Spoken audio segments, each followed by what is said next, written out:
I realized that I turned off the sound here, so let me go ahead. Put it back up. There we go. How's everyone doing? Welcome, welcome.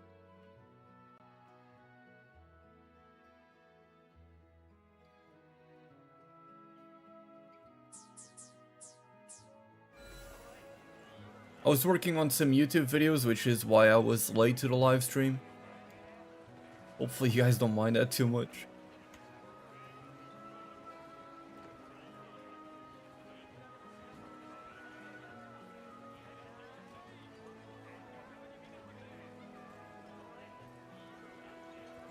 And today we're going to be doing a lot of endgame stuff. Going to be completing some side quests I didn't do, trying to farm some endgame builds, and even test them out, see how well they perform. All of that good stuff.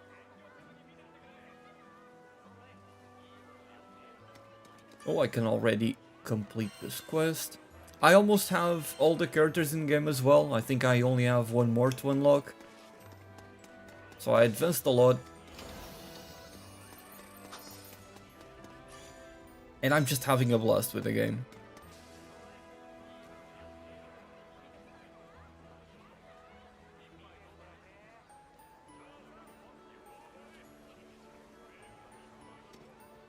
Let's see. A few more side quests here. Nice greatsword, yeah. It looks sick on Siegfried. Look at that beefy sword. I'm only using the skin of this weapon though. I'm using a different one as the base, because it has better stats.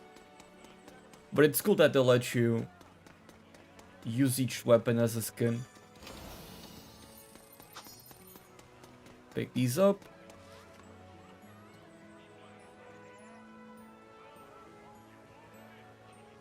Maybe Pizza, welcome to the stream, dude. How's it going, Pizza? Don't make me choose. Hey, man. You do you. I love you regardless. Now, where the hell is that quest? There it is. And what are you doing here?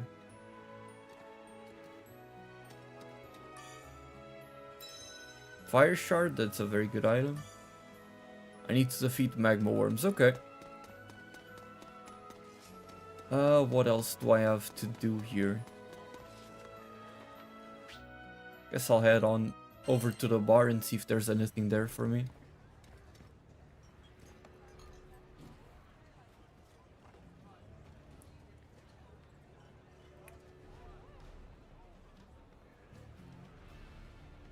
Let me do something here, pop out the chat to make this better for me.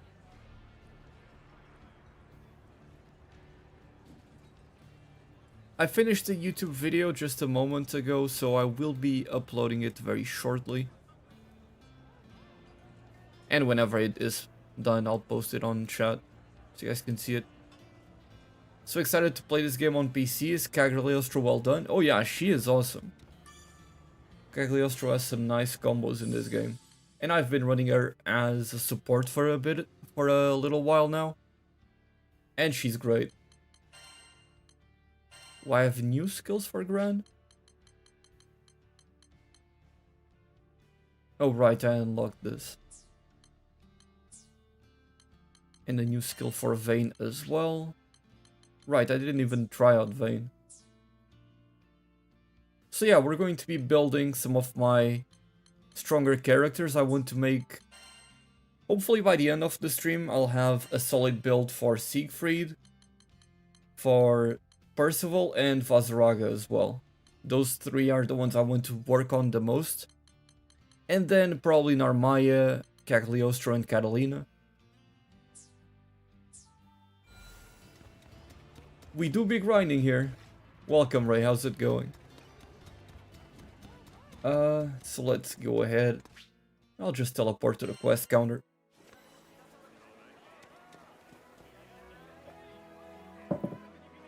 And let's take on some of these hard quests.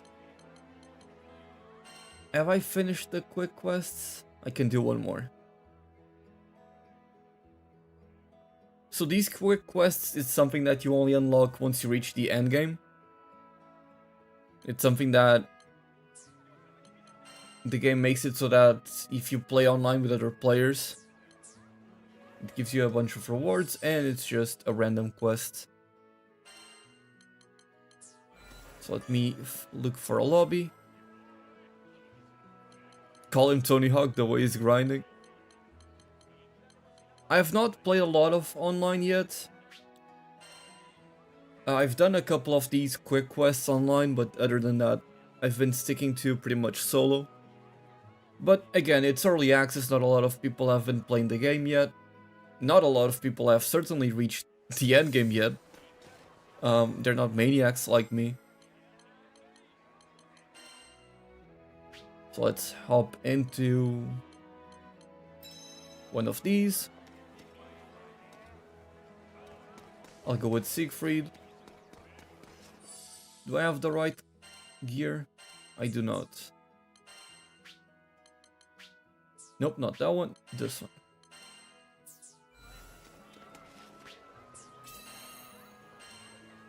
And let's matchmake. I saw some characters in that list that weren't on the website.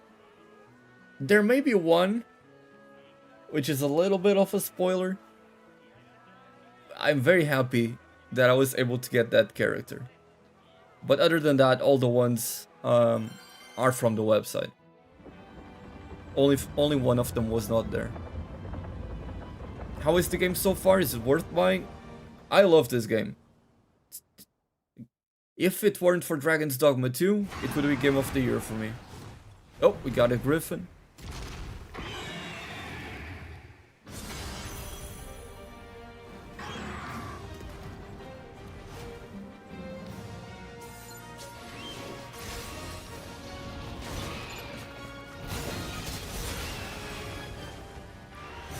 Go ahead and beat him up.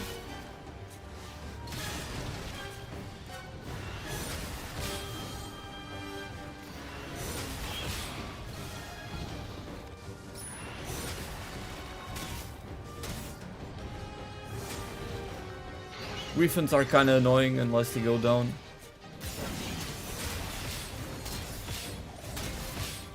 Nice, perfect timing.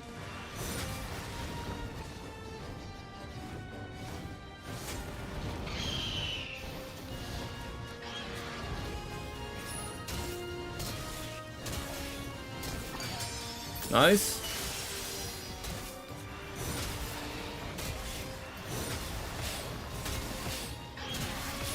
Oh, I didn't parry that. That's fine. He's enraged.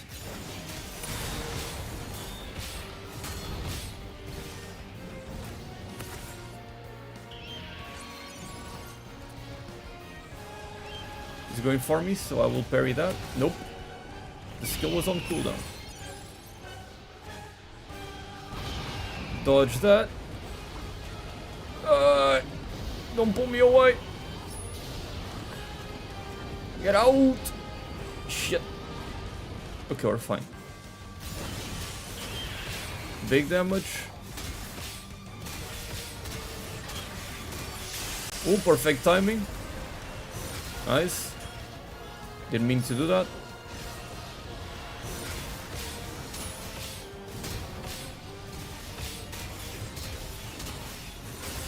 Nice. Beautiful combo. Use a flashbang? If only. Ranged characters have it pretty good against him. Oh, that's the spoiler character. Well, I guess there's nothing to do about it online. He's my favorite. Do you notice if you like level scale to match these quests?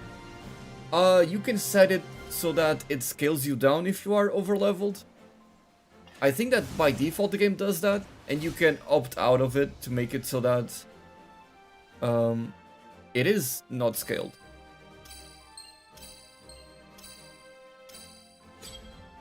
Narmaya with the MVP. Masked Ghoul. And White Lion. Got the S++, very nice. And we do get a couple of badges at the end, which is what I wanted. Perfect. And now we go back to the multiplayer lobby.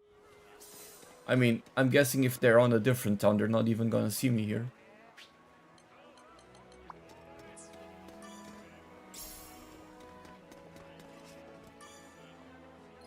But maybe I can do a matchmake quest. Alright, I can claim these. Nice. Maybe I can do one of the harder quests match made. Let's see, this one is a boss fight, so let's go ahead and do that one.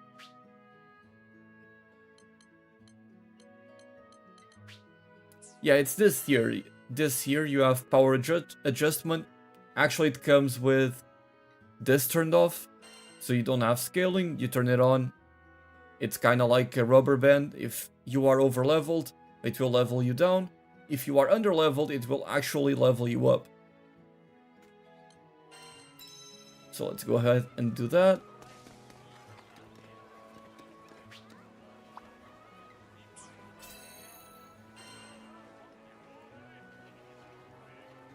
My matchmaking bugged, or I'm just over leveled?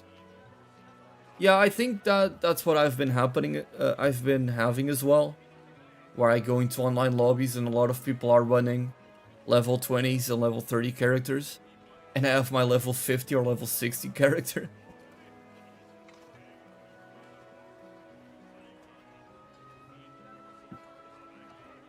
Hello Sora, hello Yae Sakura, welcome to the stream. How are you all doing? Is this an MMORPG? Not really. Not really. It's more like a mix of Final Fantasy 16 and Monster Hunter, is how I would best describe it. Let me try a different one. Because it might be that there's not enough people at the endgame yet doing these endgame quests. Let's try this one, just to see if there's people doing this online.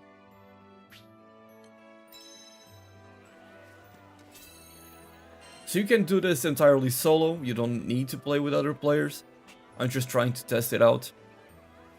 Although the quest that I did before, which are the quick quests where they put you on a random quest with other players, that one has extra rewards if you do it in multiplayer. Is this Genshin Impact too? Oh, much better than Genshin. Much better. You don't need to go around collecting herbs.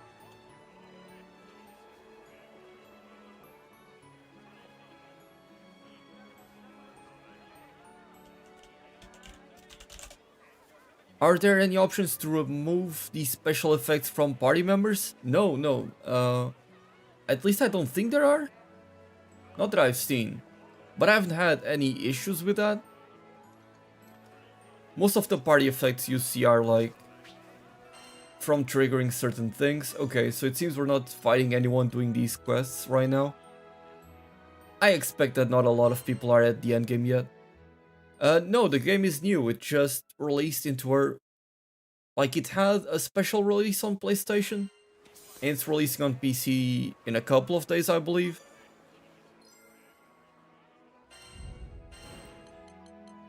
So far, it's only on PlayStation. So we'll go ahead and do this solo. I have a pretty solid party. Level 63. And Cagliostro. Do you have the right skills? You do? Okay. My favorite characters so far are Siegfried, Percival, and Vazraga. Also like Narmaya a lot. And a spoiler character, which I won't name, that you get at the end of the story. That's probably my favorite character, actually.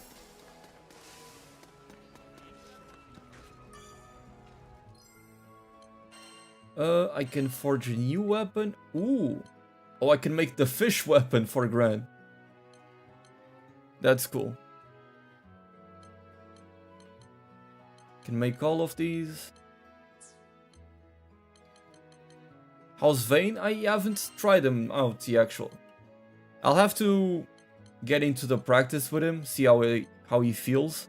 I unlocked him, but I didn't actually use him. I like his weapons though. They look very cool. But yeah, this is not a gacha. You can get all the characters you want. You just come here to this little dude. And if you have these tickets, which you unlock very easily by playing the game, you can come here and select a character to unlock.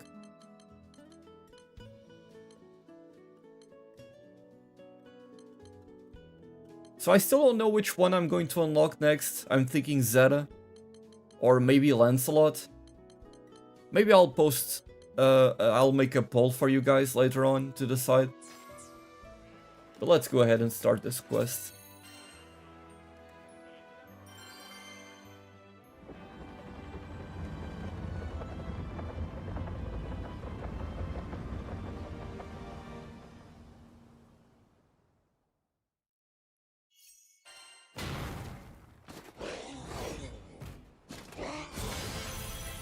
Goblin Warrior.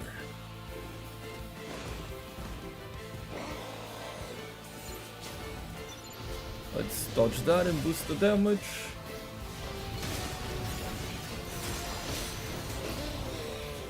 Parry that.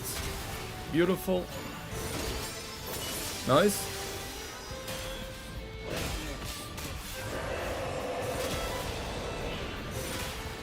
Okay, let me get these small dudes.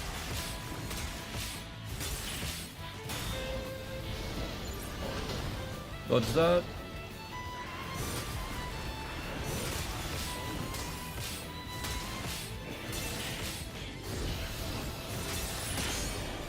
Oh, I don't think I can reach him. Not quite. But I'm getting the timings done. This character is very much all about getting the timings right. I missed the final hit. Nice. Big damage.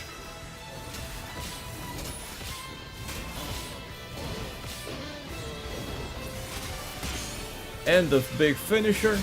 There we go. That's so much damage.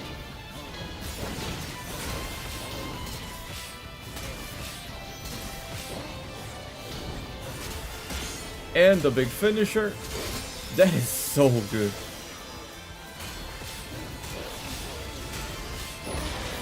Okay, he's enraged now. We dodge that. Ah, crap, I got hit by that one. I also need to take care of these guys. Damn, I tried to parry, but I was too late. That's fine. Nice. I don't think I can reach you. Okay.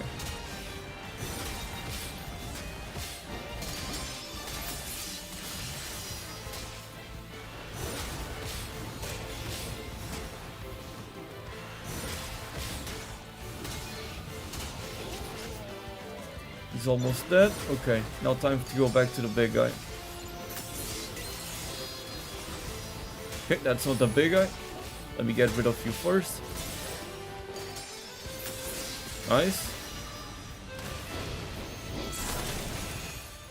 Time for some big finishers.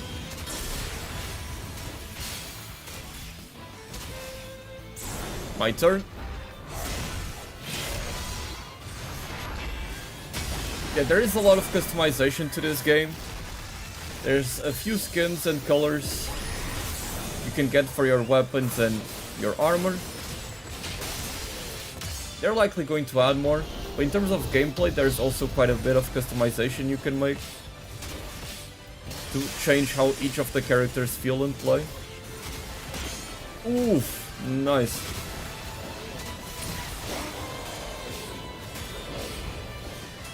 I'll parry that. Oh, never mind, he was just roaring, I guess.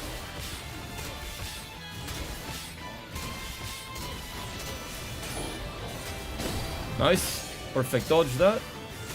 And a big finisher. That was sick.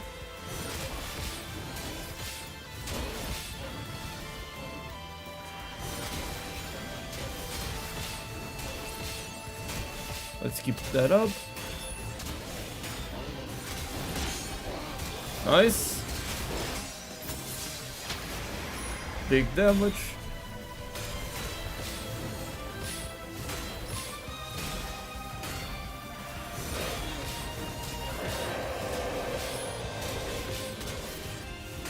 Let's land that finisher.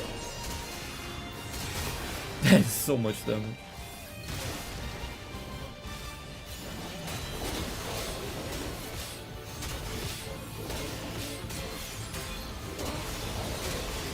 Oh, I missed the timing on the finisher. That's okay.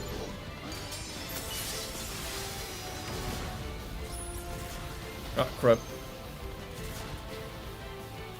Okay, I need to dodge those better. I am not dodging anything. Those are my basic attacks, but you have to time them properly.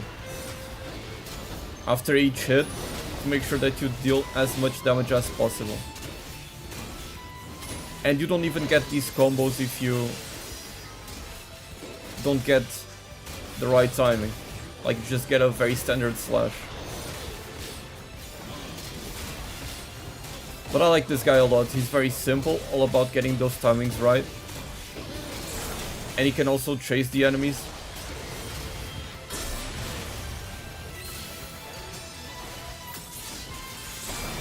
Nice.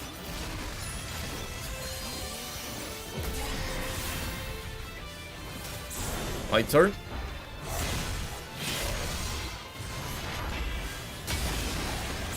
And he should die here. Get a full burst. There we go. Awesome.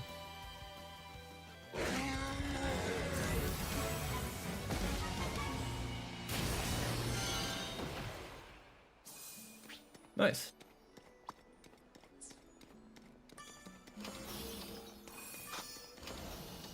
Get some loot.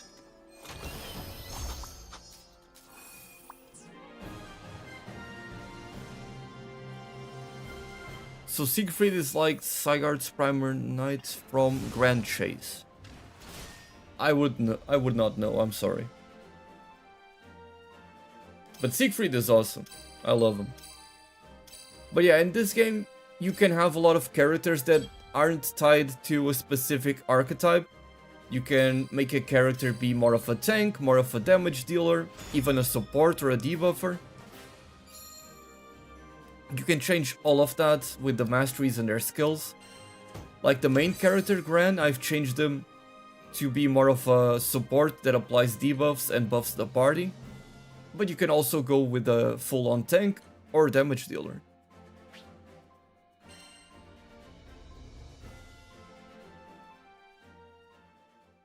I love this combat. I think all the characters feel very different compared to each other. And the gameplay loop is just Monster Hunter. You keep farming for better stuff. And I like that.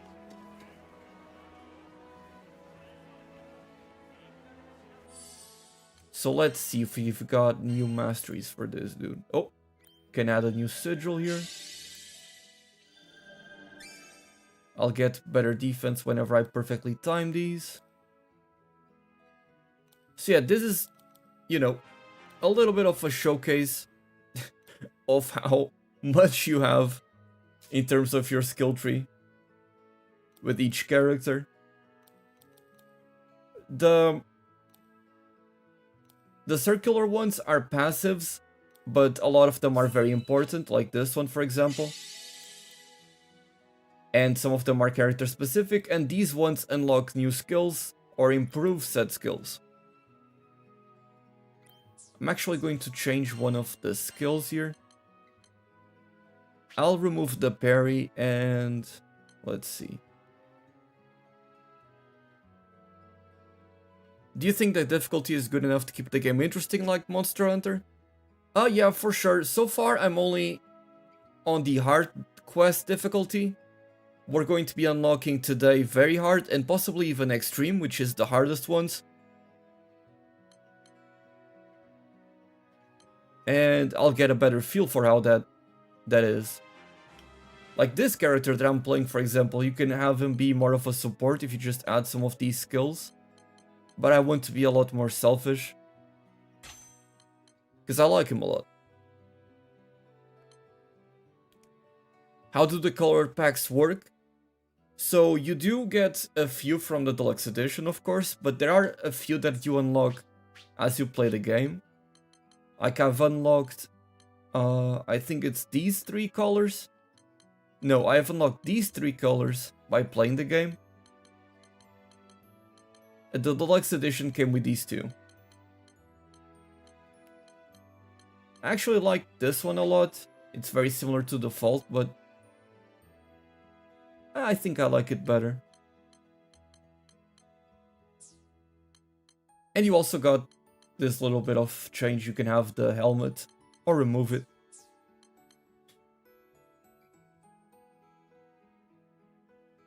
Yeah, I'm having a fantastic time with this game. I'm loving it. The parties, in my case, my party members don't do much damage because I have them focus on being supports. They apply debuffs and damage over time and stuff like that.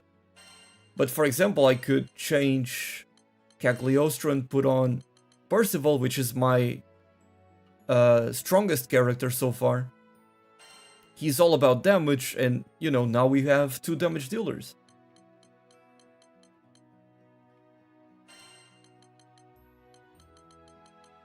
There's also this dude that is all about fighting with as little HP as you have.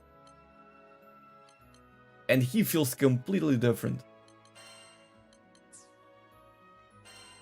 But let's see if there's something else for me to do here.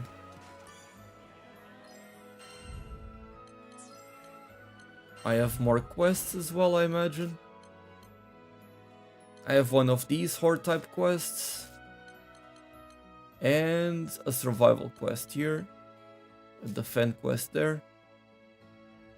I don't think I've done an explore quest before. Yeah, that's the first one. I'm curious about that. What do you think is the best DPS character? I'm actually not too sure. So my number 1 guess is going to be Vazaraga, because the thing is, you stay at 1 HP and you deal tons of damage. But you have the risk of dying whenever you do that. He's totally the Dark Knight / Berserker type character. This guy is also incredibly powerful. Deals a ton of damage. And Percival is also a big damage machine. But he is all about charged attacks. Other than that, maybe Rackham is also a good DPS character. I haven't played around with him too much. But he deals a lot of damage as well.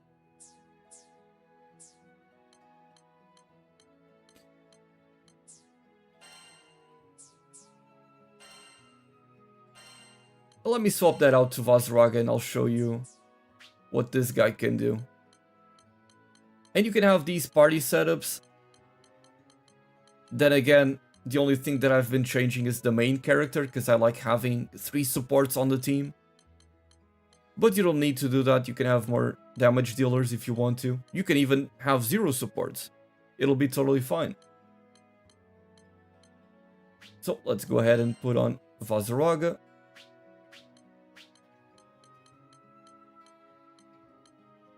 I'll go with this one.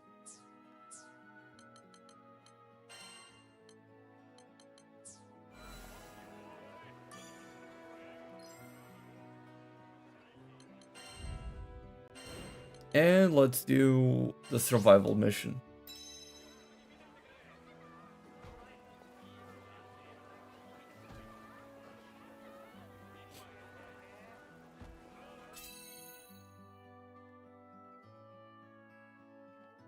Yep, let's go. Sorry if this was asked before, but how'd you get the Siegfried combo timing down? Honestly, I just practiced. There's not much more to it, honestly. I did not get it down in the demo at all, but eventually, being in the practice dummy, after some time, I've been able to nail those. So just put in some time, I'm sure you'll be able to do that. Alright, Standard. See you later, dude. Thank you so much for dropping by. So, let me go in. Big charged attack.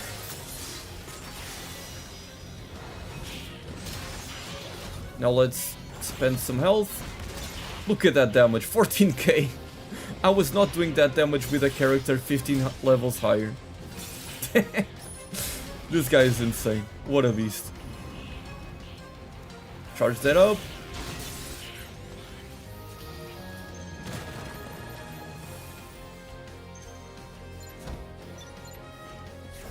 Do one more of these. I one-shot him? No, okay. Let's do one more.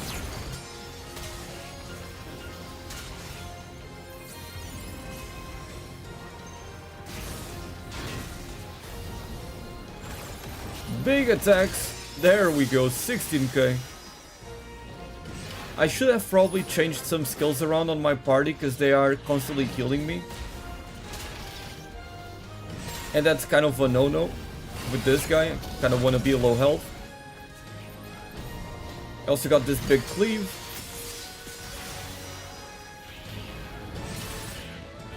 $11,000 damage. Very nice. And now I'm 1 HP, so I can use this, and for a good period of time, I don't even die. That was 30k. Holy shit.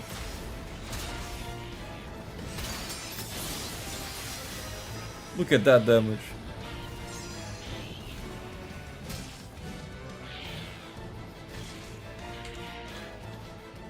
Hey Yarn, welcome dude. How's it going?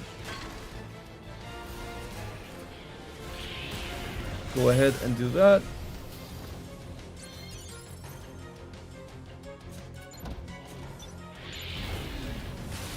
Go for a big attack. Oh, that was the whiff. Nice. You also got hyper armor with this dude, so you don't have to worry about anything like that. I'll wait for him to get close. Eventually. Well. Oh well. And I died because I got careless. That's fine, I do have a character that can revive me, and they did exactly that.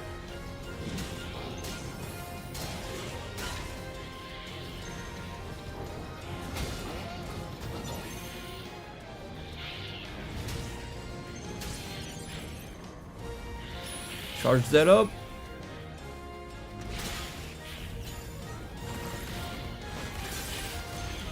And get some big hits. One more charge attack. There we go. The thing about this character is because of how slow it is, some of these mission types may not be as well suited for him.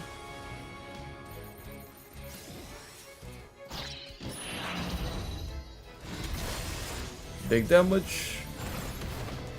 Blow these guys up.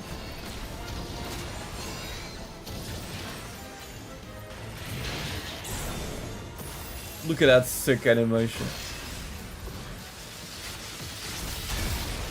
That is sick. Charge it up.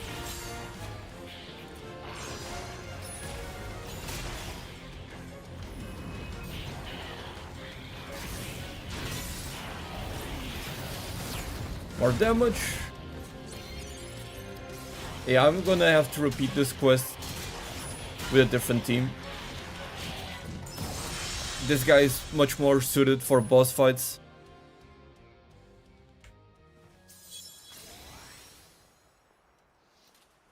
Yeah, Rackham is very consistent for DPS, but that's the thing about him. He's all about DPS and dodging from side to side.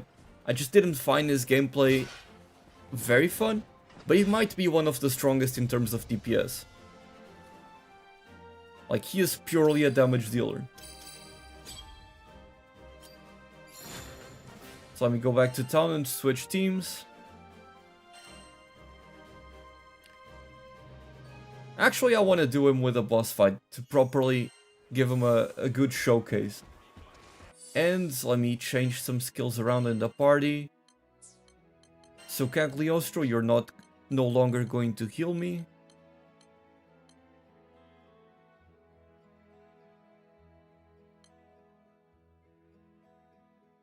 You get a res. And I think that's nice, right? You can also have a res. Where is it? Revive. There it is. And I'm going purely off of that. So no heals.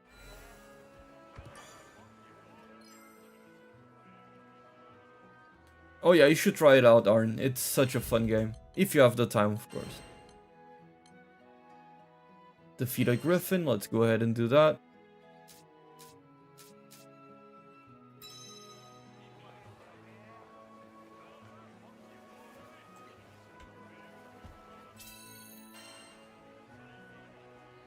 Maybe I should have swapped a couple of sigils around to make his charged attack a bit faster.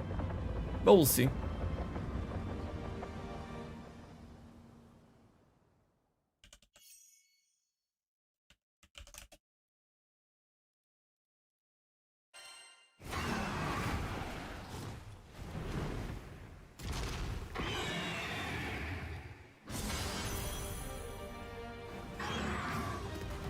And let's beat the crap out of him. Now the thing about the Griffin is he runs around a lot and flies around, so he can be annoying. Let's see if I can reach him from here. Not quite.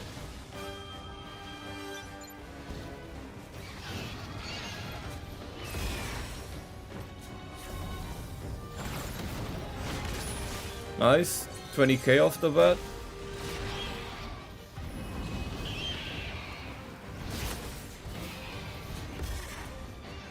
I was trying to power stance that, it didn't work, that's fine.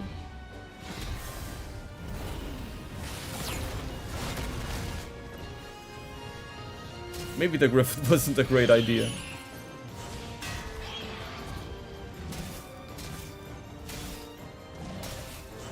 With this guy.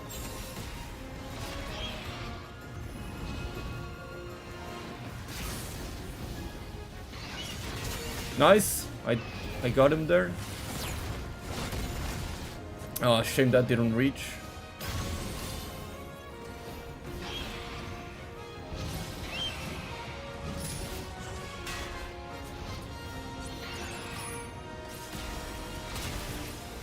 Charge that up.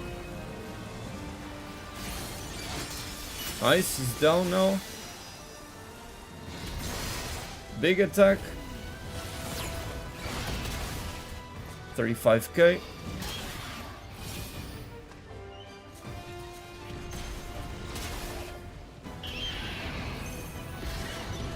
Ah crap, the tornadoes got me. It's fine. Got a revive. That's why I picked her.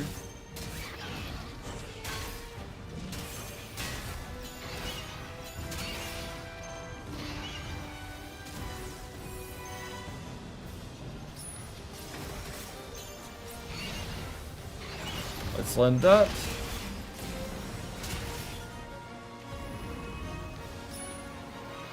Charge that up.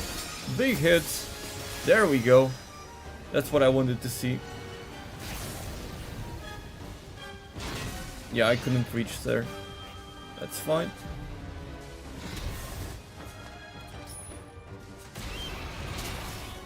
Charge that up.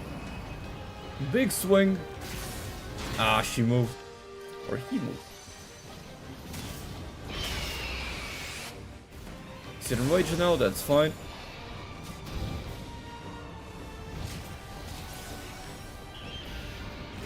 I tried to time it right.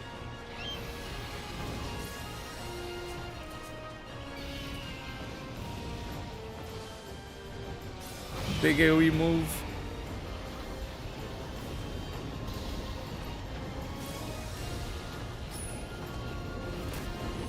Ah, shit. Yeah, the Griffin wasn't the best for a showcase, for sure. I'll go ahead and use the potion.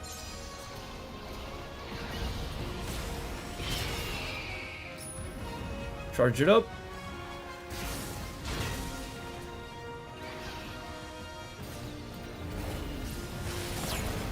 Okay, you gotta stop moving from one place to the other.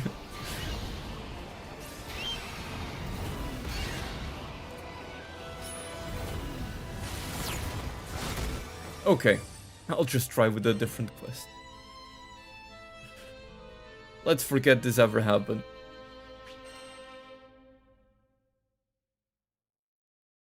Have you guys figured out a way to farm the cards? Honestly, I have almost all the characters unlocked. So just keep on doing quests and progressing through the story. That's how you really get most of them, honestly. I think I only have one character left or two to unlock. That's totally fine.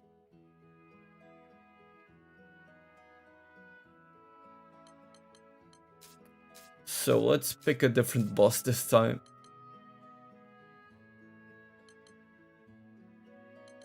I like this one.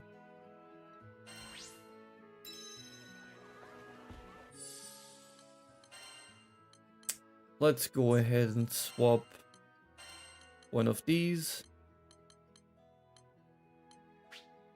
I do have something for charged attacks.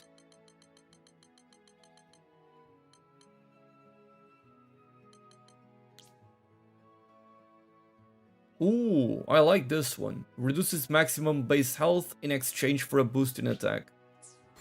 And how much is that boost? 13%, not bad. Not bad.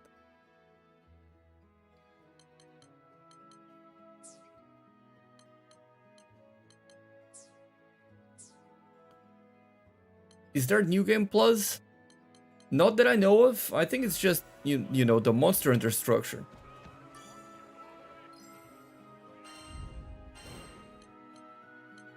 So let me go ahead, pick that quest. Oh, I already have it selected. Okay.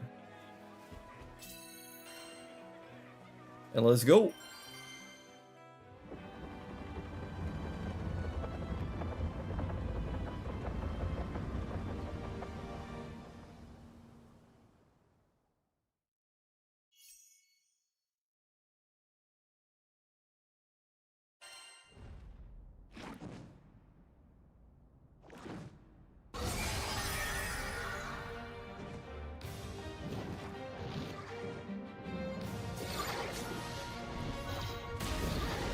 Nice.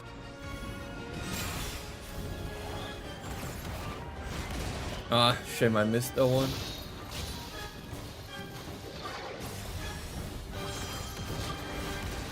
We tanked that, but I missed it.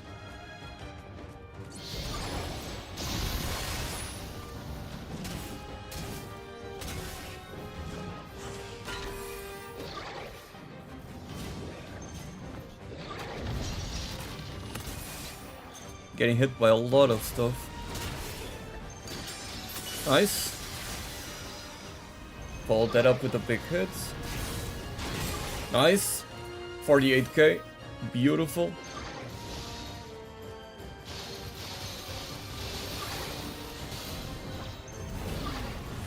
Okay, he's dashing, that's fine.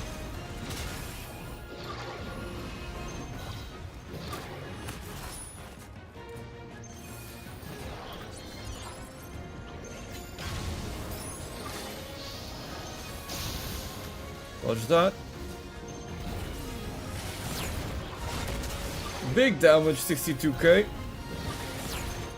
Okay.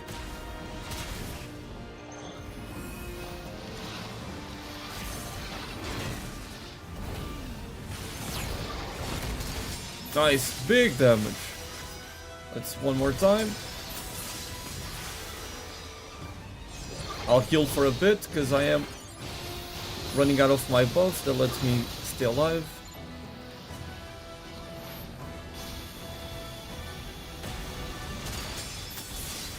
Kill that guy.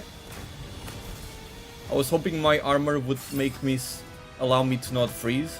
Looks like that's not the case, that's fine.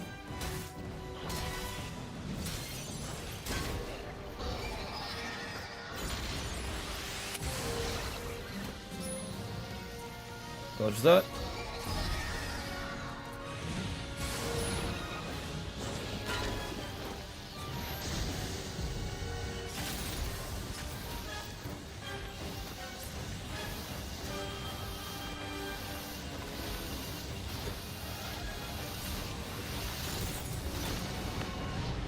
So right here, the thing I need to do is break one of the pillars, but I was kind of in a bad spot.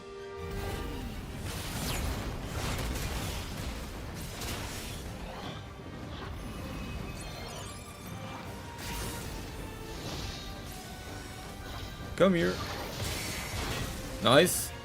And you can also perfectly time it like I did it right there to deal a ton of damage. And you parry the attack.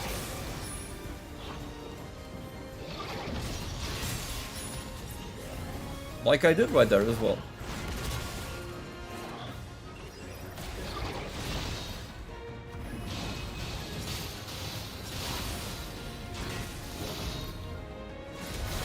Nice.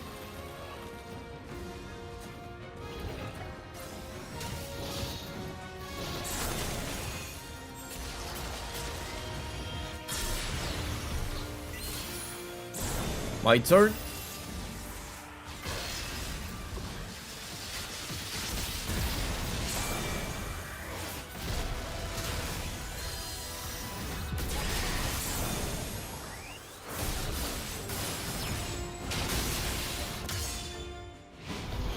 Big damage.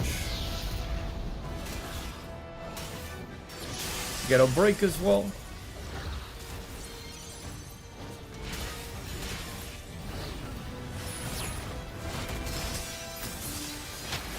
Look at that damage, beautiful.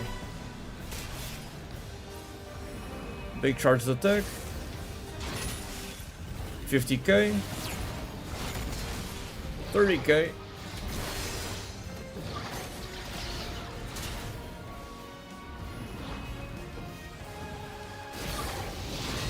Ah, that would have been a lot of damage. Too bad I missed. It's fine. Perfect dodge that.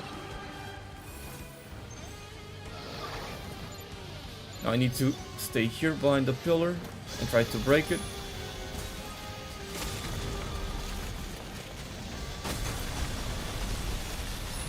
Didn't quite reach him. So we go ahead and try to beat him the normal way. Nice. Big damage.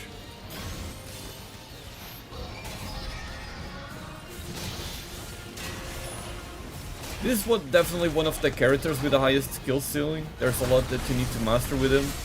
But 74k! I think that was the highest damage number I've seen so far.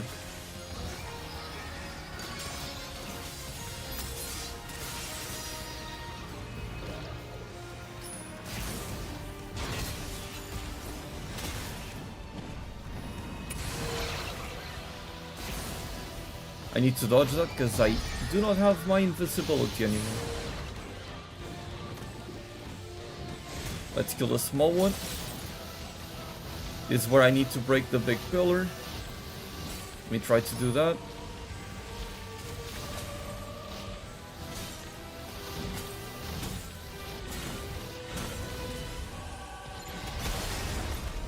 Nice.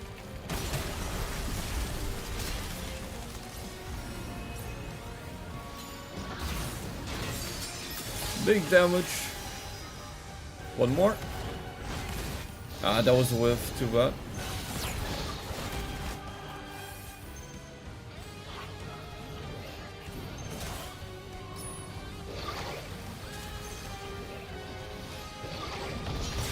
Nice, we parry that. Nice.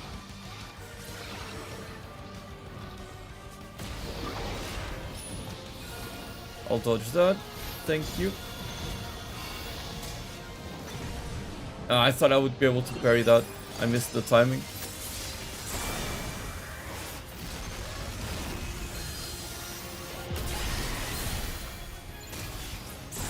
My turn.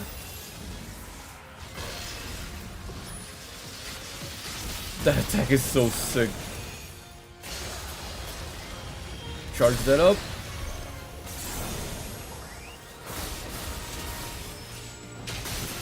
And then let's pull off a big swing.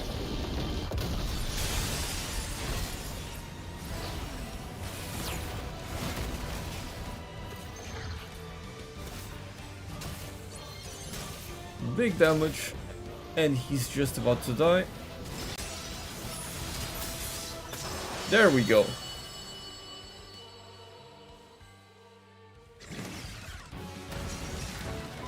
I like this character a lot, but again, you kinda have to master the timings with him.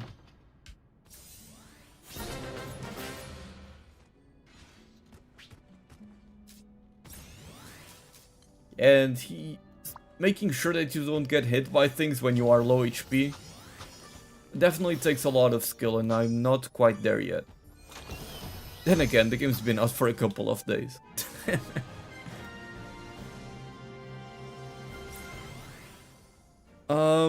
I think it's great to invest on Gran and Jita. Oh, absolutely. Gran and Jita I have had on my team permanently. I think they're amazing.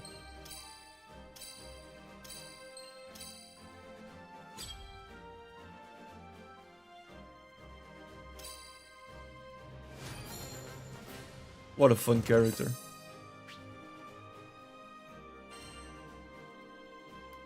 Yo, Central into Japan, what's up, dude? Welcome to the stream.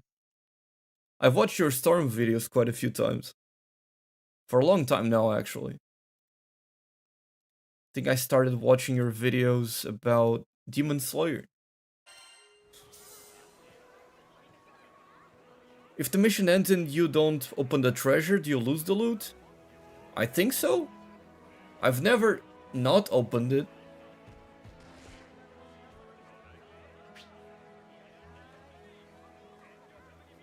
The fact you progressed this far just shows how much addicted you are to the game. Oh, absolutely. And the amount of videos I'm releasing on the game as well. I'm loving it. You also have these stickers, kind of like Monster Hunter. And you can do poses as well. So when you have a multiplayer lobby going.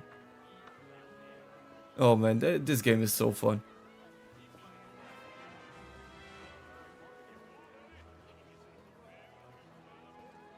Let me check something real quick.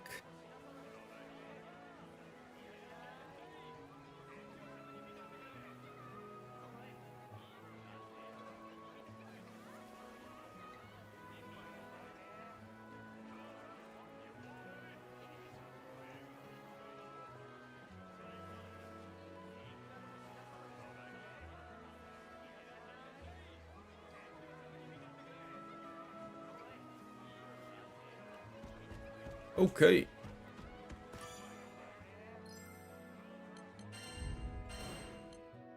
I should be close to unlocking the very hard mode.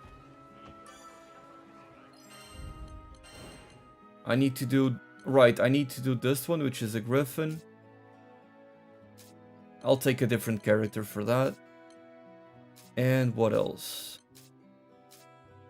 Need to do this one as well. Collect the ancient coins within the time limit. Okay. So I guess I'll show off my favorite character. Which I even have a party named Best Character. This guy. I think I like the base skin more than the others. Although this one's pretty cool as well. I'll try it to see if his different mode actually changes anything.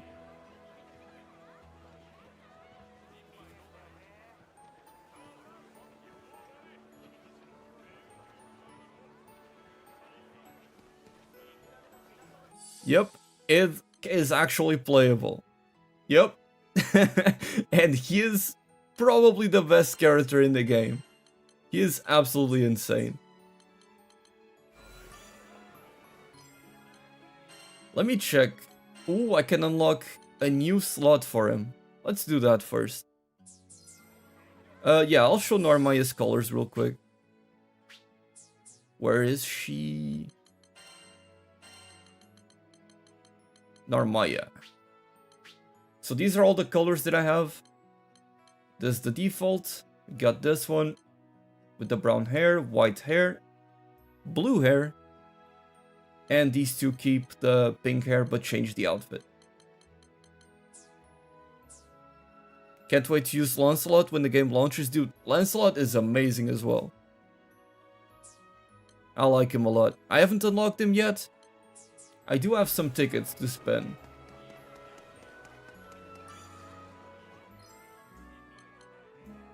So, crewmate card. I have one ticket to spend. So how do I do polls here?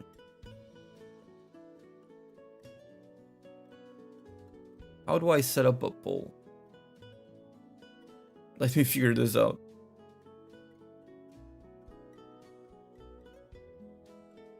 Okay, I'm gonna do a poll asking you guys which character you want me to unlock first out of all of these.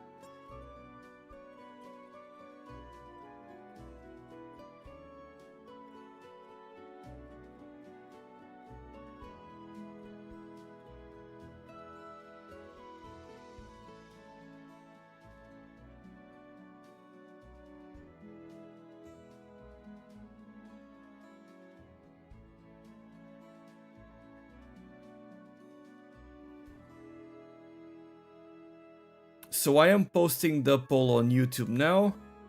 The options are Charlotta, Lancelot, Yodarha, and Zeta. And I'm also going to put it on Twitch. Give me a moment, please.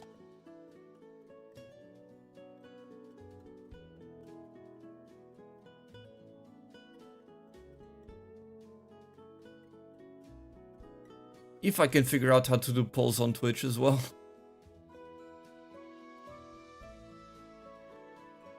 How do you make polls on here?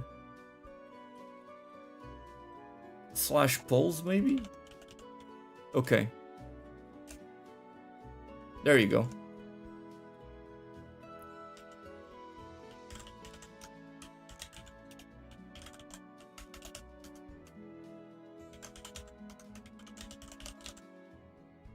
I can only post 4 options on YouTube, so I'm gonna keep the same on Twitch. And there you go. Feel free to vote. I already have Percival. He was actually my first unlock.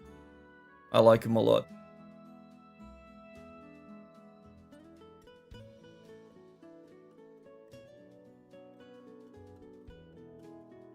It looks like Zeta is winning on YouTube with 34% of the votes. Yeah, more characters are coming after these. They have already said they plan on releasing a lot of more characters. And on Twitch, it seems Zeta is also winning.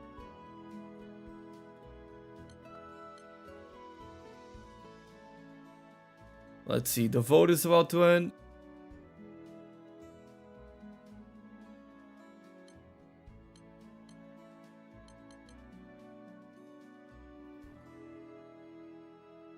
And Zeta is the winner. Alright, I guess that's who I'm unlocking next.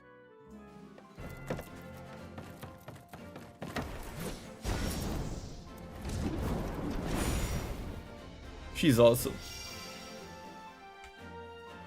I just realized I have the voices off because I was recording a video earlier.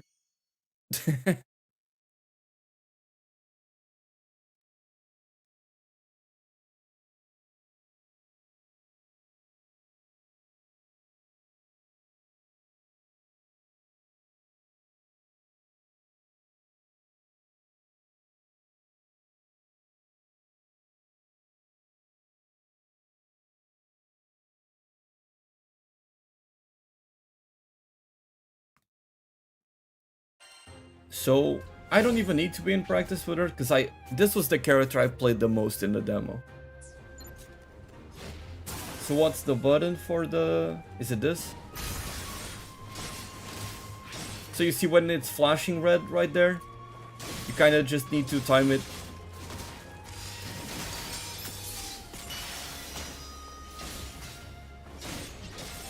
I'm messing up the timings now. Got these projectiles too.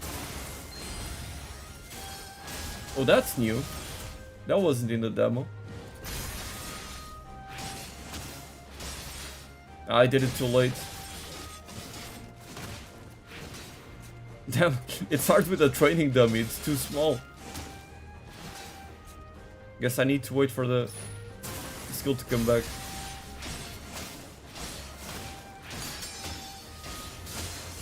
And then a big finisher, like that. So she is very fun, for sure. I like her a lot. One of the most fun characters in the game, absolutely.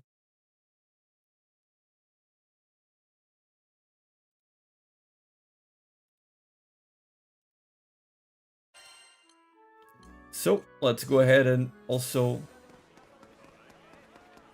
see what weapon she has and see what colors she has as well. Hello, Dwart. Welcome to the stream, dude. So, Zeta. Okay, we've got this. Pretty cool. That's almost like a staff, okay.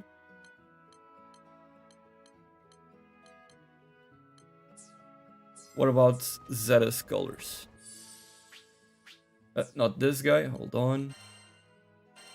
Where is she? So that's the default. We got blue. Okay, that's cool. Yeah, purple and black with the white hair. Black hair with the red accent. Okay, I like her with the red eyes. And back to blonde, but with black armor. Okay, I like a lot of these.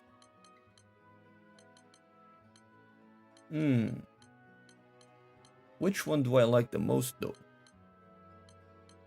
Yeah, she's kind of like an Insect Glaive user.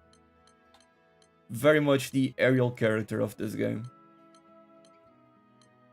Go ahead and put on that color. I think that's the one I like the most. But I'm gonna be keeping Sid. Or not Sid, Id. Id. That's a weird name to spell. Just 2 letters.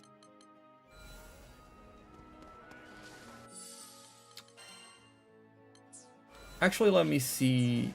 Let me get some more masteries for this guy. I do not have this skill, so let's go ahead and get that. I might as well get this. And then these are... Ooh! You can force the dragon form with this one.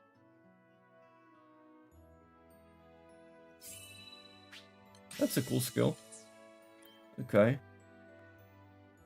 And then these are the upgraded skills. Reduces the cooldown of Ragnarok. That's fantastic. And reduces the rate at which it depletes. Perfect. Get that. A lot of very good ones here. Boosts the stats in dragon form. Very good skills. I need to get those eventually. I don't want to spend too many mastery points just yet. Like, yeah, that would be a lot of them. What is this? Boosts the damage of atonement. Let's go ahead and get one more sigil.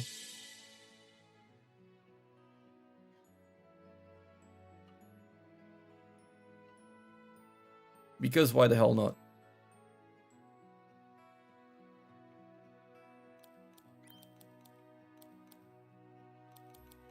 Okay. So, let me try out a few different skills.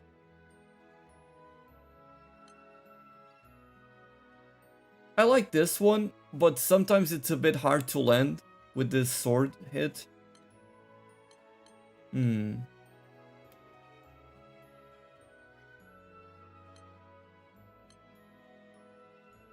I like the gap closer a lot. I definitely want to keep this gap closer because it has an insane range. Maybe I'll take out Atonement because I don't use it a lot. So this is a big charge up attack.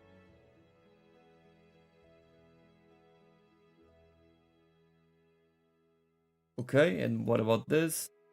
Just immediately turn into a dragon. Okay.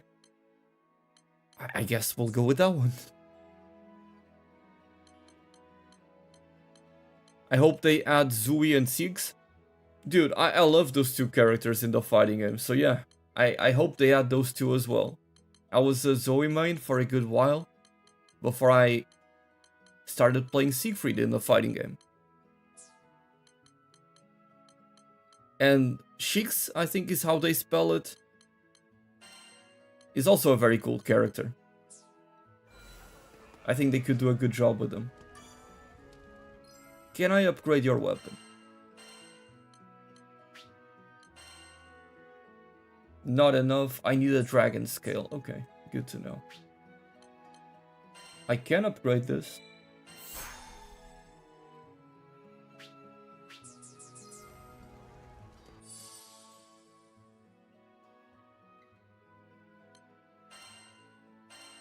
So let's go to the collection and get that. Extra damage. Nicely done. And let's change up his gear. I already have attack up 4. So what else am I gonna add? Crit rate can be good because he does have a lot of multi-hits. Stun power could also be good.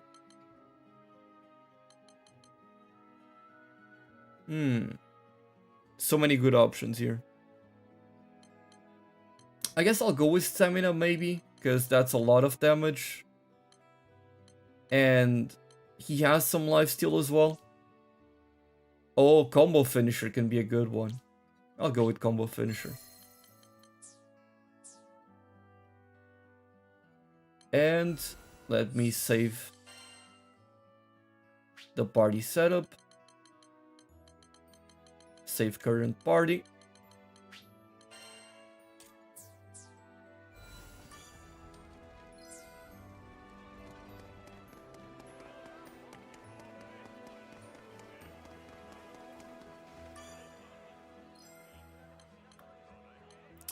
And let's go ahead and do that Fate episode for id.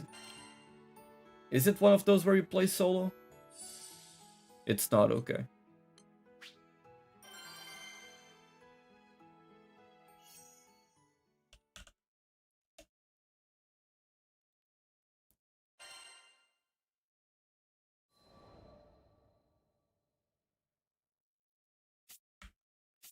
So these episodes are like, they give you some lore and backstory of each character. You can skip these as I'm doing. A lot of them are just the story, but you do get some of them, you actually get quests and you get good rewards out of them. Let's go ahead and get that started. I want to go ahead and get all of these guys already. Use all of my skills first. And then enter dragon mode. What a sick character. Look at that damage.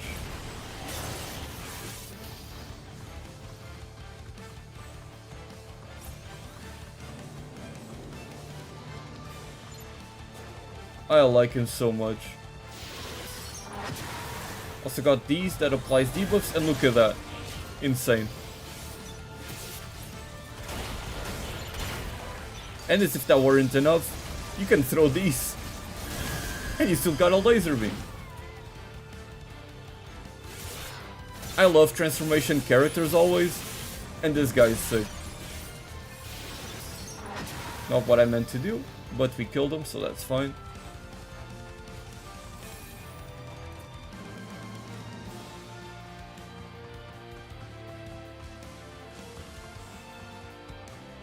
I really do believe that this is the strongest character in the entire game. Like, there's no way it's not.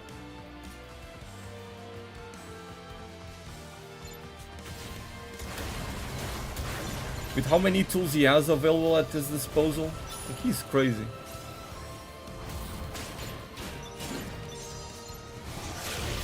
I'm back to being a dragon.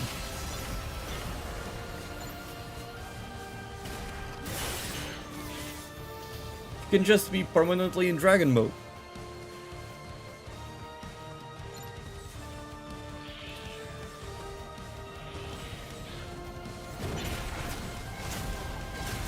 He's even got these very powerful projectiles. Like, he's insane. Where do we go? Over there, okay.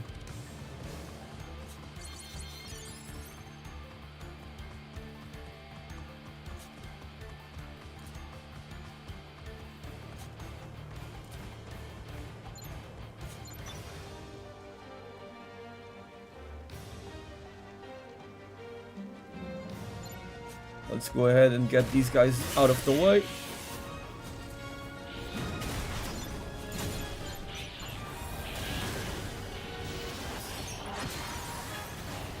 Big damage.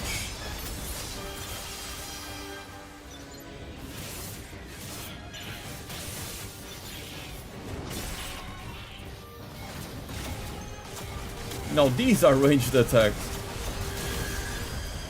Crazy. We have to go here? Okay. And what do I do here?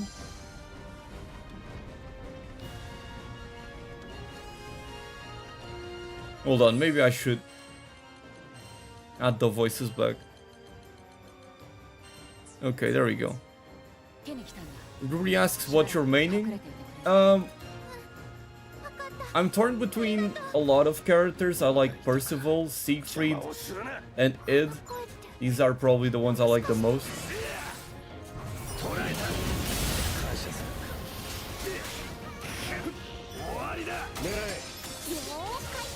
And he's also voiced by Nanami, which is always a plus.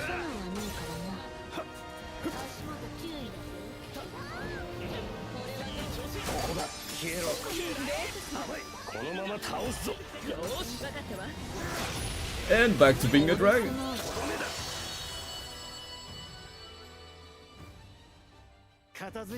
What a badass character.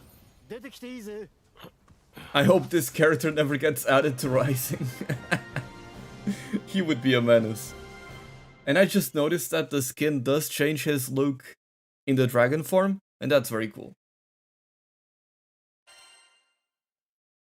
Yep, I do like Big Sword. That is very much a thing. Okay. I appreciate the lore. I'm not reading that. So now we have one more sigil. Damn, we already have 6 sigils on him. Nice. So maybe I'll add crit damage or combo finisher.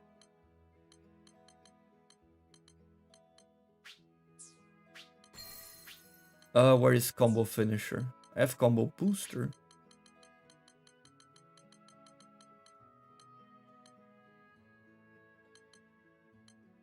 What does Tyranny do? I forgot about it.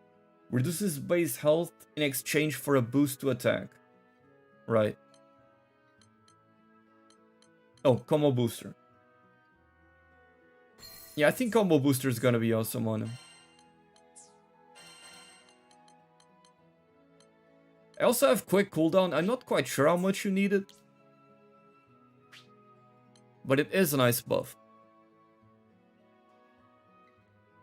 Yeah, the weapons do show on the character, and a very cool thing is I'm not using this weapon. I'm using the one that looks like a slapstick, but you can put on skins of other weapons on top.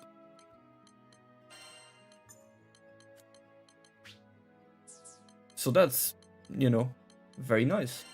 Like, I can have this big ass weapon as the skin, but in fact I'm using the base weapon. So, let me go ahead and do one of the big fights. Yeah, regen doesn't seem very good. I thought it would be much better than it actually is. So, yeah, I don't like it. Like, I was hoping to be able to make a character that always stays at full HP and is able to regen HP. But, you know, even with Lancelot, which is this very heavy and slow character that deals a ton of damage. Not Lancelot, sorry. Percival. That's what I was thinking of. Even with Percival, I would be hitting for like 14k, 20k, and then I'm only healing for like 100 health at most. So very underwhelming, the heals that you get out of that sigil. I do not recommend that one.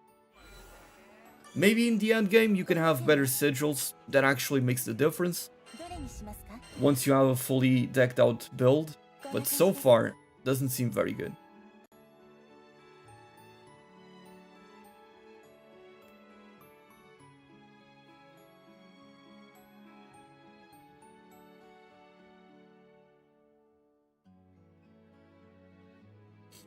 But let's go ahead and do this.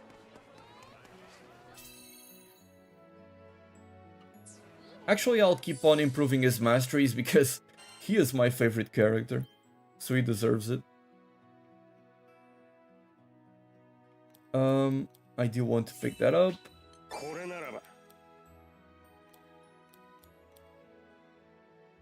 So many things to... Ooh, what is this? Boosts the stats in dragon form. Well, I must spend 500 just for you.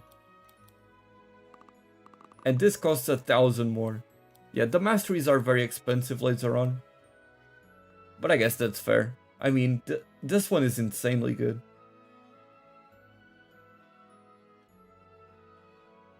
This basically just allows you to be in dragon form twice as long. Wow. Okay.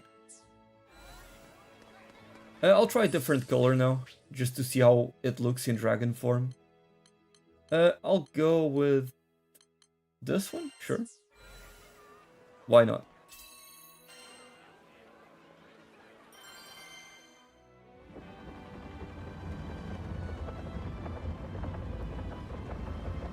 This looks grindy as fuck. I wouldn't worry too much, given that, you know, it's only the second day of the game being out and I'm already this far ahead. So I wouldn't worry about that.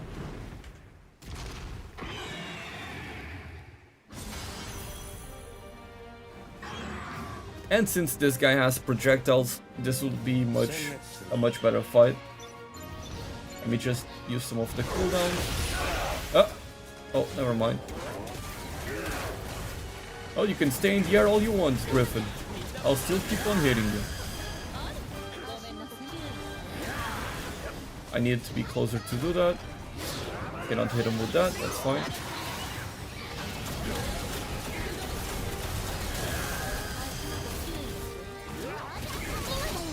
Nice. Big damage.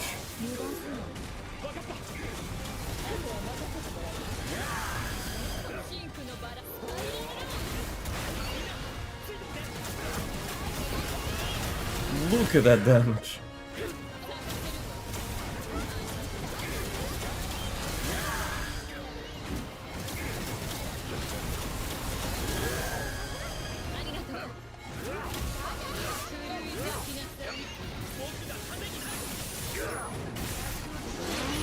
Nice.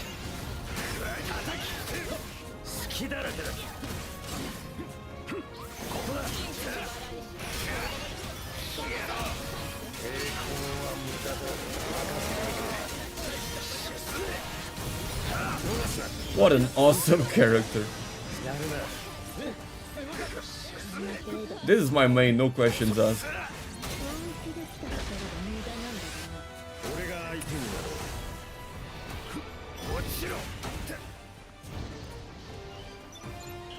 Now my dragon form is on cooldown, so I cannot fight him as well. That's fine.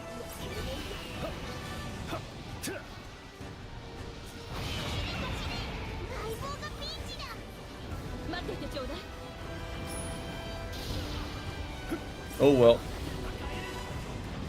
Gran went down.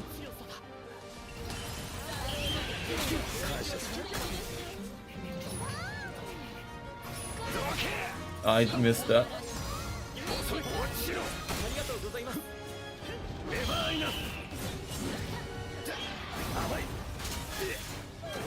Come down, you stupid bird.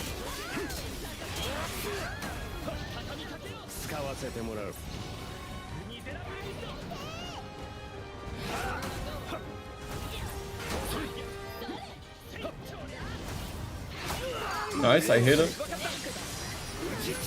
Big hits. And now I should be able to go into dragon form. Nice, there we go. Let me use that.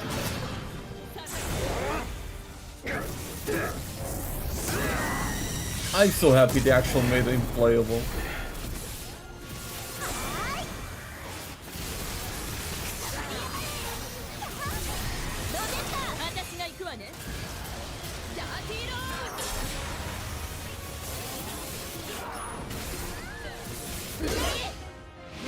We didn't get a full burst because Gran died. That's fine.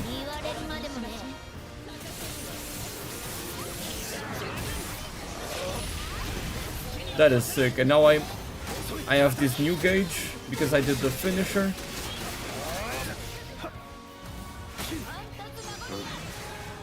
Nice.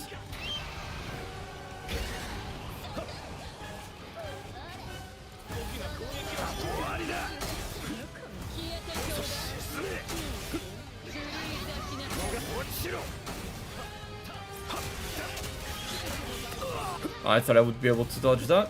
That's fine. That I dodged. Nice. Dragon mode again.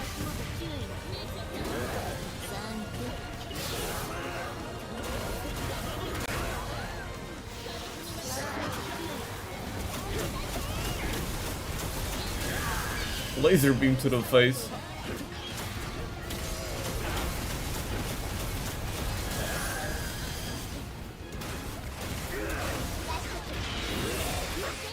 He's enraged now, that's fine. I thought I would be able to dodge him.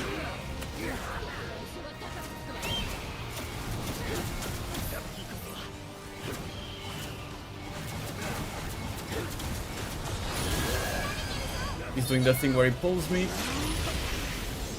So I am now in my special state, but while he's doing that I cannot do anything. Go ahead and heal myself.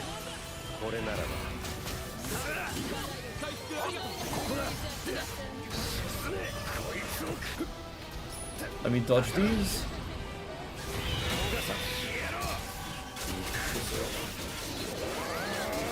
Look at all those slashes. What a fun character. And I go into dragon mode again. Oh shit, you can actually cancel me out of dragon mode. I did not know that. I messed up. Guess I need to be careful about it. If I get hit while transforming, I just lose the cooldown. Then again, I can build up the meter that you guys can see there. And that will also transform into dragon mode. But of course, it's a lot faster if you just press the cooldown, right? Just trying to use this attack because it reaches very high. I'm almost into dragon mode. There we go.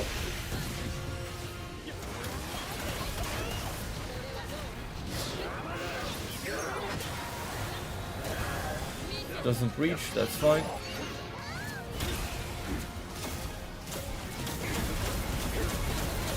See if I can put him down.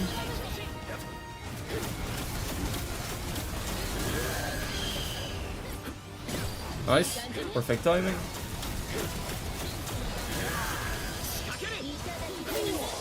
Nice, let's go ahead and do that. I got my big form. I'm gonna wait for Cagliostro to follow up. I'll go after because I want to do that. Now it's my time.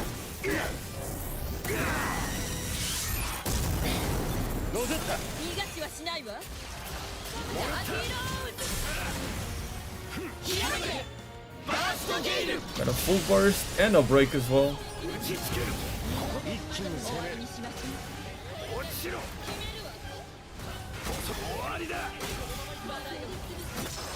There we go. What a fun character.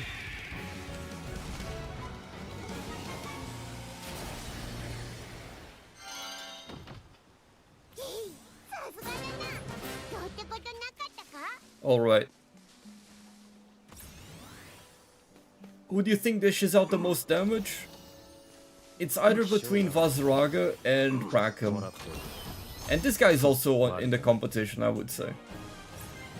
Because he is insane.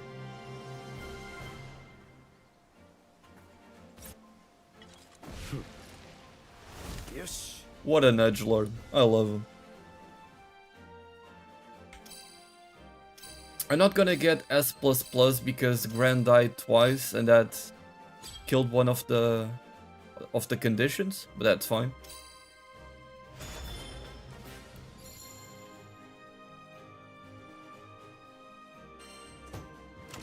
We do get a sigil. What is this? Weak point damage level 4. Exploit 3. That's nice.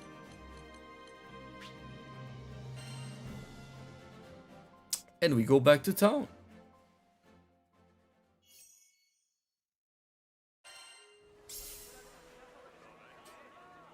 Is the game available now? Yeah, it is available on PlayStation. Not on PC yet. Not yet.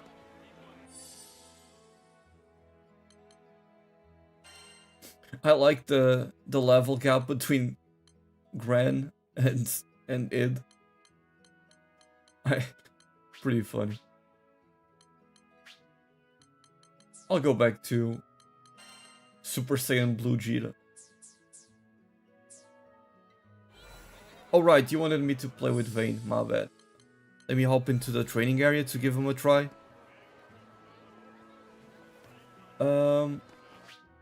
Teleport to the dock.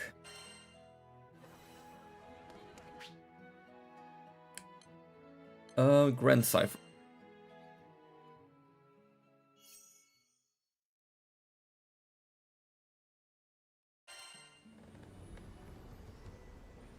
The game still shows up as pre-order on the PlayStation Store? Yeah, that's weird. Let me change his color now. We'll try this one after. Yeah, let's go ahead and practice with Vayne. Oh, I should have changed characters before. Okay.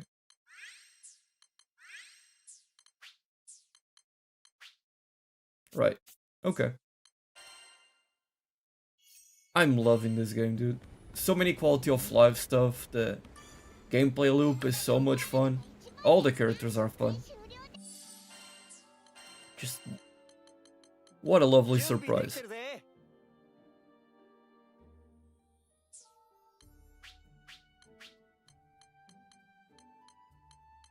I think I like this color the most.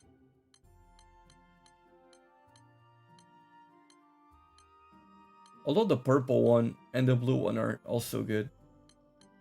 I'll go with the red one. So what skills do I have at the start? Got a shockwave that deals a high amount of stun. Okay.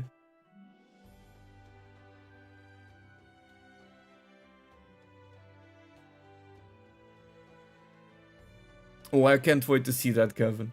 I can't wait to see that. So I did fight one boss, which was a dragon, on a mission solo with Narmaya, and that was a nightmare. That was very hard to deal. Okay. A quick gap closer that heals. Very simple. Multi-assault that pulls in enemies. Ooh! This guy might be amazing for the horde type missions. Guts. Oh, that's really good. So Guts lets you live on 1 HP. It's kind of like Moxie in Monster Hunter. And having that is... usually you would take a sigil to get that. Just being able to have this on a skill and also gaining an attack and defense boost, that is very valuable. So let me go ahead and see the rest. Oh shit, that's straight up the Paladin limit burst. You put down a shield and you take no damage. And I'm guessing everybody else inside also takes no damage.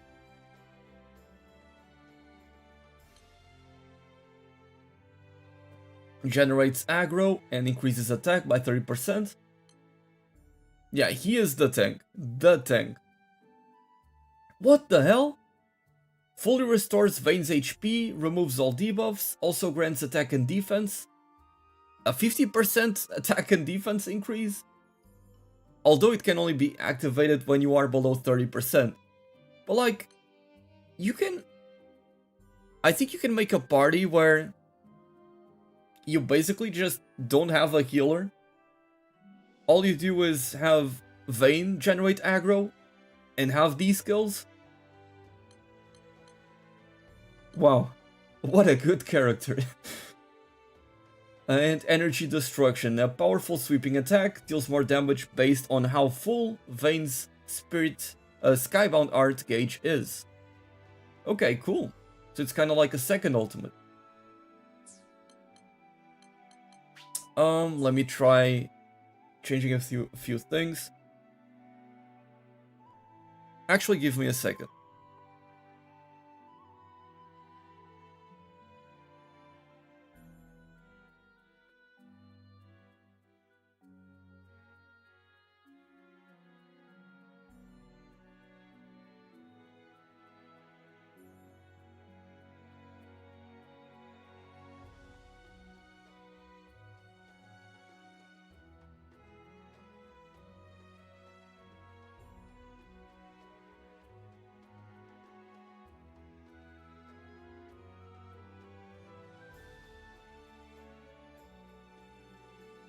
Alright boys, I'm back.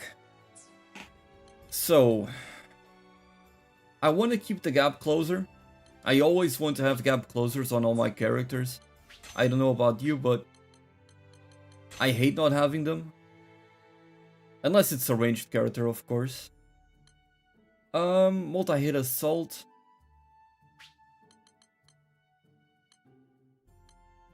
These are all buffs, so I guess I won't take them to the training area. I'll go with these. And let's practice. I've been messing around without healers? Yeah. I mean, it looks like it's a valid strategy with this guy.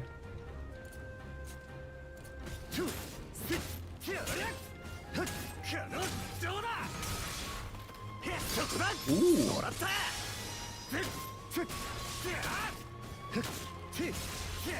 So you put a power strike there, and then you finish off with that. Okay. And then you can spend that bar by doing these heavy swings. Okay.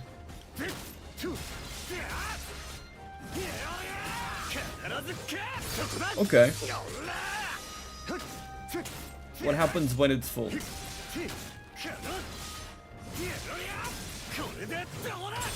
He feels very satisfying to play.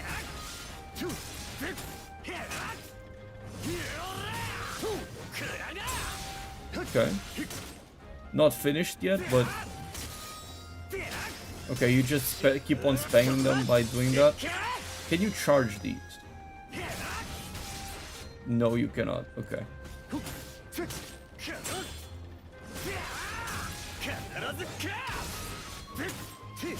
I don't think he has a timing, right? Oh, but the triangle swings allow him to block it while he's attacking? So it's like he has a guard point. That is insane. Wow, that is so cool.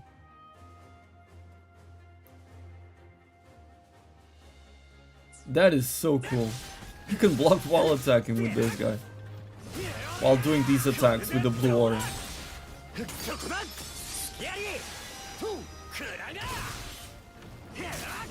So now it's filled up.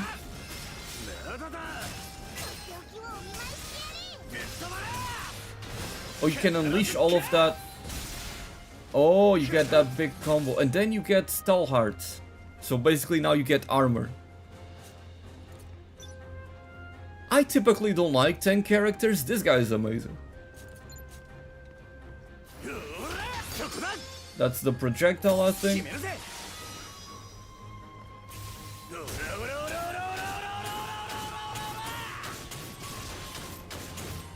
Hey, yo! This character is sick. And this is the gap closer that also heals him. What about the Skybound arts?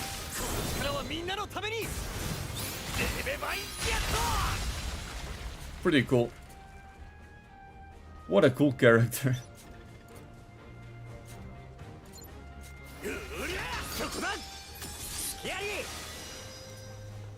And you can probably interrupt a lot of bosses with that attack I just did, because it has a very high stun power. God damn.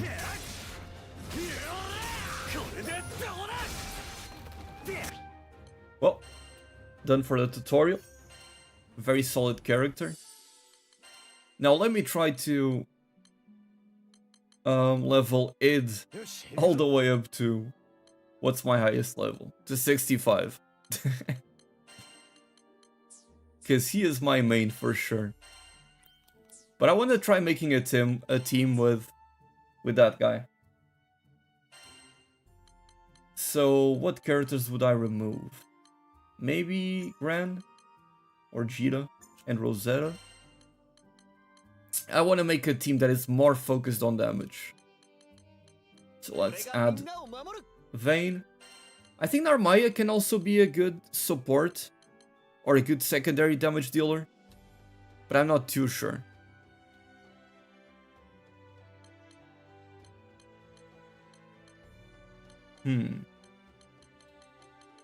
I mean, at the end of the day, my Percival is very well built, so I can always add him.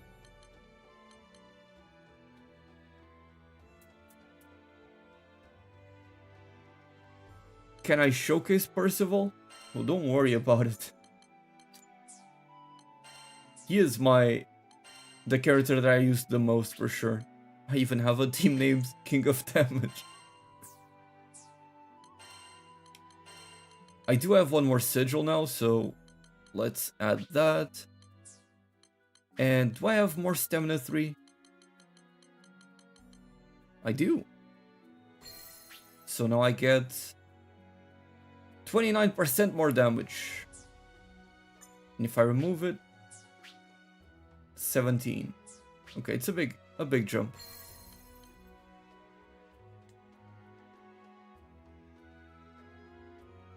Yep, after you beat the main story, you get rid of the main character. But I do like her a lot still. I think she has some very good utility.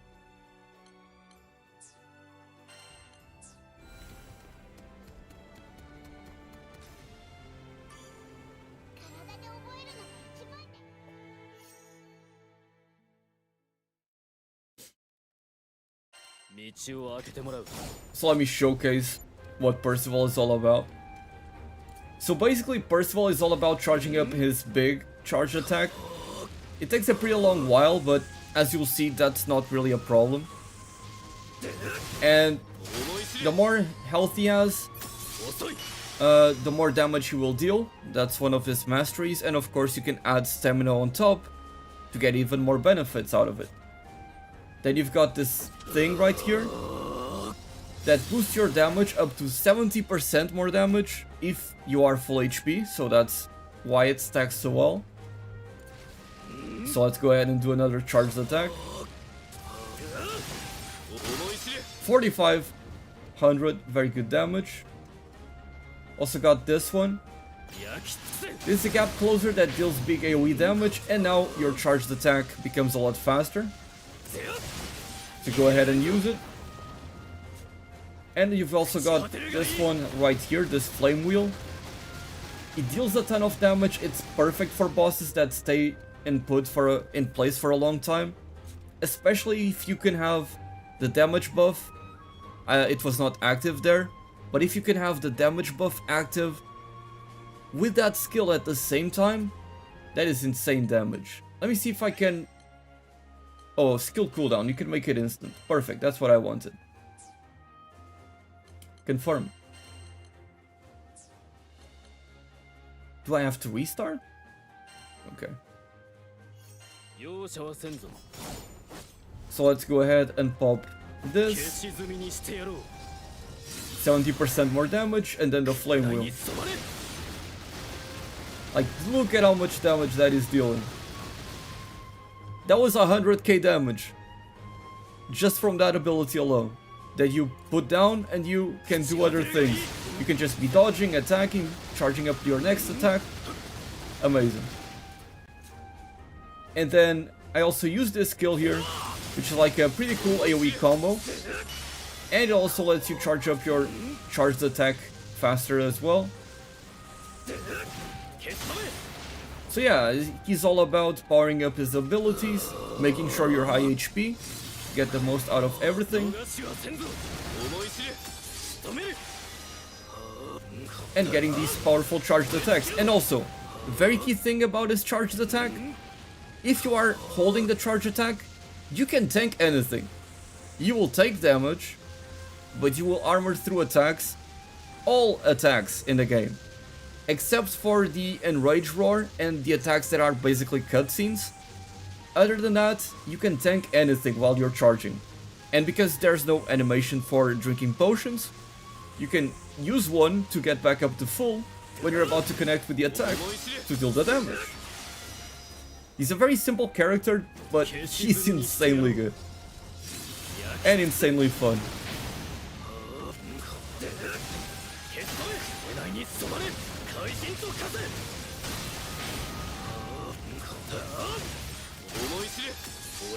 What a cool character.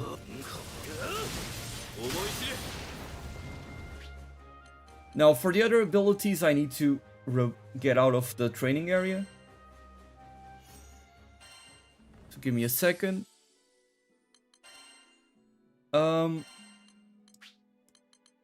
He has this one, which is a party-wide buff. 20% attack and 20% defense. Pretty good, nothing to complain about here. You've got this one, which is an AoE that petrifies enemies. Where, you know, as the description implies, their defense and their action speed becomes slower. The slow is very, very heavy, so it can be good, but I often run support characters that have debuffs like this. And I don't like using this on Percival, I like playing him as a DPS. He's also got this gap closer that applies burn to the enemy as well. So if the enemy is weak to fire, that's going to be very good. And also makes your charge attack charge much faster as well. And at the end, and the final skill is this big AoE attack that has 2 waves of damage. Let's see the animation again. It puts down the sword, and it's 2 instances of damage. Deals not a lot of damage, but it's perfect for the horde missions. And it also makes you charge your charge attack a little bit faster. But yeah, this is the setup that I run on Percival. So in terms of gear, I'm using the base sword despite having this one and being able to craft the other ones. It gives me weak point damage, which isn't the best thing in the world. But I do like the damage that it offers. And in terms of raw damage, it's the best one that I can craft at the moment. And for my sigils, I am running attack up 4. And when you add the masteries and everything else, or rather, and when you add the sword itself, you get attack level 7, so that's 16 raw attack. Stamina is the thing where if you are full HP, you get to deal more damage, and this caps at 29 with stamina level 8. Skilled Assault is also very good. It basically just increases the damage of the skills that I use, which makes the Flame Wheel deal a lot more damage, as well as the other skills, but it's mostly for the Flame Wheel. And I do have this one, the quick cooldown. Sorry, not the quick cooldown. I do have this one, the quick charge level 2. I would like to have it at a much higher level to decrease the charge up time and also increase the damage of your charged attacks. Sadly, I don't have a higher sigil, but once I do, I will be using that. And finally, I have quick cooldown. Simply gives you a 4% skill cooldown reduction. Pretty good, but if I had another stamina sigil, for example, most likely I would replace it with that. There's also... Where is it?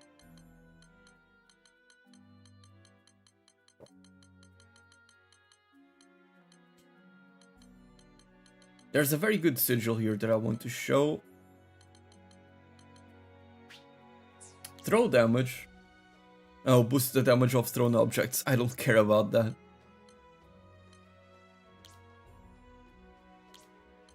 Where is it? Oh, it's this one. There's also this one called Tyranny, which will reduce your base health, but will give you an attack boost. And at level 4, you lose 20% max HP, but you gain 13% more attack. And because you always want to stay at full health, it might actually be a bit of a buff to get less max HP. Because, you know, if you have a healer, the healer can cast a spell once and you're back up to full because they don't need that much HP to heal you. Of course, there's the downside that having less 20% HP can cause you to die a lot more if you're not careful. That being said, I feel like in the endgame, this sigil is going to be amazing once you have a fully decked out character, because gaining 50% more damage out of it and is going to be insane, and the max HP that you lose is always the same, it never increases. So I feel like this is going to be a perfect sigil for Percival and perhaps other characters as well. But yeah, this is the loadout that I've been running on Percival. I like him a lot, I think he's amazing.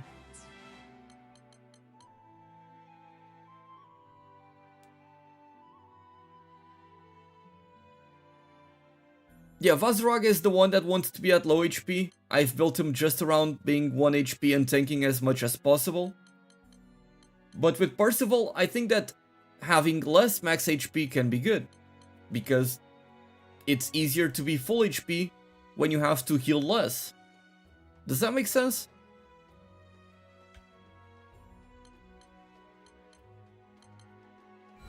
Right, it wants me to be low because of that big charge up skill, right?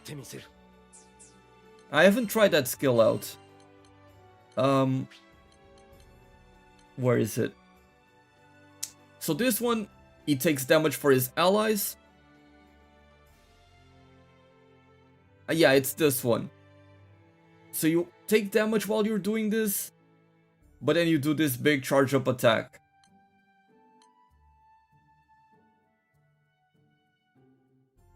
I haven't tried these out.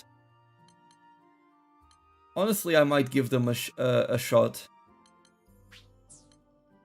Do I want to get rid of this one though?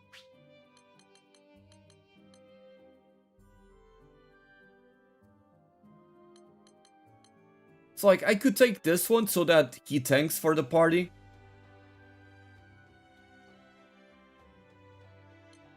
And then also have this one so that I can be at lower health, and then I can make use of the sigils that deal more damage the lower health I'm at, right? I think that would be a powerful combo.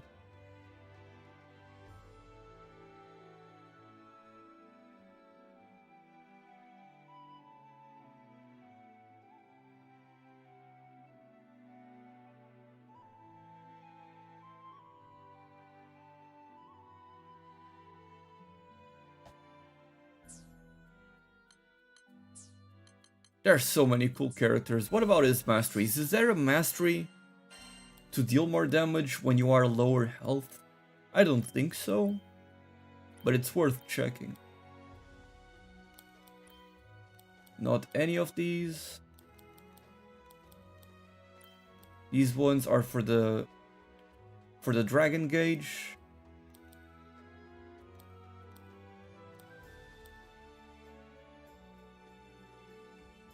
You get one more sigil out of this one, but I don't have enough mastery points.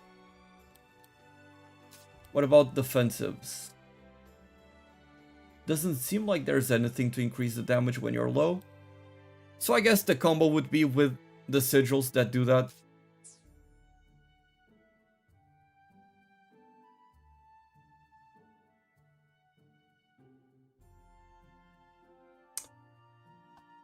Let me go ahead and do something here.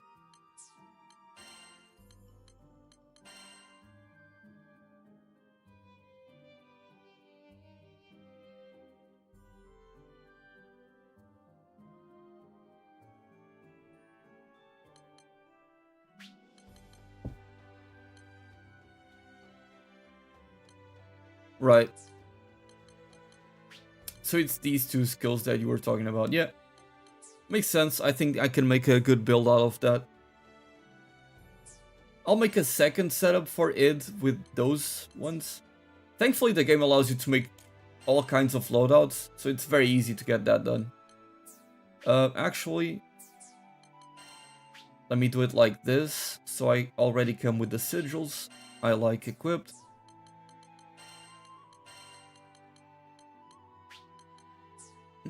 What else do I add here?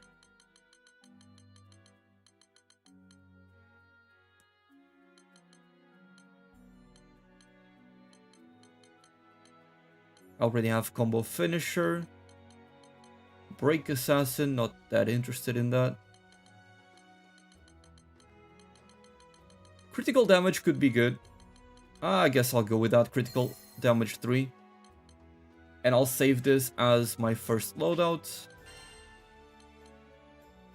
Let's give it the crit damage icon.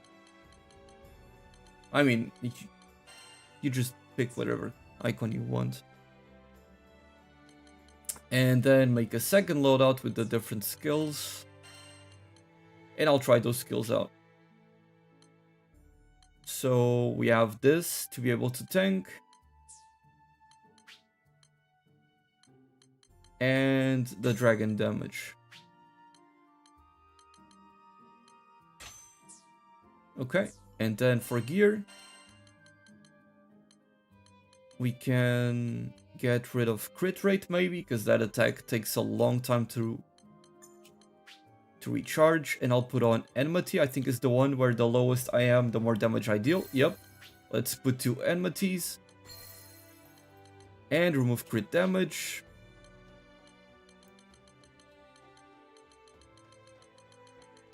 And what else?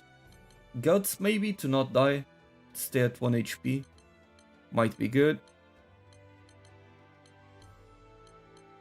Already have quick cooldown 3 equipped.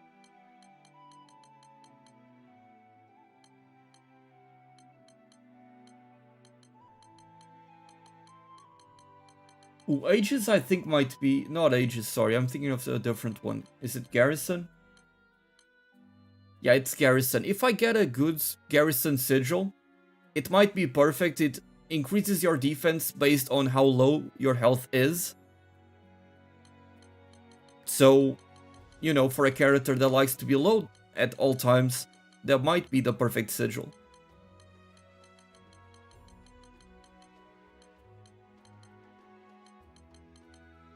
Let's get up here. I'll put on Tyranny, just to try it out. Maybe it's suicidal, we'll see. And I'll save it up as a loadout. Let's put it there.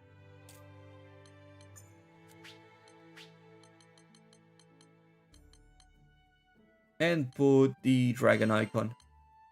Sure.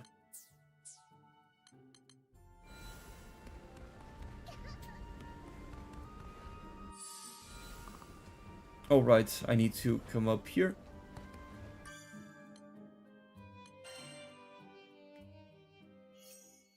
Are there more playable characters? Oh boy, let me tell you.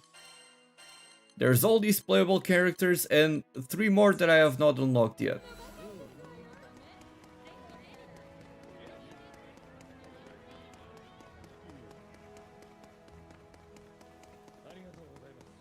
I'm not sure how much the game will be priced at on PC.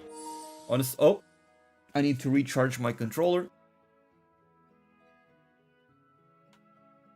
Guess I've been playing too much. Okay, it's fine now. What the hell is that? Okay.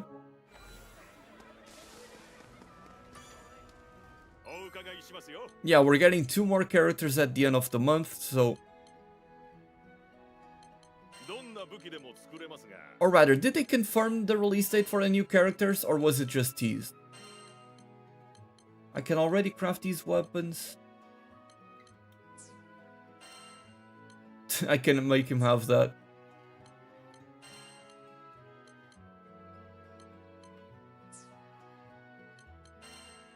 So the one that I have does have more damage. But these ones have stun power and critical hit rate. I guess I'll get the crit rate one. And level it up to 75. And then unlock the masteries for the weapon. And I also like how it looks, so I'll change the skin.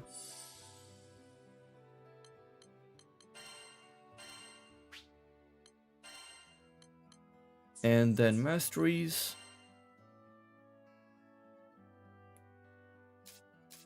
What a fun game. Stun power, attack, and even more attack. Okay, good purchase. And the weapon looks pretty cool.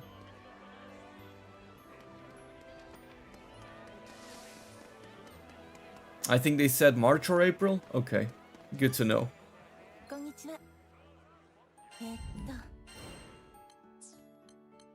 Oh, I have an explore quest here.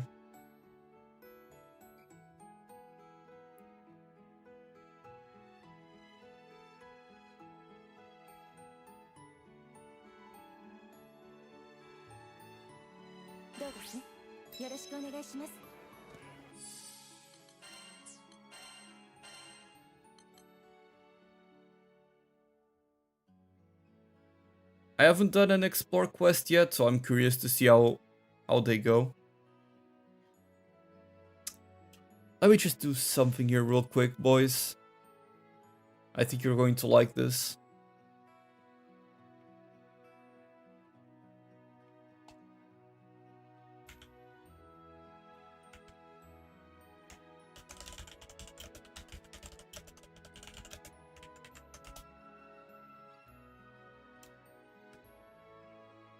And then we do that.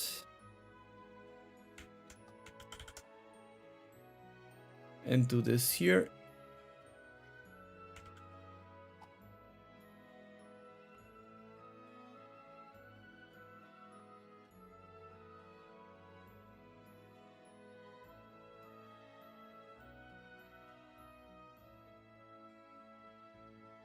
Nice.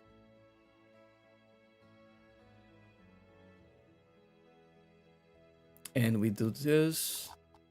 Submit.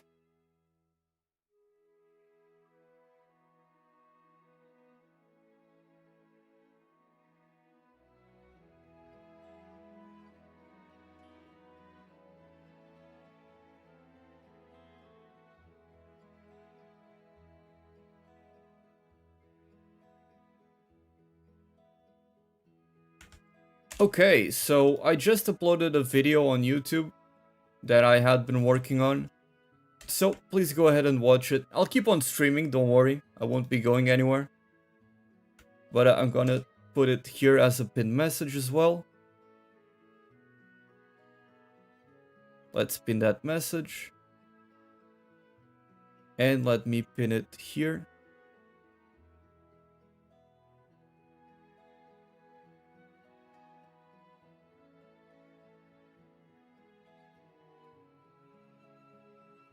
And let me change this.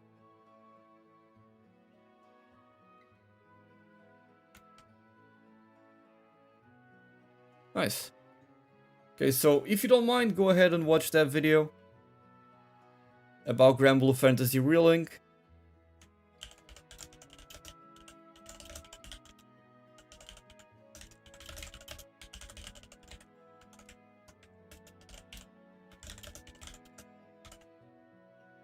Because I do have another video coming out also very soon. Because I have so much fun playing this game, I cannot wait to make more videos and just share the content with you guys.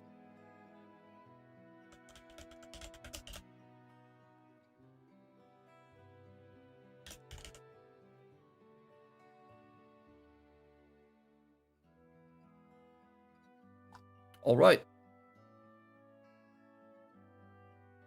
And time to go back to the gameplay.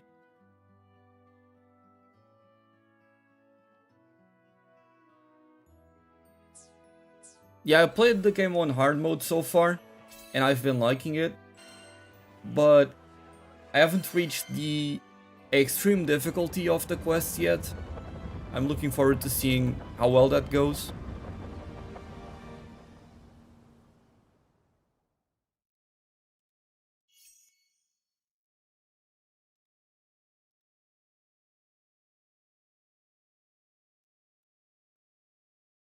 Now let's go.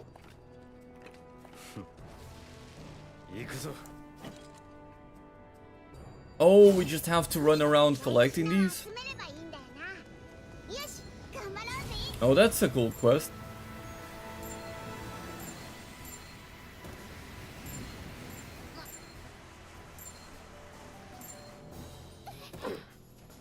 Okay, we pick these up.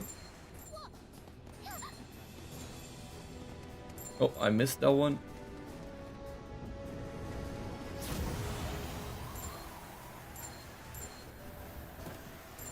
Okay.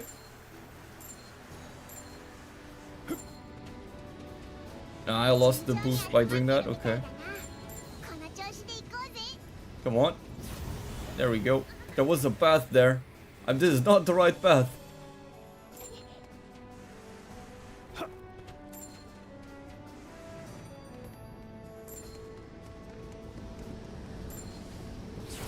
Ooh, we got a big jump there. Okay. So I'm guessing you don't have to take a clear path here. You can just go around and collect as many as you can find.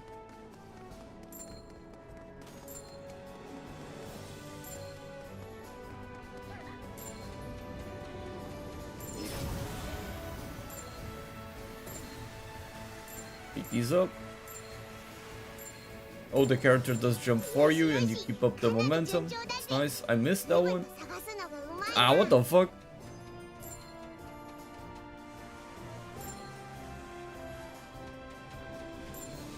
Okay, we got the amount of coins needed. The game still wants me to pick up 150. Do I get points from beating you up?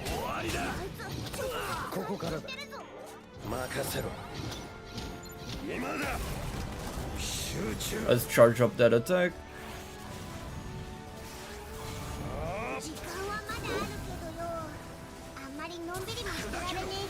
Okay, not as much damage as I expected, but then again I wasn't full.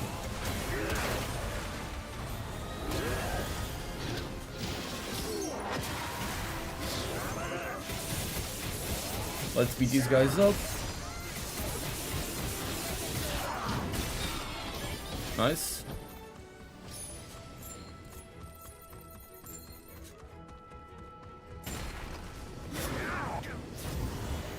And now we're sliding in dragon form. I love this.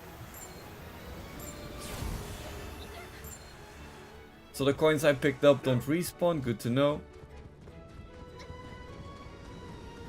I have 1 minute left. I need to kill one more and pick up 75 more. I'm probably not gonna get all this 150. These jumps that I'm not doing these jumps, he does it on their own.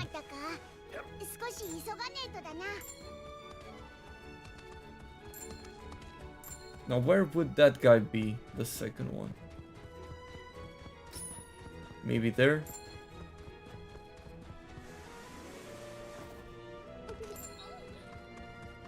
Not having the boost now sucks. Okay. Damn, where is the other guy?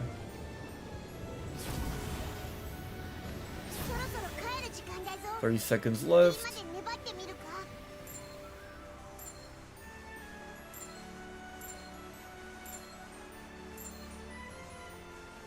Yep, He's not inside, and I'm not gonna get enough coins for sure.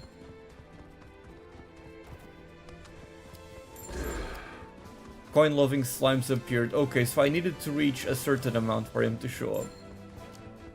Okay, good to know. Well, at least the quest is done here.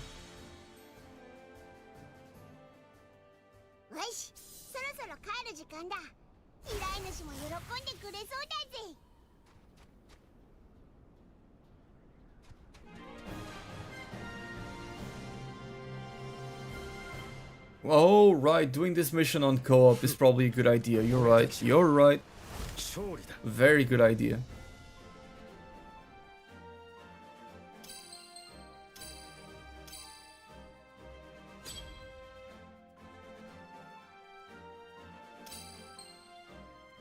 I need to remember about that. Get a gold badge ticket, pretty good.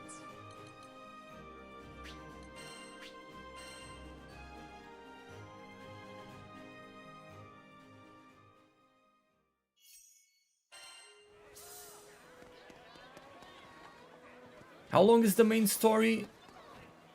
Honestly, I don't know how to say. I have a ton of time in the game. I mean, are you seeing the amount of hours I've put into this game? Granted, some of them I've been AFK. But are you seeing those hours?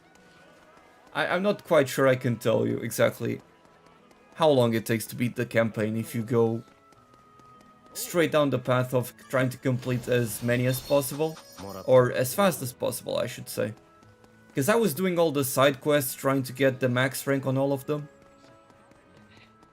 Who's the best support and healer? I think Jira and Gran are very, very good from the get-go.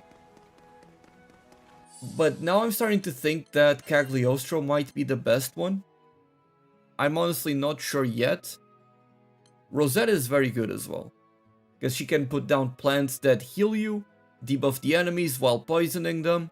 You can also make it so that the plants will taunt the enemies. So there's a lot of control mage utility there. She has a very useful kit for sure.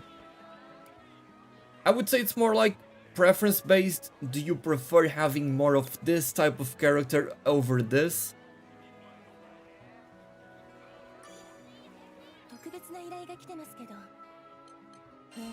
I haven't used Io much, so I don't know just how good she is in the endgame. So now we get these ramp up quests just like in Monster Hunter. This is kind of like the urgent quest to be able to go do the very hard quests. My favorite character is the one I'm using right now, which is kind of a spoiler. Other than that, it's probably Percival or Siegfried.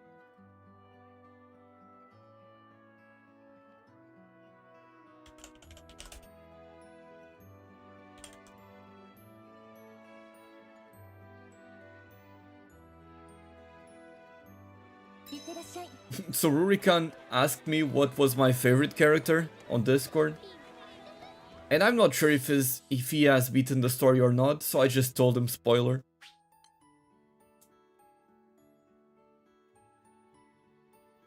How many characters are there? I believe there's 21 characters, 21 I think. And they are going to be adding more.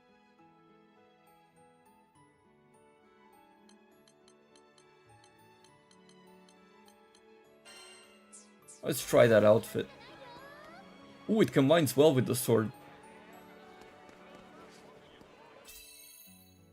This is the build where I'm playing more of a... what should I call it? A low HP berserker. Let's see how it goes.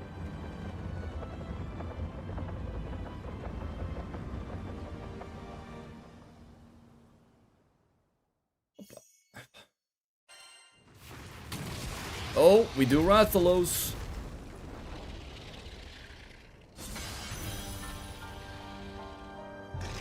I fought one of these before, but it was a bit different.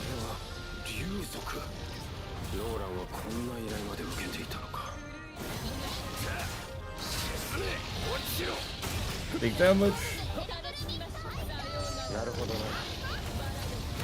Oh, I didn't mean to go to his face.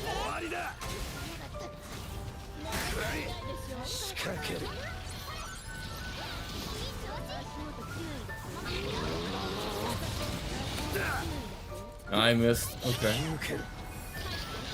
Let's tank that.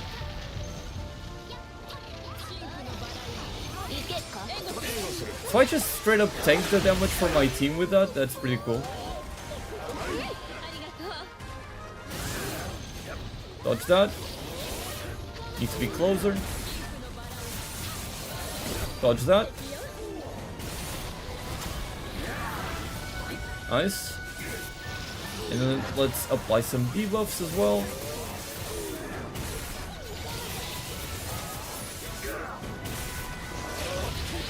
Nice.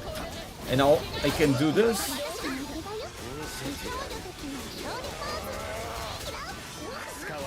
Big damage. He's definitely my favorite character. I cannot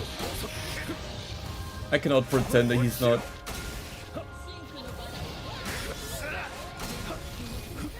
Nice. I was able to dodge that.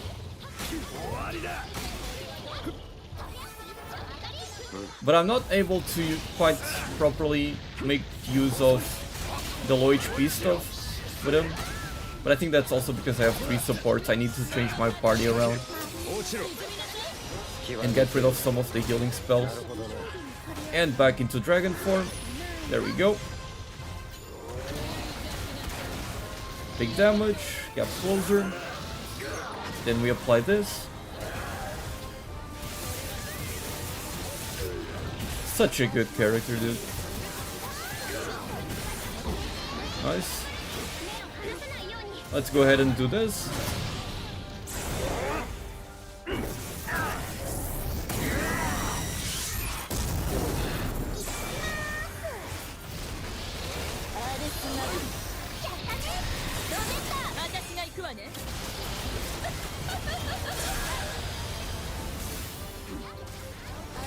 Oh, there's more dragons here, I just noticed. Jita wasn't able to get the full burst. Oh.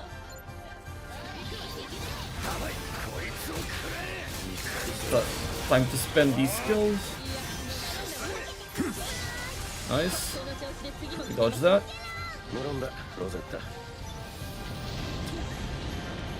Nice. We're doing fine. Dodge that.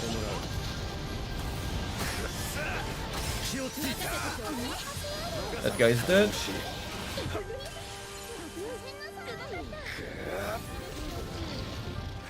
Don't move. Yeah, because my characters are healing me while I'm doing that. It still deals 40k damage, which is pretty good. Nice. And we get a break in link time.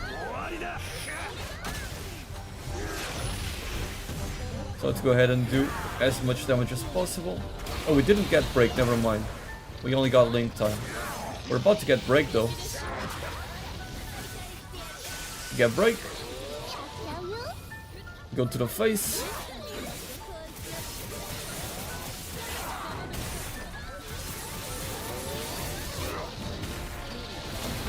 And then we follow up with the combo finisher. Nice. Let's do that one more time. Nice. And then we get the big human mode gauge. What a sick character.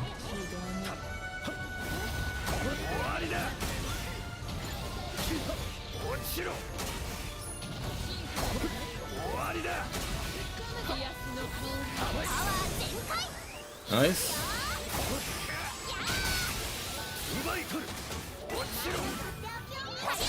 I'm gonna let them keep going.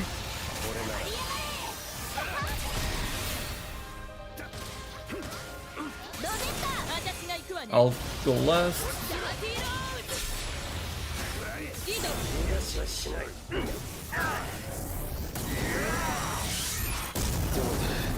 Damn.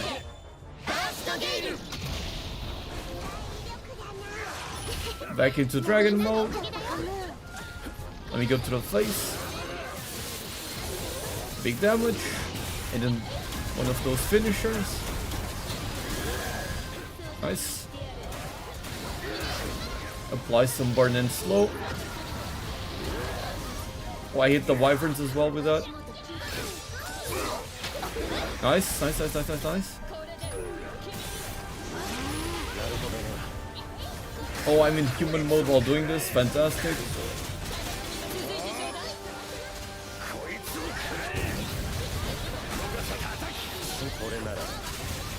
What a sick character. I'm gonna charge this up. Ah, he's doing that thing. Yeah. I have to change my party around to make use of those skills, because right now I'm not utilizing them to their fullest for sure.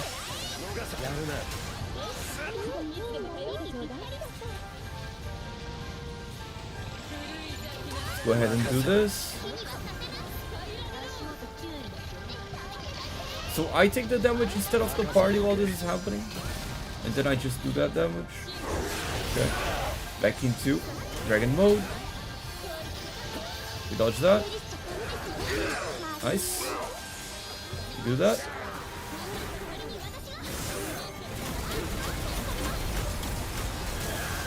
Take damage.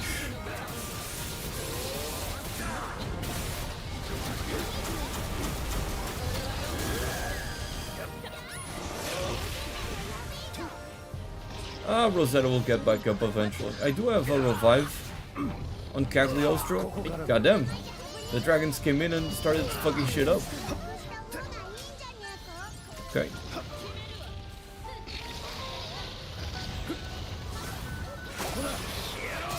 Okay, I need to dodge that. I couldn't go in on time. Damn.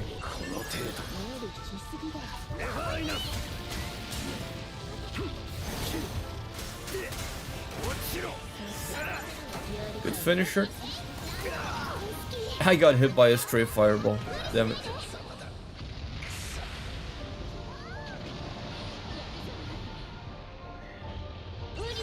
Nice, nice, nice. Oh, let me dodge that. I just noticed the boss is level 60. I'm kinda under leveled for this, but then again, this character is overpowered. This character is something else.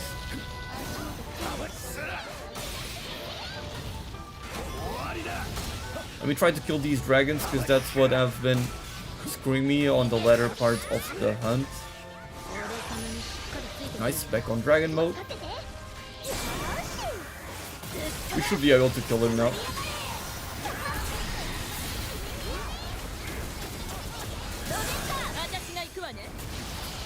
Nice. Then follow up with the finisher.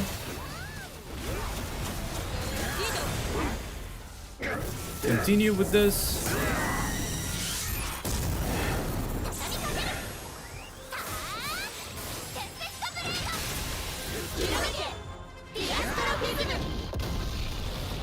Yeah, I should not have used the revive there. Absolutely, you're absolutely right. I know for a fact it was a very reckless one. Nice, we go back into the big human mode. Ah, I wasted it. He ended up dodging it.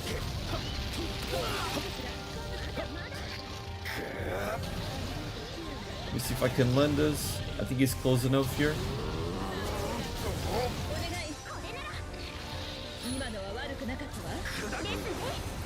Oh, I missed. That's fine.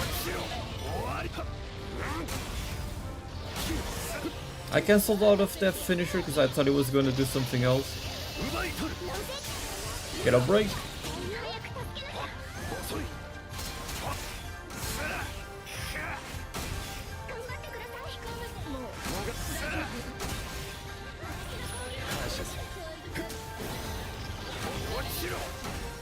Okay, we're doing fine. I tried to tank that for the team. I'm not quite sure if the monster needs to be inside that area, or if it's just the fireball that needs to be inside that area. Get closer.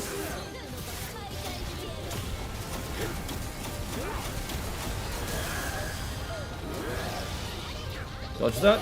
Nope, didn't dodge. And it's done. We killed Rathalos!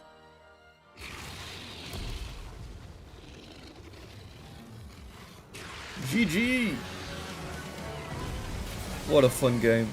How do you describe this game? I would say it's a mix of Final Fantasy 16 and Monster Hunter. That's kinda how I see it personally. Get more chests out of this one. Ooh, Dragon Skill, that's what I needed. Perfect. I like the animation for opening chests with him. Can you force a specific character to do the SBA for the elemental weakness? For the most part is, if a character can perform it, they will do it as soon as everybody else will be able to follow up. But you can use characters that are able to give SBA to other characters so that if all characters can perform it, the one with the elemental weakness will always go first. Does that make sense? So the way that the game goes most of the time is the first character to get the bar full goes right away, because by activating it, the other characters will also be able to perform it.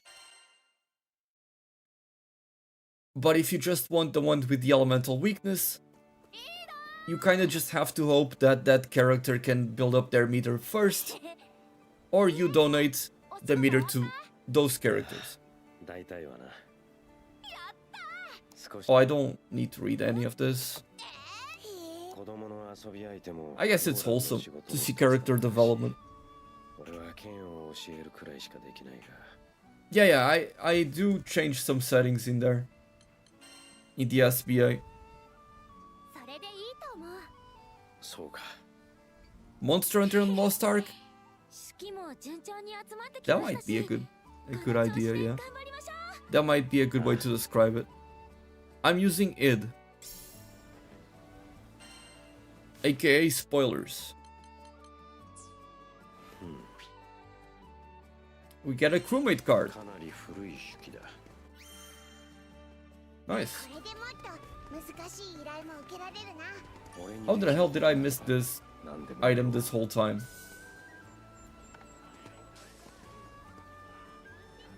They added that item now. I don't believe they just put that there. But we can unlock a new character now. So we have 4 options. I'll be making a poll now and asking you guys which one you want to see first. How the hell? Hey, yo, Twitch. What the fuck? Okay, I'm going to do it on YouTube first.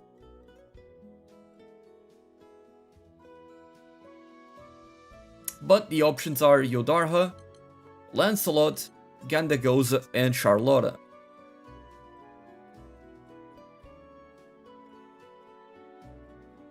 So let's start the poll.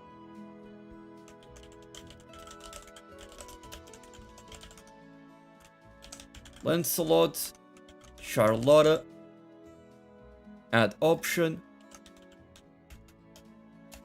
Gandagoza, and finally Yodarha.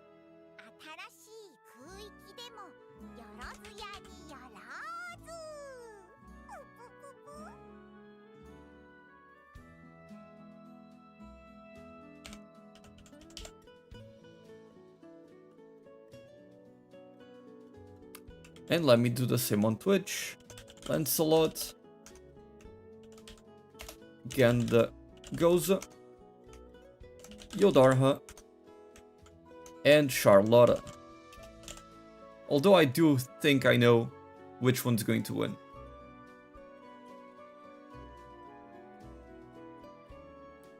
And also, if you're watching on YouTube, please leave a like on the stream because it helps out a lot.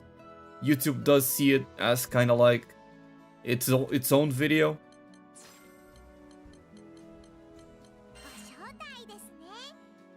Let's see. I'm very curious to know which guys you'll be voting for. Can Grand go Super Saiyan Blue? Kinda. let me show it to you. So, both Gran and Jita can have this outfit where you can have these Super Saiyan Blue colors. The ones you do get with that outfit in Versus. But it's just a color. It's not a unique move, an awakening, nothing like that. Just color.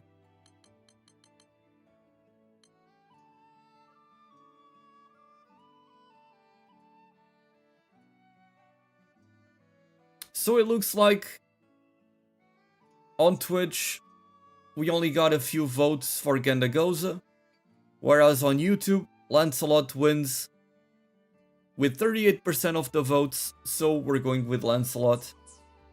I used him a lot in the demo, I liked him a lot. I think he's going to be very good in the endgame for just dealing tons of damage to the boss. And his utility is also very nice, being able to freeze enemies. So let's go ahead and pick him up and see the gacha animation.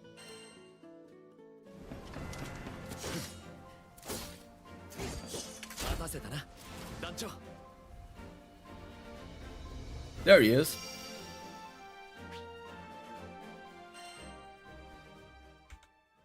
Yeah, you can change Gran and Jita's appearance after you beat the story.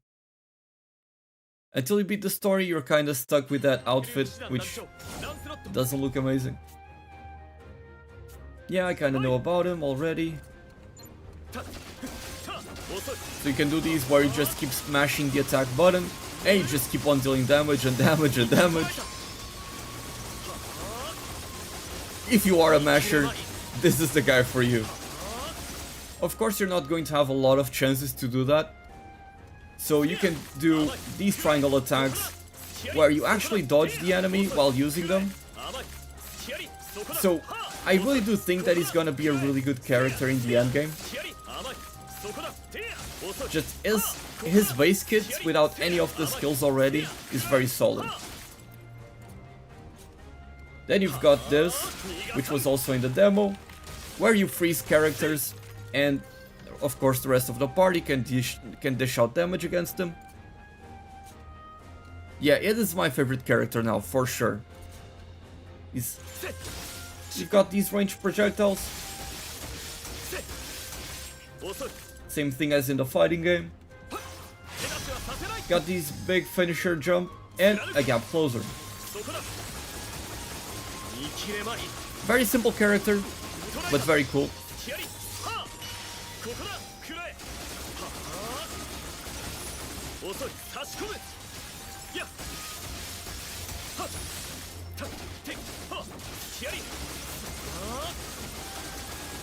I mean, the amount of slashes you can do here, you can build up SPA gauge very quickly with this guy.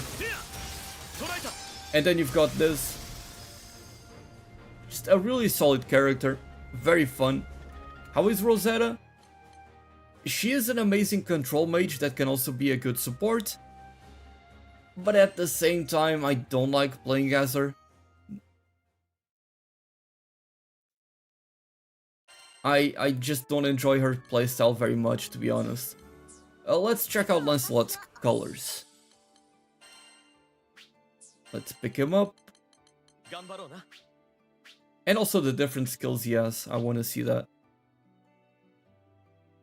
So we got red Lancelot with the brown hair.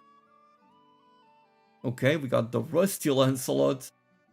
White hair with the green armor, I like this a lot. Ooh, we got the paladin armor. I like it, I like it. And the final one, ooh, very classy.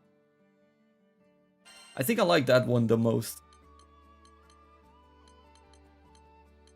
It's not a big difference, but I think I like this the most. A good team for Narmaya? Depends if you want to make Narmaya kind of like the main DPS of the team and then go with supports. For the most part, I've been rocking with this exact same setup of support characters that are pretty much focused on applying debuffs, as well as being able to heal you. And Jita/Gran can also give you some good shields, so it's actually a very good character to have. Cagliostro and Jita both can have a revive as well. That's always nice. So I would say just...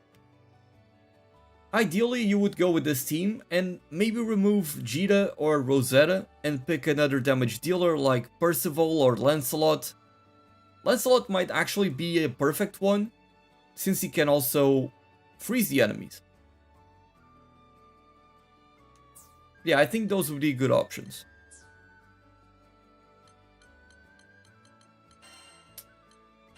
I haven't seen the rest of his skills, so I want to see that.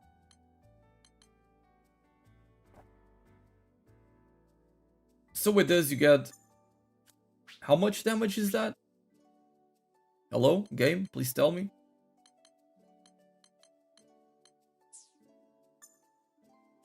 Do I have to go on masteries to check that? Let's see.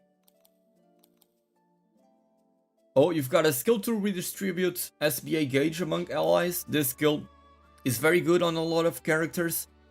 This is the thing that if you have a character that can get SBA gauge very quickly, this skill can actually be pretty insane.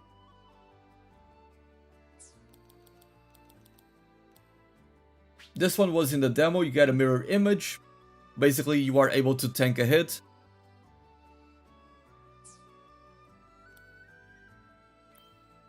And these ones are the final upgrades.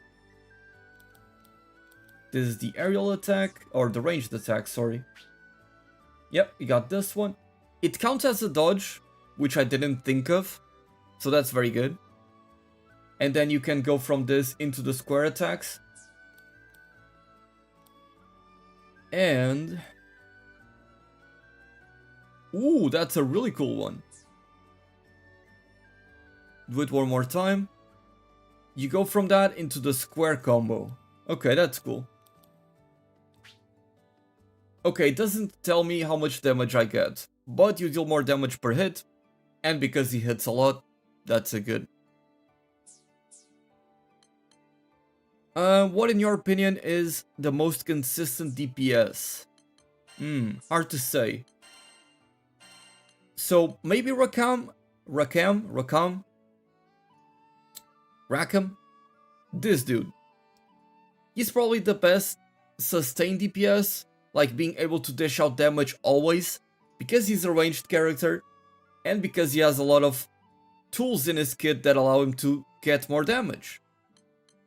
But I'm not quite sure, I haven't played with him yet a lot. I want to put more time into him to truly see how good he is in the endgame. I still need more time with him. Percival is also very good for damage. Siegfried is a monster if you can land those timings. Vazraga, one of the highest skill ceiling characters in the game, where you need to play at 1 HP to deal the most damage. And I would say that those are the biggest contestants for highest damage in the game. It is also up there. Definitely, it is a very strong character. I mean, that's what I've been using for a long time now. He's my favorite character in the game, for sure.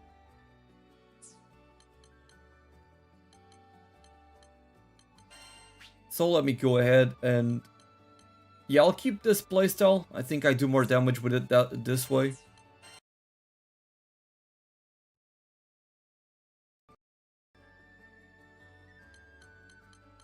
For some reason the sound cut off for a second there. I don't know what happened.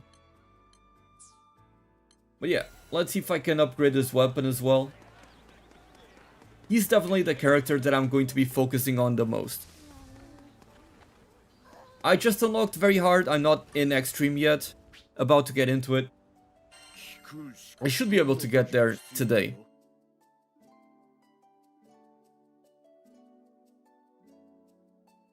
Ooh, we got a Susanoo sword. It provides attack. I'm definitely crafting it, at least for the masteries.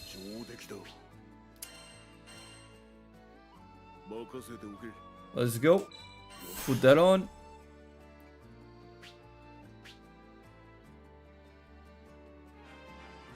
The weapon has reached maximum level. Do you want to uncap it? I don't have enough. Right. I do think I can uncap this one. Let's see. Yeah, I can uncap this one.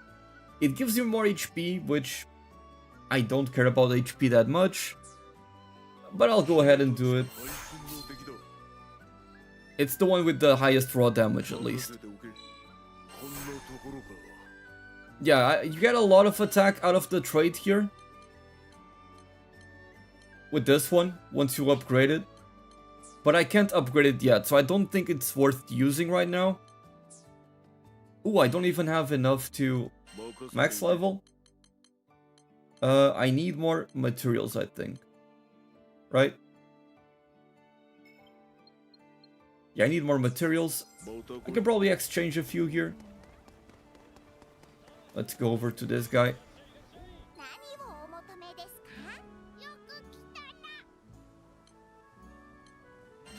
Welcome, Trash. Welcome to the stream, dude. Let's go ahead and buy a few of these. Let's say... Let's get 5. That might be enough.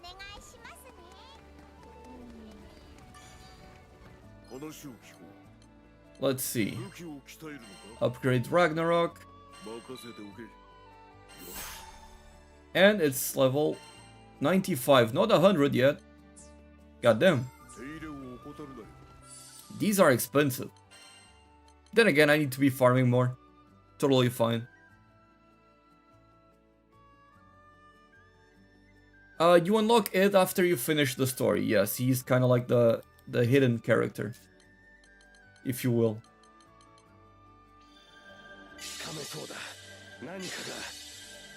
That's a lot of attack from the masteries here. Very happy about these unlocks.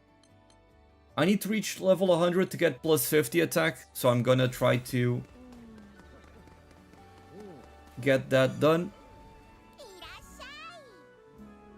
Yeah, the game has very much streamlined the grind.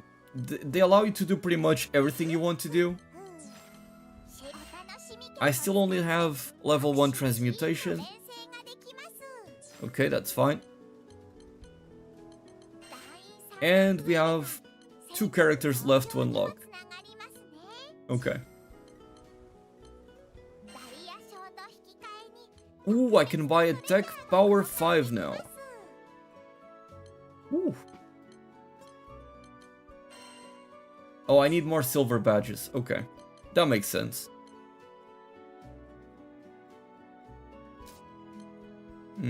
Okay. I can also buy these XP books. I can buy a crewmate card right here. I can already buy this one. I will get the ambrosia first, since it restocks. It makes the most sense to get that out of the way first.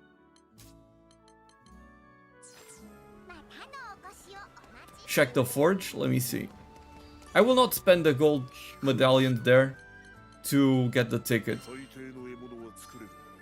Can forge more weapons for more characters. Ooh, I like that one. The weapon designs are also very cool in this game.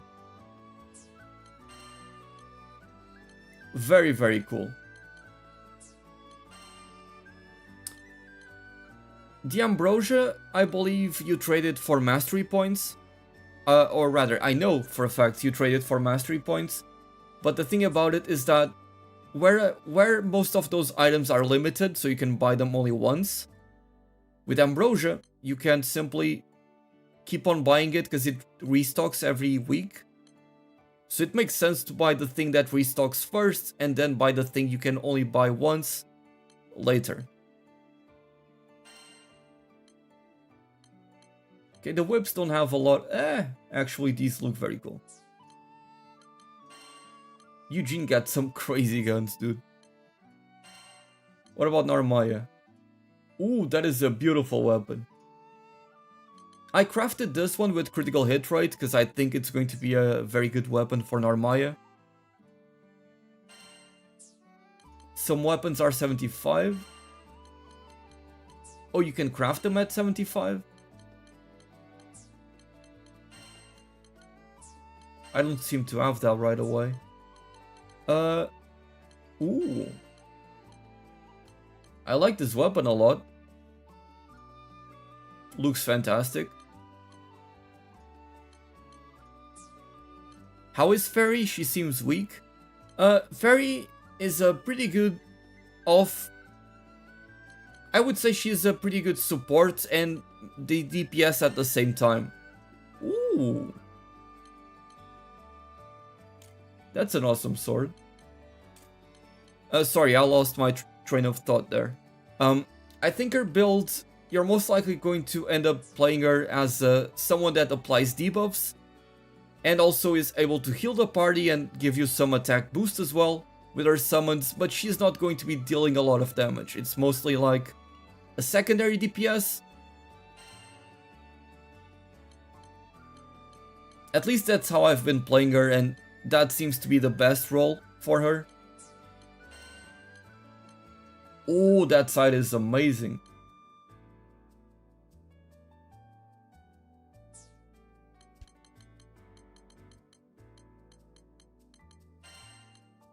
Some of these weapon designs are so sick. This one is the one I have. I think it's just the coolest. Just a giant greatsword.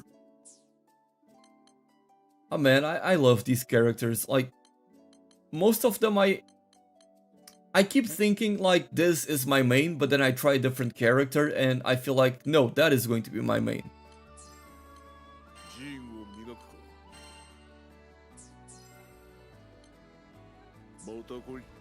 I guess I might as well sell the trade-in items. Nice.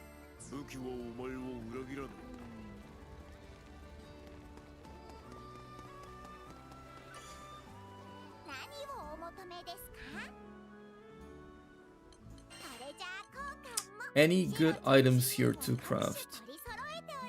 Or to buy, I should say. They do have some good stuff here that I didn't have before.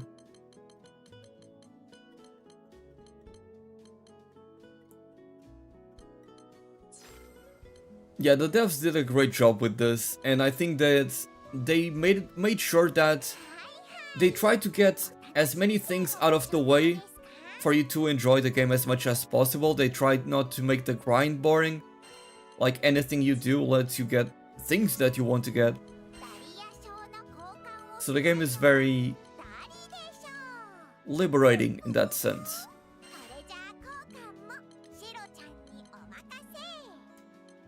So let me buy more fortitude crystals, because I do want to upgrade that weapon. I can only buy up to 10, so let's go ahead and buy maybe 5 for now. That should be enough. Ooh, and Fairy is here.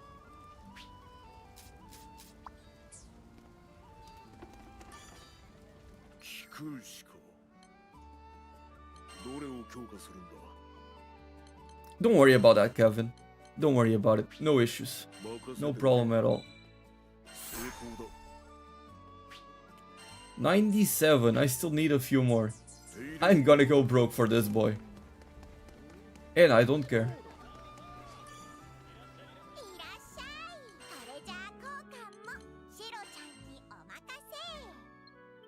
Let's go ahead and just buy 5 straight up, because I might just need them.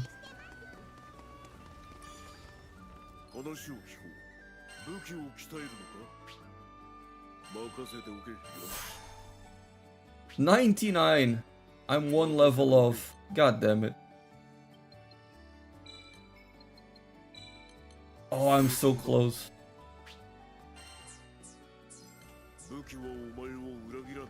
Is there anything else I can do to get those? Probably need to do some quests, I guess.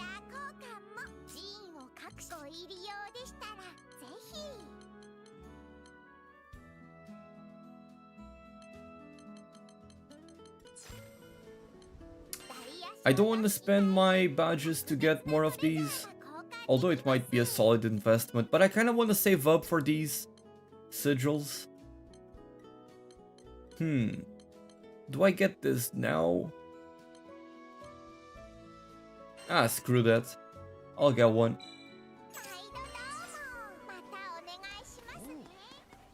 That's gotta be enough, right? Please be enough. It's not enough! Oh, it is.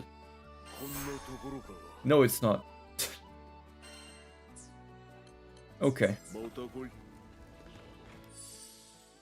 How do you get new weapons? Just keep on playing the game. Eventually, as you progress through the story, you'll be able to get more of them. That's honestly basically it. I'm going to add Tyranny, I think. I can add crit damage as well. Have combo booster. Oh, I don't have combo finisher on here. I need to get that then. I can add more skilled assault, which is also very good. But I think combo finisher is going to be more useful. Let's see. Combo finisher. We get combo booster and finisher.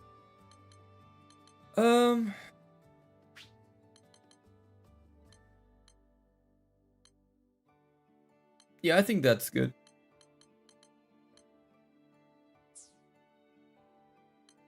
I'll remove the skill cooldown and I'll add instead critical damage. And let me save that loadout.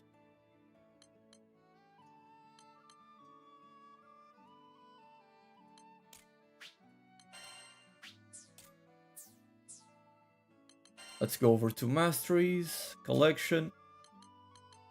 Right, I cannot get the level 100 yet.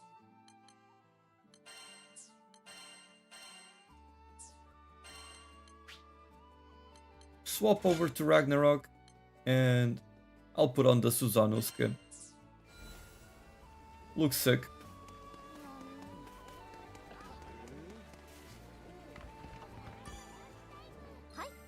I did try using that auto revive on top of guts, but I don't know. I don't like having that many slots taken.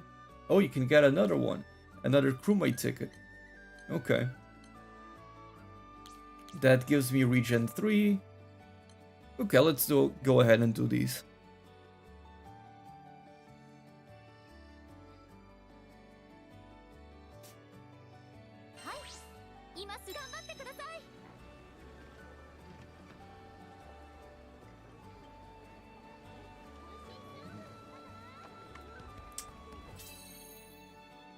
Let's go. Very hard.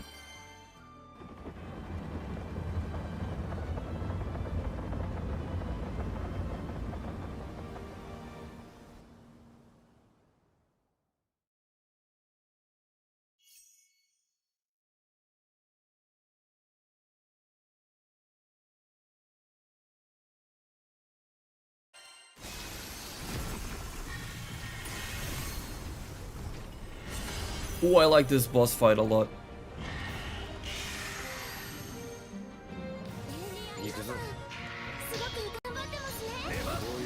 Oh, I got hit in the face by doing that.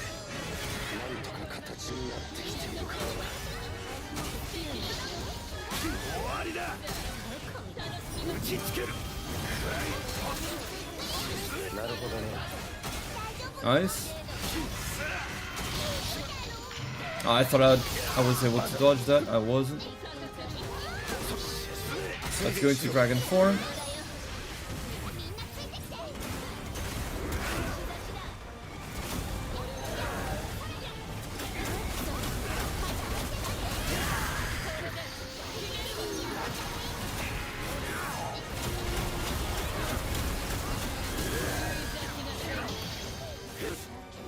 Big damage.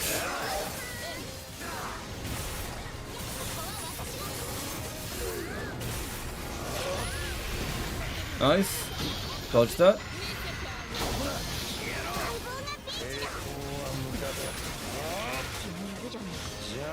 Big damage. Oh, I cancelled that accidentally. I can just go back into dragon mode again.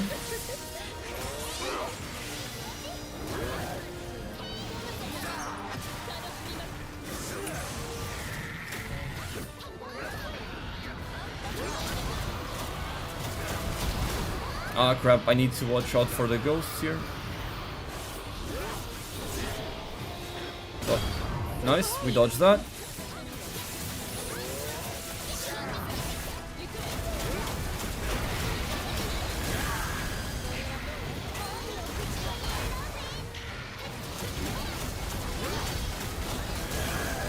I'm not gonna use it right away because I don't think I'm gonna wait for the break which we're about to hit.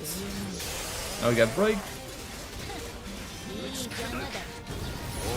I'm gonna do it now. No content is time gated, no. As long as you keep playing the game, you'll be able to get everything.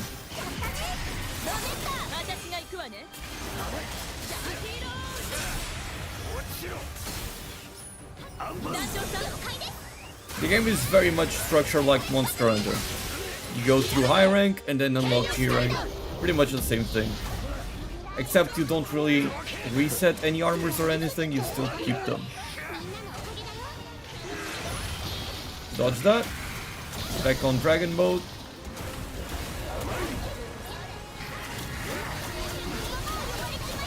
Big laser.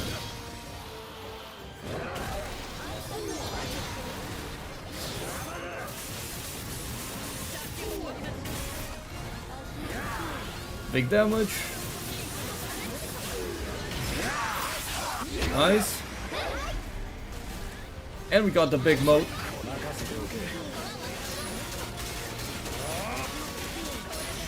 Look at that crazy damage.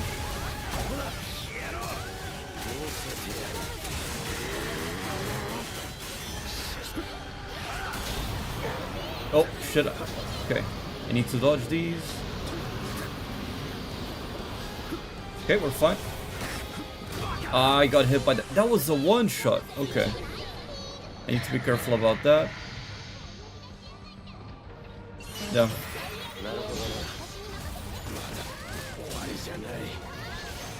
So yeah, this is the appropriate level of difficulty. Now that we've hit the end game, it's perfect.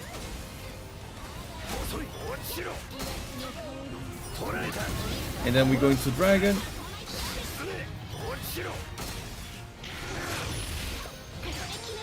And he's dead. Let's finish off with the laser. There we go.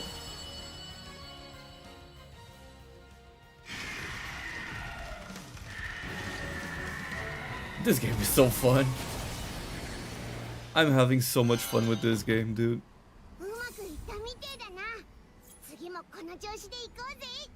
I mean, just look at this guy. Can I emote as him? Oh, you cannot do emotes? Yeah, looks like you can do emotes with him. Which I guess makes sense.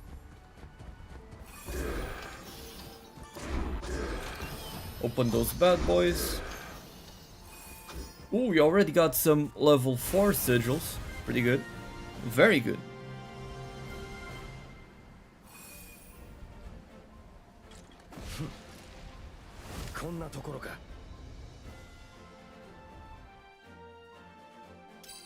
I don't get S++ because I died once. And I should not have died. MVP. Yeah, we get the S+, but because I died we don't get the max rank. Totally fine.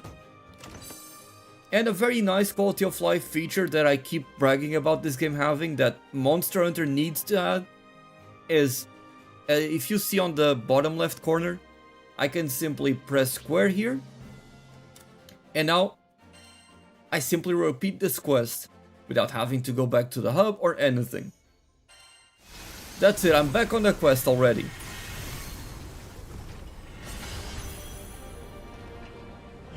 Very nice quality of life. This game has a lot of quality of life that I would love to see in Monster Hunter.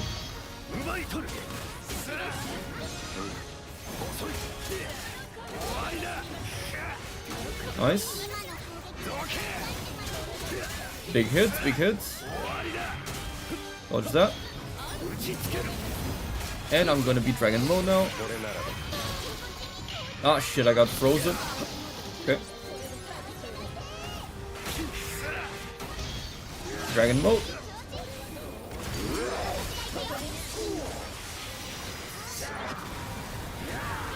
Look at that damage.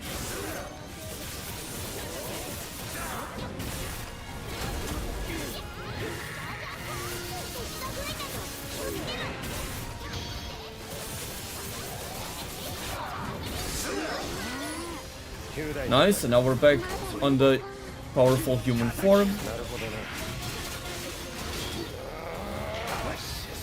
I did not do the finisher because I thought I was gonna die there. We dodged that attack with the perfect dodge. Now I'm gonna go back into Dragon Mode.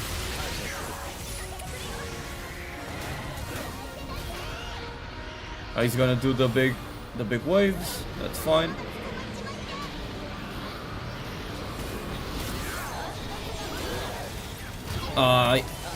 Okay, we survived that.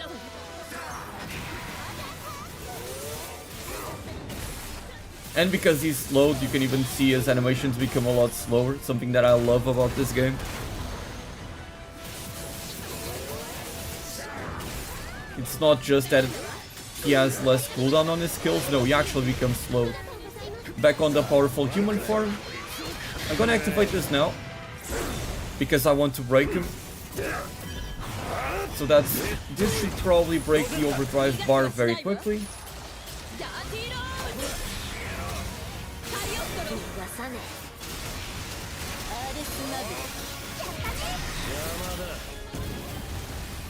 So we're gonna get a break after this. Yep, there we go.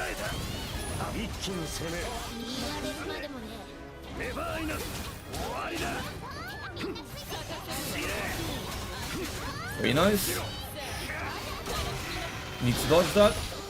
Nice.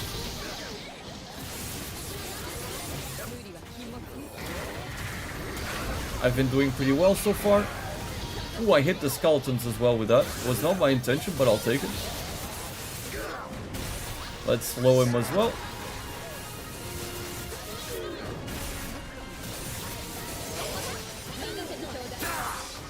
Nice, combo finisher. We get the link time. And I got the big powerful human mode back. I should say god mode to make it more difficult. Big damage. I mean, that was a ton of 50Ks up there. And we have it again. I don't know why, but I'll take it. Ah shit, I got stuck by the ghosts. I couldn't do the finisher on time. That's fine. You get out of the way, don't make the same mistake twice.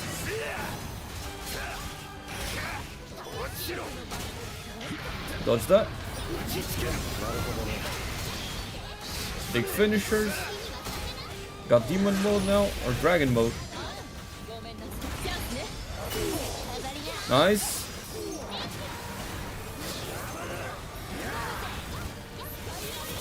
Big damage. Dodge that. Might be able to get a full burst here. I'm gonna go next because we might not be able to get a full burst if I don't go just yet.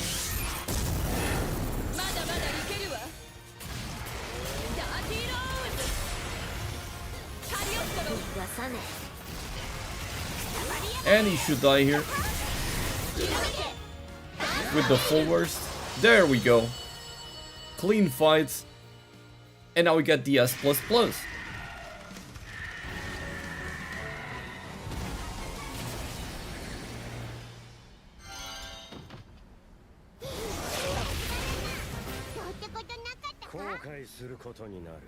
Awesome. Dude, I'm having such a fun time with this game. I'm gonna be grinding the endgame, making so many videos about this.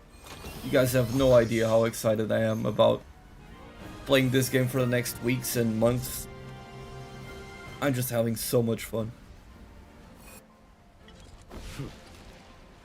Yes.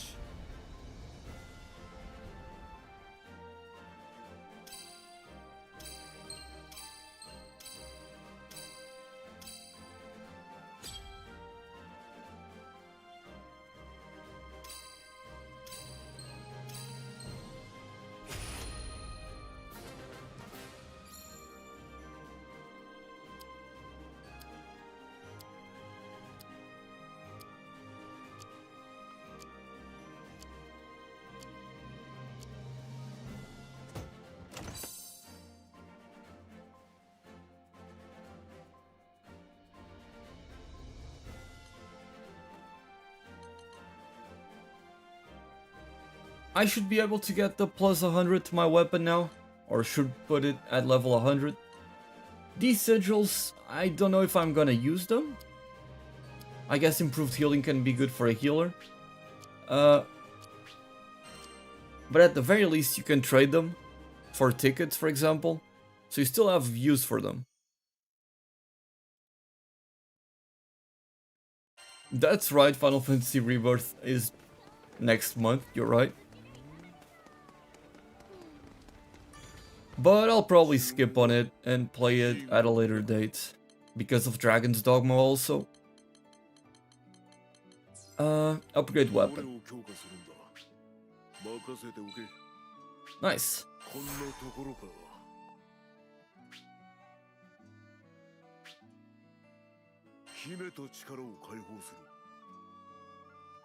There's a lot of stuff here that I need to uncap it.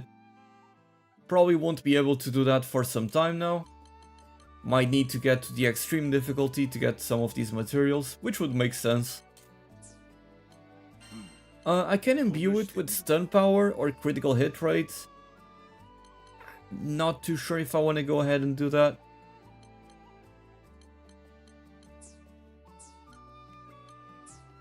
But for now, very satisfied with what I have.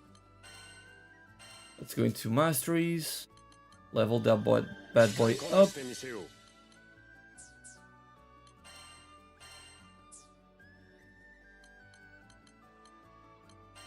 Oh right, I have this because of Zeta. Ooh, that was not in the demo. She puts down a nuke, okay. Also removes a buff from an enemy, so that can be very nice. The parry was in the demo as well. Just damage dealing, extra damage for Zeta, I should say. This was in the demo. Okay. Nothing particularly amazing, but she is a very fun character to play for sure.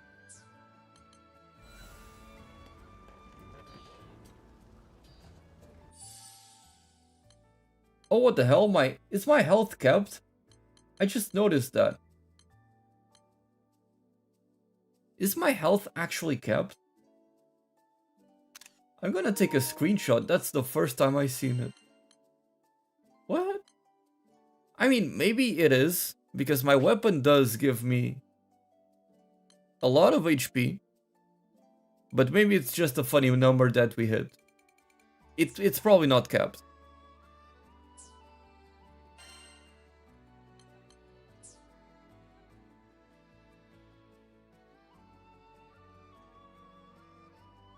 But I'm liking a lot of these new quests that we've been doing. I like that dragon quest a lot. Let's see if we've got those harder quests as well. Some more of them. This one gives me a ticket. We already knew that. Which one was this? Oh, it was the dragon. I got a C in it. Fandom Isles.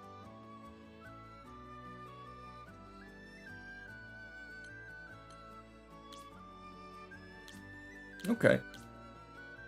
Let's go ahead and do these. Starting with the rock golem.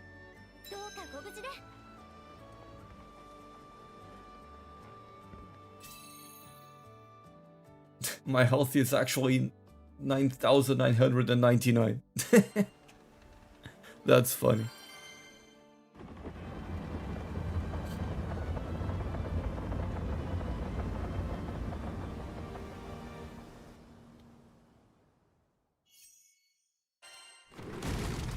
Let's go! Rock Golem.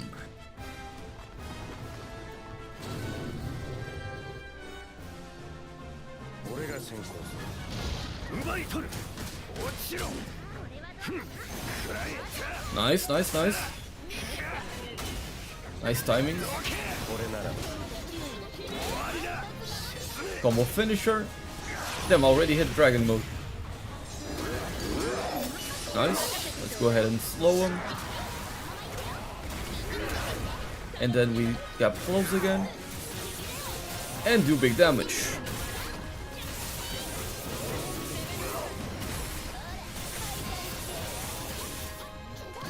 Oh, I couldn't time it. Damn. Unfortunate.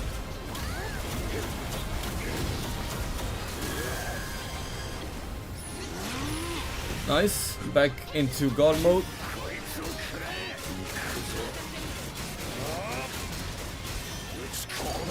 That is so cool. And then we go back into Dragon mode, which puts us back into God mode.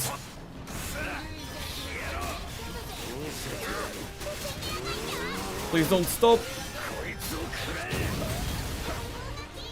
Nice. Just not nice that 2 allies died.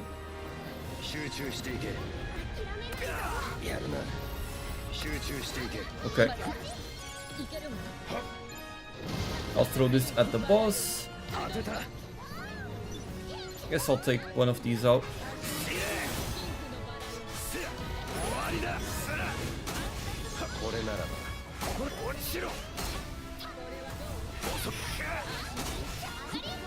Let me pick that up. Oh, another one spawns. Pick it up, throw it at the boss.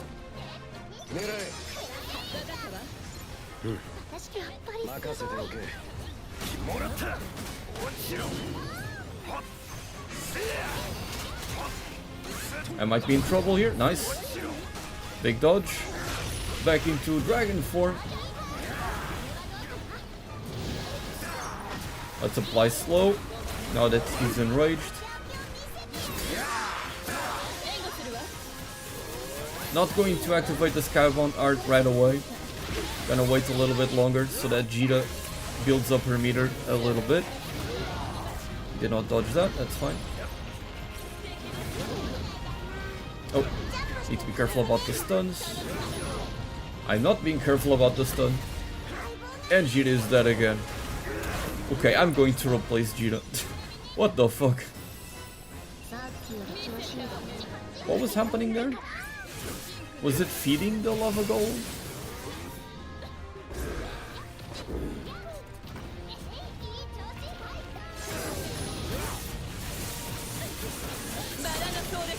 Okay, we'll be able to get a full burst now. Nice.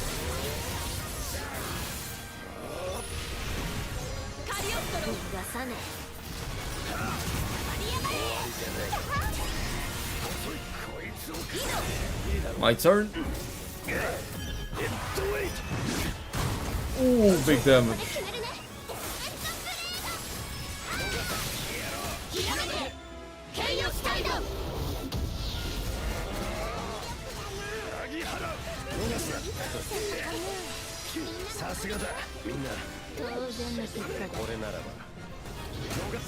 Okay, we gotta kill that flame gyre.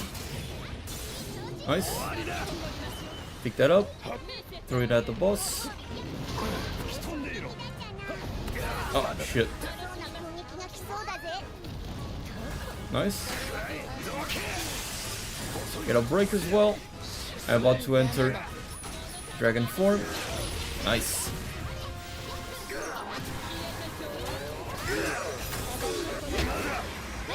And we get a link time.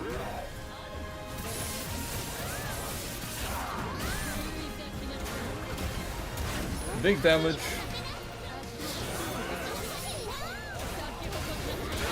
Dodge that. Nice. Yes, sir.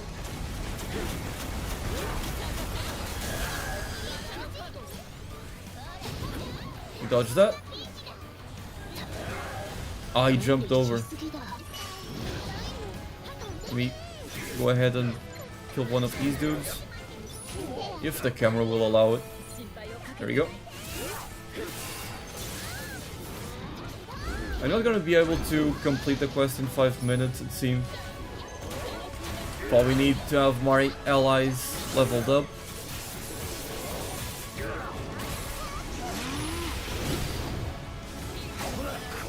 Diabolo, I don't have the tier list yet. I still want to put more time into all the characters.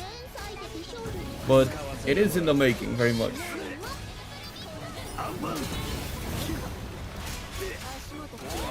Speaking of which, I want to put Lancelot on the team. He might just be exactly what I need. Another DPS that is also able to dodge attacks.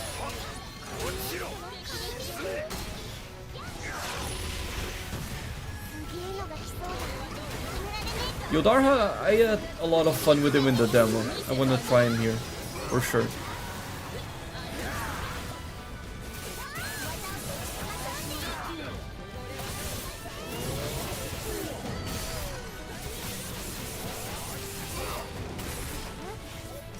Dodge that, perfect dodge. And Skybound Art. Yeah, Siegfried is amazing in the endgame as well. He does have that problem where, you know, you have to be careful about when to attack. A lot of times you're preparing to go for his big finisher, and you can't quite do it because you need to dodge an attack. So he does suffer from that, depending on the fights. But he is very solid, for sure. Yeah, it's most likely going to be like an hour-long video. Now I want to pick that up and throw it at him. Okay. Not what I wanted to do, but okay.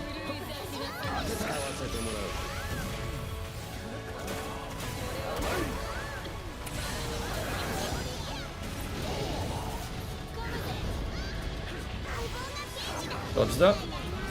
I got hit by the stun, but that's fine.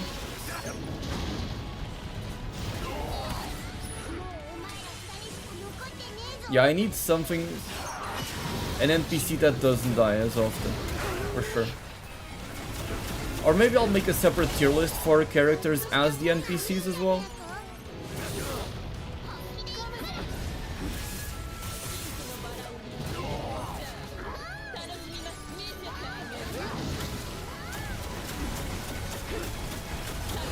I thought I would be able to perfect time it.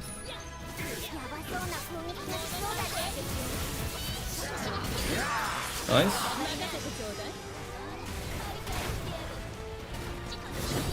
Perfect dodge.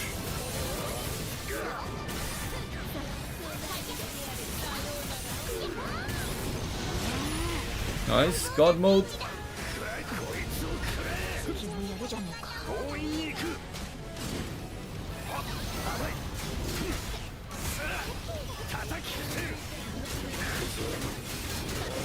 Big damage, big finisher. There we go.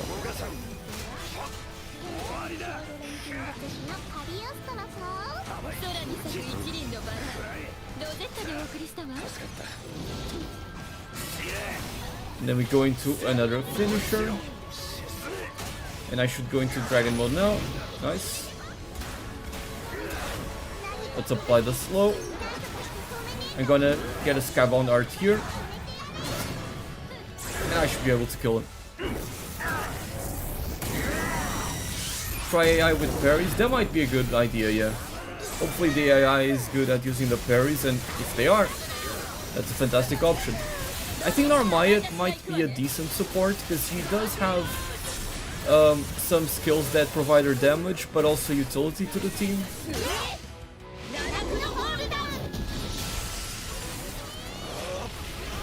There we go.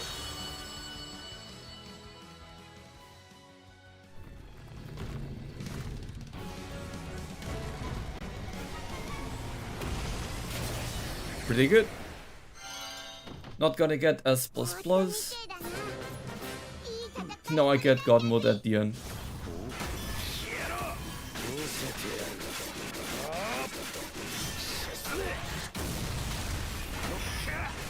What a sick character. Once you get drained, you don't need a healer that much. The problem is I don't feel that drain heals you that much. At least from my experience, it hasn't healed me as much as I want or hope that it does.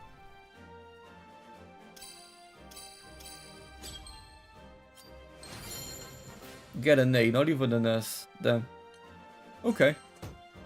There's room for improvement for sure. Gonna start over tomorrow though, because I wasted too many mastery points. Really? You're gonna start from the beginning? Damn.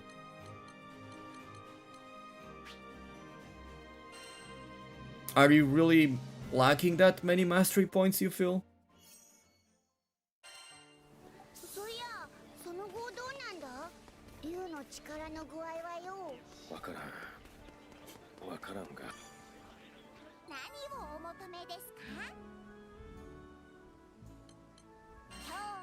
We got new items in here. Ooh, Dragon Wing, that's what I needed for my weapon. So I might be able to craft everything that I need. I just don't think I have enough coins for everything. I don't even have Astral Matter to get this. Okay, that's fine.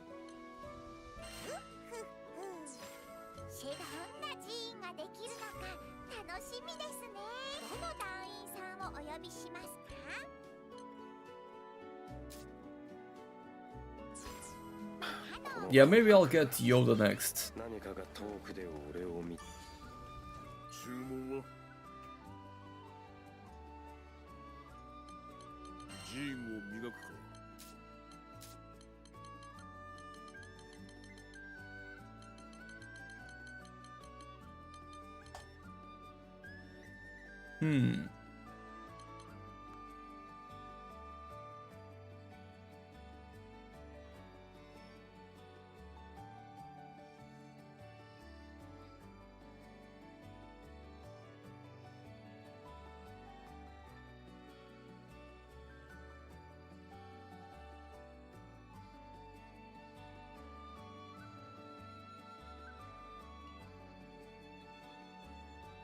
Okay.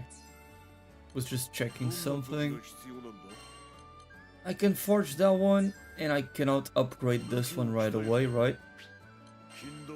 Yeah, I need a lot of materials. What about the Susano? Purgatory Arm Guard and Dark Orbs. I can probably put those on the wish list and get them without too much difficulty. So let's put on 3. And let's put 1. And while we're at it, let's remove this from the wish list. And remove that as well, since we have plenty of them. And the quality of life in these menus just feels so good. Why can't we have this in Monster Hunter?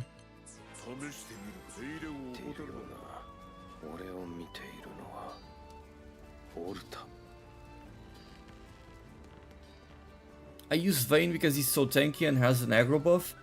Yeah, I'm probably going to add Vayne to the team because I tried him before and he seemed very, very good. Even as a main character, he seems very powerful. Is this game kind of like non-gacha Genshin Impact? Kinda like that. If you've played Final Fantasy 16 or Tales of Rise, those would be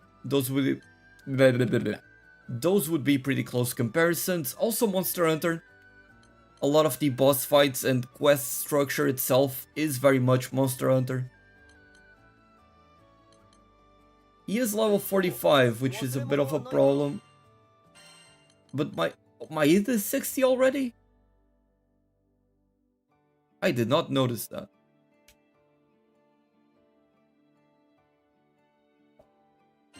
I did not realize he was leveling up that fast.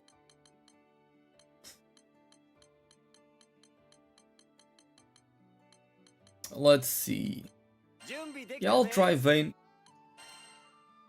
Probably need to give him some more gear and masteries as well. So this is a way for him to get health.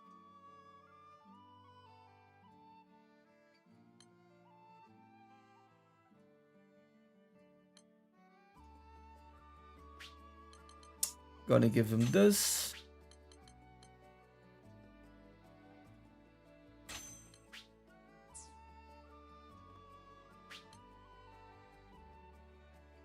I think that the thing is, I think Vayne, like, I think I would play as Vayne. Because, like, a lot of his skills don't even buff the party, it's more so to buff him. He does have the big shield that he puts down, but would the AI use it at in a good moment? I don't think so. I don't want to trust the AI with that. I'll just give him the taunt, give him the full HP restore, the dash as well. Yeah, I think I'll do this. But I think Vayne is gonna be like the most, like, if you're having trouble with anything, you just put this guy and you're going to win. That's what it feels like.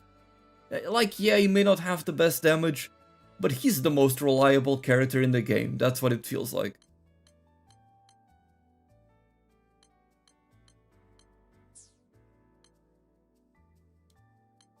And I'll probably swap out Rosetta finally for someone else. Let's see. I did say I wanted a character with a parry or a dodge. I'll try Narmaya, maybe. I do like Narmaya. But Lancelot could be cool also because of the freeze. This character is Id. You unlock him by beating the campaign. And he's genuinely one of the strongest characters in the game, if not the strongest.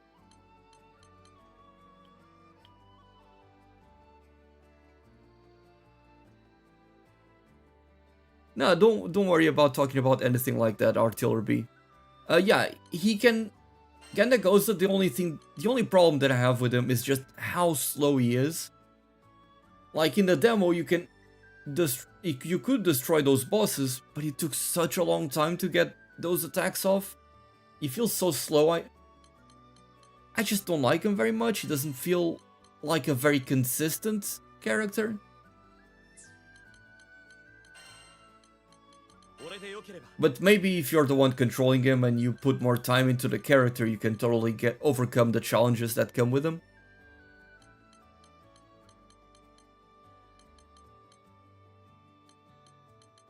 Yeah, I think this is a pretty solid team.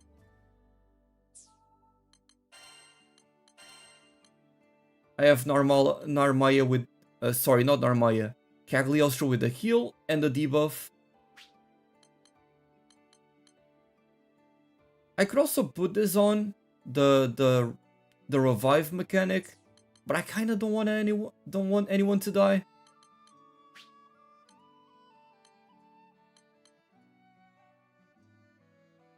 I'm not sure which one would be best.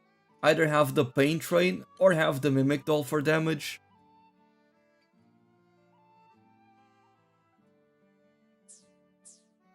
Now Lancelot, I think I'm pretty solid on the skills. Gonna give him the dodge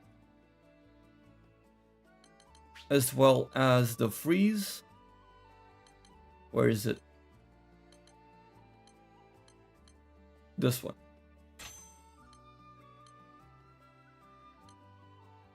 And maybe the attack boost as well.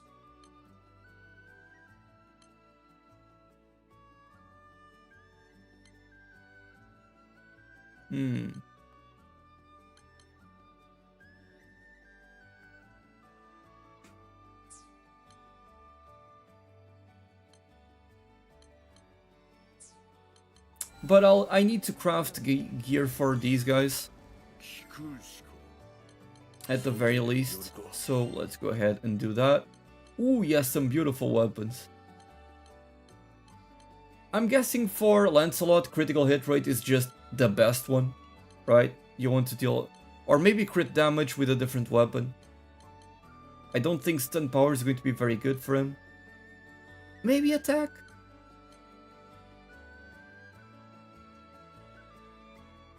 I like IO a lot, but not as AI. Yeah. I've seen that a lot of those skills where the character has to aim the skill, the AI doesn't seem to be very competent with that.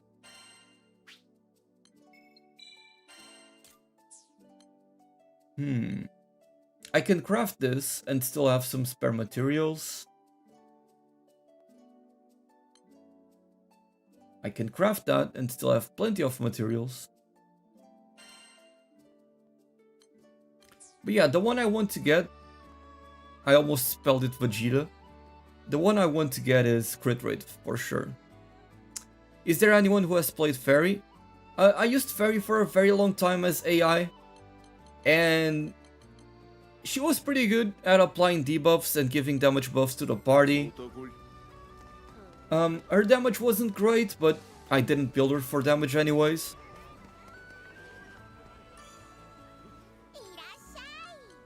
But it was not very consistent, I don't think. I don't think our AI did an amazing job. Let's go over to trades. Let's filter for wish list. See if there's an item that I need. Oh, it's here. I can get this. I can craft that weapon. Nice. Perfect. And I remove it from the wish list. Perfect. So yeah, if you have to pick between Fairy or Rosetta, I would say Rosetta. She can also do a lot more with the plants. Like, a lot of times you'll just be healing without realizing because you're near one of Rosetta's plants, which also poisons, which also taunts enemies. She's just a very good AI character. But Fairy is a lot more inconsistent. But she's amazing if you actually play as her, she is very fun.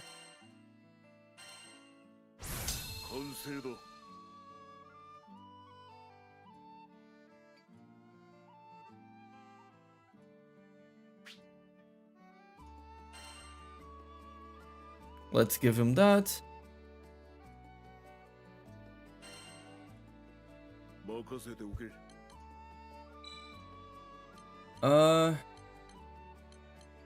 I'm able to level that up to 75, so let's do that.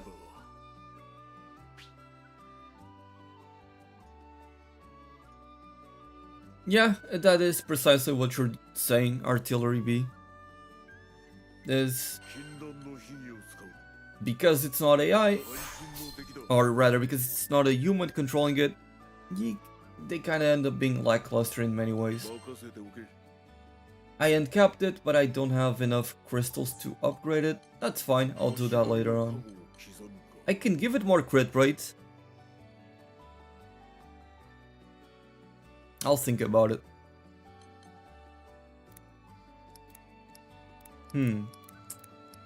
I don't have many of these stones yet. I need to start farming some of these.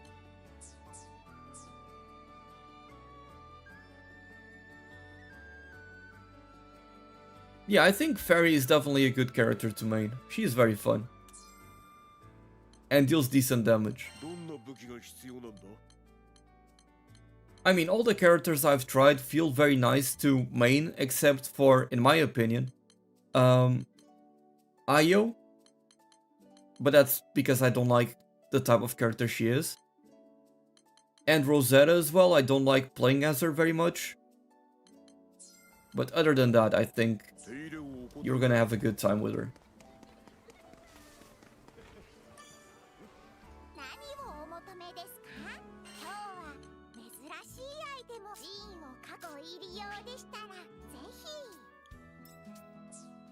So, Fortitude crystals. Can buy 3. Let's pop them open. Yeah, all the characters are viable. And the main character can be a very solid one as well. Yeah, it is permanently playable. I was very surprised by that. He's my main, he's my favorite character in the game.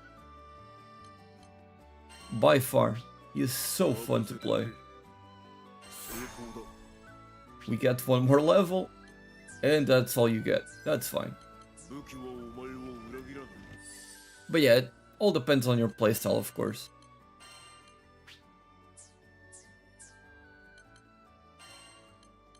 Let's go ahead and give him some extra masteries.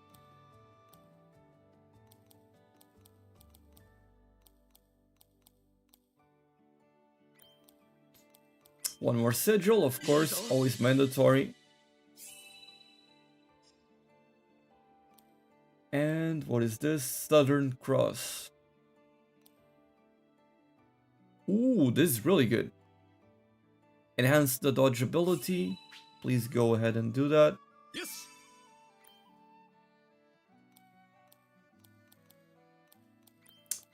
Maybe I'll get Southern Cross. I'm not using that skill, but it might be a good option. What would I remove from him?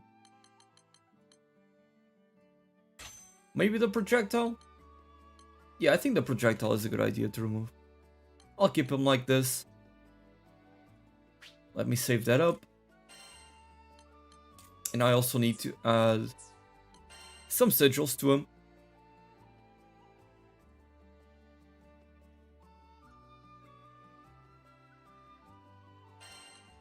So crit rate and crit damage are going to be the main things.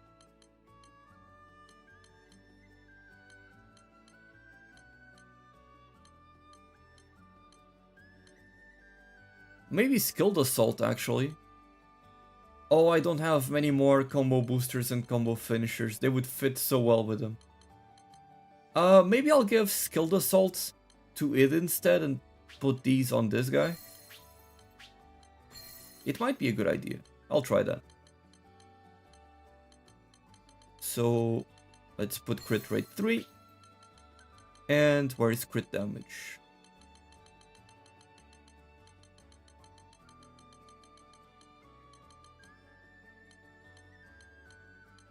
Crit damage 2. And for it, I'll add... Where is it? Skilled assault. And focus on those big skills. So with this, we have skilled assault 12. 58% more damage. Damn, that's crazy.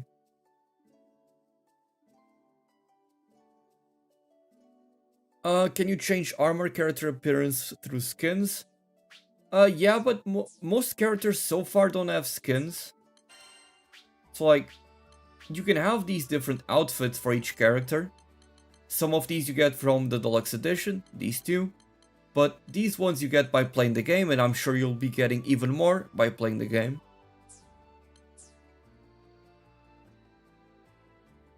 But in terms of outfits, the only one that I've found that has a proper outfit change is Siegfried, where you can take off the helmet, put the helmet with the visor up, and then with the visor down. But so far though, that's the only change I've seen. You can change your weapon skin. Like for example, I have all of these weapons so I can swap between their skins. That's pretty much it.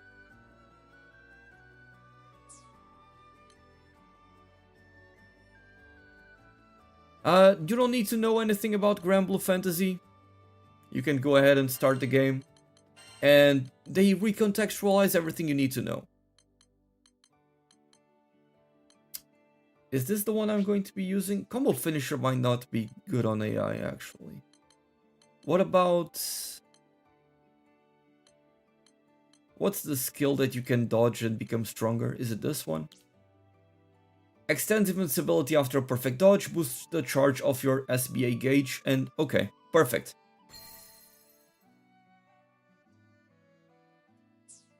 Perfect. Very curious to see how well this lens plays. Do I have more quick cooldowns for you? I do. Nice. I'll put on auto revive. Or do I prefer having health? Because I don't want you to die ever. Right, I need to take care of Vayne as well, I forgot. So, Vayne, you're going to have Provoke, because you're going to be the tank. Fast Learner 3, so you level up faster. Actually, I'll put that on Lancelot.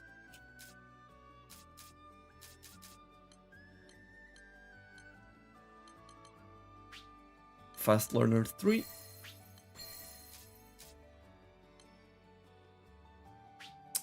And then, let's go ahead and give you... maybe health? Health 3 seems like a good idea for sure.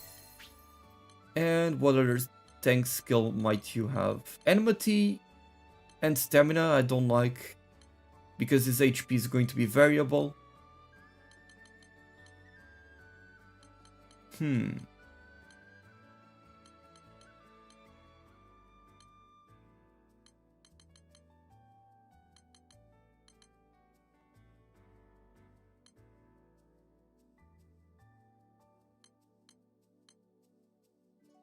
Okay, this is good. I'll put on HS4 as well. Make him very beefy. And I'll try to get a new weapon for him as well.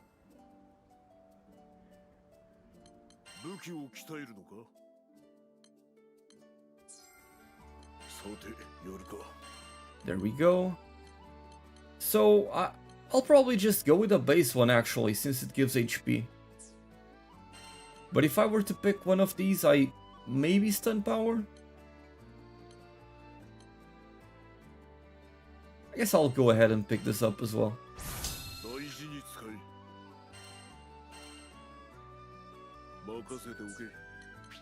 I don't have the mats to level up, right? I don't. Okay, that's fine. I like that the Quakadal is just Rammus. He does very much kind of just play like Rammus as a boss.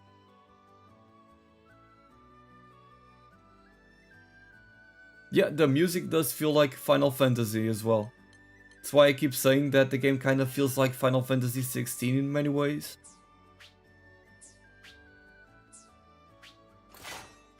And then I'll put on this skin. I think that's best. Okay, we got a beefy tank. And do I unlock some more masteries for you, sir? Maybe on the defense tree, now that I think about it, since you're going to be the tank. But we can get a sigil out of you. Let's go and collect that, and then that. And here in the defense.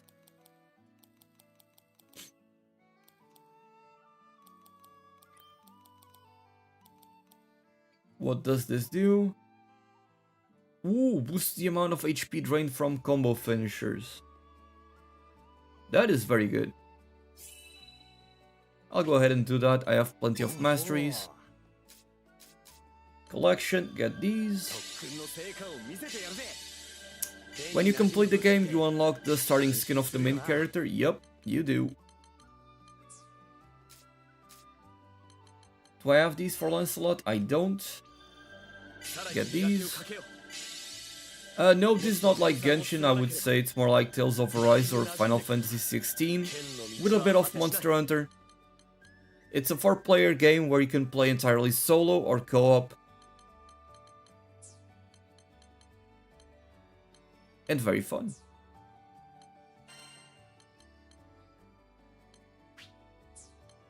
I like this team, let's go ahead and use it. Let me try it and save it here.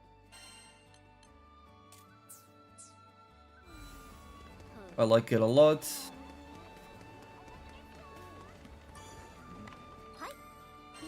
And let's go ahead and do what?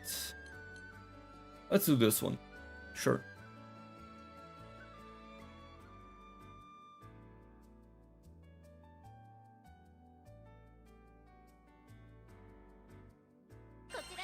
We even unlock a crewmate card, so we'll be able to unlock a new character. Likely gonna be Yoda. So let's go ahead and get that started.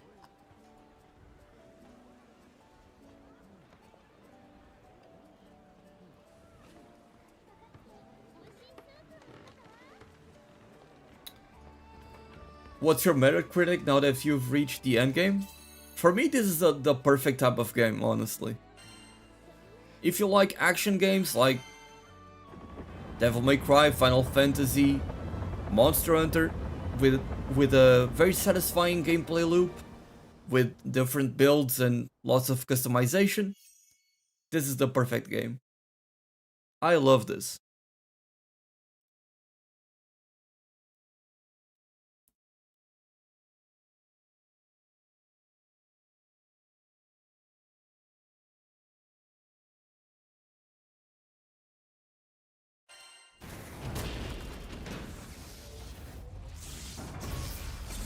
Oh, okay, it's this boss.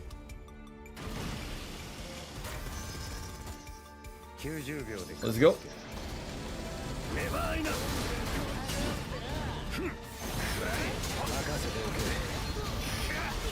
Big damage. Lancelot already putting in the work.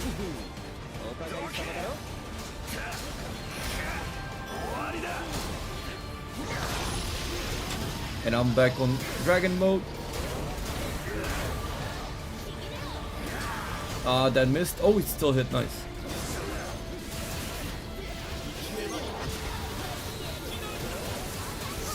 Oh, he's weak to darkness, which is why I'm dealing so much damage to him. Okay.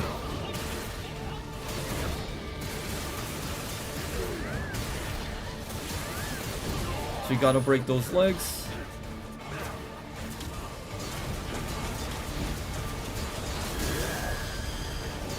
Nice. Back into God mode.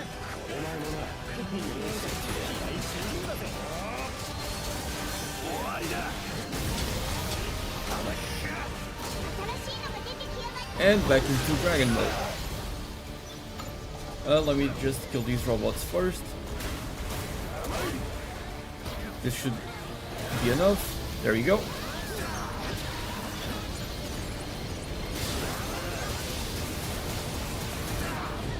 Big damage. What's that? Nope, still got hit.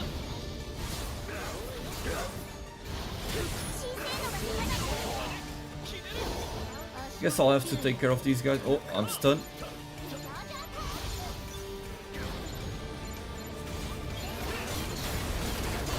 Nice, dodge that. And then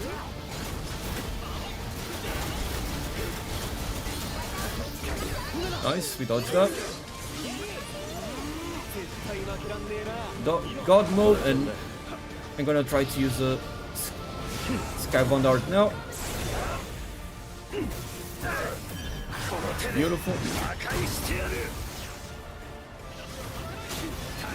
Nobody could follow up there. I should have paid more attention. That's my bad. I thought I would be able to create enough gauge for them to use. Dodge that. And we go back in. Need to get better at dodging that.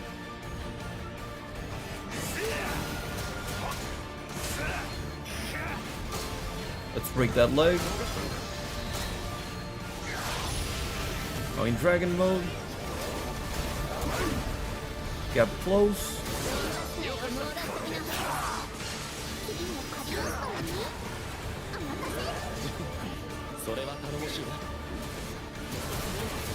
Big damage.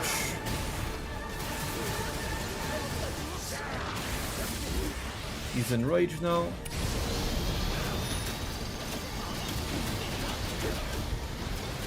Gotta avoid these.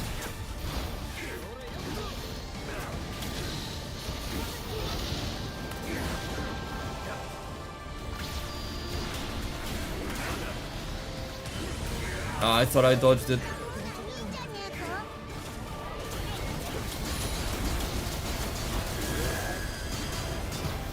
And let's go in.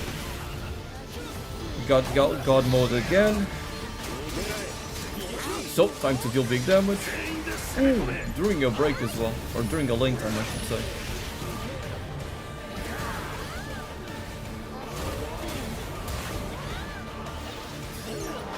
Awesome stuff. Big damage. Yep, you're fighting an armored core pretty much.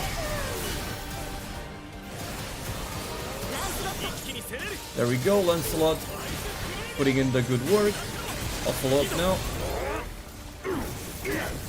Can you customize the individual characters? No, you either play as the main character can be one of two, it's Gran or Jita, depending on the genre you want to select. You can change at any time, and they have their own costumes and skins as well. But you cannot make your own character. Oh, doing this during a break, big damage. Let's go.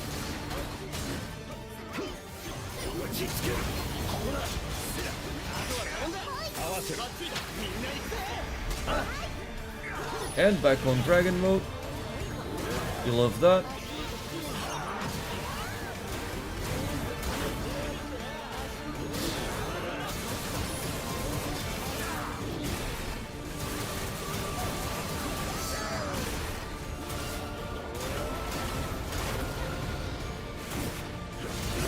Nice, perfect dodge. Oh shit, Lancelot is the MVP. Did you guys see that? Dude just froze the enemy midway through his hardest attack. Holy shit. I'm never taking Lancelot off my team now.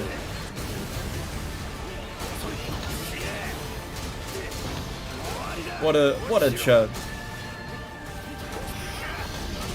We gotta kill those other robots, but I'm kind of... Okay. Let's go ahead and take care of them.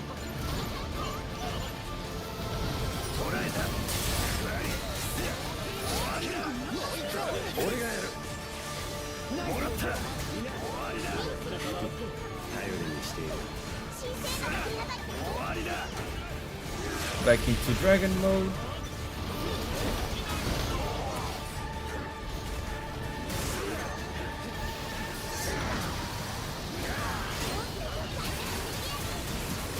We can use our Scargon art, so let's go ahead and do that. Oh. Okay, Vayne initiated it, that's totally fine.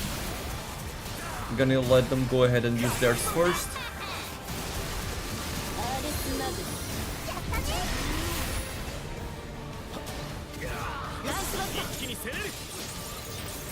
I'm back into God mode, so I'm going to actually do the better.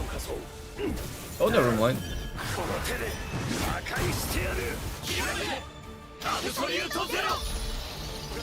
Oh, I was not in God mode, okay, I was just in human mode. Need to pay more attention to that. Nice, perfect dodge. Back into dragon.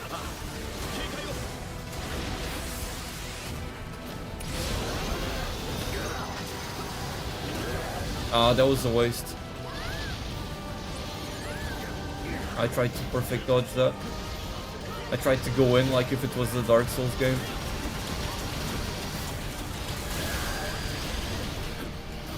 Dodge that. Even from range, this guy is a menace. Dodge that. Nice, perfect dodge.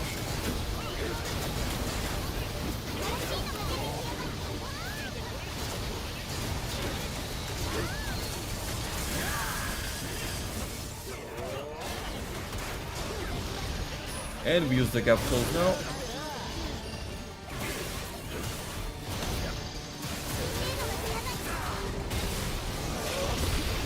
Nice, perfect dodge, into God mode.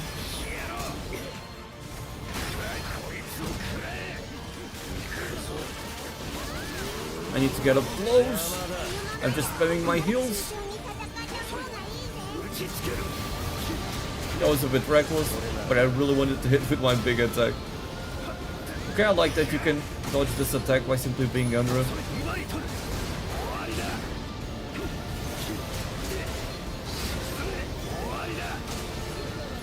Yeah, dragon mode we go. Okay, that's very convenient for me. I can hit two at once. Did not dodge that, that's fine. We're almost there. Lancelot with a freeze.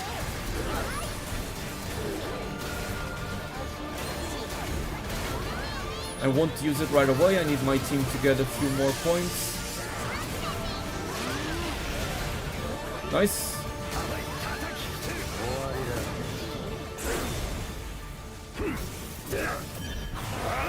Yeah, I think Id is the only playable villain in the entire game. He's so sick, dude. They might add the other characters later on. Yeah, this character is all about going from the base human form into dragon mode, and if you fill up the gauge while in dragon mode, you then enter like an enhanced human mode. I've been calling it god mode because honestly I don't know what else to call. Where you just get a flashy sword and you deal a ton of damage.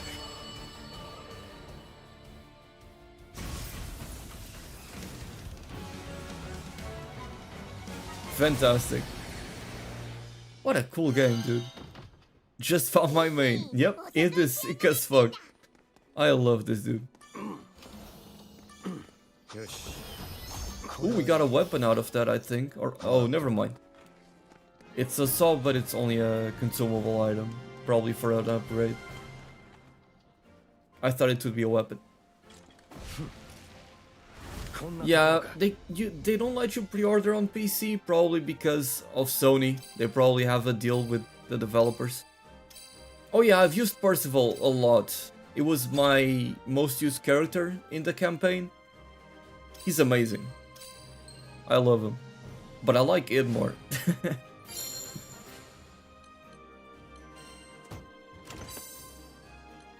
Not bad, and again, all of these guys on my party are all under-leveled.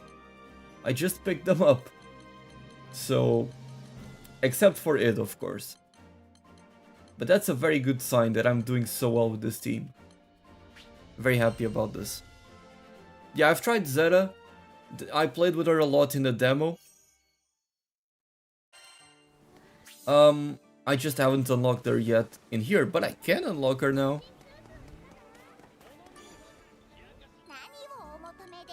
Oh, they gave the keys today? Okay, good to know. Well, you'll be able to enjoy the game then.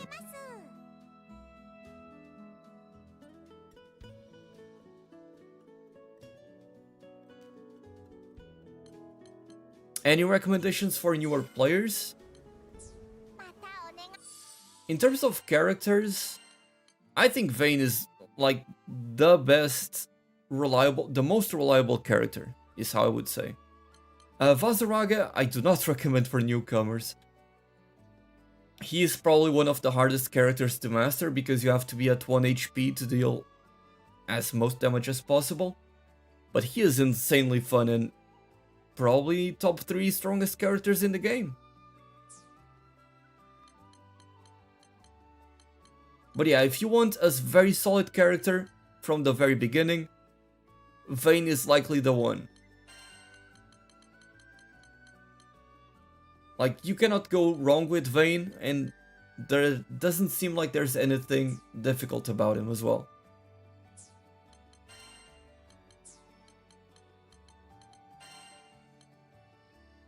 Okay, I've been gaining mastery points very quickly, so I'm happy about this. Oh, Siegfried is amazing as well. It's all about timing the combos with him, but if you can manage to time them well, he's going to do very well for you.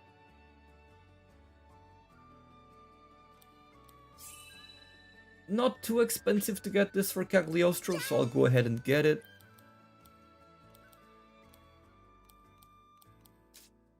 And on the defensive side,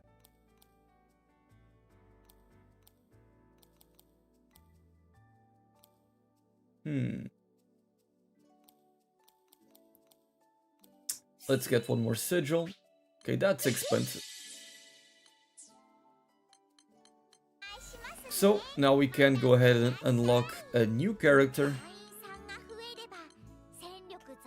So tell me in chat which one do you want to see first?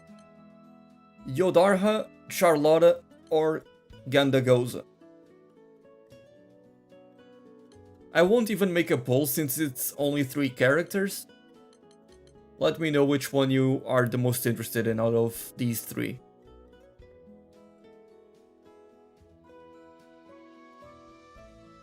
So both Charlotta and Yodarha are very fast attackers,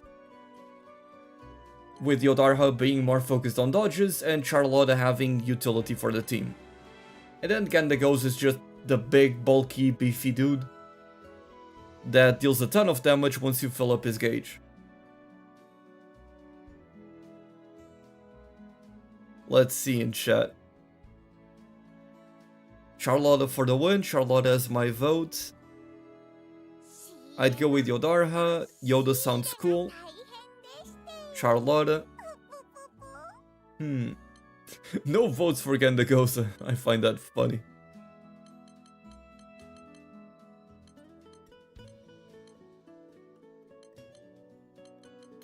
Gendagosa because cool?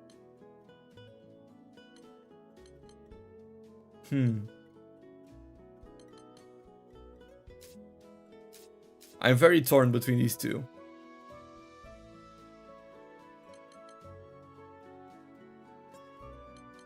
Alright, I'll go with Charlotte. I think that's the one that has been asked for the most.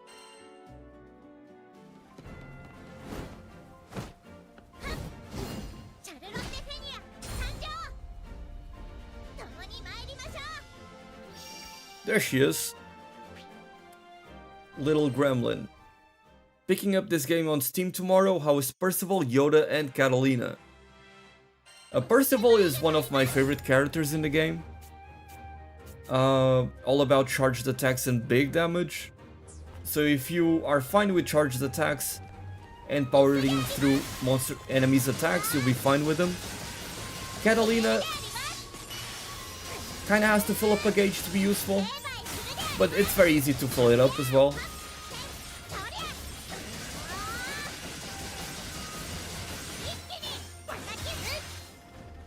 Oh, what the oh, that's the parry, okay. And then this is a defensive spell. And Yodarha is kinda like Charlotta. Very fast attacker, but with some dodges as well.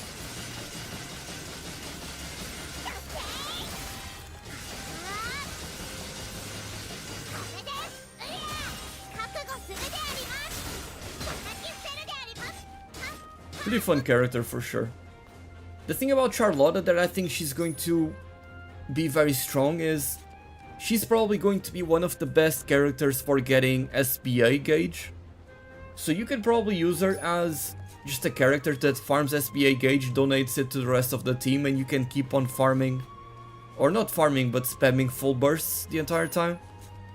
And then again, she's also got a parry, which is nice, and a shield that she can give to the team. So a very solid character, even if you put her as the AI.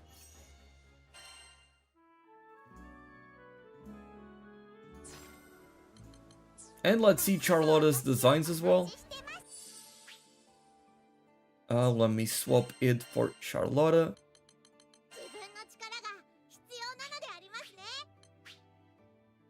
Ooh, we've got Charlotta with the white hair and the dark dress. Purple hair. I like this one a lot. I like the gradient it has. Pink hair with the purple dress. I don't like this one. And then full white. I think the base one is the coolest, but this one's also very cool. This one's also pretty cool. I'll go with the white one.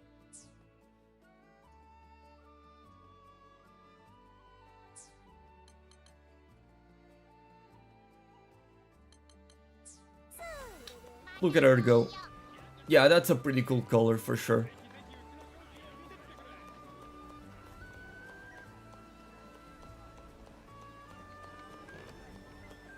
Yeah, they will be adding more characters to the game. They've already confirmed it. They will be adding more colors and costumes as well. So we can expect all of that. And let's also check out her weapons. I mean, this one looks amazing from the get-go, but she might have some cooler designs. Oh, what the hell is this? You just have a giant ore as a weapon. Nice. Oh, that's amazing. I like that one a lot. That's also pretty cool. And that's also pretty cool. Okay. She has some really cool weapons. I like that. I remember that I can craft this on it. I'm just gonna do it for the hell of it. Bizarre Ice Spine. Let me get that one for him.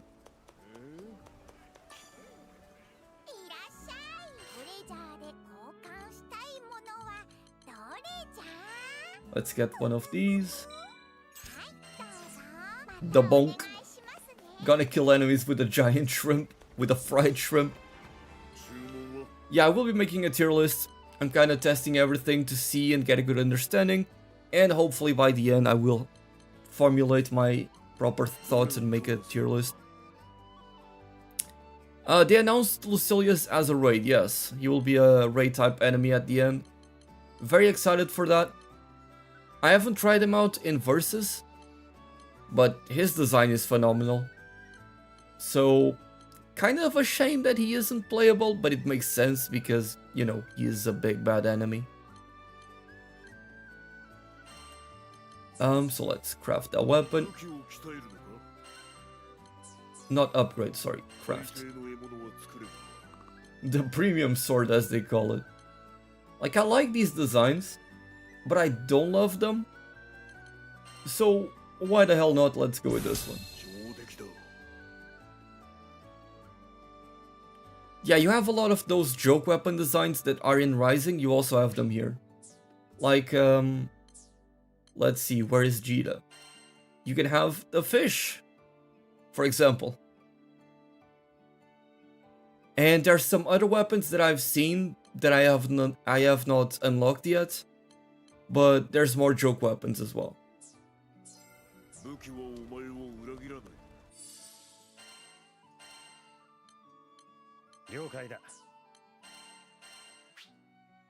And let's put on that skin. Nope, didn't mean to put the weapon.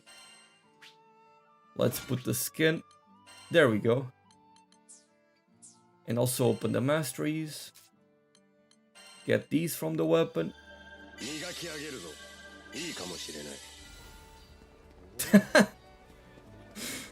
Such an edgy character with this weapon. I love it. Oh, so I'm guessing the item that spawns here spawns from time to time. Because I've collected that item a few times now.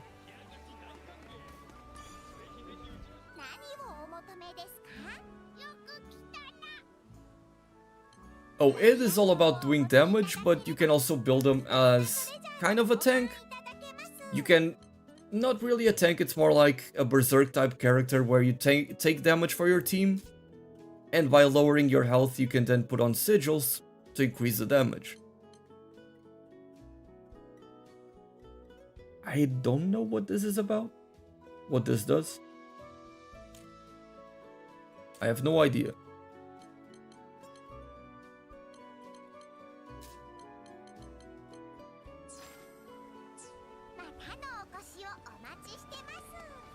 Oh, I have some side quests to accept here.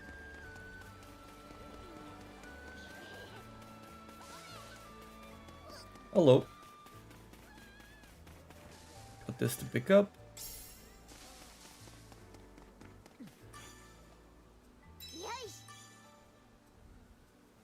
Okay. And where's the other side quest? It says that it's around here. Oh, it's up there. How the hell do I get there? Let's see. Ah, okay. Easier than I expected. I love this hub, dude. Ooh, Narmaya.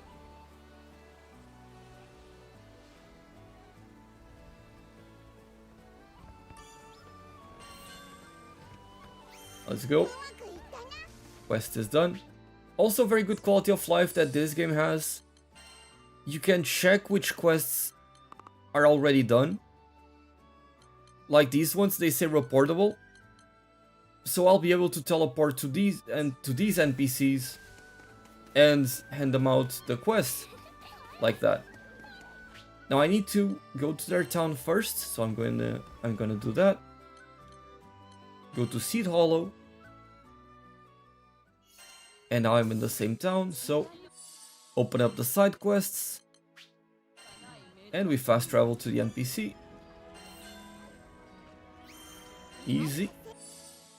And one more time. There we go. Are there any more quests to accept here? Doesn't seem like it.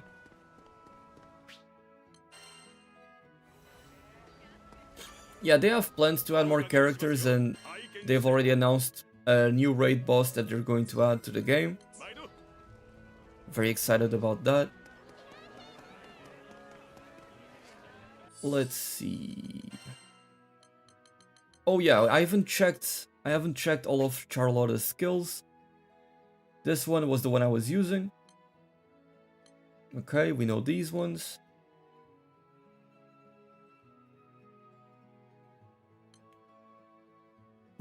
Yeah, that's the one I was mentioning before, where she can give her SBA gauge to other people. Very useful. Oh, this skill grants her invincibility straight up. That's very solid. And this one is just damage that you can hold and keep on dealing damage. Okay. Very simple skills, but very effective. She's one of the more beginner-friendly characters, yeah. Okay. Let's keep on grinding the endgame. Unlocking new stuff. Yeah, I hope Vera and Zoe as well get added. I like them a lot from the fighting game. I used to main Zoe especially. I wonder how they're gonna do the dragon as well. Combine the dragon in the middle of the combos. Very excited about the future of this game. Let's see, we get slow resistance, not very interesting. This is good. You can straight up give XP to characters with this. And tickets.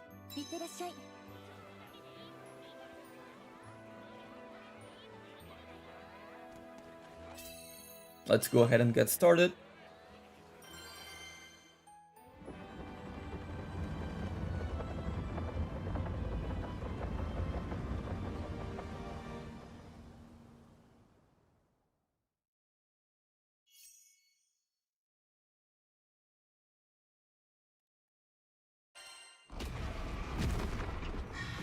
Ooh, I like this dude.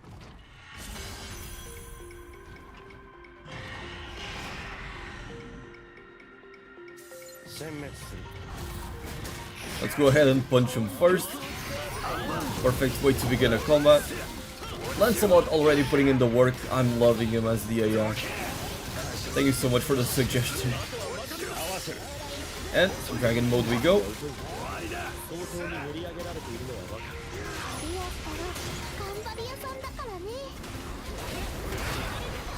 We dodge that. Oh, it's this one. Okay. Put that down. And gap close.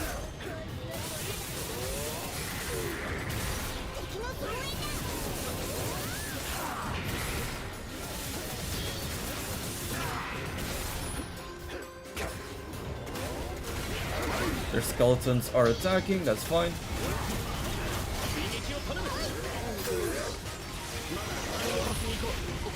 And now we're God mode, so time to deal damage. You can see that my gauge now has like a dragon icon and shit like that. That's what indicates. And I'm back to human, but I can use the cooldown. As long as they stop stopping me. Okay. And we're back into a dragon.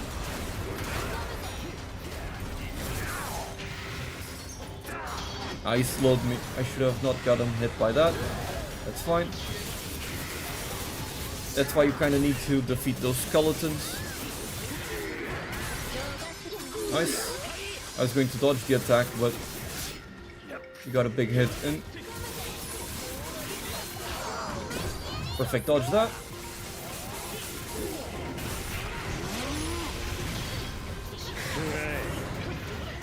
And we get a big SBA in here. I think we can get a full burst as well. And I'm in God mode, so good time to deal damage.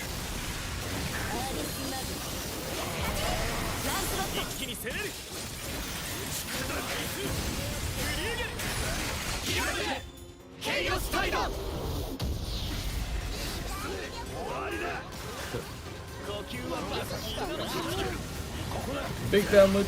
Ooh, Lancelot with the freezes again. And into dragon mode again.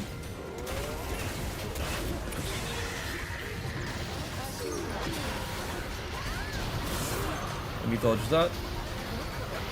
That's the skeletons that are showing up. He's doing a big attack and time to go in. I can actually pick this up and throw it at him. It's gonna be a good idea.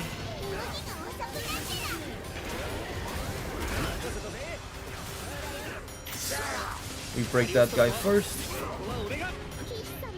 And pick that orb up. Throw it at the boss.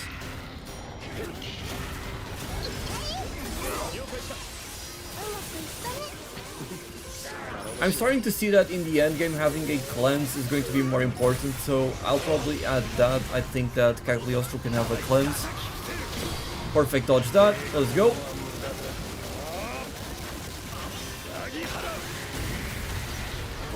Amazing. I need to start killing some of these because they're going to get annoying.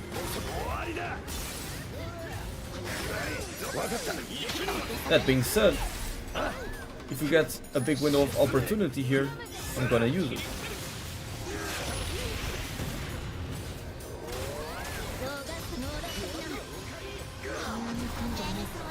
I got slowed. Damn. I stepped into that pool. Nice.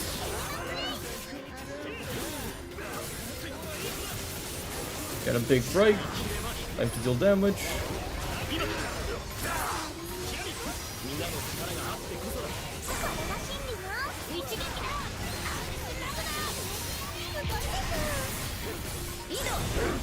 I'll follow up.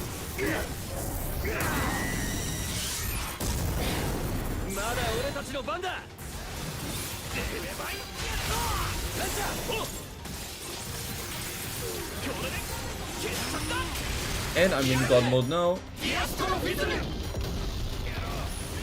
Perfect. Ooh, beautiful damage. Nice, perfect dodge that, but I got hit by the slow. I need to take care of these orbs.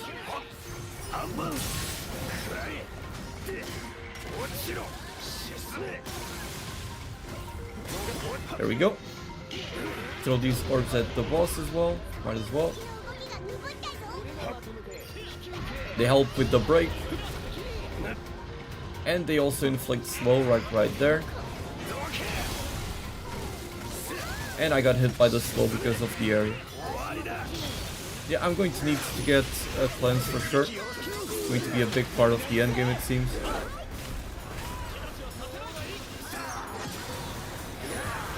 Nice, we were able to get rid of the eyeball.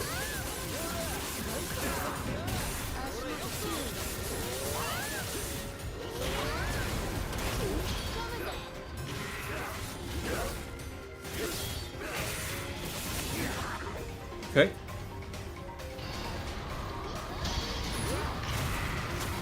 I think we're fine from here, so I'm just gonna spam some ranged attacks while he's doing that. Summon more skeletons, that's fine.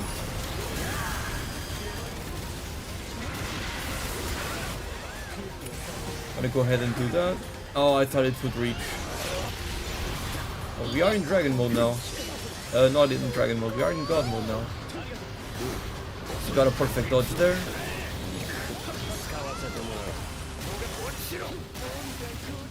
I was not able to get the big finisher off, sadly.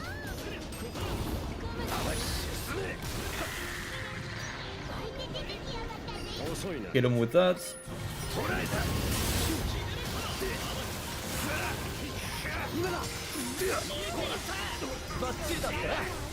I'm slowed as well.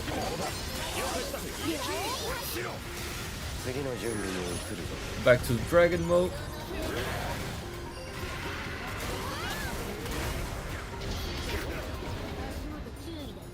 Put down the big field. Gonna go ahead and blow these guys up.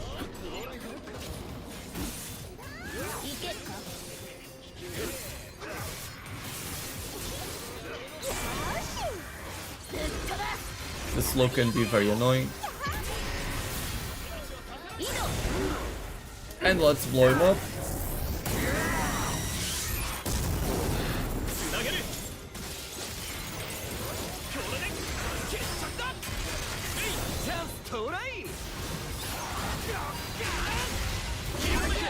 Get a full burst. And we're about to get a break as well.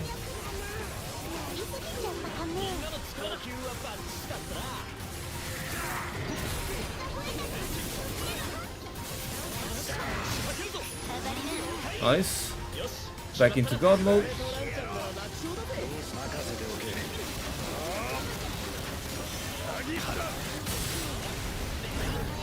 Big damage. Need to avoid that. Perfect dodge. I'm just going to go into dragon mode here. Try to clear this area. Oh shit, I got a hit. Okay. Nice. We break and we kill all of the ads. That's why I love this character. Just deal a ton of damage while doing some ad clear at the same time.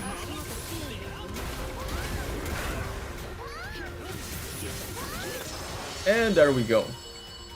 Beautiful finish. I can't keep up with this combat. Yeah, it's crazy. It is legit Dande with a double trigger. Yep. Pretty much. Enmity 4. Ooh, that is a very good sigil. Very good sigil.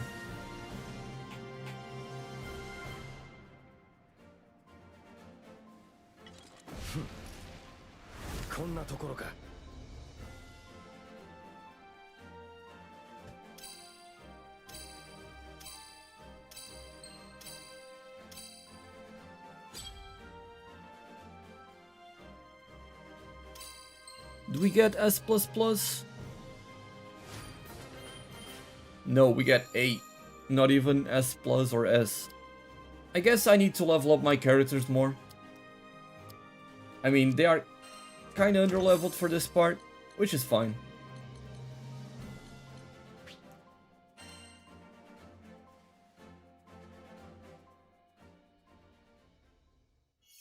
Can't wait for co-op. Oh yeah, the co-op in this game is going to be a blast, for sure.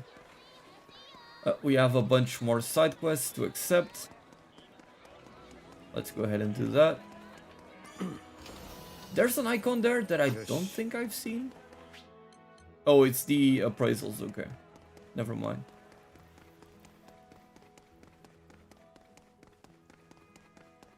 Let's see, do we have a side quest here to accept?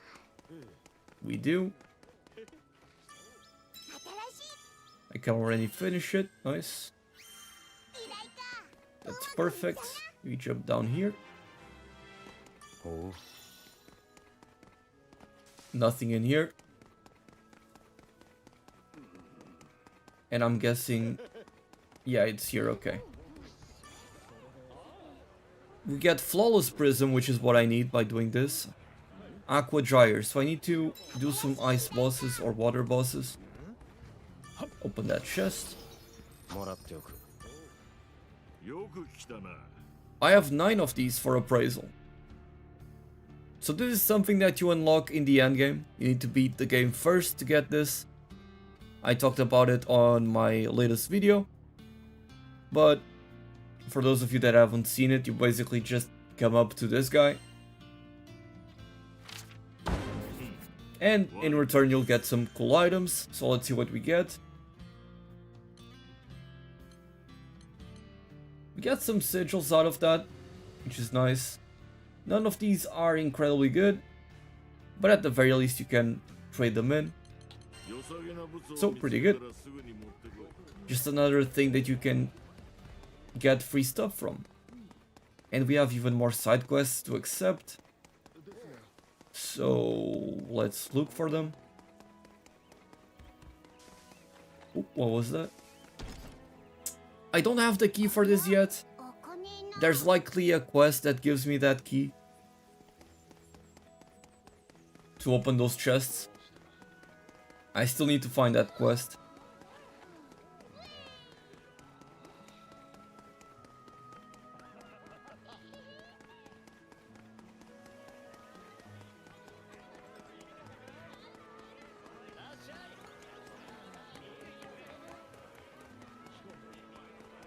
Damn, where the hell is the NPC? I'm guessing it's behind here. We have this guy.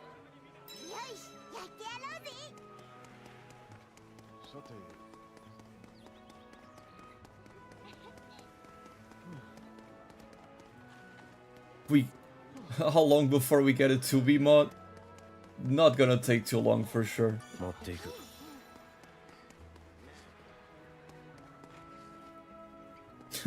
You come up to the guy, let him take a bite from the giant shrimp sword, and he gives you some items. A fair exchange. The game runs very well, haven't had a single frame drop. Extremely smooth. And above all, very fun.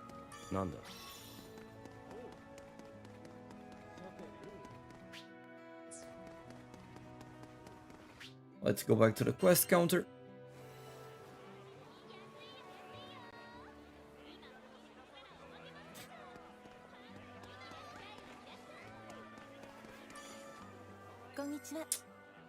I do have some Fate episodes that I need to do.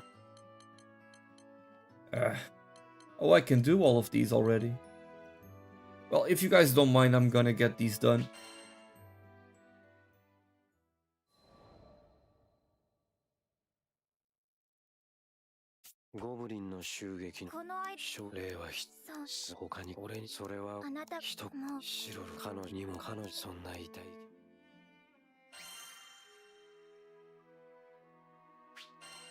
Oh, I accidentally got the same one.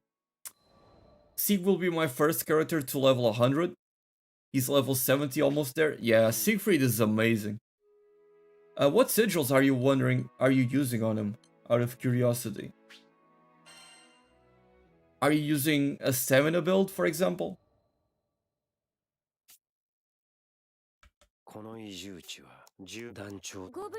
With a bunch of attack power as well? That's usually what I run on my Siegfried, but I'm not sure if it's the optimal way to run him.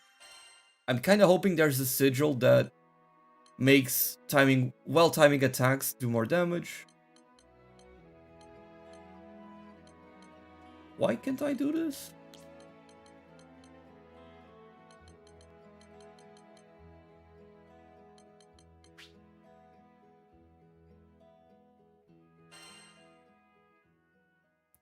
Oh, okay. Rackham is my first level 100, been very good to me. Yeah, Rackham is a fantastic damage dealer, for sure. I got to do one of the bosses from the demo extremely quickly with him. He's definitely one of the stronger characters in terms of damage. Well, time to do the 8th episode.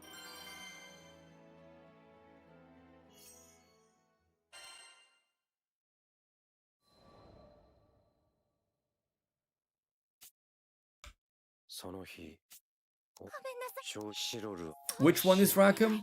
He's one of the starter guys with a gun. There's two that have guns actually, in the start. It's the one that doesn't have a beard.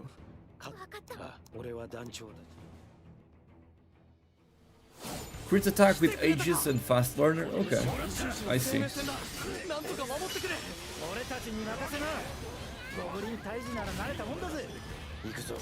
Nice.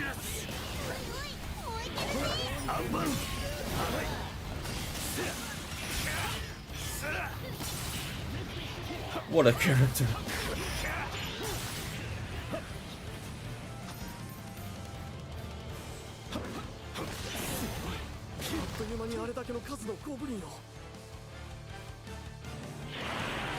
Not the buff one, the other one.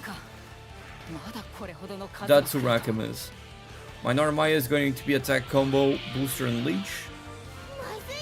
The way I was running her was with crit and nimble dodge, I think is the name of it. And she was doing very well. But I also want to make a build that is more focused on the charged attacks. Like deal more damage with her big charged attacks. She probably one-shots a lot of high-end enemies with that build. Just need to get the right sigils. And the right equipment as well.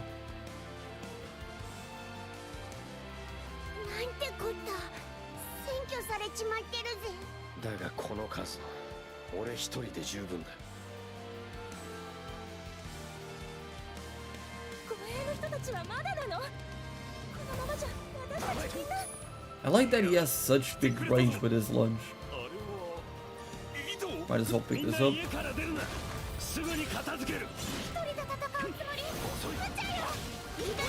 Nice.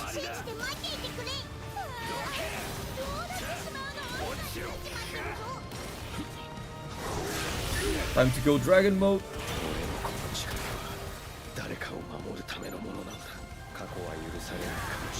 Oof, beautiful.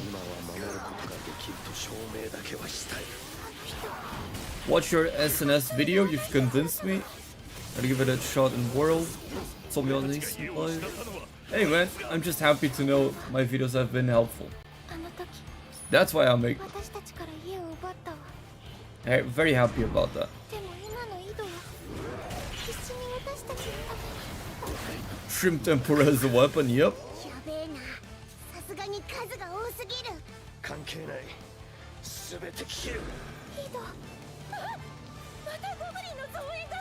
There they are.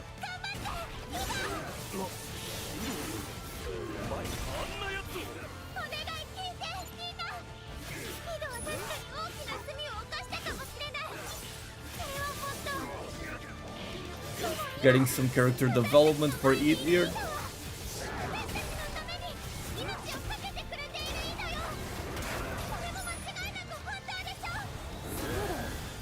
Oh, that missed.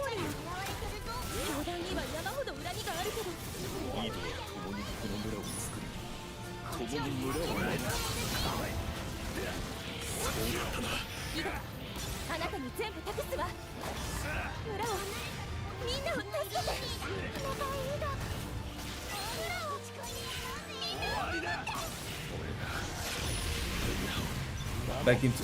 Oh, they put me in God mode, I guess. Let's go.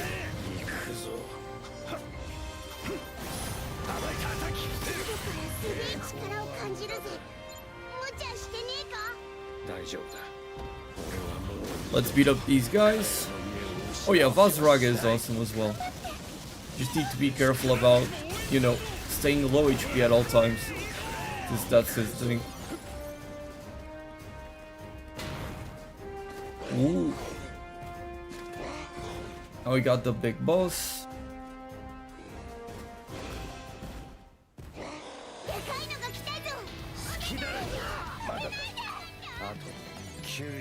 Let's start right away with the Skybound Art, because why not? You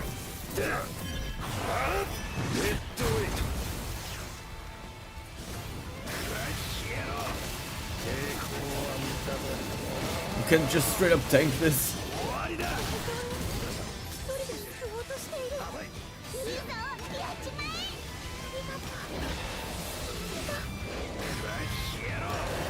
They don't even let me kill him. I was overkilling him there. He had to reach the end range for him to actually die. That was funny.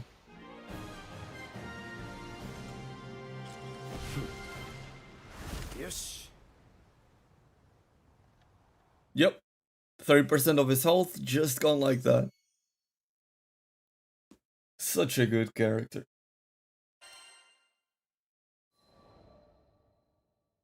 It's the shrimp power. The shrimp power carries.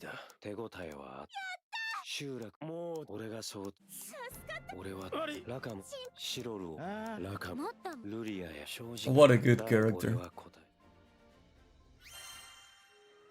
You get that done.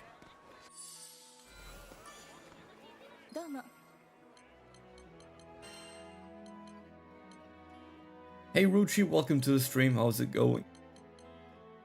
When should you use abilities? I spam mine all 4 minutes. They're off cooldown.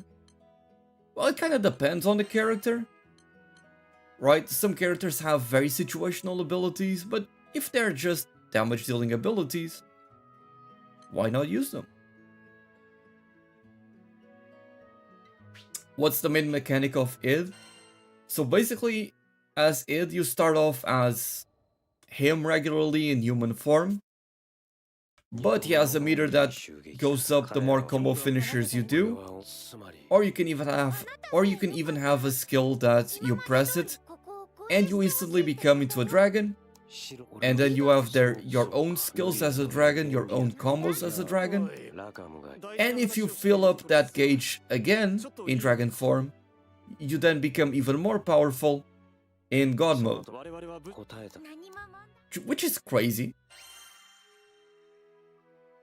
He just deals way too much damage and has a lot of gap closers and invincibility and cooldown resets. He's genuinely my favorite character in the game. Like, maybe if you do a DPS test, he's not number 1, but he's S tier for sure. Yeah, he basically transforms twice.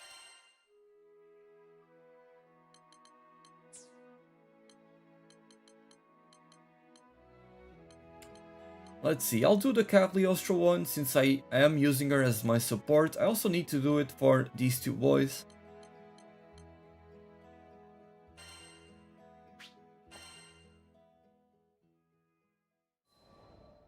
Yep, every transformation is a cooldown reset, so he's just a damage monster. If you're wondering why whenever we do these episodes, I'm taking away the text for a moment, I'm just taking screenshots for thumbnails for YouTube. That's how I make most of my thumbnails for this game.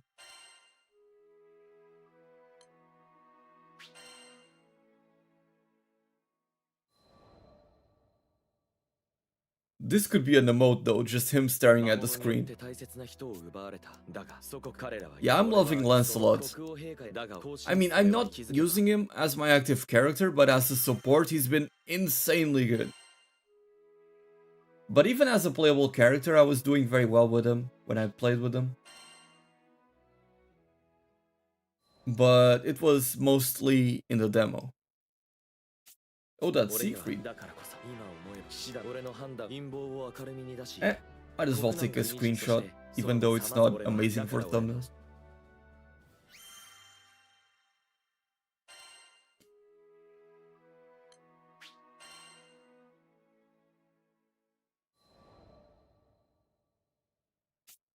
I like how pretty much every character has one of these episodes where they're just holding a sheet of paper.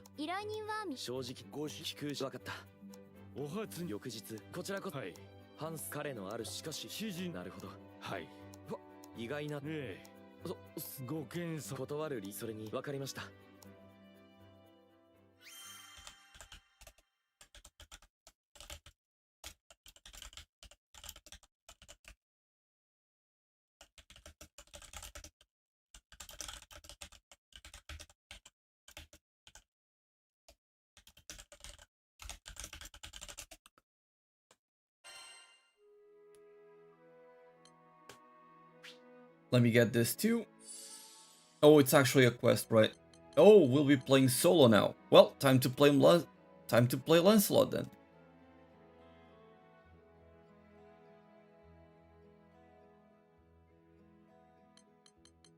Let's see. I'm gonna see if I can improve his gear first.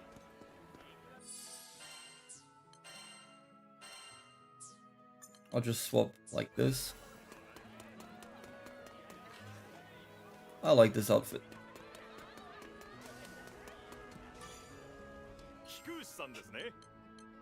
Can I forge these weapons? I can. Let's go ahead and make that one. No need to upgrade it just yet. A water orb I can get very easily, so I'll get that. And I'll get that one too. Might as well. No, I didn't mean to equip it. It's fine. I need a water orb.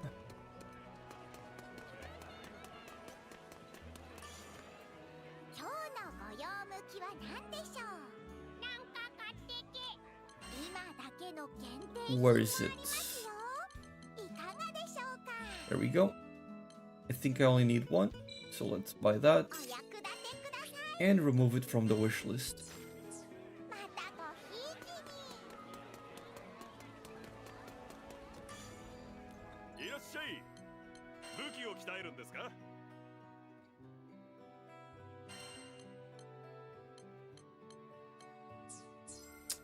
I need to forge first. This one. There we go.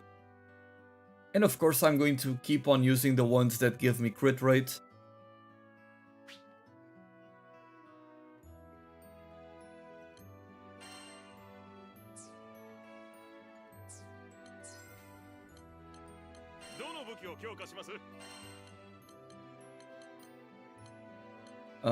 I think it's this one. Yep, it is.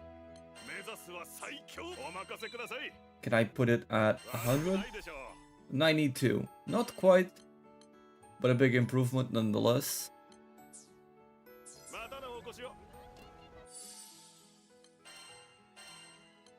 So let's go ahead and equip that.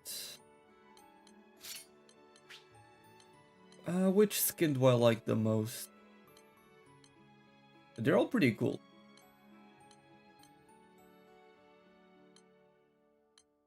I think I like these the most.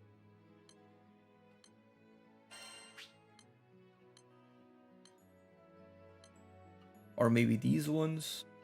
I'll go with this for now. And masteries as well.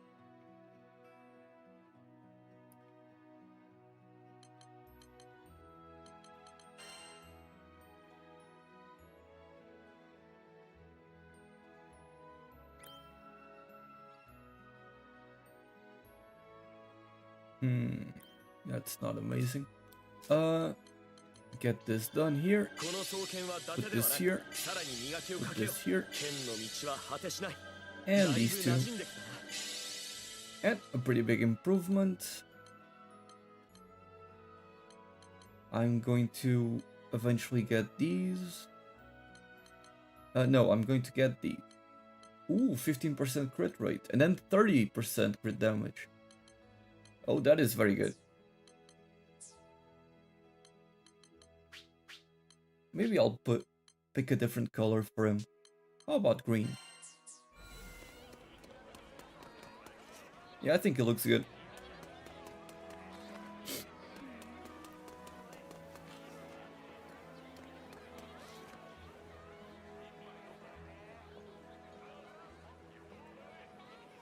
Hey Dark, appreciate the content on Granblue Fantasy Relink. How are you enjoying the endgame and what does it entail?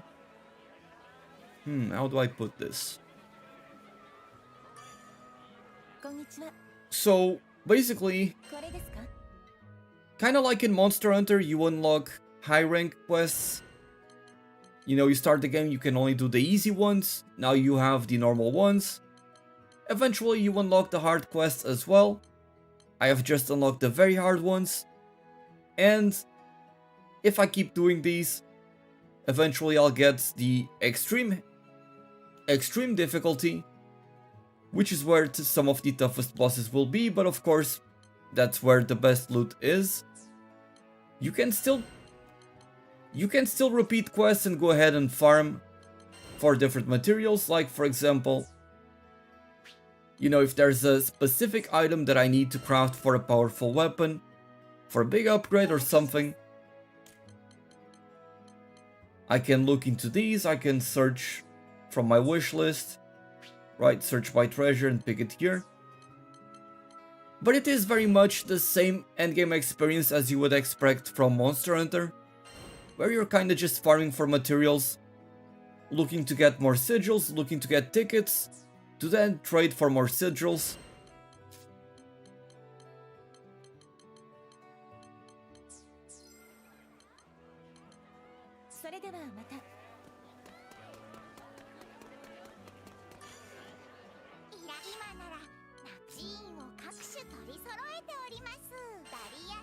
Like these badges. Like by getting these badges I can get some of these powerful sigils. Getting a critical hit rate 5 would be amazing for Lancelot, for example.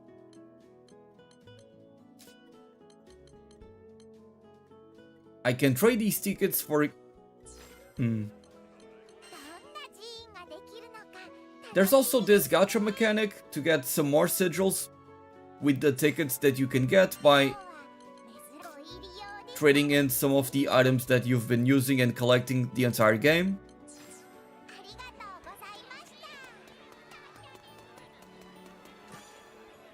But these bosses become no joke in the endgame, so let's go ahead and just do one of these and I'll show you what I'm talking about.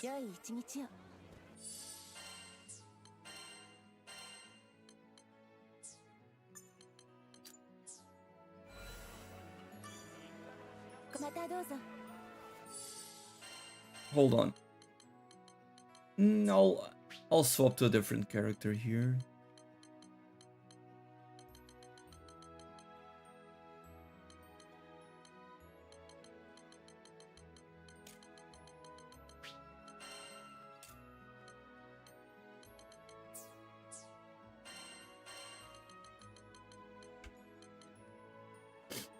I'm gonna put on Percival. He's one of my favorite characters in this game for sure. Now, put on this loadout. Wait. Huh?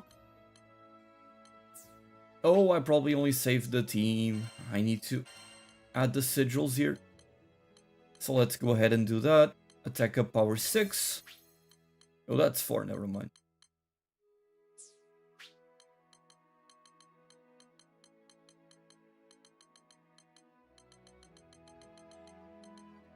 Enmity is how low your health is, so that's not good for Percival. Tyranny might be nice. Gonna put it here. And Skilled Assault as well. I have Drain here, but Drain is a pretty bad sigil, so I'm not gonna use it.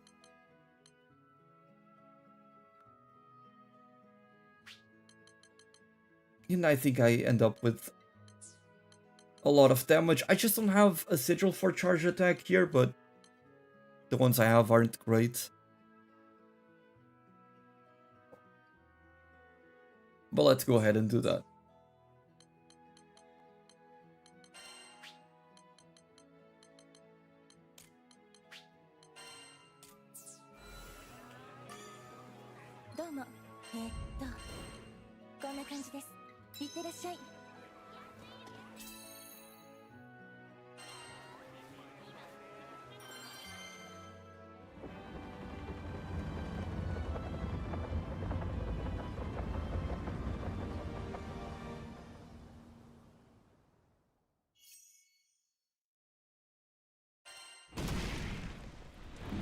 So as you can see, even some of the enemies come in some of these enemies come in different variants depending on the element. Especially in the endgame, you get to see a lot of that as they apply different status effects to you. So a lot of the endgame becomes a very key part of the endgame that you need to take into account is actually status effects become very important. Either you stopping the enemy or removing the status effects that the enemy puts on you.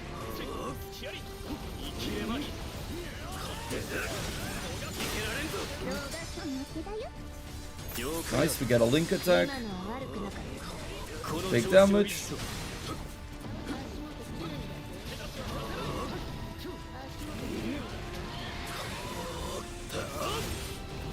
Also need to get rid of these dragons because they become very annoying.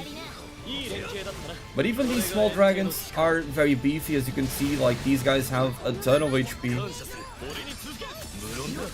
So you need to be careful about that. The game definitely picks up in difficulty, I will say.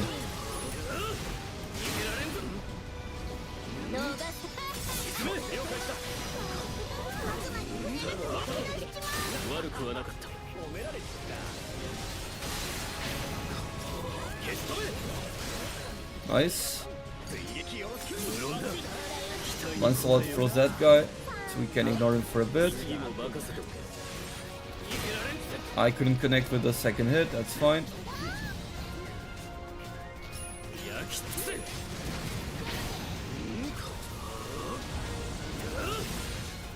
I thought I would be able to dodge on time, that's my bad.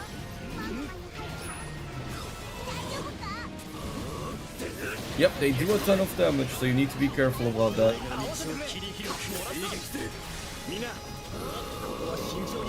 Do this. Let's set up a full burst here. He's tanking all of that, beautiful.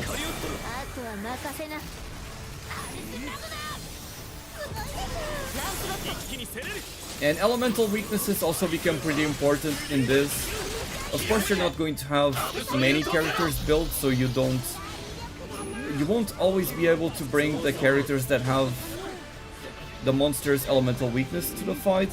But if you do, like in this case I have Vayne and Lancelot, things become a little bit easier.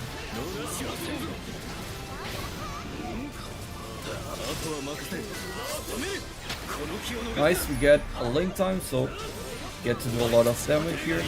Spam more cooldowns.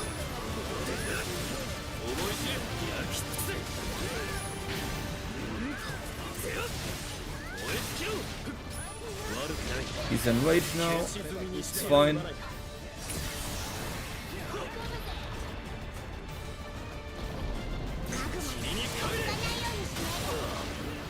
Damn, Oh crap. I thought I would have been able to get the attack off before he went after me. I've had some enemies where if you're not paying attention, you just get one shot by what they do. So I would say it's the appropriate difficulty so far, but I'm only on the very hard quests. I haven't even unlocked the extreme quests. And that's gonna be where the biggest spike in difficulty is gonna be. And I'm very much looking forward to that. Mastering each of the characters and each of the different fights. Dodge that. Nope.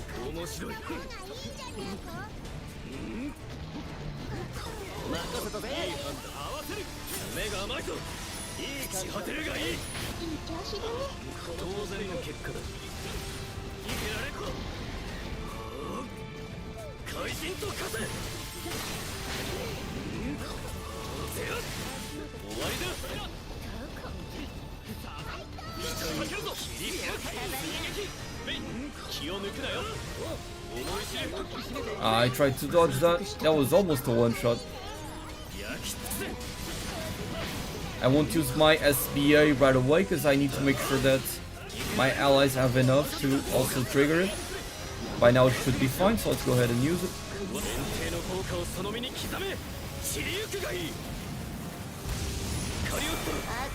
Big damage. Gonna take this chance to buff myself up.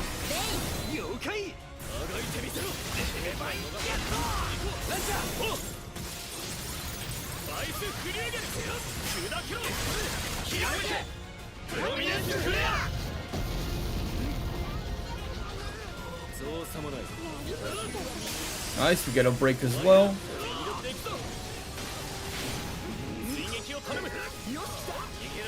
Big damage. We get a link time, so even more damage. We get to spell more skills. And even the charged attacks come out faster. Get that link attack just to kill that enemy right there.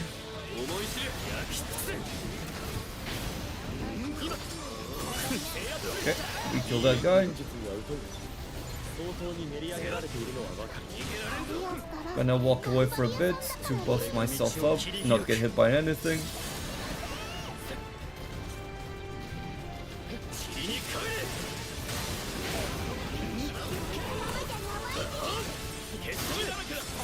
A very cool thing about Percival is that since you are able to tank hits while you are charging attacks, a lot of these attacks that would blow you away, you can kind of just tank them, and if you have a healer on the team, you'll end up being fine. So long as you don't get one shot, of course.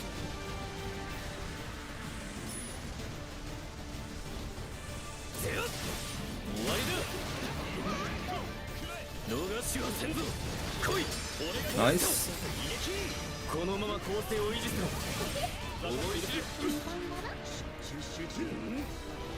We're almost about to have our gauge filled up again.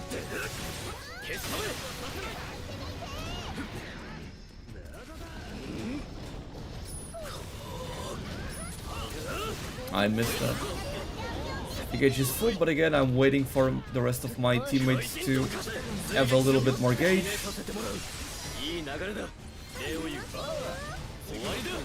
So now that Vayne is at 90%, it's fine, so I'm gonna go ahead and use it. Just like that.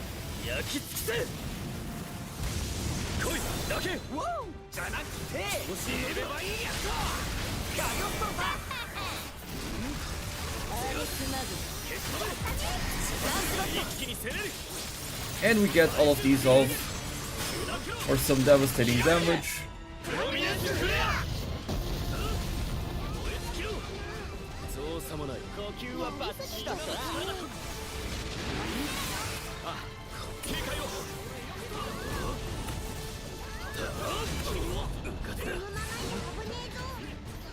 Gonna try to focus on dodging here.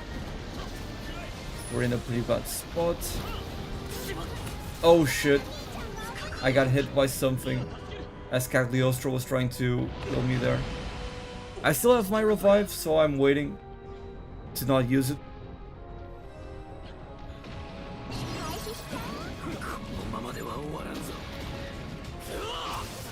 As I showed in my previous video, you can mash there when you are dying, so you can get back up faster if you mash the buttons.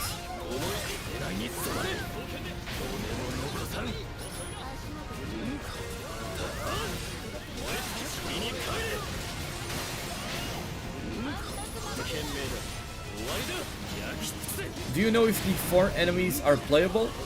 One of them is. I will not tell you which one because spoiler.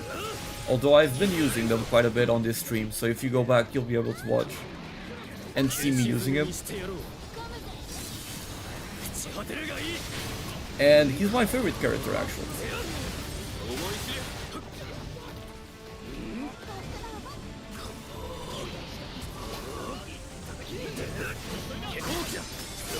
Nice.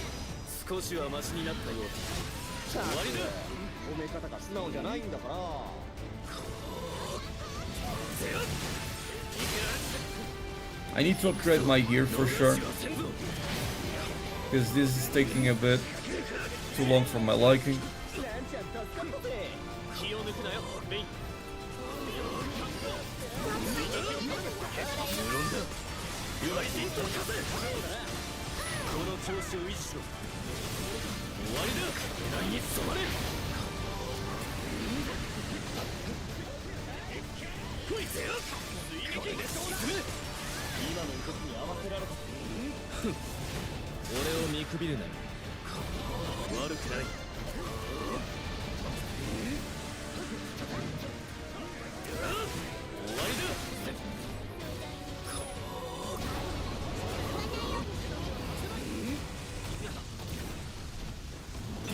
Oh, I thought I would be able to dodge it.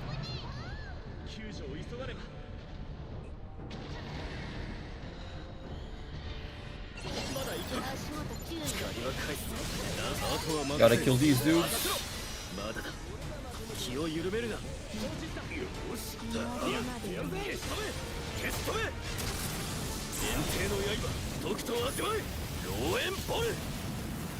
Yeah, the boss is higher level than me. That's another thing about these difficulties.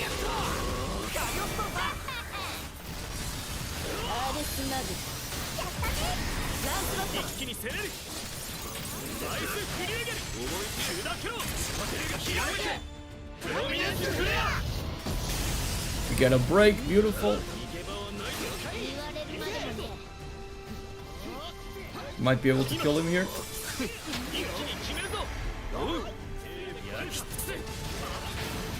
There we go, finally. But as you saw right there, not only did it take a pretty long time to do it, we also had to use a lot of our healing items. So these endgame boss fights are no joke. I am a little bit underleveled, keep in mind, but even still, these are quite a challenge, and so do not underestimate them.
Okay. I was getting water, sorry about that.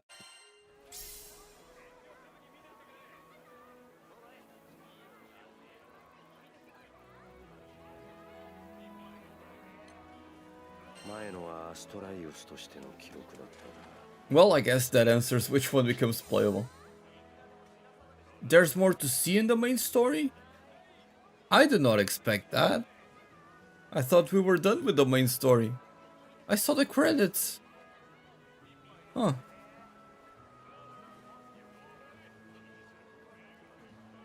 I was not expecting that.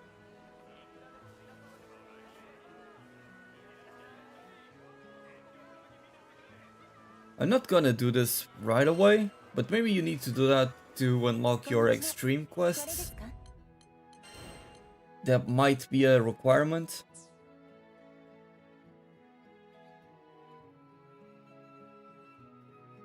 Yeah, feel free to do that, don't worry about it. You guys can share your PSN's IDs and add yourselves, don't worry about it. All good by me. This game is a lot of fun and it's going to be a lot of fun playing co-op, so if you guys want to add each other, talk about it on chat, I really don't mind it. Go ahead and do that. Totally fine by me. I also want to host some of these open lobbies with people to play multiplayer.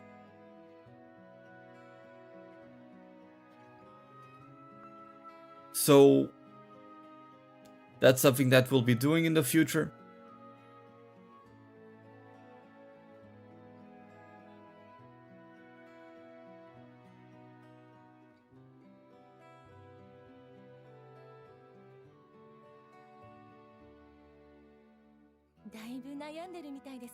Now let me do something here real quick. A new Fate episode, sure. So Percival and Ed are straight up complete. Which character is S tier in Fun Department? Quite a few actually, quite a few. Ed for sure is S tier in Fun, so is Zeta, Siegfried, Narmaya.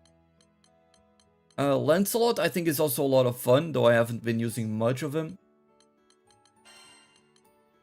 but Id for sure is the one that I have the most fun with, since he is a character that can transform twice.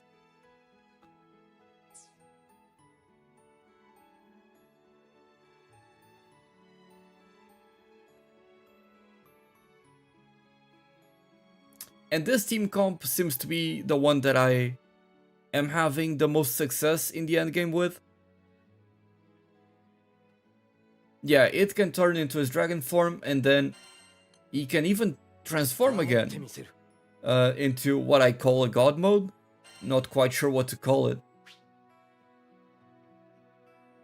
But he is insanely fun.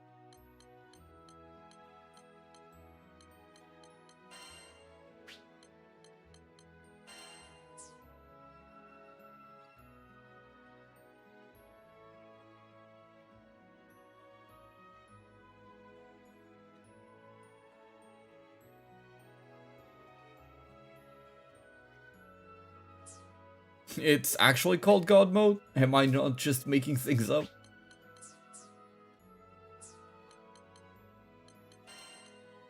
I got 2000 mastery points, so I can go ahead and spend some more.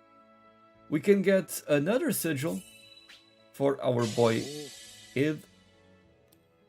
Though that was very expensive. That was over 1,000 of them, but that's fine. And that's 2,000 to get this one. Oh, it's God Might. Okay. I did not know that. Well, I guess I've been calling it very accurately this whole time.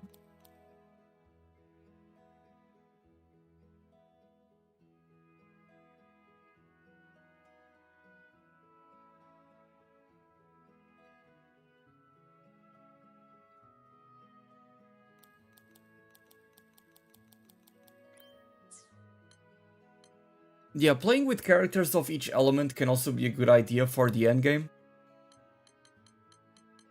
But personally, I won't worry too much about that.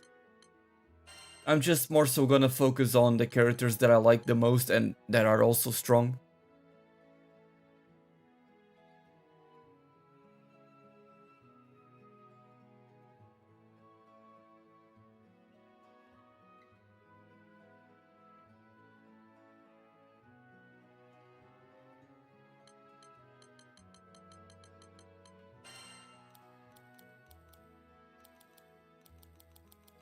Yeah, Io does seem to be a pretty good character for support.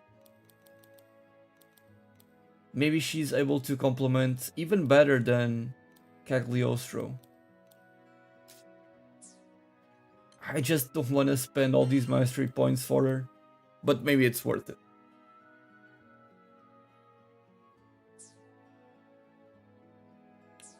I believe Percival only has one skill that burns, yes. I'm pretty sure that's the case, let me double check.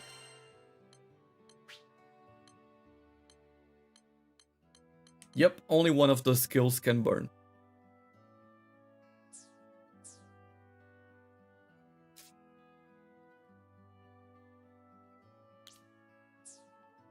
And I do need to save the loadout here, so let's do that. Nice.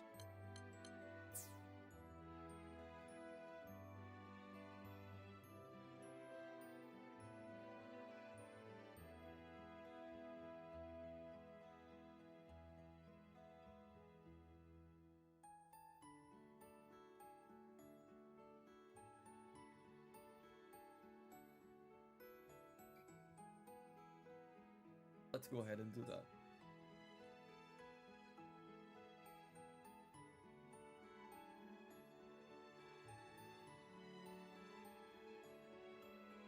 So, basically,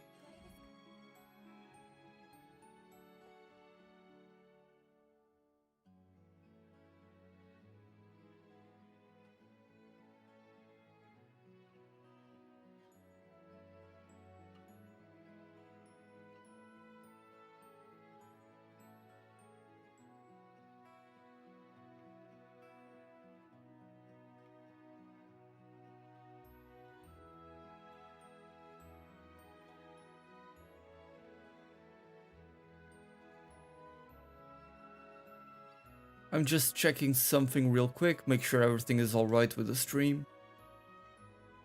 And if you guys, from the people that are watching on YouTube, if you wouldn't mind, please subscribe and like the video, because it does help out a lot, as YouTube does consider live streams as if they were videos.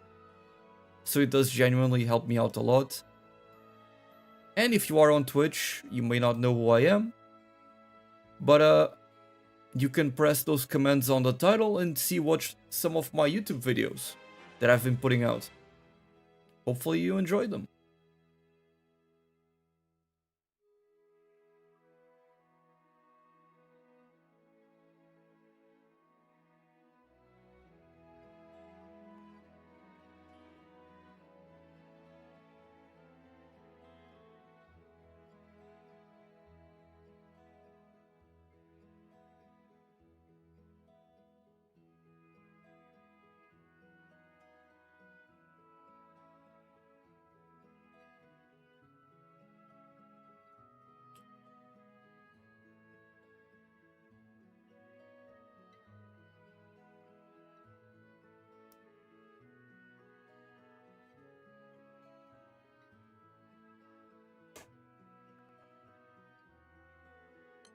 All right.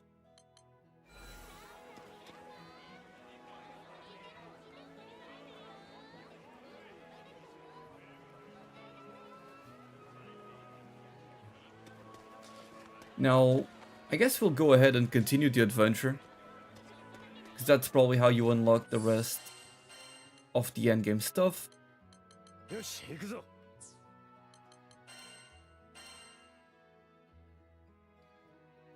Oh yeah, Fairy is a great character.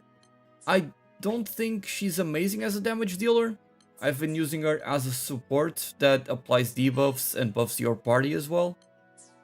Like a second DPS, but not a main DPS.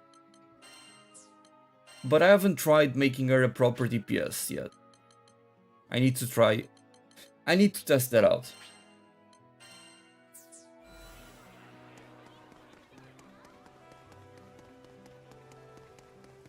Yeah, exactly. She's good at doing some damage and applying debuffs, but she's not like the top tier DPS.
I like these guys a lot.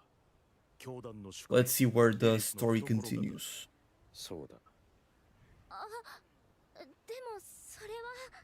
そして彼ら気空団と共に戦い、リリスの強行を食い止めた。今は戦火に巻き込まれたシードホルムの住人のため奔走してくれてもいる。そうだな。ああ。いずれ君には詳しく話を聞きたいと思っているが、今はいい。まずは要件に移らせてもらいたい。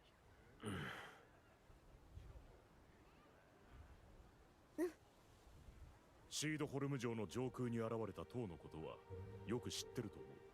教団が活動を終えた後もあの巨大な塔は残されたままだった。警戒監視を続けていたのだが、少なくとも現状ではあれ自体に何らかの力はなく、浮遊する岩と同じようなものだと結論が出た。はい。核となっていた青少獣ももういないはずですから。そこで先日より現地に直接立ち入っての探査が開始された。中では人の影のような魔物が確認されてな。ほとんどは我々でも対処可能だったが、一体だけ異様な雰囲気の影がいたのだ。異様な影。毛をされるという感覚を初めて味わったよ。あれは我々の手に負える相手ではない。 Very curious about where this is going. だが万が一に備えるのも我々の仕事だ。 Charlotte is very much a beginner-friendly character. I would say she's one of the most beginner-friendly characters. She doesn't have a lot of mechanics, for sure. And she's quite good as well. You can even have her work as a supportive character that deals good damage and provides decent buffs.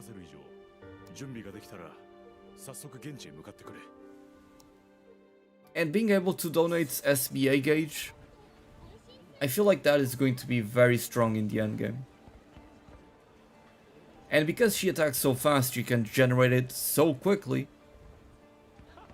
I feel like she's really gonna be a menace with that. Damn, Maid is already at the same level as Percival. Damn. And Cagliostro is already 65.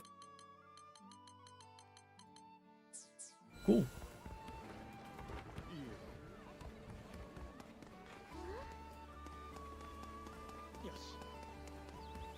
Let's go ahead and go to this part of the quest. Continue the main story that I thought was finished.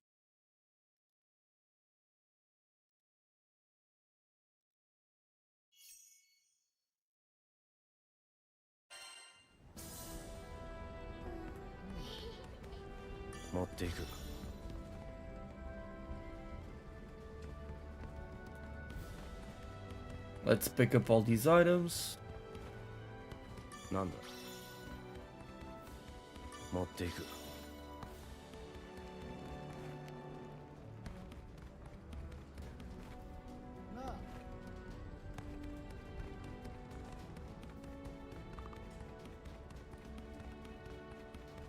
Can you actually...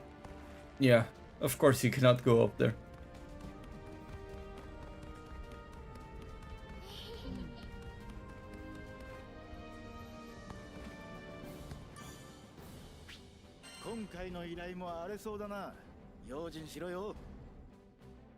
Me and my fish stick. 何度来ても不気味だよな、ここ。同感だわ。早く終わらせて、早く帰りましょう。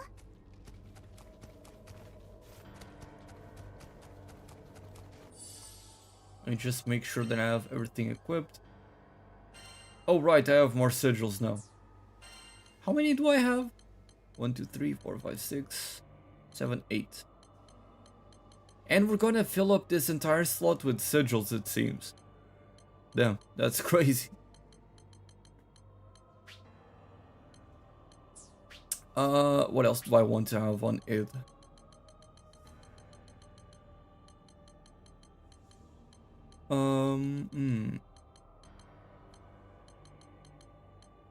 I suppose stamina is not bad.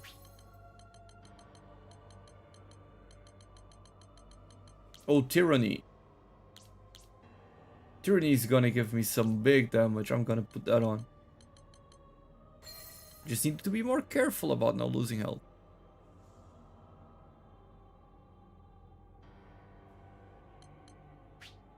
Let's see.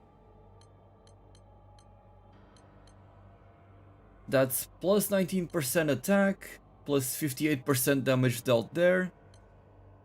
Okay. That is a lot of damage extra that I'm getting. That's pretty nice.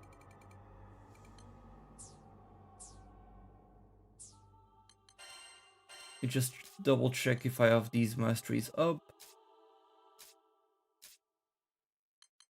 I need to get more weapons for Cagliostro. And improve her masteries. I've kind of been slacking on her. Even though she's an amazing support and damage dealer. 何か嫌がるぜ。あいつらが依頼にあった妙な影か？いや、違うんじゃないか。異様な影は一体だけと聞いているが。蹴散らすぞ。 Oh shit. Let me just check if there's any items or anything.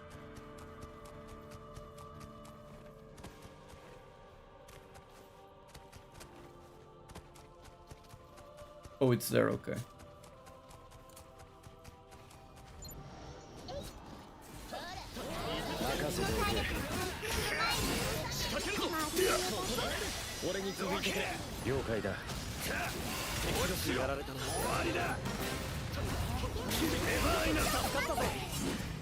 Okay, so far so good. 邪魔だな。すべて切る。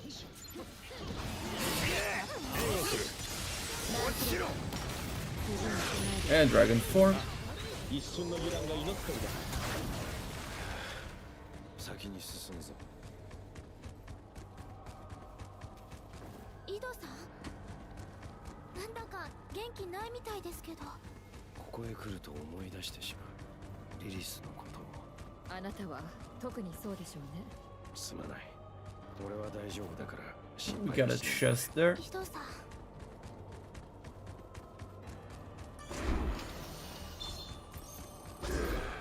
What is that? I've never seen that sigil before. It was called damage cap.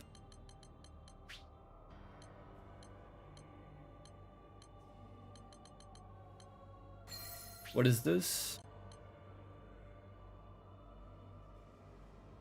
Raises the damage limit of attacks.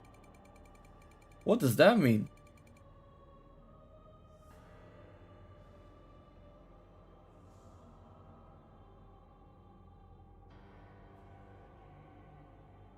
Lets you do more than 99,999? I suppose. So far, the only times I run into the cap are, you know, during full bursts, pretty much.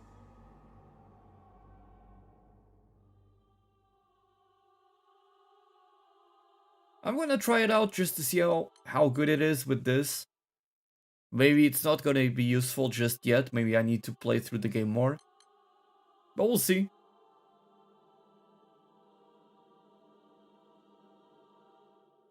Let's keep going.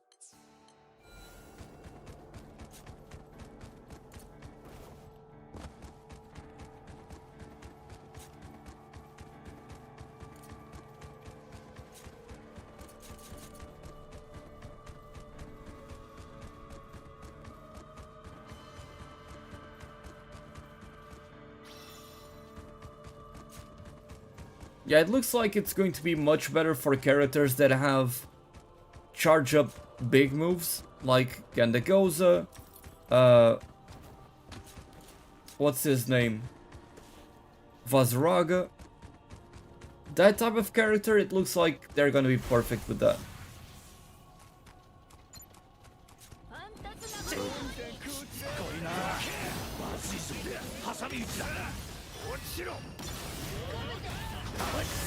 That being said, I'm noticing my damage numbers being higher. 問題ない。それにお前たちのおせっかいは今に始まったことじゃないだろう。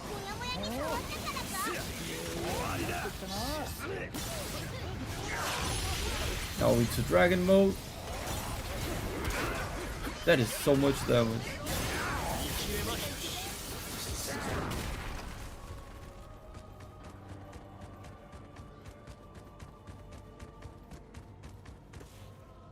Nothing else here. Okay.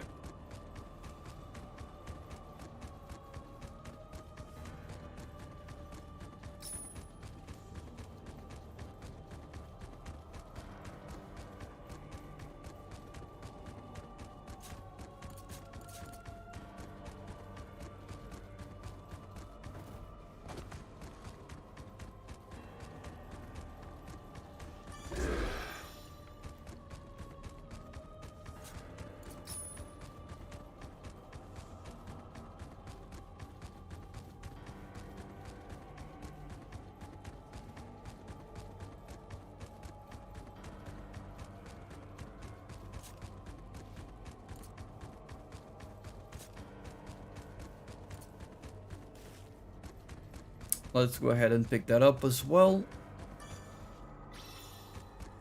More curio to give it once we return.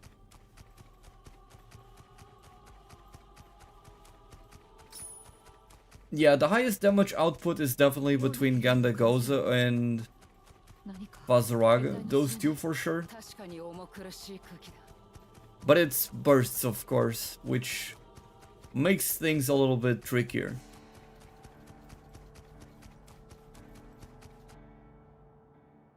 おい、あの影って Oh じ shit! ゃねえか。俺の影。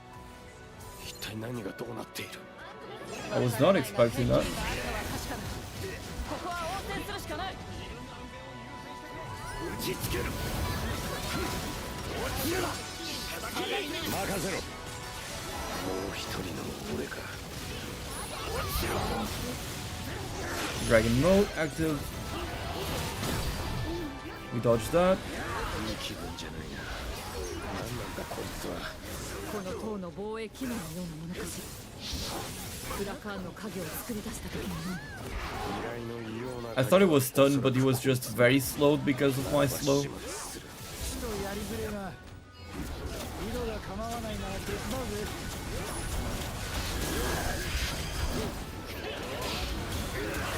Big damage.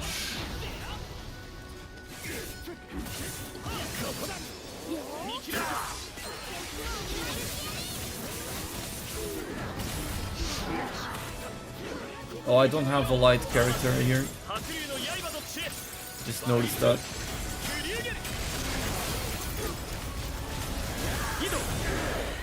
I'll follow up.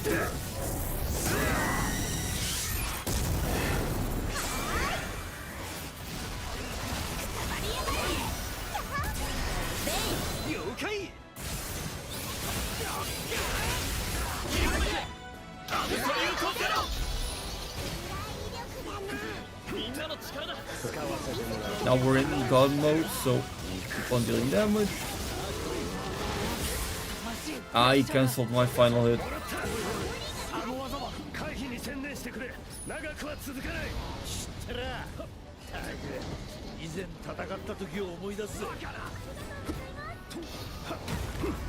Dodge that. Nope. He did not dodge that. And I'm dead.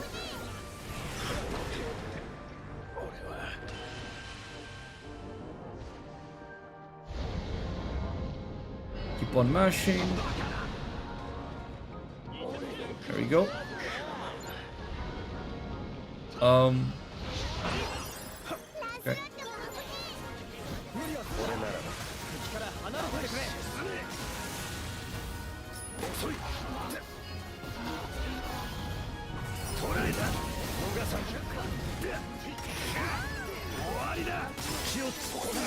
ナイス。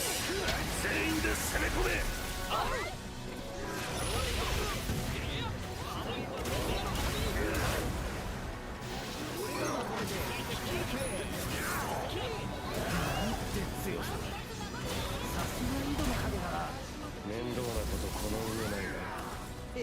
褒められてんだぜ。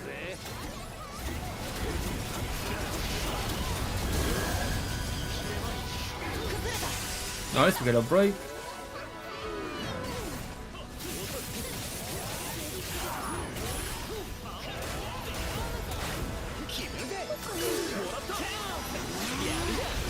And we get gun mode. It's no longer broken, so yeah, I was not able to finish the combo. That's a shame. Oh shit.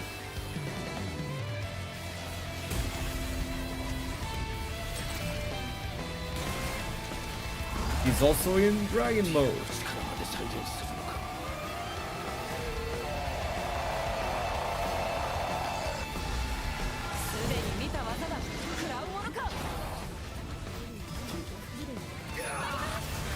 God damn the damage.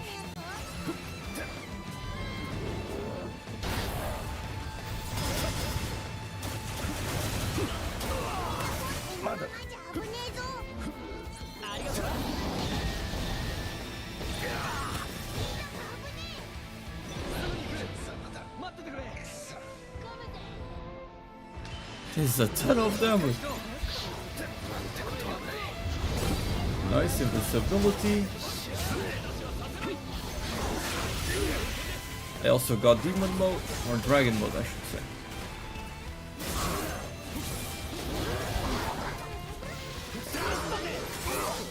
Nice. Try to dodge that.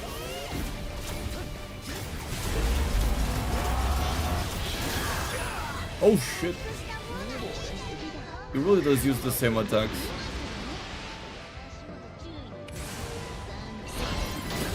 Nice.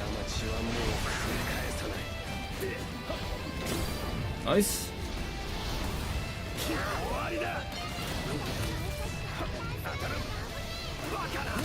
God damn. So many AoEs.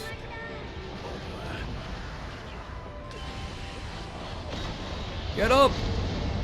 Yeah, I might be a little bit underleveled for this.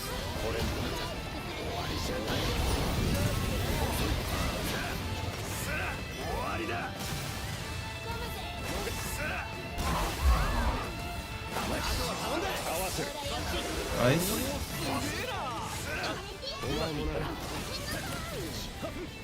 Gonna go ahead and just use this, because we're going to need all the damage we can get, and the sooner we get a break, the better.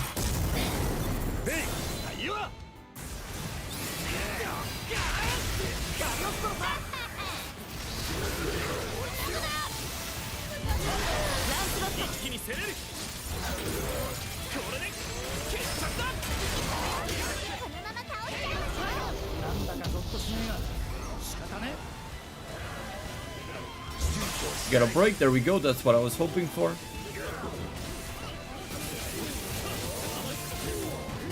Perfect, one according to plan.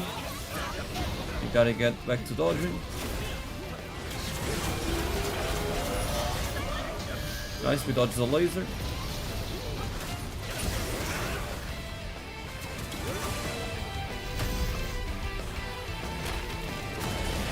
Oh shit! This game is awesome.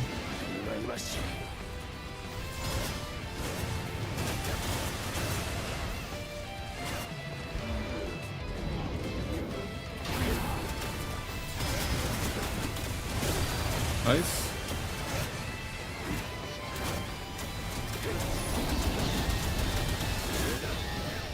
What's that? Oh, it's gonna blow. Yep. I knew it, but couldn't dodge it. I still have my revive. I'm keeping it as the last resort.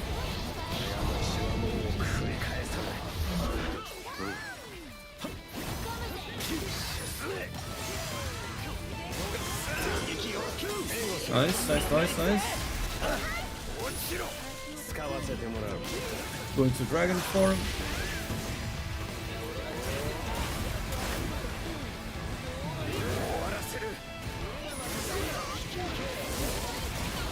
Guess what? You're not the only one that can use Scourge. That again.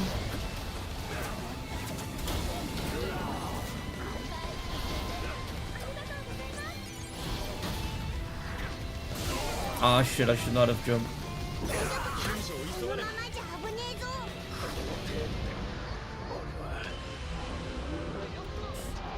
Get back up. Come on! Nice.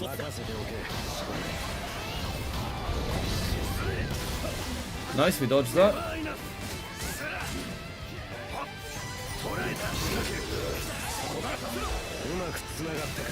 Let's go.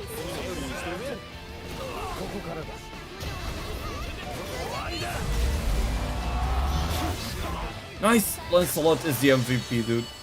Him being able to freeze the big attacks is amazing. GG. The power of the fish stick. 破壊の竜の力との向き合い方。今の俺ならできることが何かあるはずだと。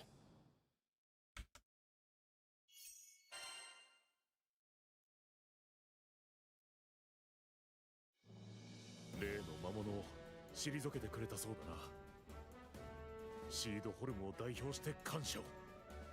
君たちがいてくれて助かった。俺たちも力になれてよかった。困ったことがあったらいつでも呼んでくれ。そうね。塔は残ったままだから、また何か We just teleported back to the church. Very easy. Just like that.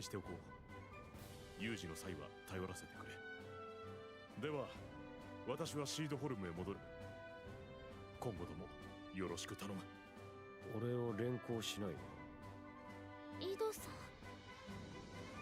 君は人々の利のために日々奔走している町の便利屋だ。なぜ連行する必要が？いや、だが俺は。ああ、教団事件の重要参考人としていずれ事情を伺いたいところではあるな。時期が来たら改めて。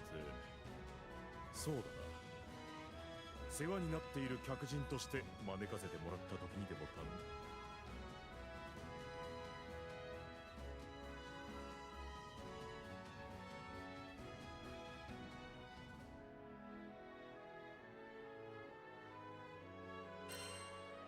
Okay.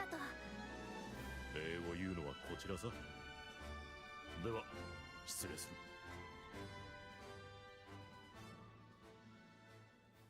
る。いやー、さすがだな。兵隊さんが手も足も出ないような魔物をあっさり追い払っちまうなんて。やれることをやっただけだ。あんたは謙遜癖があるな。少しぐらいは誇ってくれていいんだぞ。俺だけじゃない。今じゃみんな感謝してる。あれだけ多くの依頼をこなしてくれたんだからな。いや、だが俺は。おい、井戸。こういう時は素直に喜んでおきゃいいんだよ。役に立てたなら幸いだ。だが、ローランの代わりには慣れていない。いちいち比べなさんな。ローランさんはローランさん。あんたはあんただ。そうだろ？ Well, all's good. 似たようなことを言われ All's well that ends well, it seems. 井戸さんは井戸さんですから。はあ、わかった。俺は俺か。これからも頼む。違うんじゃない？こういう時はなんて言うの？そうだったな。便利屋井戸にお任せあれ。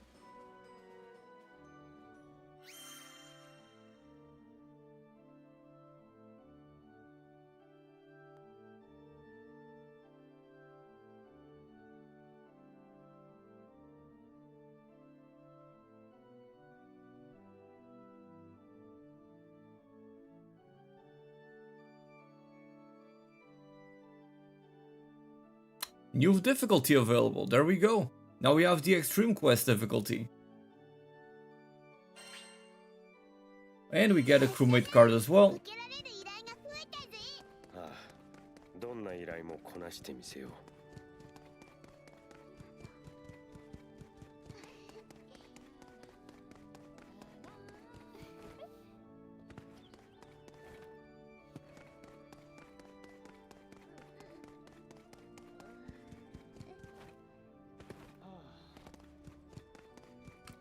That one is closed, that's fine.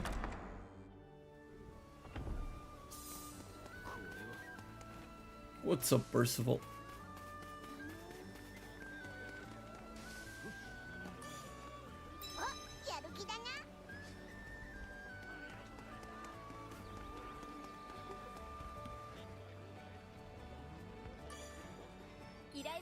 Well, let's see what other quests I get from this. Oof. Okay, these. They do give you a recommended power level, 1600, or rather 6500. Almost the same as what I have, but not even close for the rest of the cast. We at Extreme now!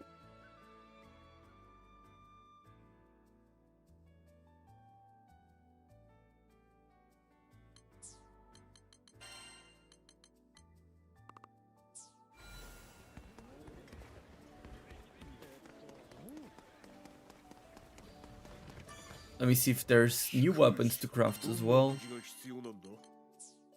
Doesn't seem like it.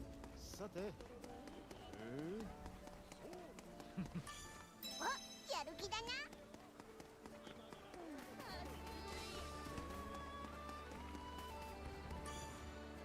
はい、承ります。こちらになります。またのお越しを。Okay, there's plenty of endgame stuff to do here どうもです。 with the extreme difficulty. Oh, and these reward me with the right stones. Vitality. Oh, that gives me critical rate 4. That's very nice. Sequestration right stone. Damage cap 3. I'll do this one then.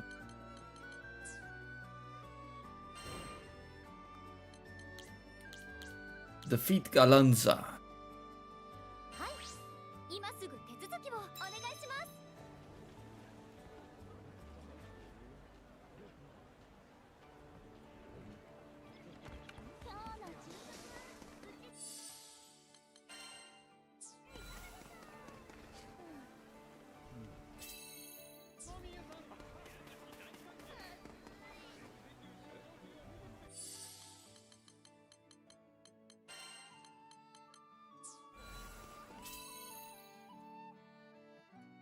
Well, let's go ahead and try that. It's not gonna be easy, but... Actually, I just remembered I can have a revive on Cagliostro as well as a heal. That might be a good option. さて Oh, it's this dude. 試合の時間だ。楽しませてくれよ。 Alright, that's fun.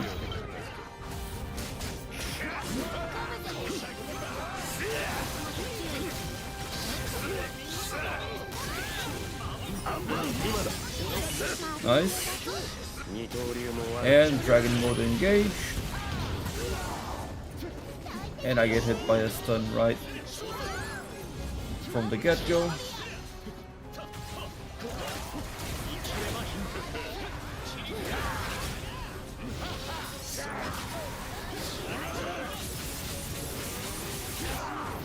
Big damage.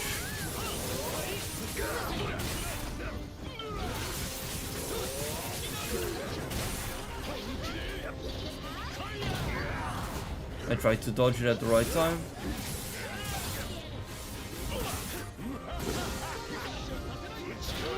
Oh, all of his attacks are applying stun.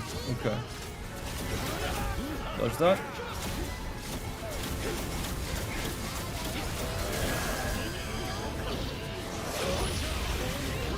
And we are in God mode, so let's go in.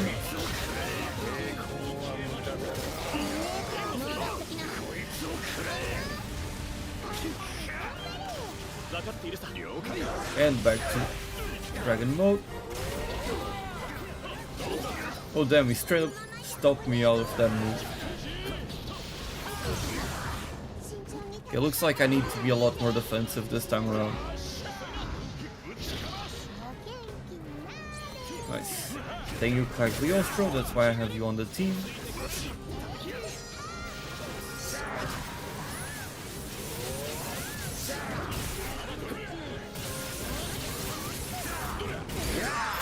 Yes.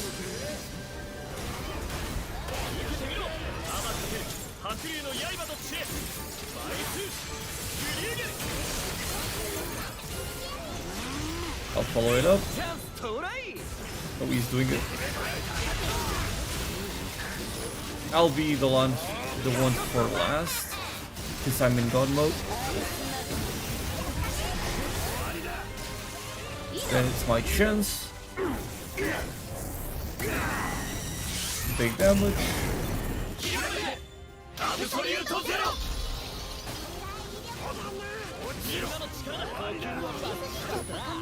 It's a big freeze from Lancelot.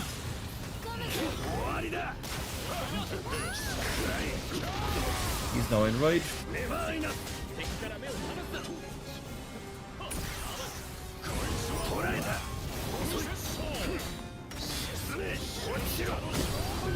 Okay, I should not be in the middle of that attack. This is one of those things where having Vayne's big shield would really come in handy.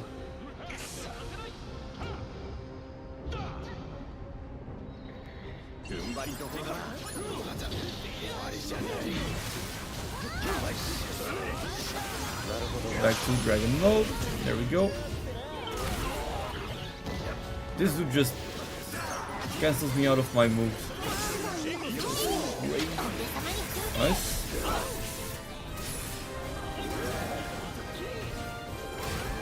I need to be more careful to pay more attention to that.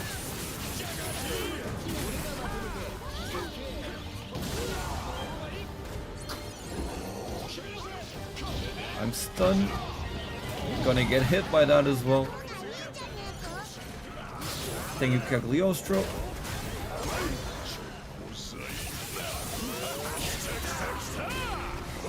We're almost at a break.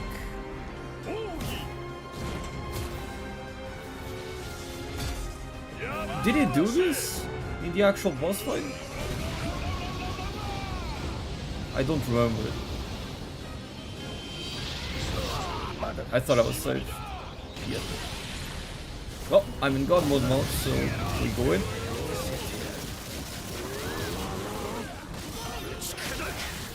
Big damage. Gotta dodge that.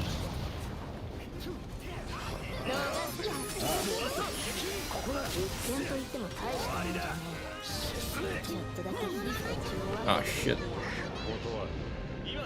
Okay, looks like I need to pick up more defensive skills. I cannot rely on a single healer with no more defenses. That's fine.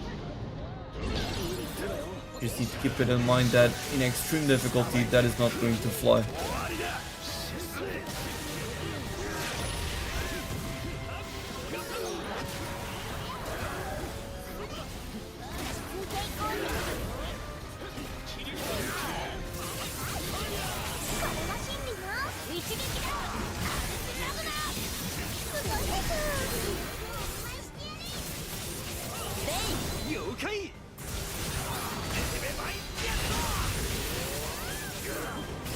Now it's my turn. Oh, Lancelot went ahead.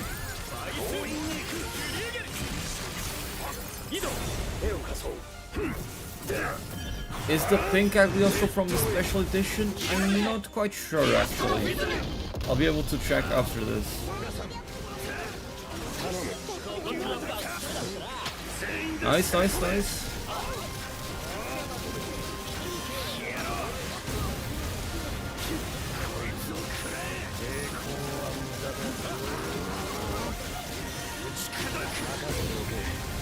Those were some crazy damage. I'm still in God mode? I don't know why.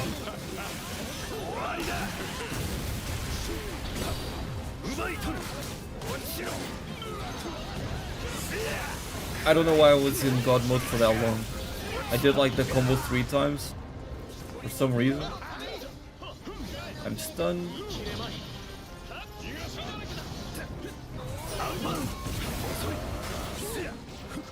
What's that? Let's go into dragon mode.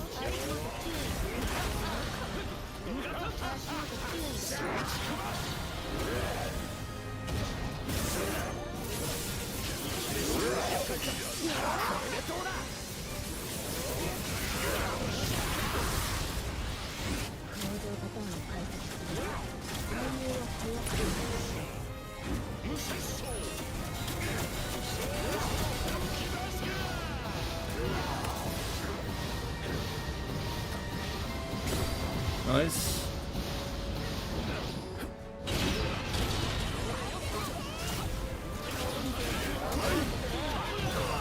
Oh shit, I didn't see the line there. Get up.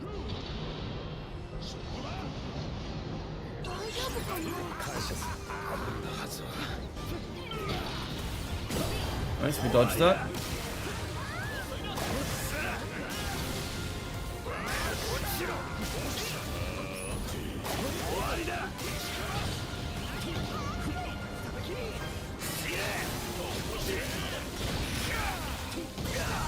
I did it too soon. I need to perfect dodge that. Uh-oh. Nice. That was a perfect dodge.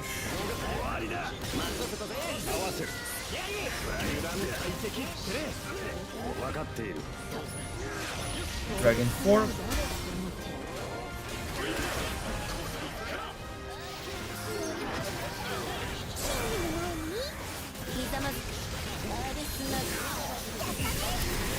We're going to be getting a full burst here.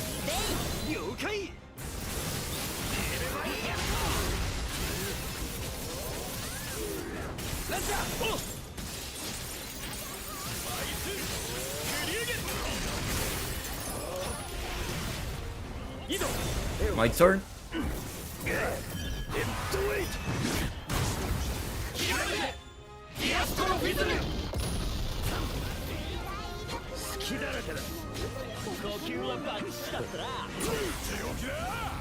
I'm in god mode, but he's gonna go up into the sky, right?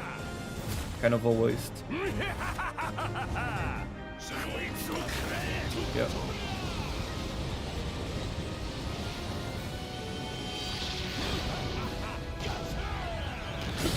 Nice.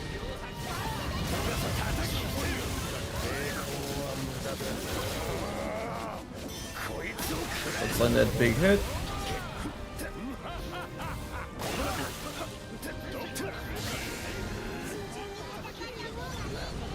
Ah shit, the heals didn't come out on time. I still have my revive, so we're totally fine. What the hell? I don't know what happened there.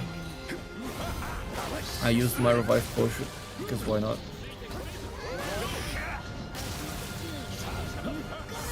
It looked like I was getting up, but the game didn't quite register that.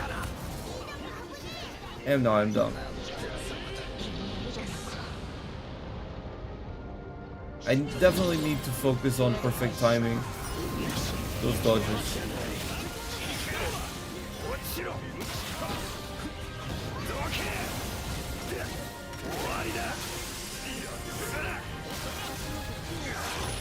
Dragon mode.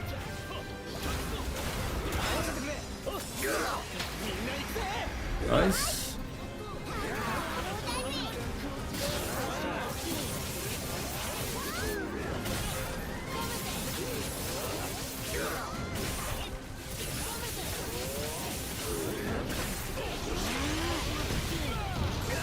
I'm in god mode now.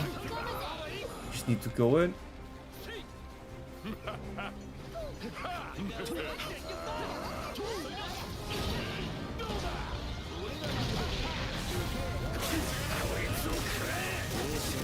Let's finish him off. There we go. Hit him with the fish stick.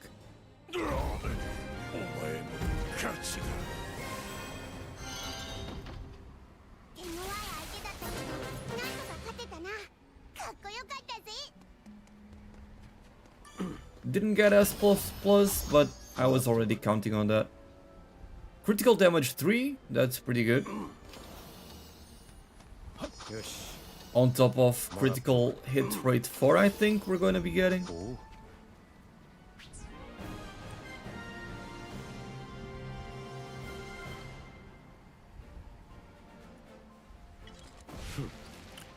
There's always room for improvement, but overall you're doing great. Thank you. Yeah, trying to improve. I want to go back to playing some more characters now, because I've been spending a ton of time with it. I do love him, he's my favorite, but I do want to spend more time with other characters as well.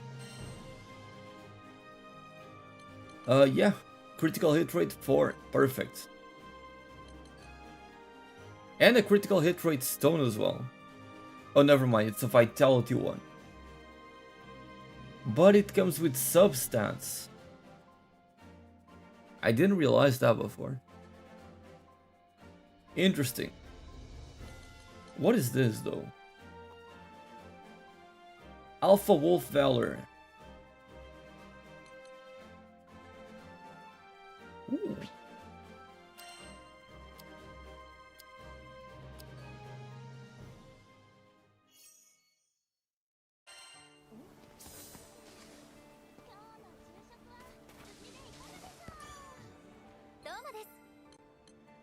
証を。 Let's see what I do with those tickets. Do I get new weapons? どれを強化するんだ。大抵の Doesn't look like it.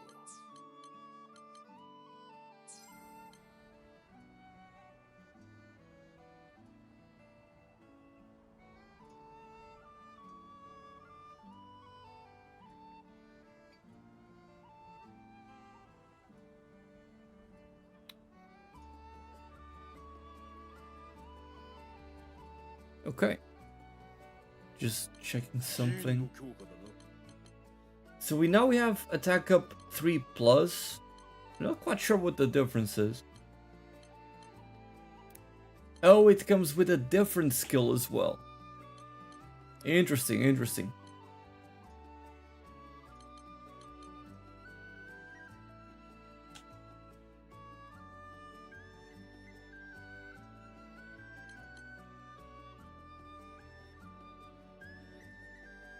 So basically, as you play throughout the endgame, you'll also come across some of these sigils that come with various different skills, not just one.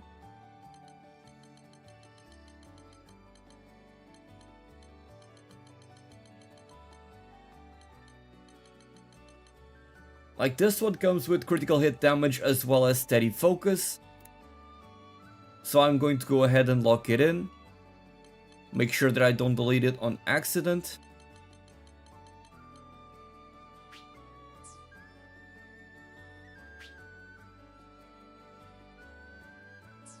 And this one's quite interesting, Life on the Line. Boosts my attack power by 19% at level 7, but I cannot heal from my allies, so you kinda have to play solo or build a berserk slash lifesteal character with this. That's very interesting. Very cool.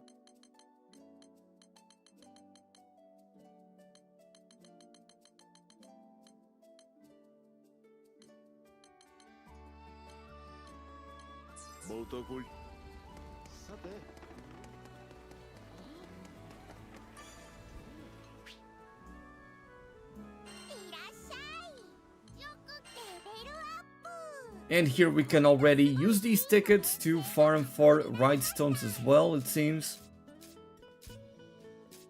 So that is also going to be a very key part of the endgame.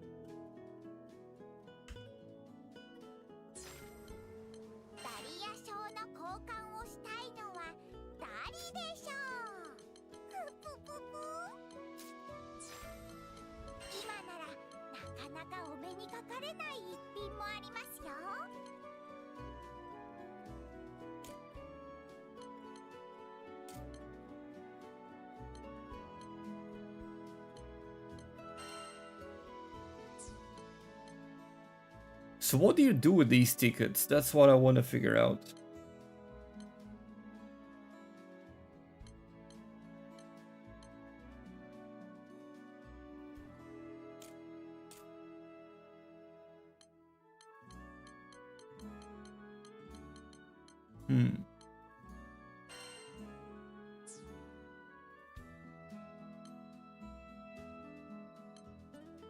Like, it's not gonna be like Warframe where you build these characters, right? Yeah, Brightstones are kinda like charms. And yeah, I did get early access. Yes. I mean, the game is on early access on PlayStation.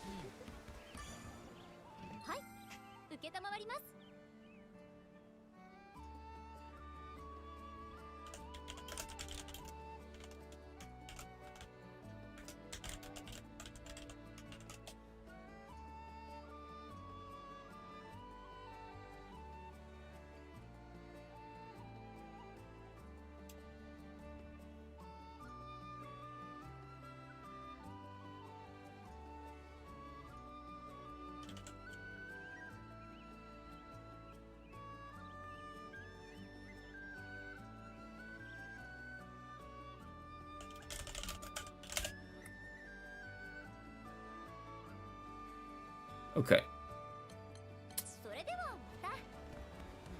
Right tier upgrades, but I don't think I saw them yet.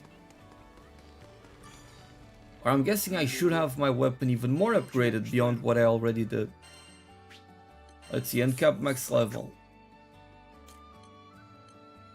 No, it's none of these tickets. Okay. Maybe this one?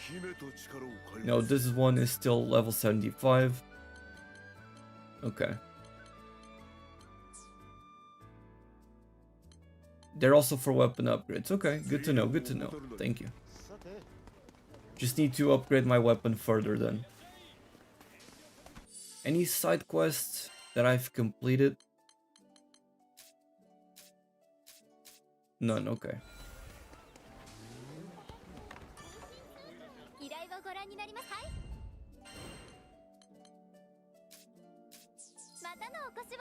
Let me go ahead and change my gear real quick. Oh, someone was asking about the colors for Cagliostro. Let me check.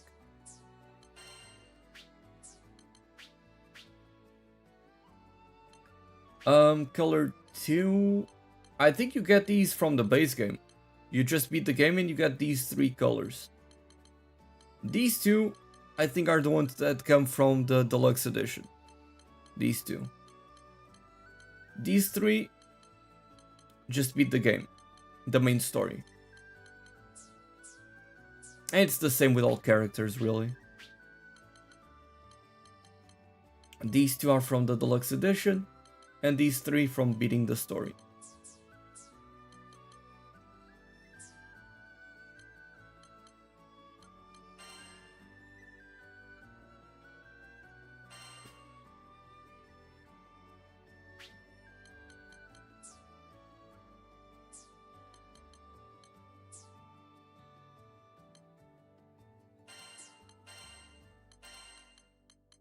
I have so many slots already.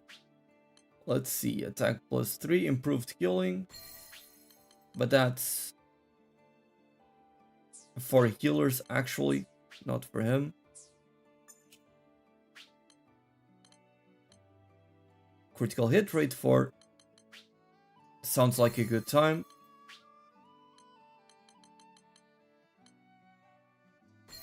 And steady focus. Boosts defense and can't be interrupted by foe while charging attacks. This can be awesome for a lot of characters actually. Like, this would be amazing for Gran. What other characters? Percival already gains Stout Heart while charging, so that's fine. Who else? Vazuraga is the same thing, he also gains Stout Heart.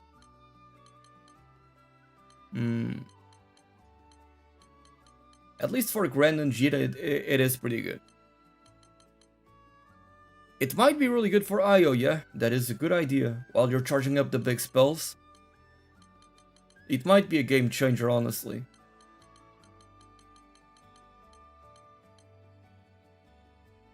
This guy barely has skills that charge up. I think it's only one. Yeah, it's only this skill that charges up. Atonement, you do kind of charge it up, but you are supposed to take damage while you do it. But that is a game changer for some characters for sure.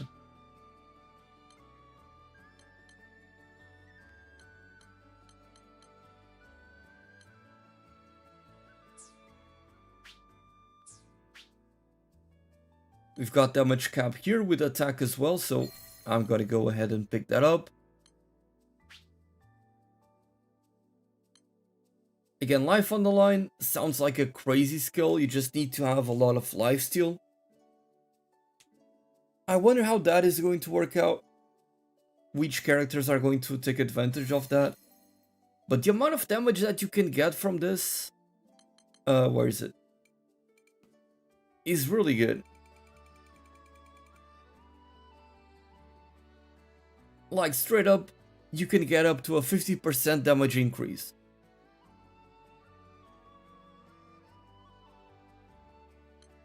But it is not being able to be healed by allies it can be rough. But you can heal yourself. Oh, I just remembered.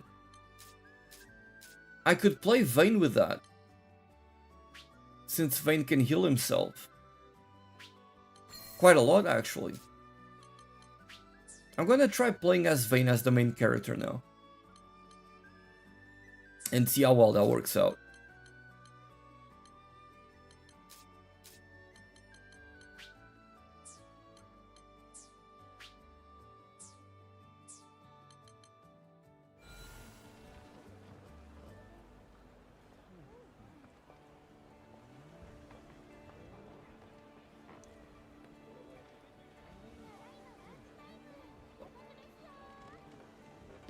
Let me just try to upgrade this weapon. 話を聞く。どれを強化するんだ。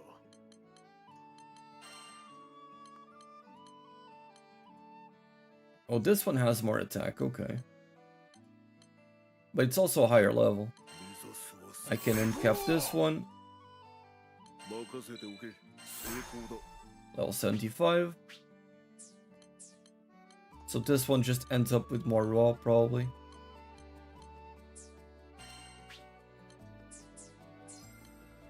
どんな武器が必要なんだ。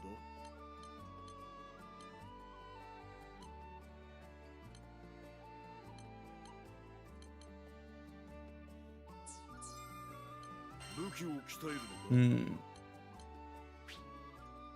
任せてよ。 Let's level that up as well. 禁断の火に。I think I might be able to get these. Let me add 3 to the wish list. And 3 here as well. And 3 more here. And I think that's it. Okay.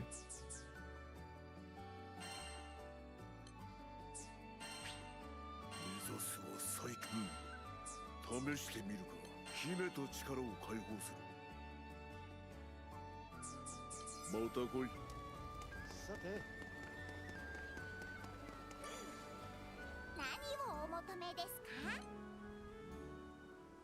今だけの限定品もありますよ。 So let's sort by registered.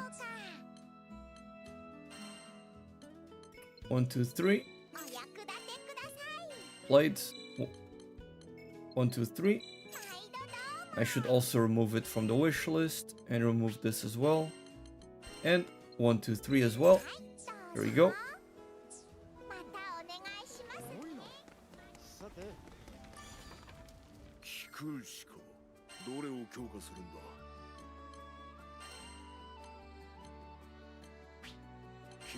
So we go ahead and uncap that. 姫と力を目指すは最強。任せておけ。こんなところか。 Level it up to 100. 手入れを怠るなよ。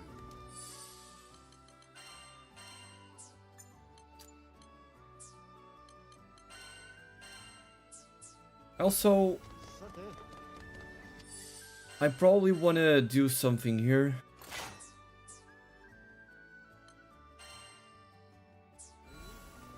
Let me check if I can do an episode with him. I mean, I probably can.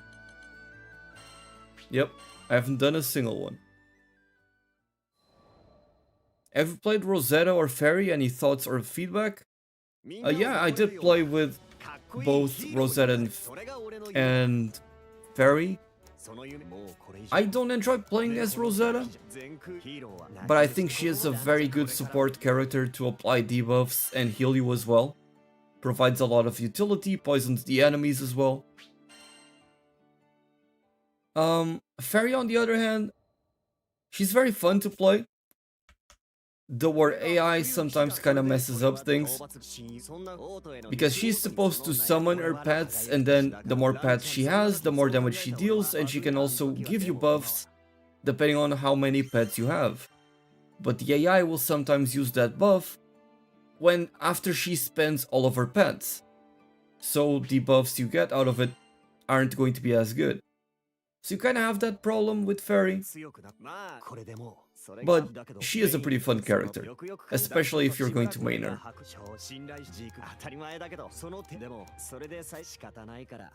その日団員たちみんなにランちゃんは俺はその言葉俺たち疲れピンチ理想に合う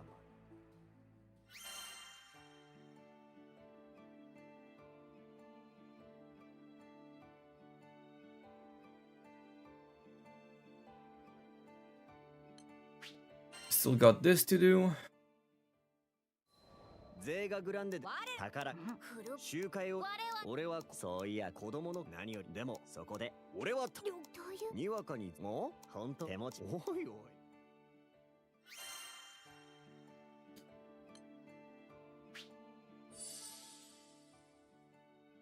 I can only play as Vayne. It's the perfect playground to try him out. Okay.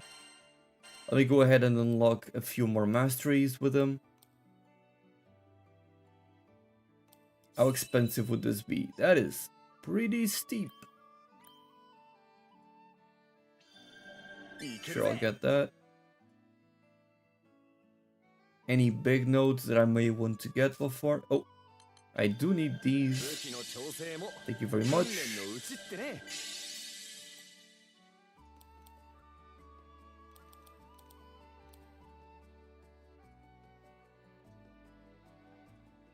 Would you say that its DPS output is up there with Percival, Lancelot, etc.? Honestly, I think so, especially when he enters the God mode. I think it's just, in terms of versatility, probably one of the best characters in the game, and he has sustained DPS, which a lot of characters don't have. Like, you can be moving around the battlefield, you can be dodging attacks, and still keep up doing that much damage. And a lot of other characters just cannot afford to do that.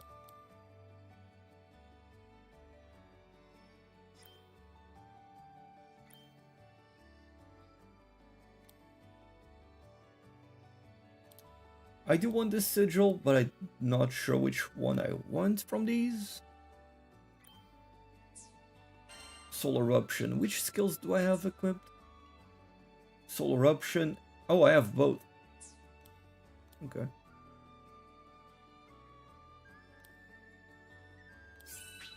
Yes. And we get another sigil. Perfect. Oh, there's still Maniac Quest difficulty.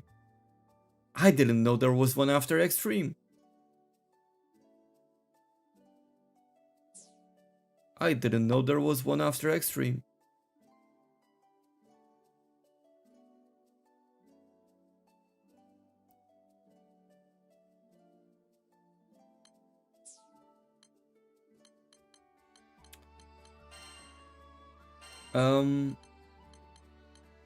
Let me give him some good gear so we have life on the line. Improved healing might actually be pretty good for him, because, you know, I can only heal from myself.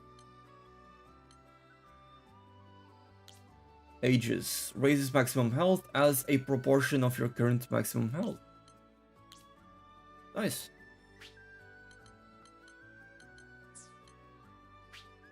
I'm going in solo, so I won't need provoke, so I might as well go with attack up 4.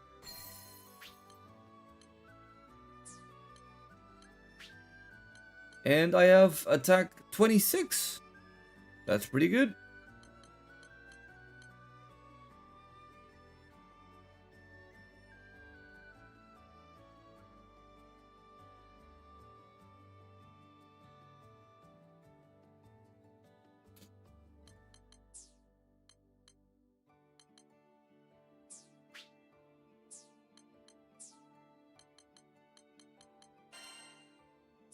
Okay, let's go.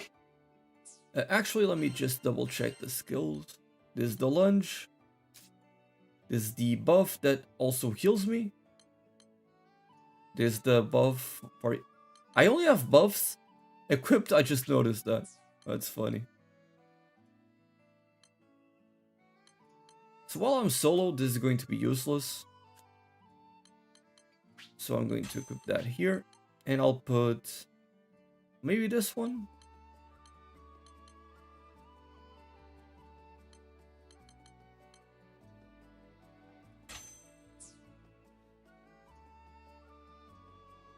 Yeah, I wasn't kidding with the hundreds of hours for sure.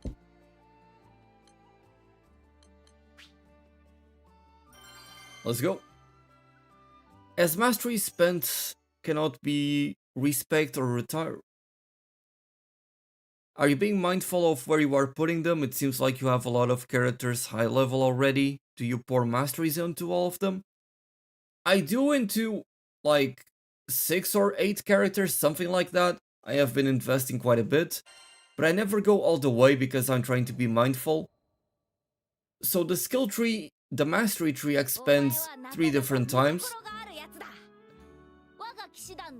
And on top of that, you can also farm mastery points, so it's not too difficult to get more of them in case you need.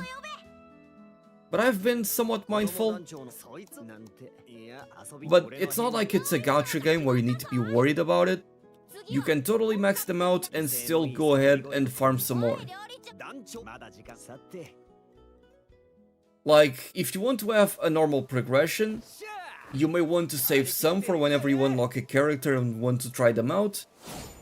But you can totally go ahead and spend all of it on a single character. Totally.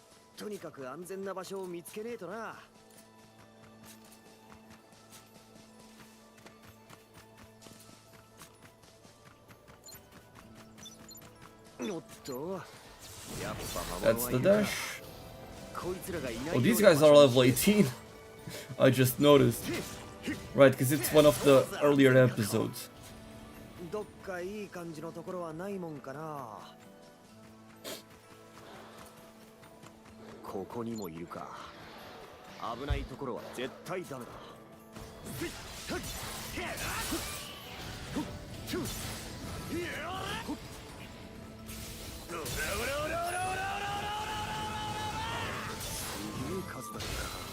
That's awesome.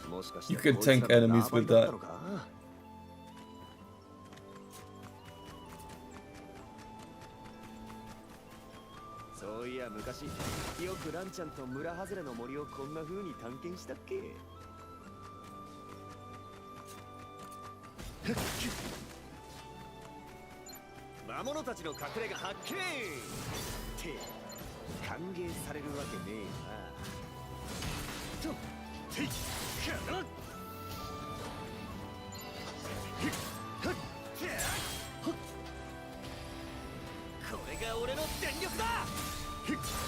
Oh, this is the buff that I add, and then I cannot die with it.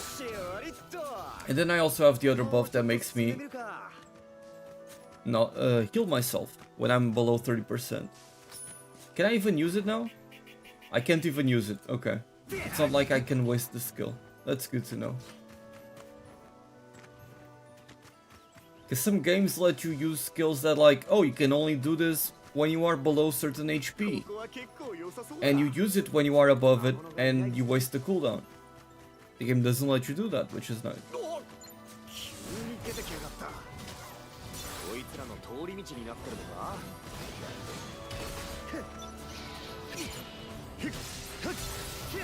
Also, the fact that this guy can block as he attacks is pretty crazy.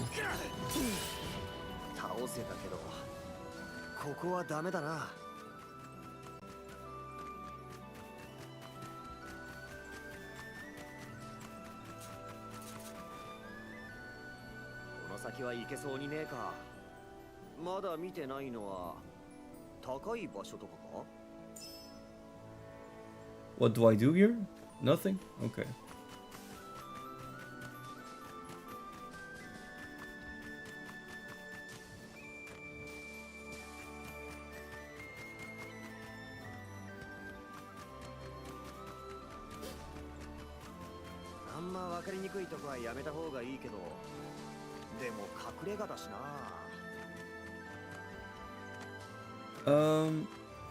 Oh, I skipped that. There we go. Jump, jump, and jump.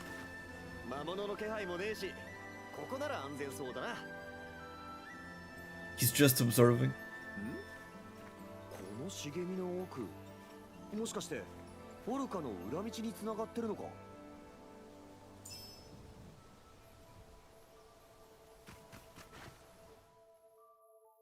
What? Oh, I'm being teleported to a different place, I guess. Oh. 団長、いいわ。森の町かといって子供たち、そして団長、騎士な子供の頃。 And we get a sigil slot. That was quick. Can I just go with putting everything in one character through the story? Then party up with others that do the same? Absolutely. You don't have to worry about anyone. You can focus on one character and that's it. Keep in mind that while you are playing through the story, the game forces you to have the main character as part of the core party at all times. But once you finish the main story, you can remove them and you don't even need to level them up or anything. You can just put them as a part of the party and forget about them. And yeah, DMC is good as well. That is a good point. I've used her for most of my playtime, even though I could have let go of her a long time ago. Let's put on some more gear.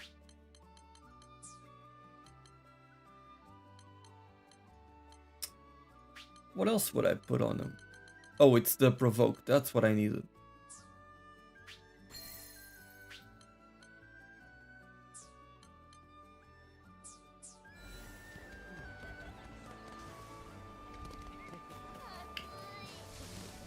No. Let me see this. Oh, I got one more card.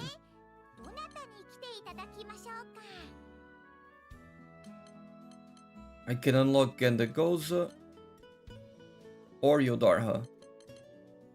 I think I'm going to go with Gendagoza because I want to test his damage output, and I don't mind having Yodarha as the last one. Lancelot is very similar to him after all as well.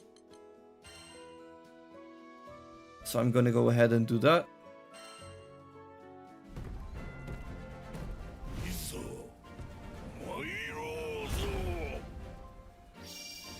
Gendagoza, join your journey. I read that there's an incentive to holding recruitment until you finish the story. Yeah, so pretty much if you unlock characters after you beat the story, they'll come at around this level curve, level 45. And they already come with most of their masteries unlocked, so you don't need to spend masteries there. They already come with some leveled up weapons. So pretty good stuff there. But you don't have to do it. It's just if you really want to, you can do it. You do save up some masteries there, but you can always farm them. Yep, Gendagoza, repeatedly pressing square. Then you charge up the big triangle attack. Let's see what skills they give us. Nice. That just gives you points. That's the parry.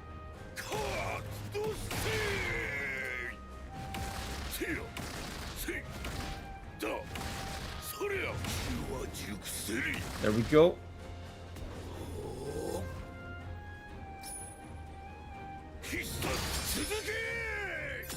Crazy damage. But I don't like how slow Gendagoza feels. That's my kind of thing. How about the optimization? Is it like Genshin when you do quests for roles? No, really. Like you still level items and stuff, but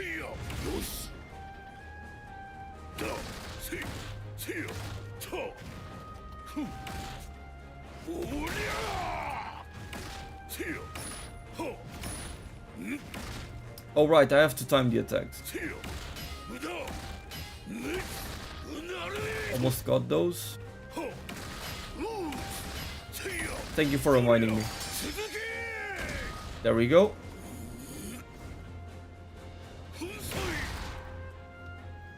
Big damage.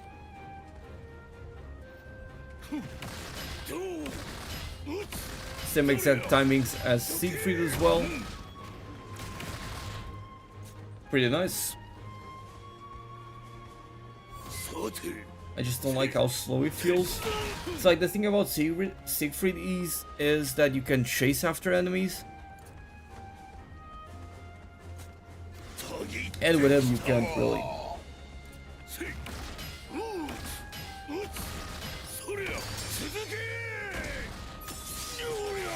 Now let me try to land this with the buff active. That wasn't a crit. You cannot combo off of that.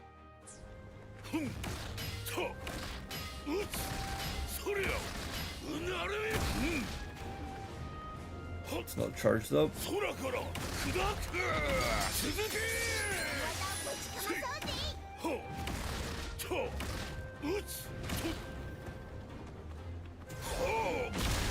Go ahead and use that. Big fist.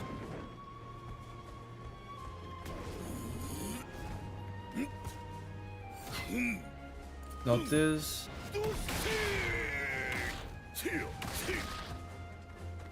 I do like that the timing carries over the charges.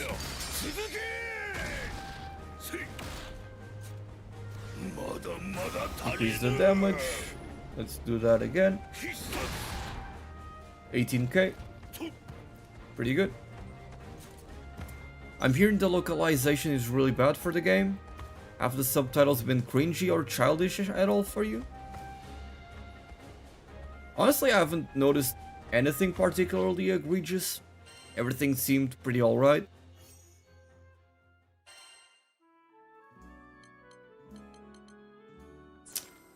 Now let's see his outfit and the rest of his skills.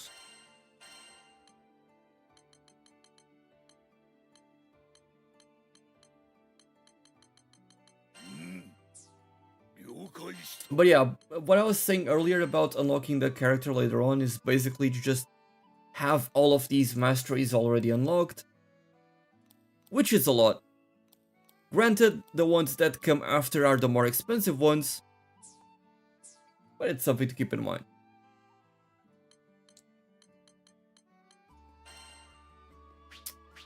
Let's check out the outfits. Okay, we got the black beard. All white, orange beard, white and blue, and this one which is a bit darker than the base. They don't change much.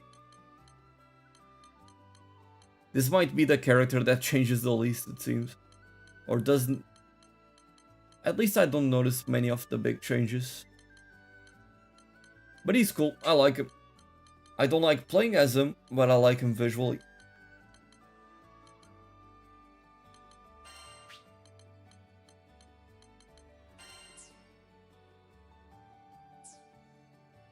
Let's see the rest of his skills.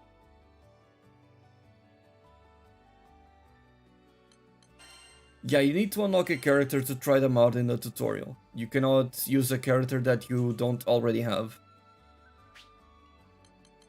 Lion Stance grants hostility, so it's a taunt.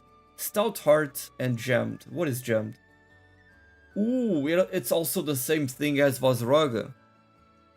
Increase your attack based on how low your HP is, up to 100%. You simply deal twice as much damage. Do you have something to lose HP? Okay, we got a slow here. We got this that instantly maxes out your rage. And restores Reganaga's HP and removes debuffs. There's no...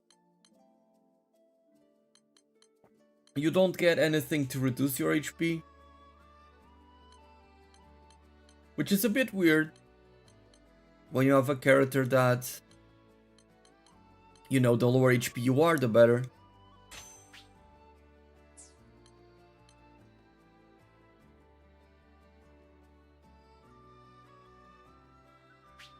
But even so, that's pretty good.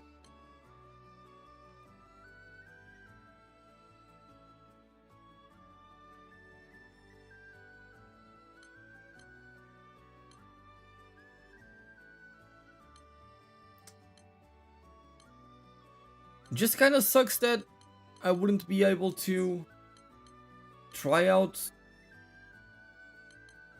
this big damage increase in the training dummy. Maybe there is a way to do it. I'll try it. Let me add some other skills. Let's add this to max out the rage. How are you farming the rupees? I honestly haven't been farming them.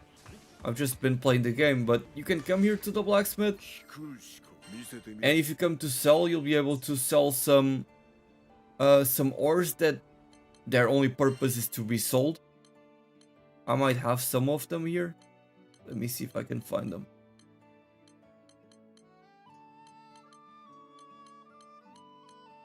I don't think I have more of them.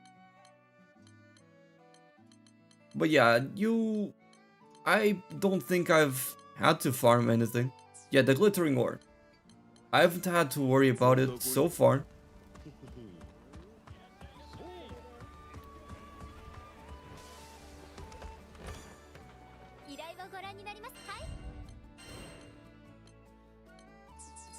Well, let's go to the training area.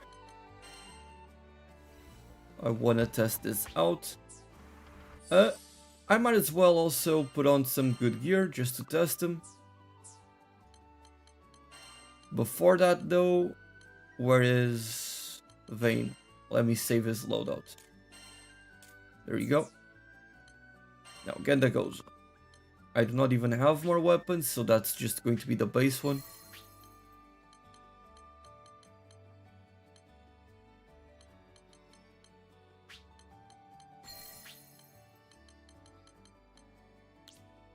Let's take enmity, deal more damage. I need the one that removes the damage cap. Not this one. Critical damage plus, steady focus. Not that one. Tyranny might be also nice. Oh, I need more slots.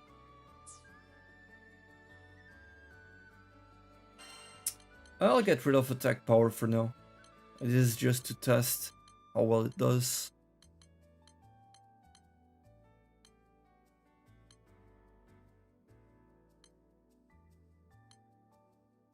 What the hell?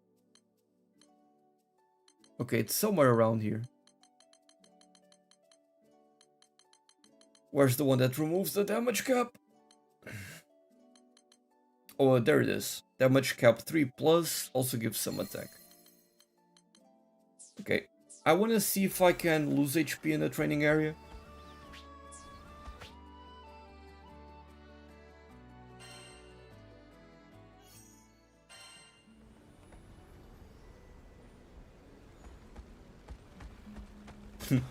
The fish sticks.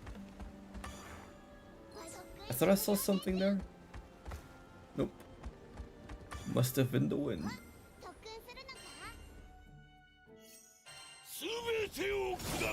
So practice settings. There might be an option. Yep, you can lower your health.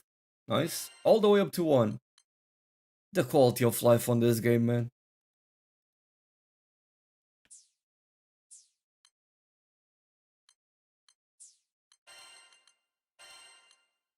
We start with changes.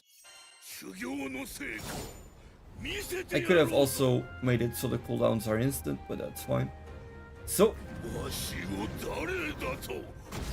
max out the rage, buff myself up, and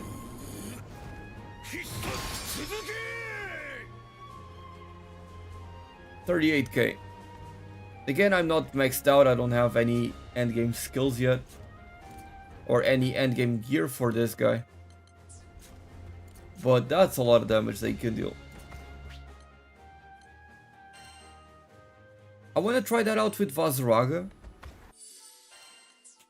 Since I already have some of his weapons leveled up. He's also level 50, not too high.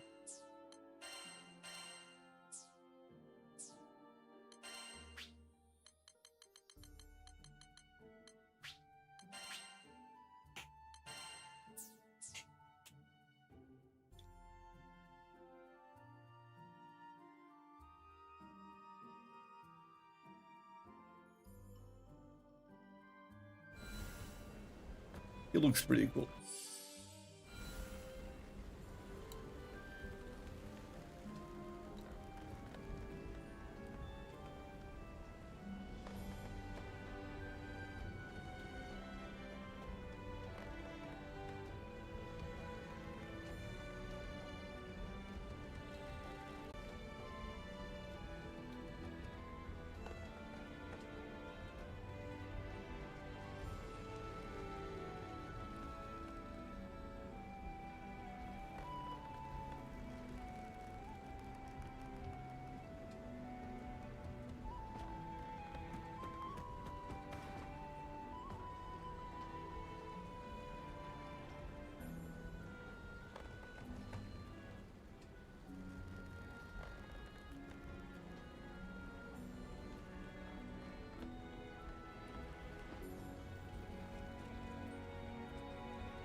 So let's go ahead and give him some better gear.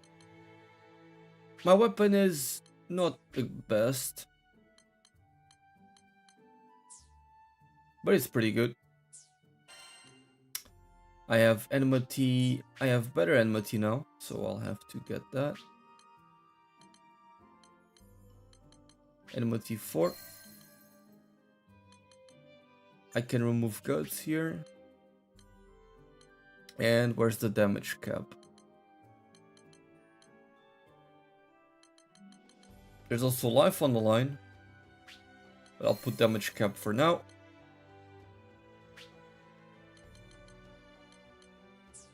Let me see, life on the line. Okay, I'll go with that. Life on the line could be a good option for Vazraga now that I think about it. Because you also remove the healing from your allies, which means you can stay at low HP more frequently. You just kinda need to do it yourself when needed. And Vazraga does have a couple of abilities to heal. Like this one, for example.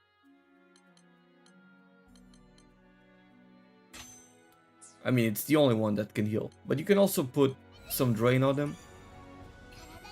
Go ahead and practice.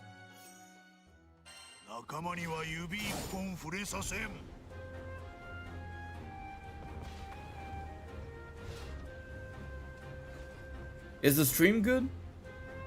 Is everything good with the stream?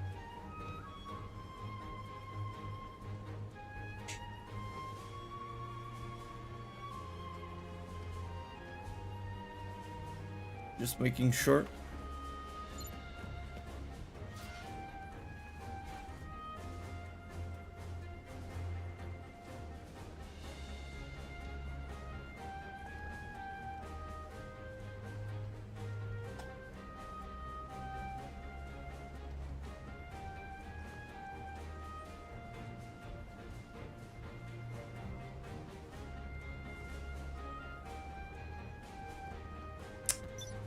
Okay. So, let me go ahead and practice settings. Set Vazraga's health to 1.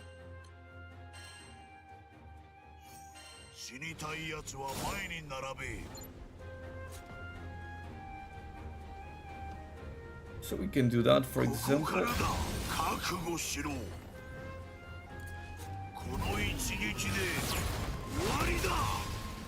28k. 28k. Okay. 27k.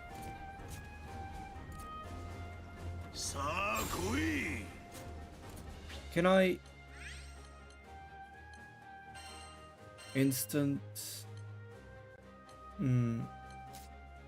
Doesn't seem like I can make my gauge full from the start. That's fine.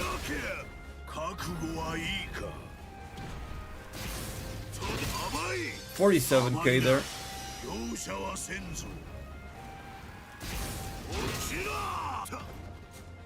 この一撃で終わりだ。さあ来い。止められまい。受けてみろ。 Let's charge it up.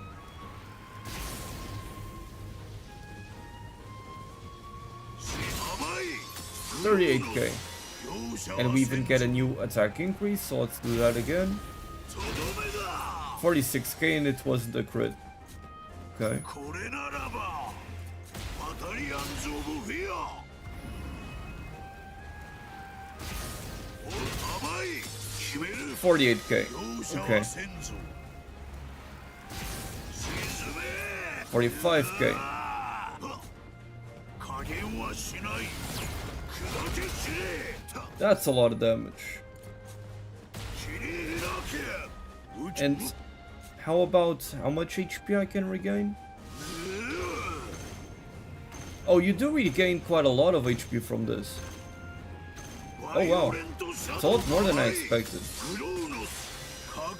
Because then if you want to spend that HP, just go ahead and use that again. Interesting. This might be the build for this guy.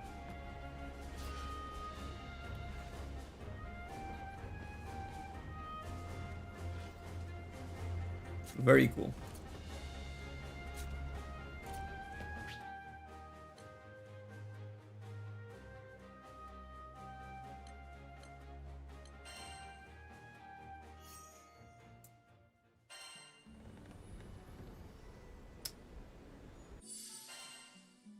I have a lot of thoughts on a lot of these characters. How would I say that?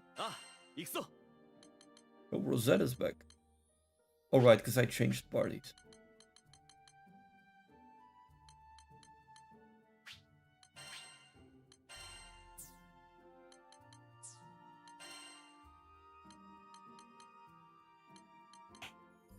I have so many slots for these guys.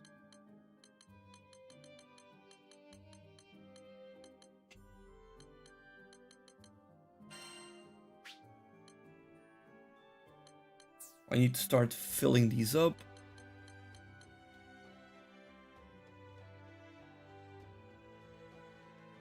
Oh yeah, the game is very much worth it in my opinion. I think it's a blast. I'm loving it.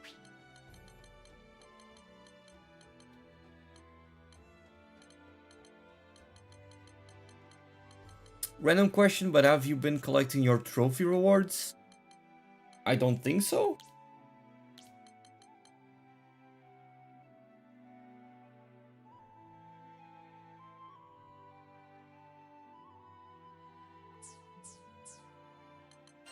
Let me check something for Vazaraga.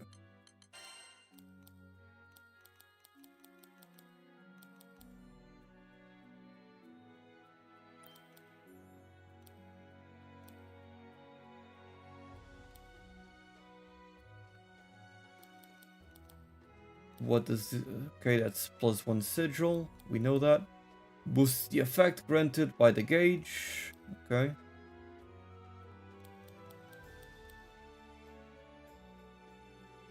And then more sigils.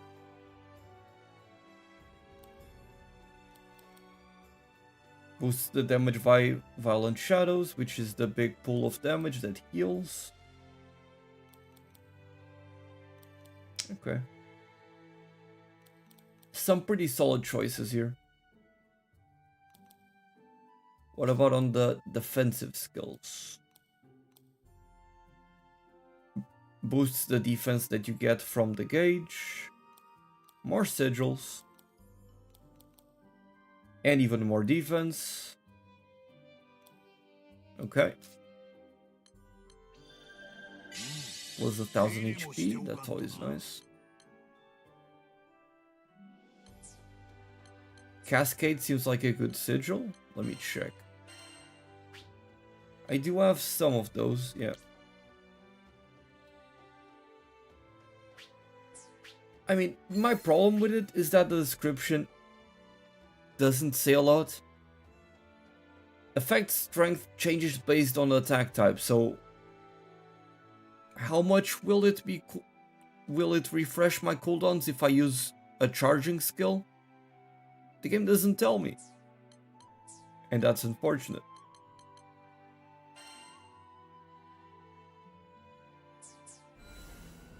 Go to Lyria's journal. I did check out the Lyria's journal for quite a while, checking especially the 3D models. Oh, it gives you stuff here. You even get colors. I didn't know that. Look at all the shit I've collected. A lot of these I'm not going to do anything with. I'm probably just going to exchange for tickets or something. But hey, you also get colors out of this. And there's some good stuff there as well, like the Alpha Wolf's Valor. That's a very important thing. And the Fortitude Crystals as well for upgrades. Good stuff. Yeah, thank you so much, dude. That was... I did not know that.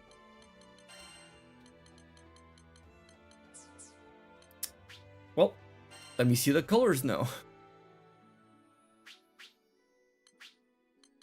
Color. Okay, it's all black and all white. Is it what it's gonna be? Let's see. All black, all white. Okay. Oh, that looks cute, actually. What about him? Let's go all black. Guess I'll do that for every character. Just to see how good they look.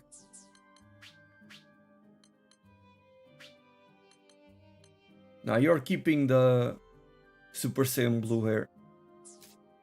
You're not escaping that. Honestly, I like her more this way.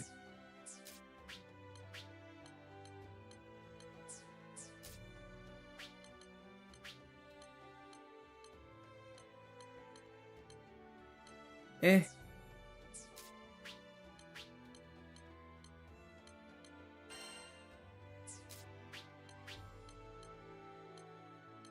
Ooh, Rosetta. That looks good on her.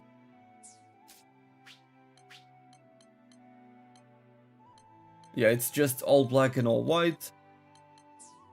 But it looks good on some characters for sure. Ooh, I like this one for Gandagoza. I do like this one.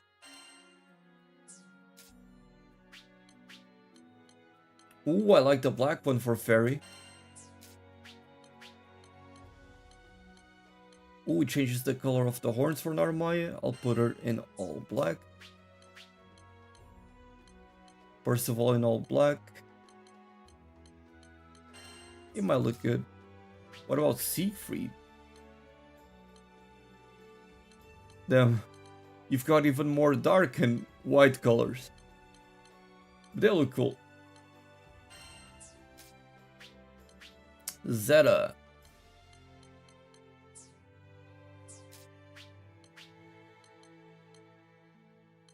I think I prefer this one with the gold accents compared to the all black.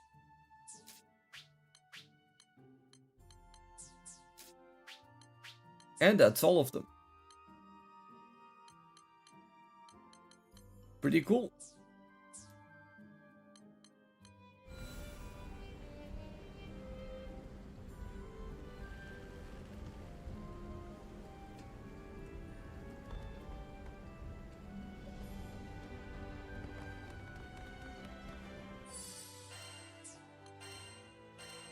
So I'm trying to think, if I were to make a YouTube video, which characters would I recommend for someone to pick up first? My immediate recommendations are these 3 characters.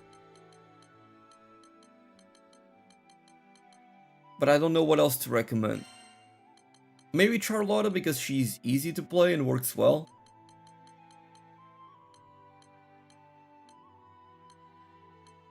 Like, Narmaya isn't the easiest to pick up. Fairy is more of a sub DPS. Gandagoza is very specific, so is Vazaraga. It is also an, you know, you have to beat the story to get him. First of all, it has charged attacks, it's not very complicated. It might be a good recommendation. You can kind of just power through everything. What do you guys think?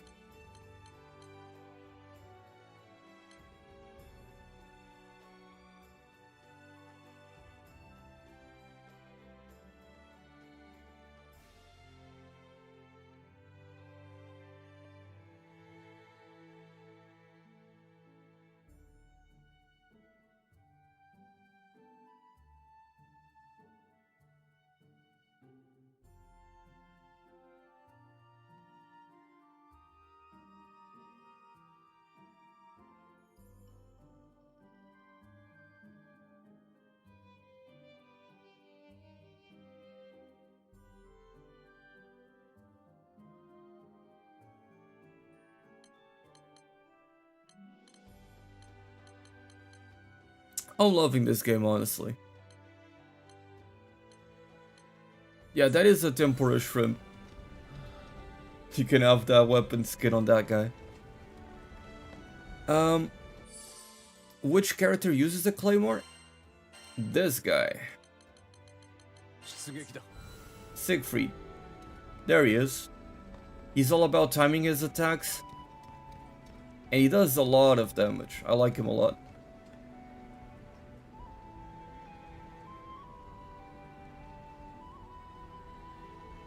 Yeah, recommend Eugene are easy, but at the same time you kinda start with them.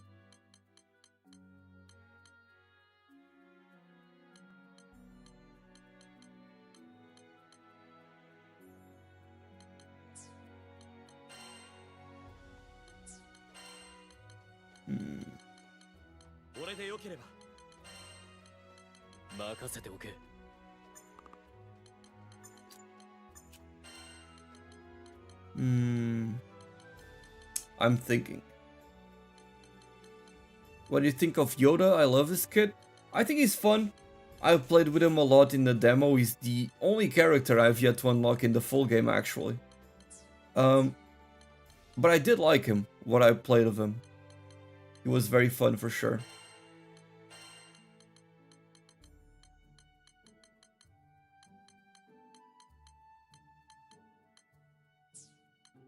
Oh, I forgot about Vayne. So I'm probably recommending these 4. And then maybe Charlotta? Definitely not Gandagoza, definitely not Vazaraga or Siegfried. Not Narmaya. Fairy also requires... not Fairy. Zeta also requires timing. So, honestly, the only one I think is left is Charlotta and Yoda. And Charlotta is more versatile, in the sense that the buffs and utility she can provide the party.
Okay. I was getting some water. I recommend Fairy, to be honest. Her kitted combo is easy. That is true. She is an easy character. I just don't think Fairy particularly provides much than that other characters already do. Let me double check her skills. I did use Fairy for a very long time. I mean, she is level 61 already. It's like she lowers defense by 15. Can boost your attack up to 20 and your defense up to 20, so that is quite nice. So yeah, she can totally be a good recommendation. I don't have all the skills for Fairy. I thought I had. Right, this gives her Stout Heart, which makes her uninterruptible.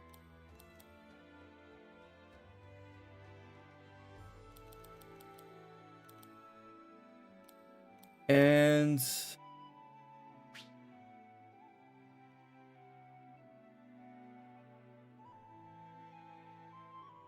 yeah, she can play as a carry as well.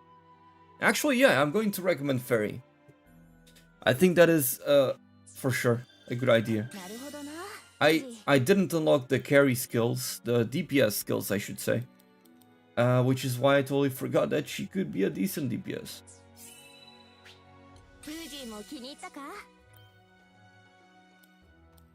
What are some of her bigger nodes? Extends the time a pet stays on the battlefield. I don't think that's amazing, because a lot of times you end up spending them.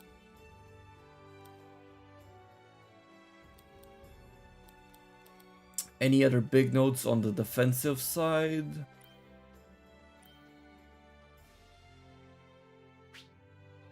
Yeah, you apply slow. I don't like these skills that apply slow like that. I like having characters that apply slow and something else.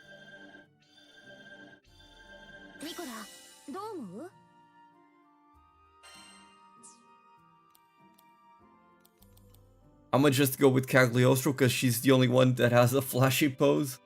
Fair enough. But she's great. She's fantastic. I have nothing to complain about her.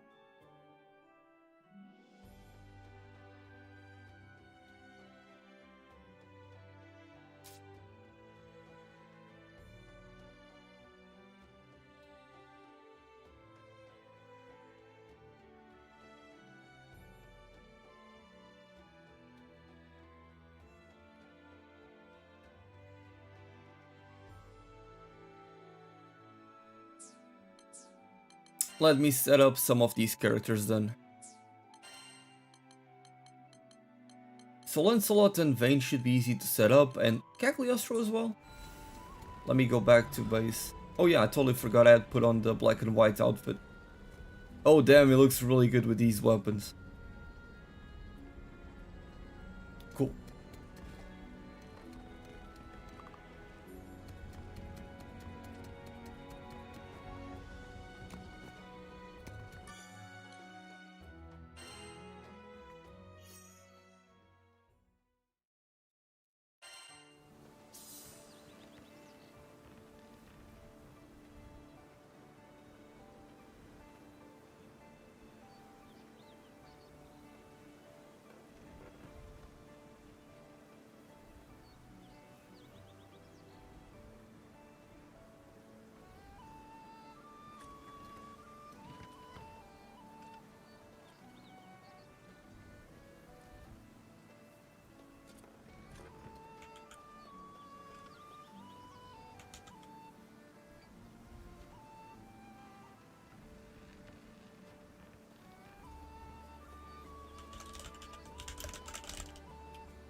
Okay, I'm just checking something real quick here with YouTube, making sure everything is fine.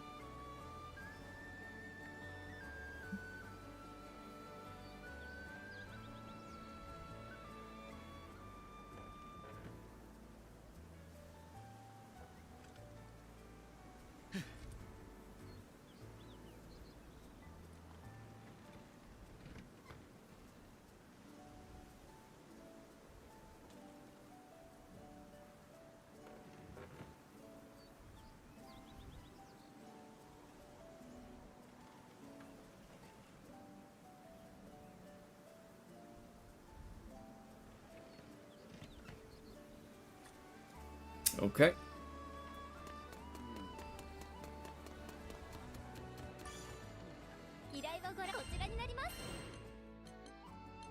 I'm not sure if I want to go into an extreme again with this guy. Or I can go with Vayne actually.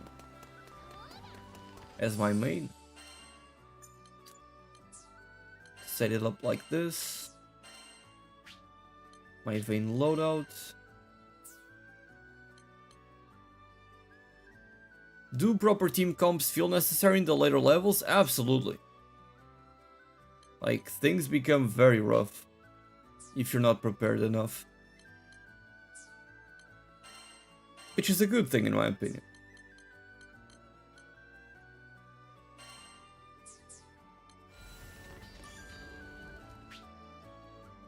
Oh, Mirage Munitions. What is this?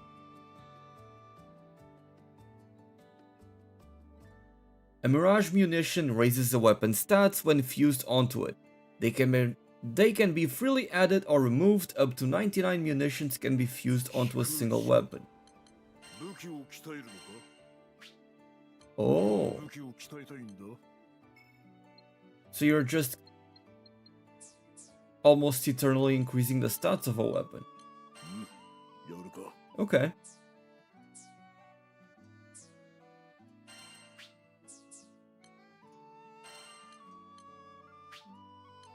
Can I level you up to 100? I can.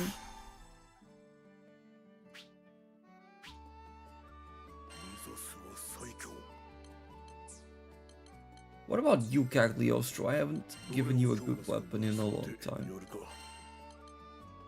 Critical hit rate, stun power, just attack. I think I'll just go with that one.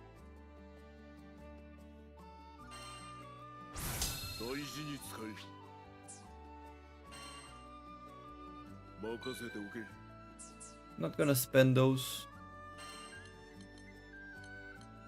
I might uncap this one. Yeah, I have the mats for that. That's pretty cheap. That is expensive.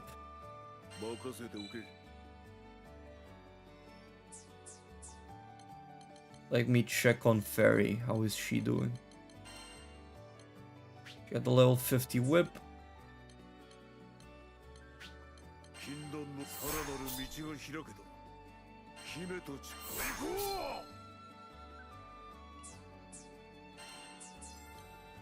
Maybe I'll craft the critical hit rate whip for her. I don't have... I mean, that's fine, I only need one of these. I should be able to get, and a Bazaar Ice Spin as well.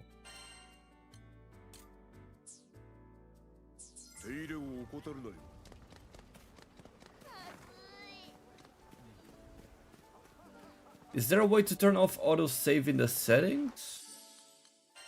Let me check.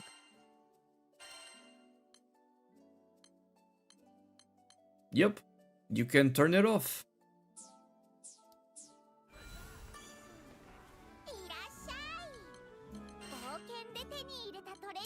So let me filter that for registered. Yep. Want one of that. And I remove it from here. And the water orb. Let's take one. And I remove it from the wish list. I can also remove these. I don't know why I needed this. Or why I needed this. 3 of them. And 1 of this. But I have plenty of these mats, so I guess I'll just go ahead and do that.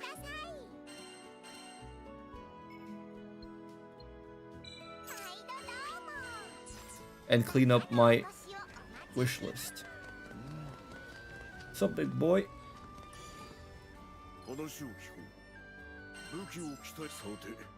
Forge weapon for fairy. Oh right, I didn't see Gendagoza's weapons. That one looks cool. That's alright. Ooh! That is sick. That one is really cool.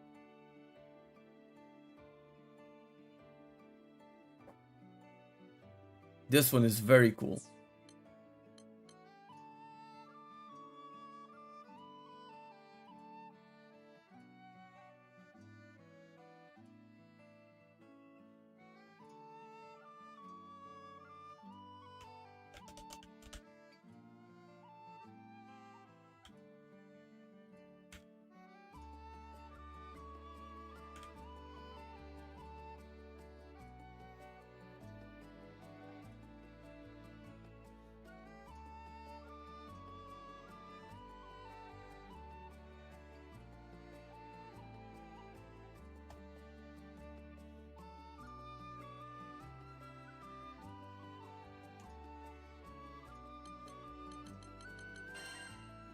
Crafter the critical hit rate whip.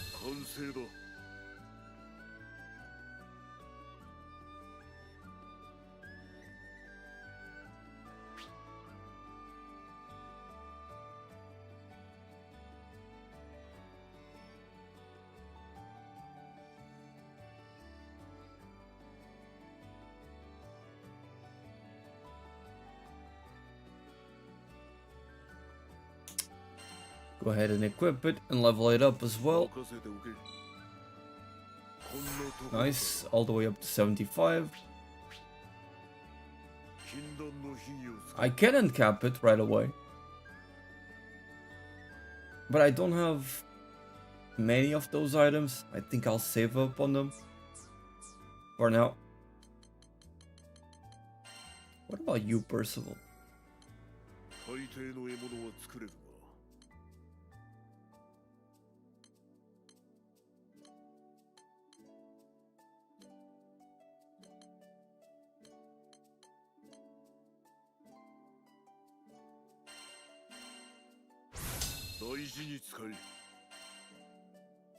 Craft that.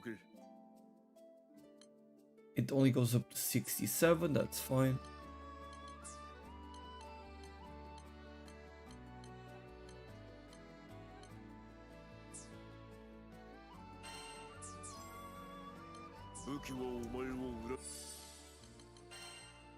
Let me check on the mastery of the weapons.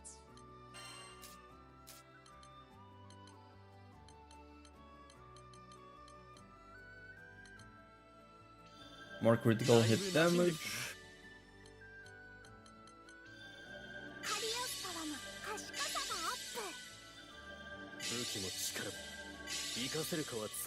Ooh, plus 50 attack here. I will want to get these eventually. I mean, ideally you'd get all of them for every character. This is Catalina. What about Fairy? HP, critical hit rates, and more HP, and then crit damage.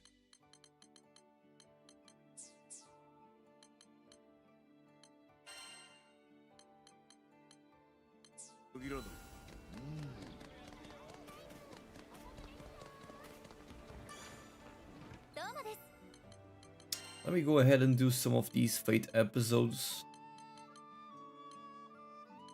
I want to do it for Cagliostro for sure. For Fairy as well. Where's Lancelot too? There he is.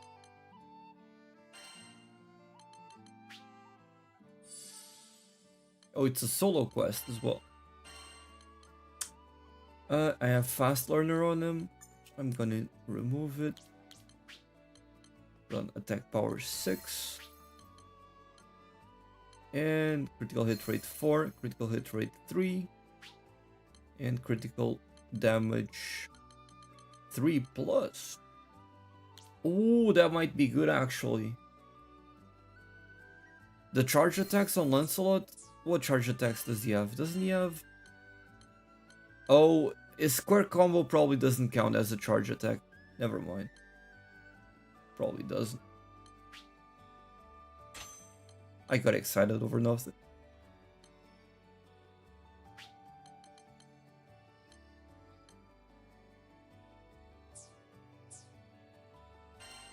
Let me go ahead and save this loadout.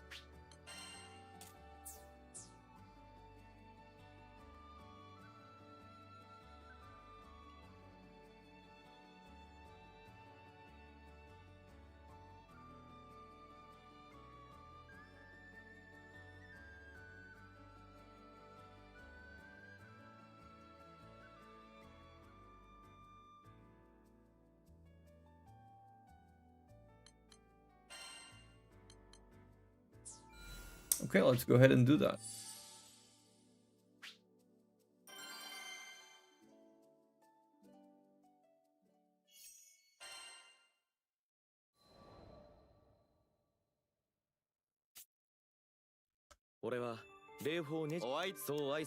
Skip all of that yapping. そう言ってた。処置護衛を返す。気を抜かずに行こう。よし。私が先行し、安全を確保します。お二人は後からついてきてください。そうか。何か我々にできることがあればいいのだが。ルドウィン様、護衛を依頼した以上、すべて任せるのが筋というものかと。確かにその通りだ。では任せよう、ランスロット卿。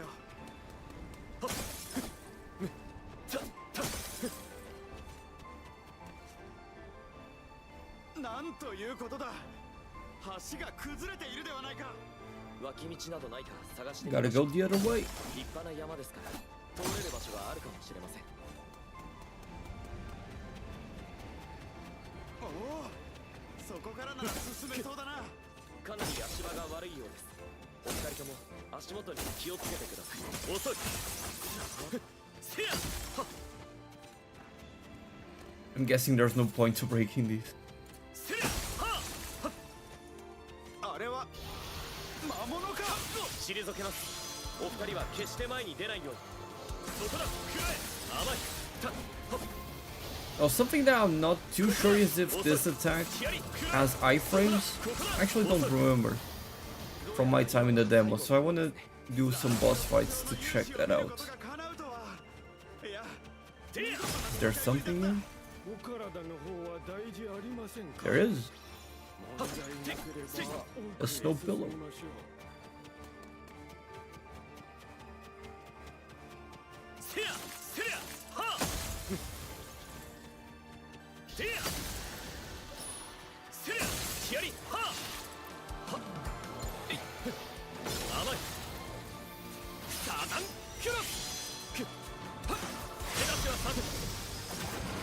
Oh.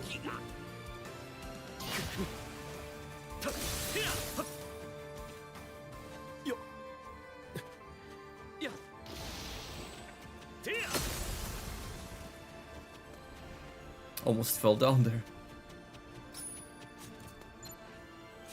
遠距離からの攻撃を得意とする魔物が多いようだ。どうか気をつけてくれ。お任せを。一気に距離を詰め、退けてみせましょう。What the hell are you locking onto? 切れ。はあ、せや、くらえ。これで終わりだ。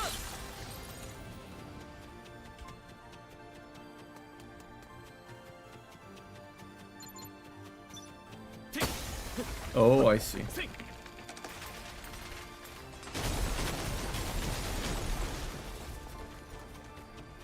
ここは行き止まりか。いや、待ってくれ。 Ooh, there's a chest. 宝箱だ。この魔物は下がっていてください。書物で見たぞ。ナザルボンジュという巨岩の魔物だ。ご安心を。以前にも相手をしたことがあります。なんとさすがはランスロット卿。てやこれで Let's freeze it. And one-shot him, because I'm overleveled for this mission. これでこの場の安全は確保できたでしょう。我が双剣で切り開く。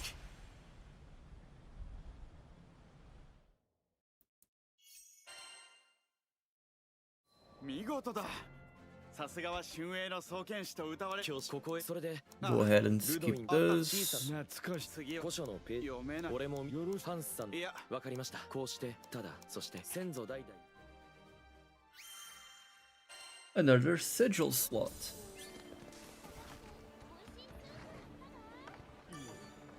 どうもです。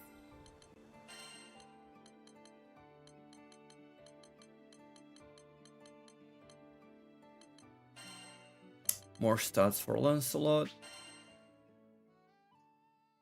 俺に依頼主何かグロスガルドだが俺としてはハンスさんはいとなると彼は答えわかりましたなんとなく Get those done.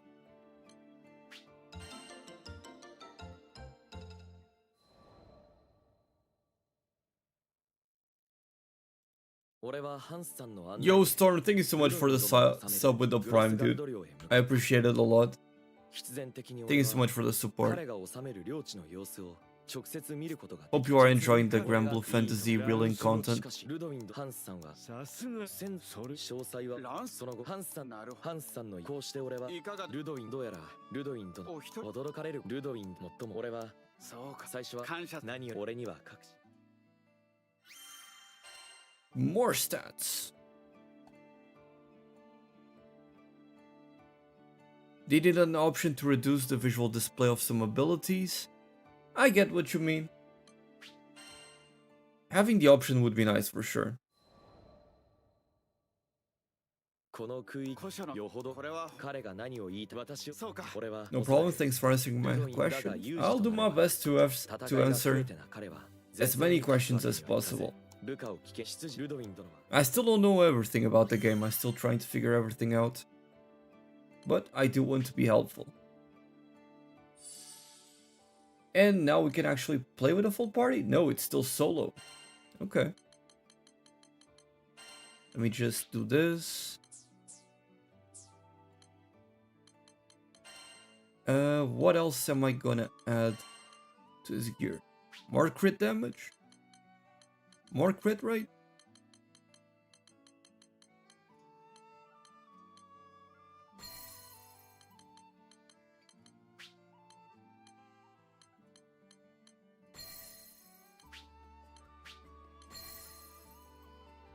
Let me check how much crit rate do I end up with. 34% crit rate right here. Oh, I end up with 74% crit rate with this. Ooh.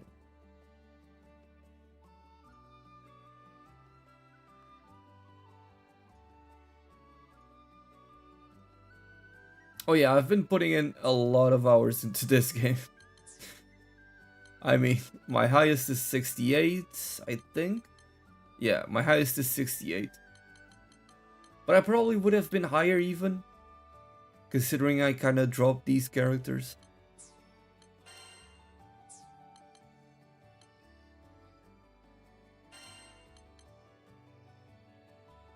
But yeah, I think this is a good setup.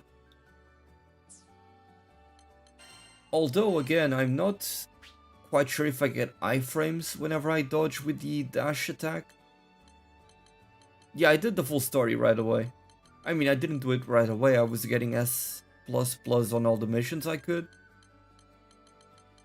I have been putting a ton of hours into this. Maybe crit damage instead. Where's that one I was talking about? Dodge payback. Temporarily boost attack power after dodge. That might be good.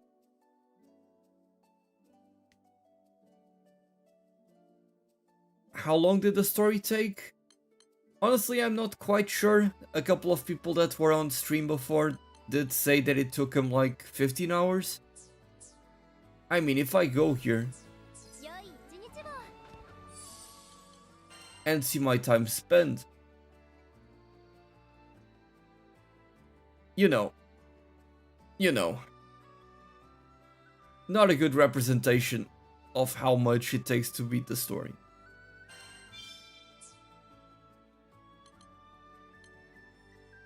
What is your primary source of XP? Just repeating stages. Even in the story, I've seen you significantly higher than other streams. Honestly, I've just been playing the game a lot. Honestly, that's pretty much it. You are able to get some items that to boost your XP further. But I haven't been farming those even.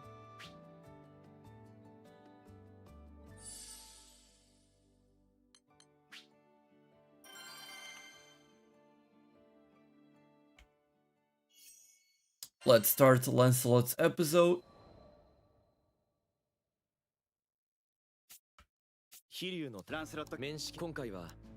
Have y'all found the final weapon?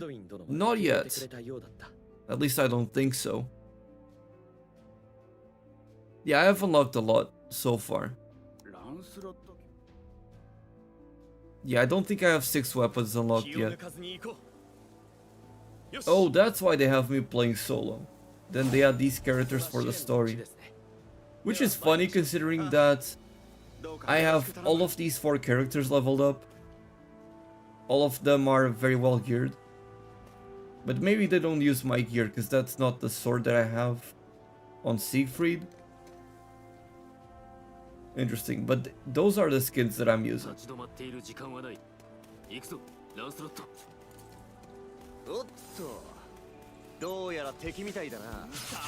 Oh no, not what I wanted to do.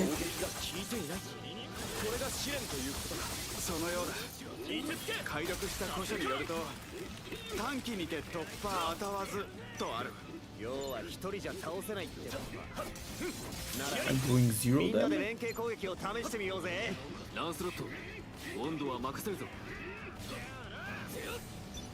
Use link attacks to clear the trial? Okay.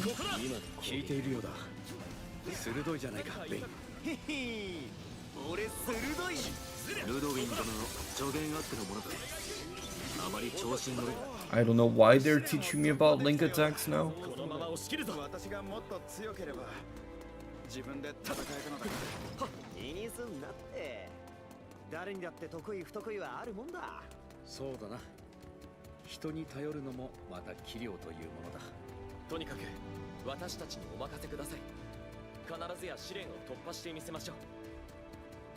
Anything hidden in here?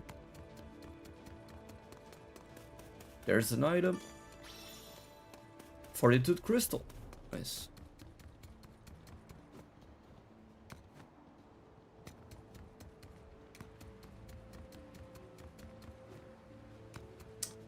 People were fighting it at level 35 and I was 50. I mean, I was doing pretty much all the side content, so maybe that was that. Like, I would receive a new side quest, I would go ahead and do it right away.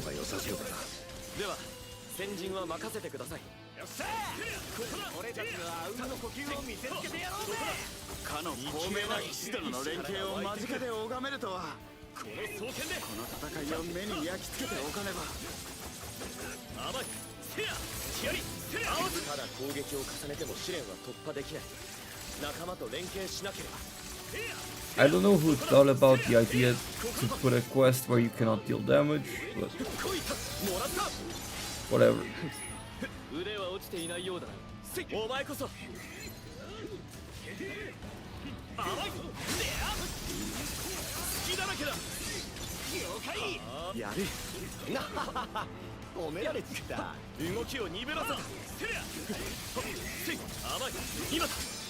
There we go.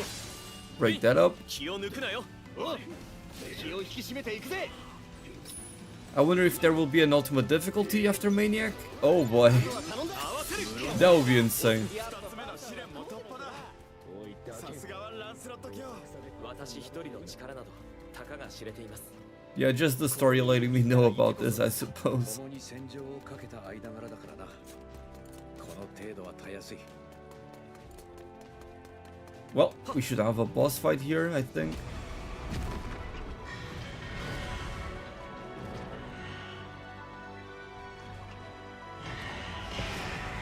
Skeleton Man.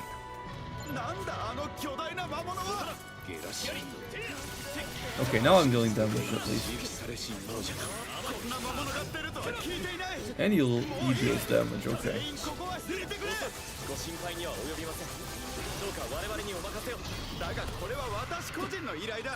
I'm forgetting to do the thing I wanted to test.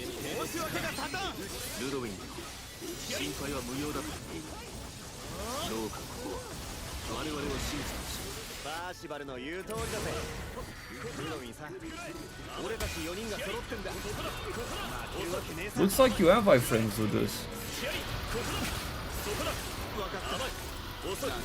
Not too sure, let's do that again. Oh, actually just died. Trying to test this.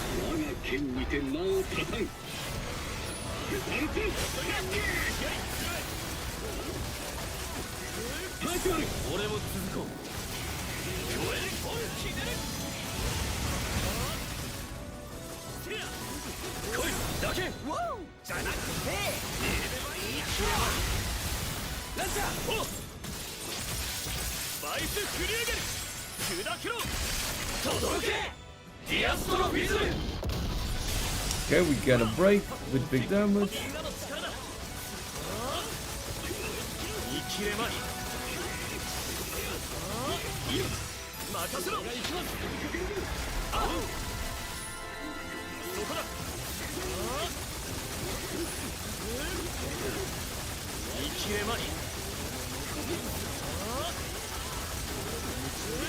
Oh, look at that damage. Look at his HP bar. I killed him with a freeze. Just spam the same attack. It'll work. 宝箱をご確認ください。今の貴殿に必要なものが入っているはずです。わかった。そうしよう。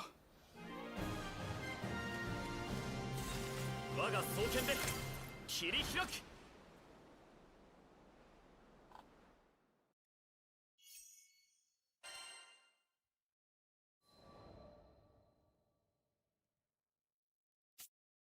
いくつもの試練を乗り越え。And that's done. We get another sigil out of that.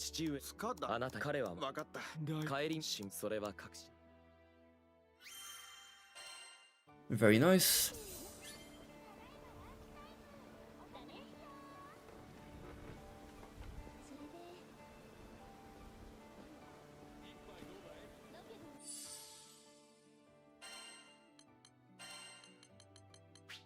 You have one more slot, so we can add even more crit rate, for example.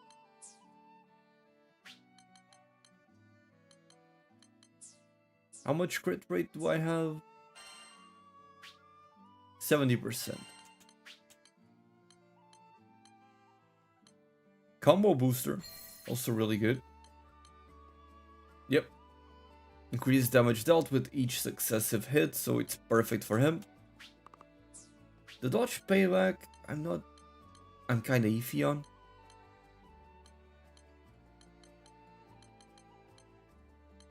Nimble onslaught. Gives me SVA gauge and shortened skill cooldowns. So it's kinda the same, but more focused on attack.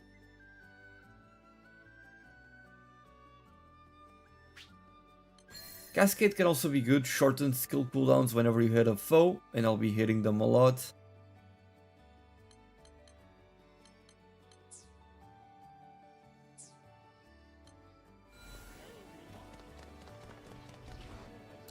There's a side quest we completed, so let's go ahead and deliver that.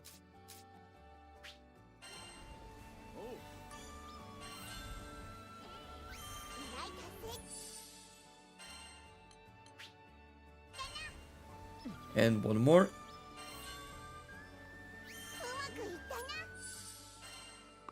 And this is on a different town, okay. But Flawless Prism is something that I want. So let's go over to that town.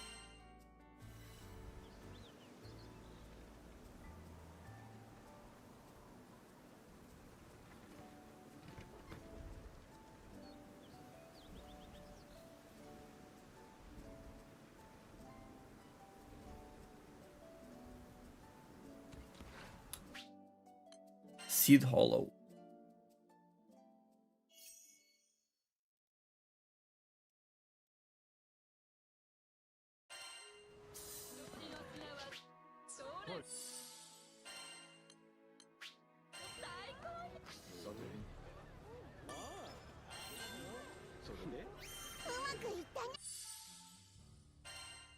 And those are all the side quests that I have here.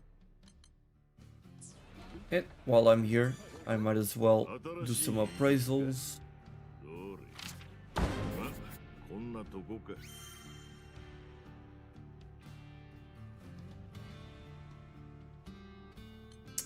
Fire Orb and Earth Orb. Not too bad, but nothing special. Hey man, big fan, I watch your YouTube videos all the time. Wanted to take on which gacha I should start playing as my first. I do play Star Rail, but I don't think I would be a good person if I wouldn't tell you to try not to get into a gacha.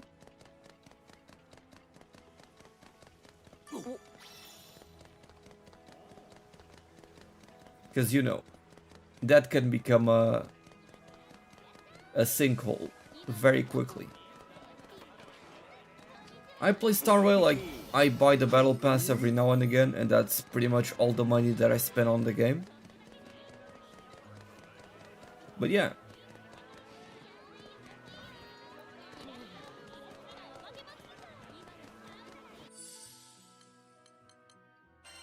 Now let's do... I want to do one boss fight with Vayne as my main guy.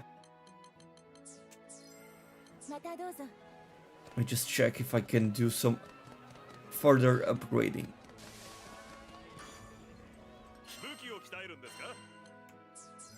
Low. Ooh, okay.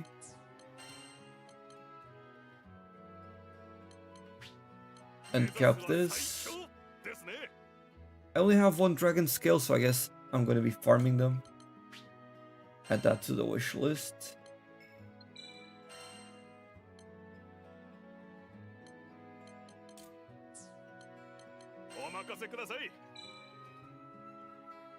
It only goes up to 57, so it's not even worth upgrading.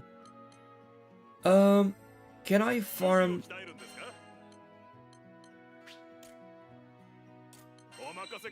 the thing that lets me upgrade items? I know I can trade them here. Dragon skill is here.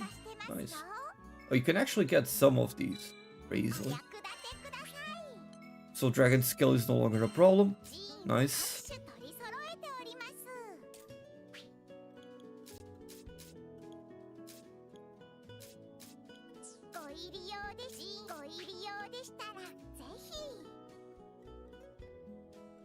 Yeah, try not to get into the gachas, but it's your time, it's your money, and some of them are very fun.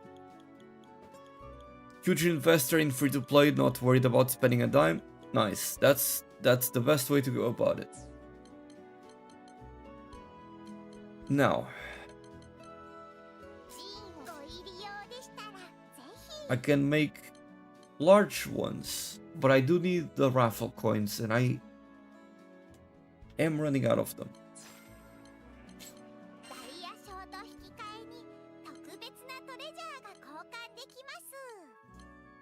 Oh, look at these ones. That requires 20 silver badges. Damn. But it's a really good upgrade. Weak point damage level 9, quick cooldown level 5, and cascade level 3. HP 9, Aegis 5, and Drain 3. These are very good.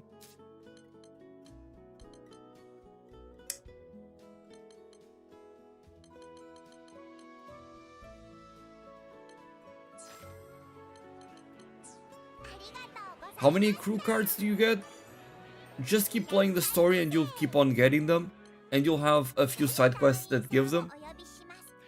Currently I'm only missing one character. You just get it normally by playing, don't worry too much about it. You'll be able to get all the characters you want.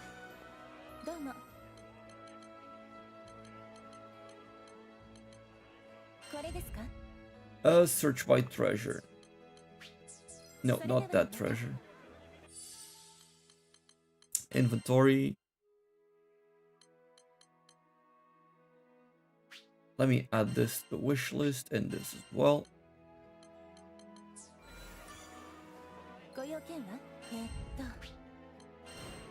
Nice, perfect. And large ones. Nice. Perfect, exactly what I needed. It's a defense mission though, I kinda wanna do a boss one? Okay, these are boss fights. Okay, well, let's go ahead and do that.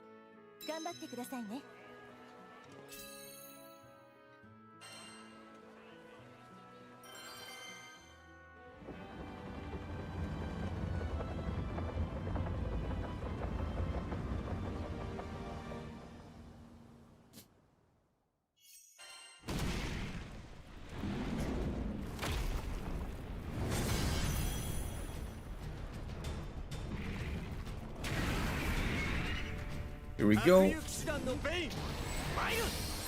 Boost my damage.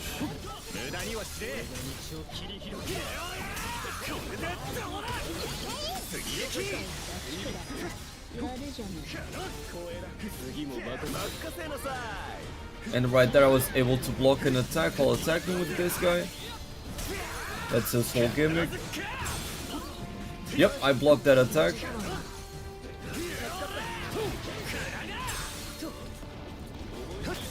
Charging that up.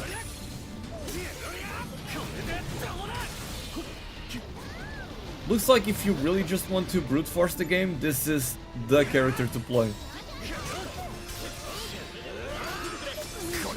Like, he's super solid. Nice. And we can also do this to push enemies. And while I'm doing this, I'm also tanking hits.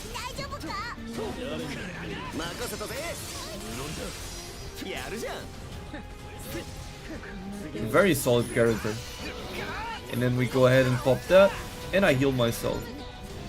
This is by far the most reliable character in the game.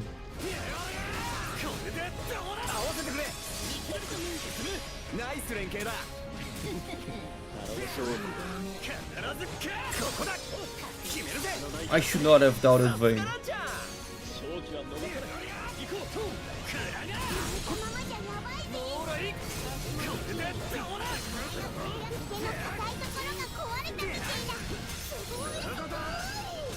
Let me try to spend all of this gauge.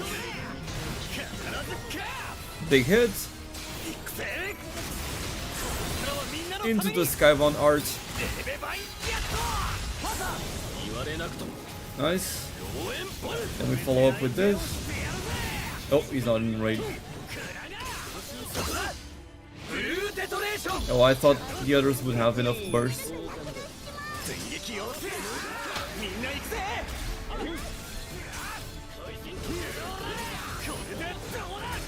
Nice.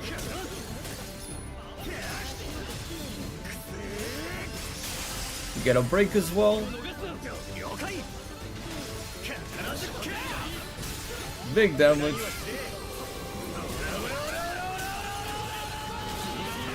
This character is awesome. I mean, all the characters are awesome in this game. I swear. I don't even get knocked back by the enrage attacks. That's crazy.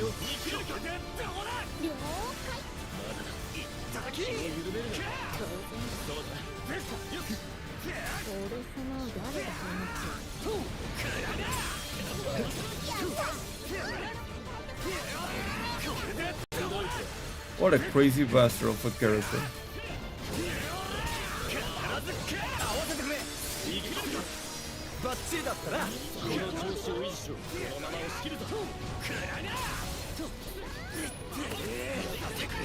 And then I pop this, and I'm back up to full.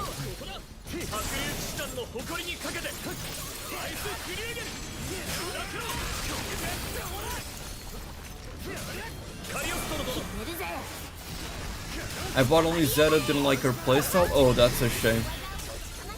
I do enjoy Zeta personally, I think she's great, but I totally get it. If you don't like having to time your attacks to keep yourself in the air,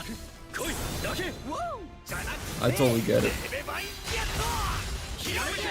Get a full burst in there.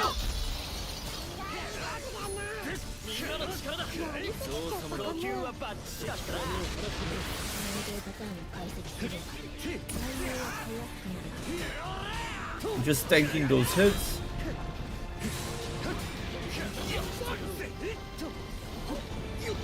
I have to actually dodge these. Then again, I could just spam the triangle attacks. And I could just tank them, right? I do still lose HP.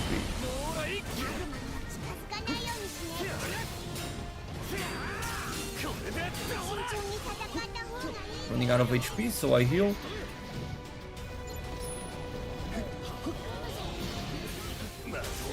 Pull these enemies in.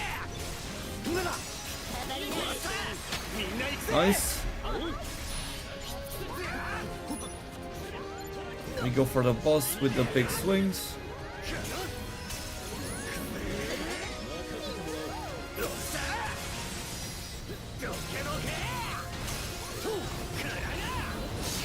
Big damage.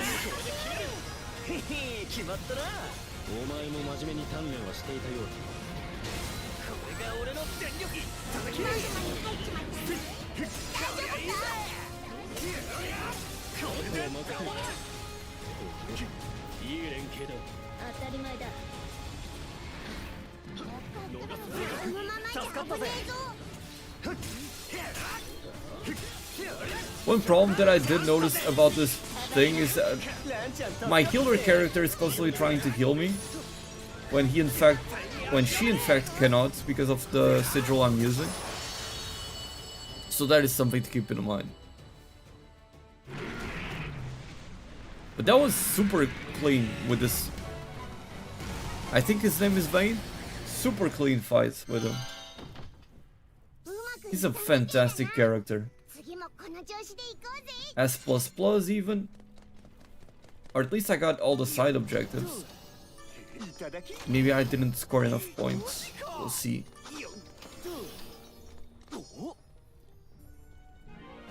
I have 2 crewmates tickets still, but I think I will save them until the end of the game, so when I buy, they come at a higher level. You can do that. And they also come with the masteries, a lot of them already unlocked. But, you know, if you really want a character that you like, don't feel bad about getting them. MVP, of course. Hey, we got the S++. Nice. Yeah, I like Vayne a lot. Turns out he's amazing.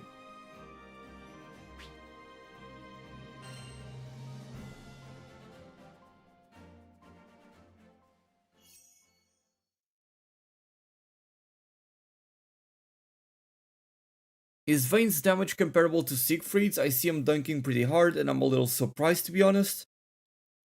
I don't think it's as high as Siegfried. I mean, with Siegfried I've been able to land some 50Ks and I wasn't dealing as much with him, with Vayne. But the thing about Vayne is, you don't die with him. If you ever find yourself in a difficult fight, you take this guy and more likely than not you're gonna be fine. Because so your dash heals you, that's pretty good. You can have this skill that only works when you are below 30%, but boosts your attack and defense by 50%, which is huge. And also heals you back up to full, removes any debuffs you have. And in the end game, a lot of times when you get hit, you're going to go down to that much HP, so you can use that and get those bonuses right away. This one's also very good. You get 30% attack and defense, and you get guts, which makes it so that you don't die. You can survive a single hit with 1 HP left. It's like Moxie from Monster Hunter. And a very good utility. Like, a lot of times if you want to add guts to characters, you'll have to slot in a sigil. Here you don't. This one, I'm kind of a little bit iffy. I like the attack a lot visually. Functionally, I don't know if it's amazing. In some boss fights, you kind of need to remove the trash, you need to kill the ads quickly, and this attack can help with that. And it's some decent damage.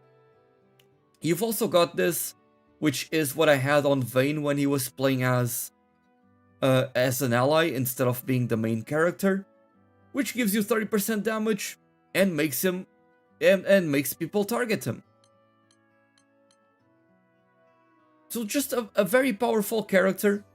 And another thing about him that I love is you can put on this sigil that I just got very recently. And it increases your attack by 19%, going all the way up until 50% at max level. And I will definitely be looking out for that. The problem, however, is your allies cannot heal you. But since you can heal yourself with your dash and you have a way to max out your healing, you don't have to worry about that.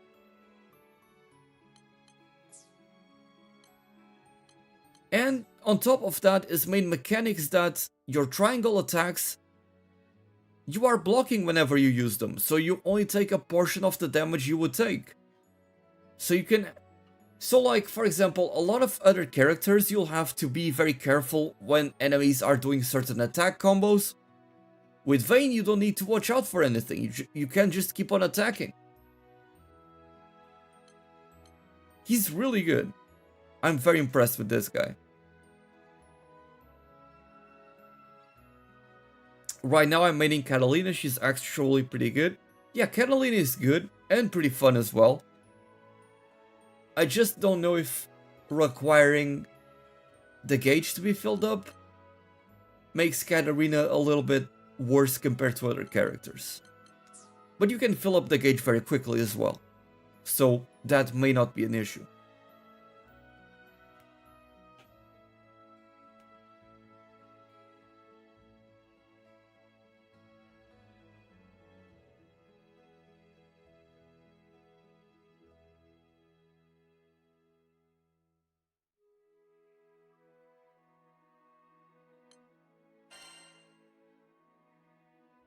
Now I want to try going with the same party composition, but instead go with Lancelot.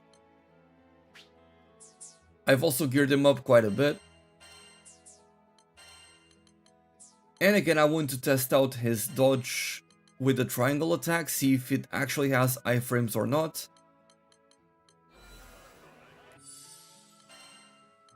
And since I'm doing that, I will go ahead.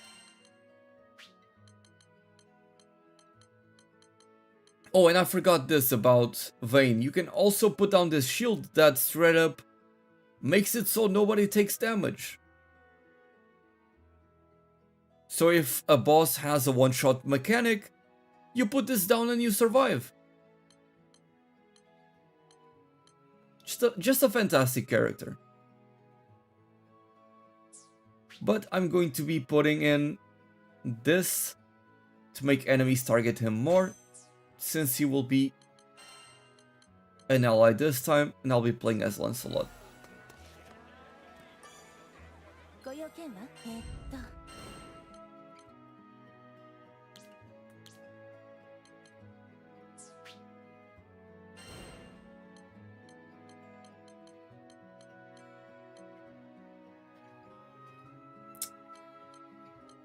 I think I'm gonna do the same quest again,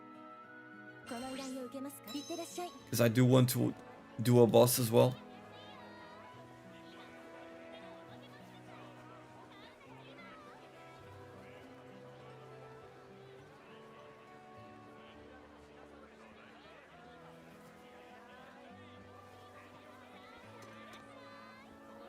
let's go ahead and do that. How is Charlotta? She seems interesting. She is a very fun character, very fast attacker that has some utility as well. I think what she's going to excel at though is going to be building up the Skybound art gauge and then using the skill to give the Skybound art gauge to other people. I think that's where she is going to shine. She can also become invulnerable, give you some defense buffs. But she is good at dealing damage and filling up the Skybound arts. Okay, let's go ahead and do this.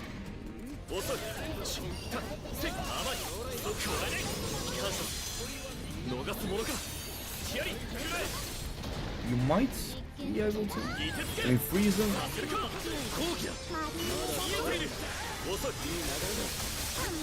Ooh, look at that damage. Look at those crits.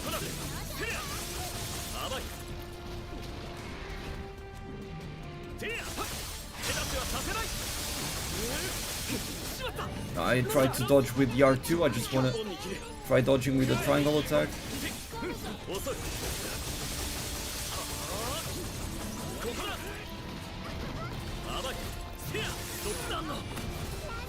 I got one shot there. So I need to be very careful with that. Lancelot is a lot squishier. But I still don't know if I have iframes or not on that attack.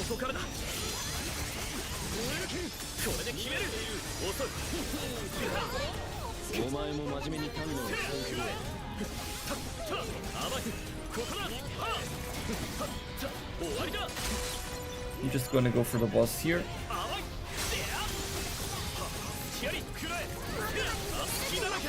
Nice.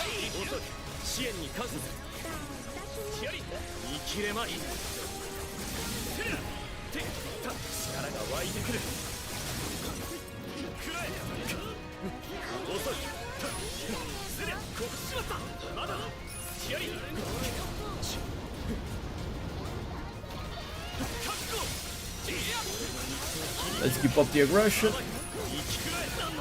Yeah, it doesn't have iframes. I tried to do it there. Doesn't seem like there are. Gonna go ahead and pop that. Good to know.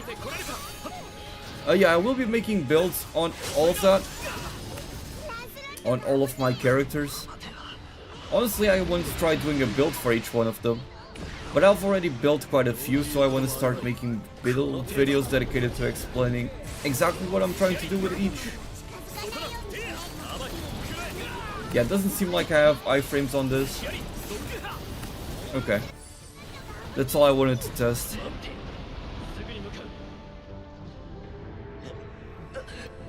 I did get hit a lot in the process of testing this. But that's fine.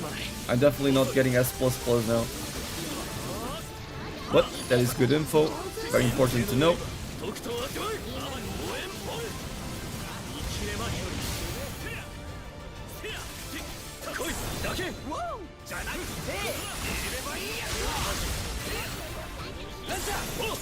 Let's go ahead and continue that.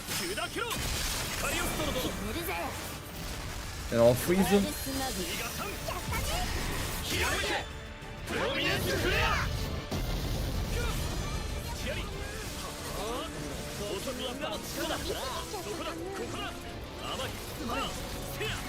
It's good that you can have some mobility that deals damage with Lancelot.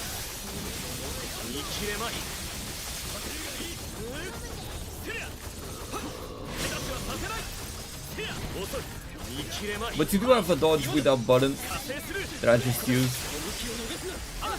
Now this is where Lancelot excels at.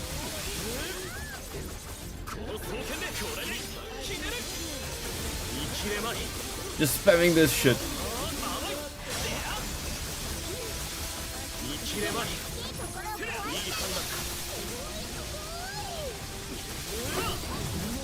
Oh, you do have iframes on there. Okay.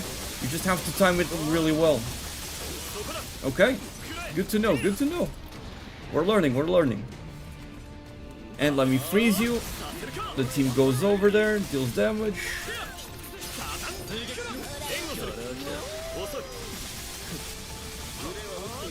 He's about to attack, so I dodge with this, and I go back to dealing damage.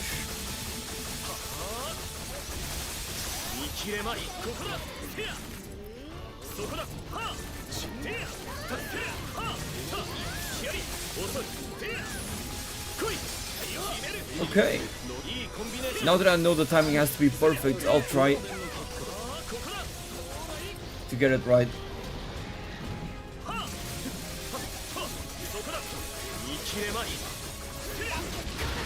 Okay, he's enraged. Nice, perfect dodge, let's go.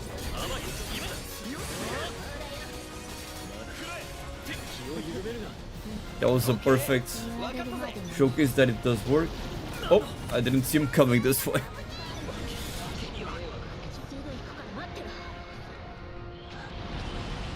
Gotta mash to revive faster.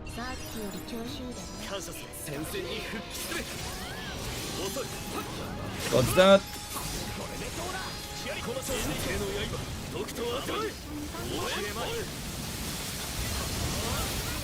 Take damage.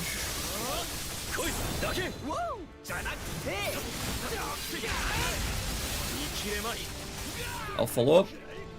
I was going to, but I got hit by one of those dinos. My time.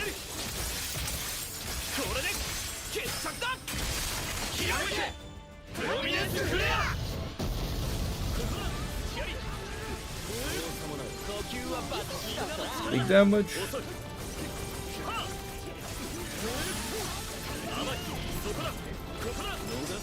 Nice.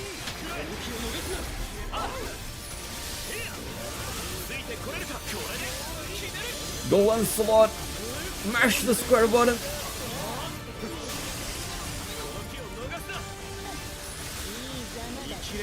If you want to get carpal tunnel, this is the character for you.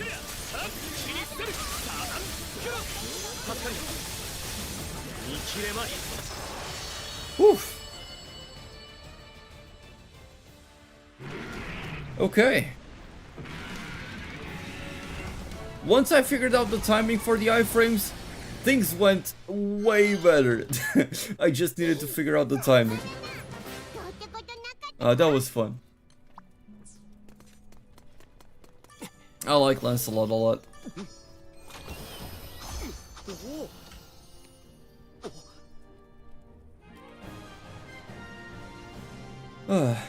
If the unlocked character level is based on game progress, then leveling to 100 won't help. Yeah, but there's no reason why you should be level 100 if you're still doing the story. I mean, you could.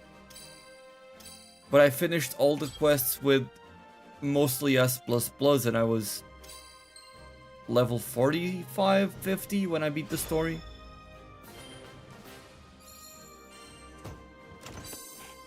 Got some good stuff out of here. Tyranny 4, level 7, very good. And these crystals, which is what I was hoping to get. Get 7 of these. Awesome. Yeah, all the characters are fun for sure. Does Caglio have a cleanse? Good question. I know she has a revive and a heal. Does she have a cleanse though?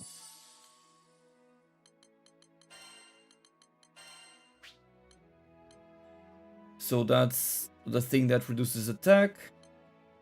This heals allies. This gives attack, defense, and critical hit rate for the party.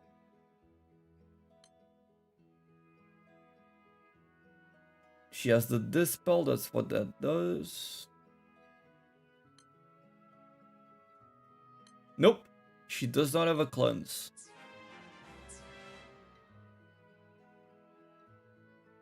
Yeah, you can always do that, Storm. I think that is a pretty good trick to try out characters, you're right. I should have thought of that and put that in my video. That is a good trick for sure. Turn off autosave, try out a character with a voucher, see if you like it or not. That being said, does Fairy have a cleanse? Defense down. Damage, regen, defense, and attack. That's the slow. And Stout Heart.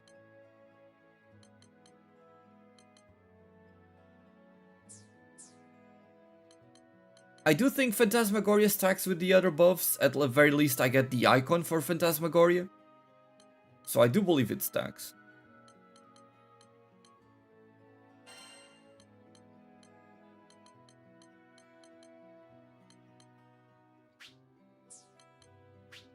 I'm thinking of removing the Pain Train and putting on the Mimic Doll, actually. Might be better. Might be a better option.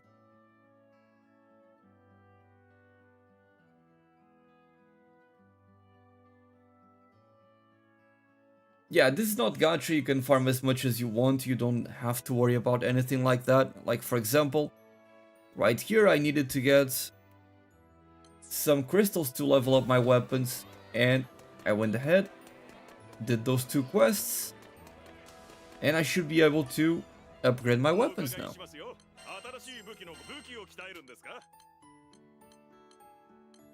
I do know that Gran / Jita has a cleanse, and I think Catalina also has one. Yeah, Io probably has one too. And does Rosetta have a cleanse?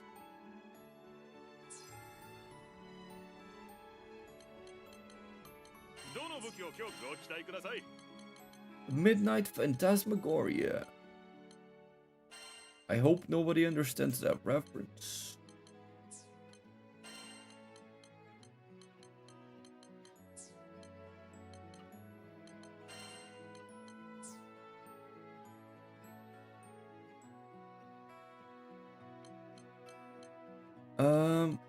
What was I even trying to do?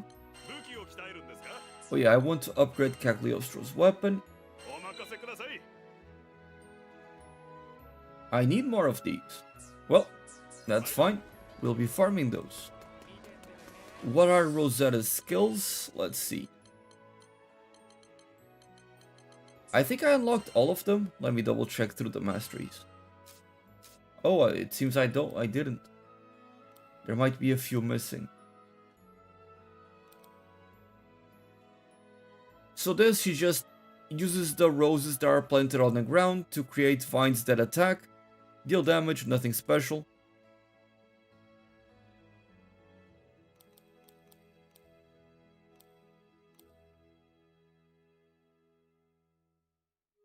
This one is just you apply poison to an enemy, and that's pretty much it. You make the plants move, which I think is very good because a lot of times the AI for Rosetta will place the plants in weird areas, but with this skill, by moving the plants up close to where the monster is, if you are a melee character, you're going to benefit from the roses, because they can heal you as well. From a different skill that's not here. This one makes the roses explode, but it also plants a rose where those ones exploded, so it's just more damage.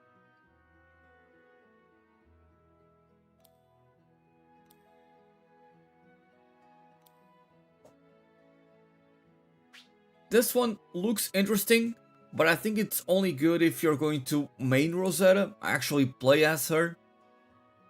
It gives you Stout Heart, which makes you uninterruptible, and also gives you Iron Maiden, which is whenever you do the light attacks, the roses also attack at the same time. Pretty good if you're going to play as her, but if you're going to be using her as an ally, which is what I did, not that special.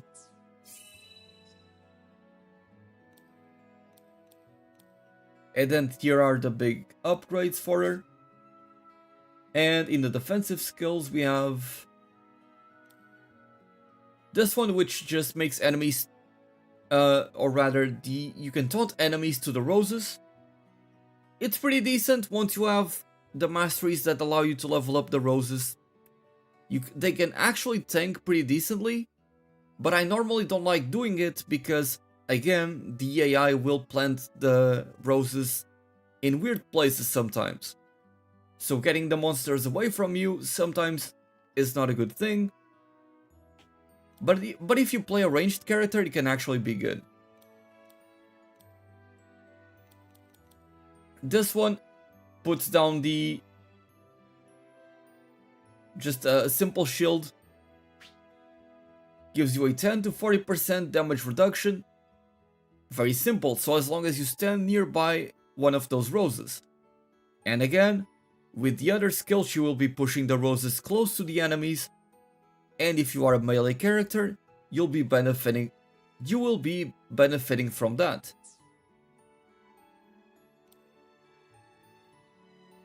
And with this, she simply puts down a lot of roses and they heal your party. So, very good. Doesn't seem like she has a cleanse.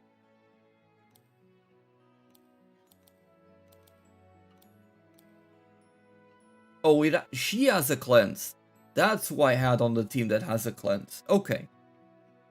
She has a cleanse. So I really do think that Rosetta is actually like a top tier support because of this. Like, she can give you defense, poison the enemies, and cleanse as well. That's pretty good.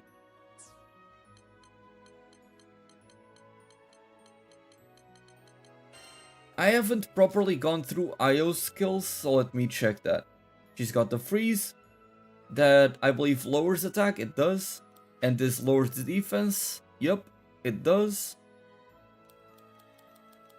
She's got the vortex, which pulls enemies together, right? And then this one just allows her to charge up faster, I believe. Yeah, it gives a stout heart and allows her to charge faster.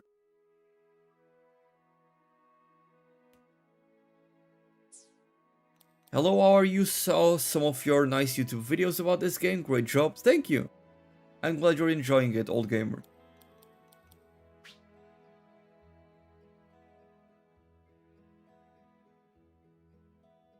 I'm hella grinding my homework so I can play the game for a few days straight. Good luck with that, Trevor. Get rid of those homeworks. Finish all of that so you can have a fun time. No one mains Gandagoza. He's a bit too slow for me, but I do recognize that he is most likely the one that deals the most damage in a single hit. So this applies paralysis. I mean, paralysis is nice. I do use it a few times with some characters, like Zeta, for example.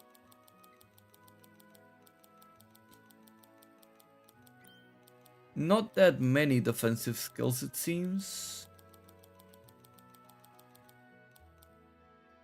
Reduces the cooldown on healing words. Healing winds. Where is healing winds? Did I miss it?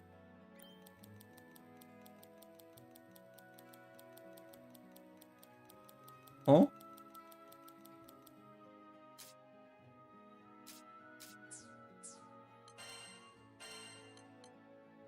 Yeah. It's this. And she doesn't cleanse as well. Honestly, I don't think Io is a good support. Just don't see much of a reason. Unless there's something big that I'm missing. I don't think she's going to be a good support. Also, I just want to say I enjoy watching your Monster Hunter videos. Hey, I appreciate it.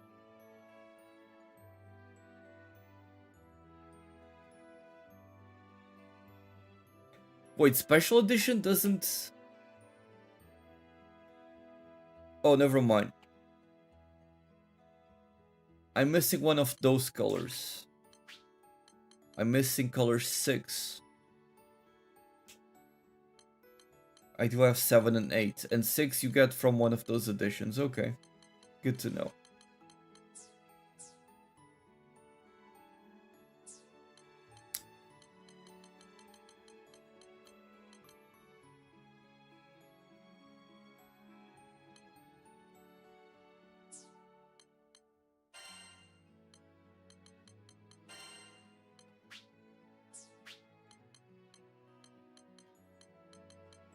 Vayne does have a cleanse, but he cleanses himself, and I think it does the same thing.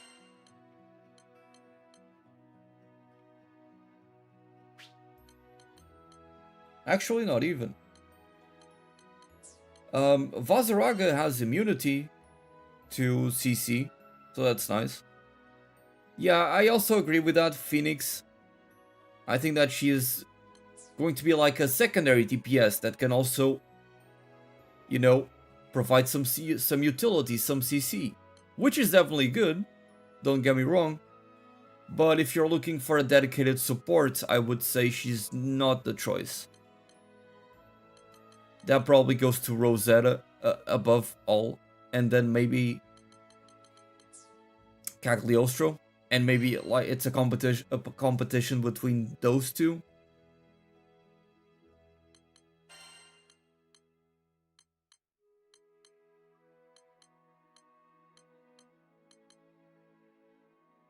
Who do you think is a better DPS, Vayne or Id? Id for sure. Vayne is good at dealing damage, but he doesn't excel at dealing damage. Id, on the other hand, does.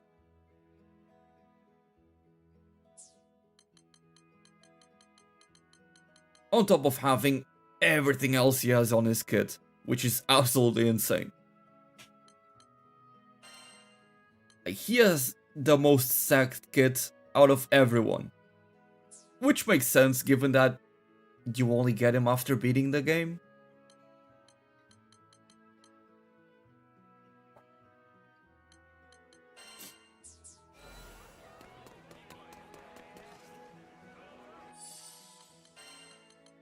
Let me try doing a quest with Fairy now. I want to try be a little bit more offensive. I'll get rid of Percival and add Fairy instead. I do need to give her some better stuff. Have I unlocked all of her skills now? No, that's Vayne, Fairy.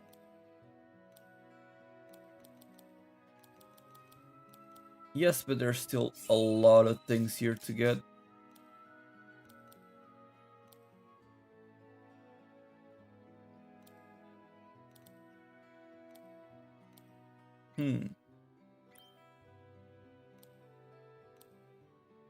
Critical hit rate. I do like me some critical hit rate, and that's what I'm building as well.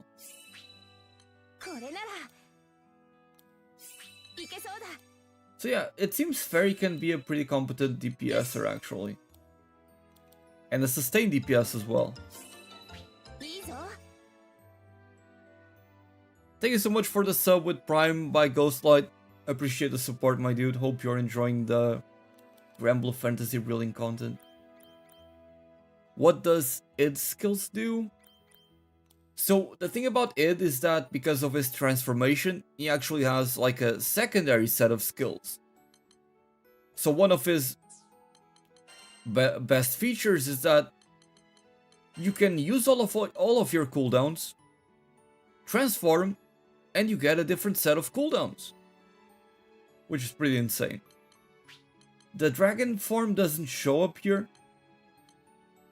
but basically the skills that I'm using is this big lunge that gives him lifesteal, this big conal, not conal, sorry, a shockwave that you can then follow up, this big swing that you can also follow up after, and this that just makes him transform into the dragon instantly. His other skills I don't like as much. You do have a projectile, which is nice. This one makes him kind of like a tank. You take damage, and then you, depending on the damage you take, send it back to the enemies. And with this one, he kind of just charges up a big attack. He takes damage while doing this, so you can build him around being low HP. But it doesn't drain as much HP as you would hope it does for a build like that, so I don't think that side of it is amazing. And he's also got a slow, but you don't have to worry about this, especially because you get a slow in the dragon form.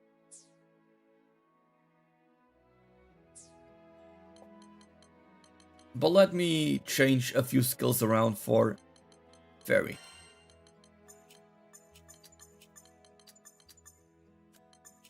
So,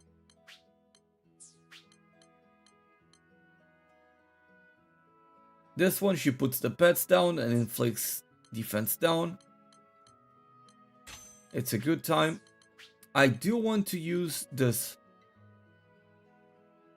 She gets all of these buffs, attack up by 50%, critical hit rate by 30%, some extra hit damage, and also invincibility. Let me say that again, invincibility. So quite nice. She got Stout Heart with this, but I think I'm more interested in having this.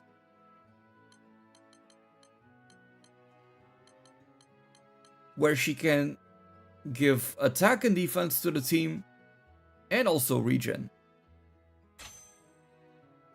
You don't understand weak points?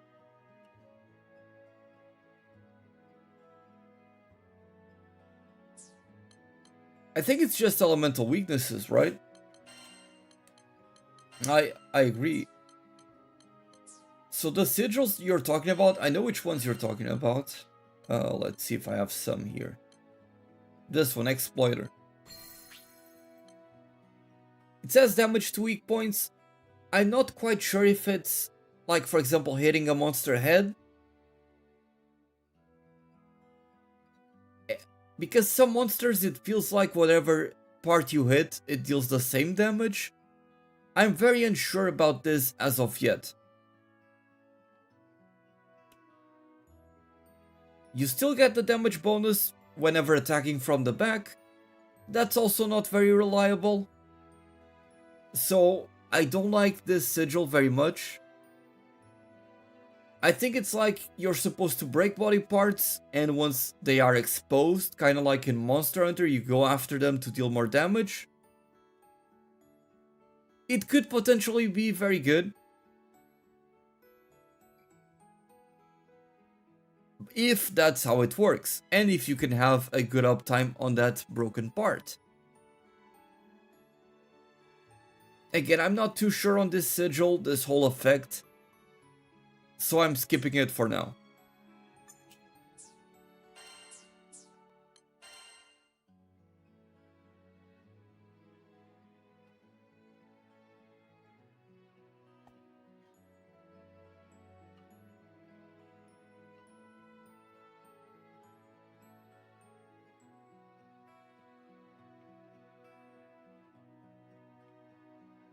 If it's elements, then it's a bit weirder to, it's a bit easier to play around, but I'm not sure if it's just elemental weaknesses.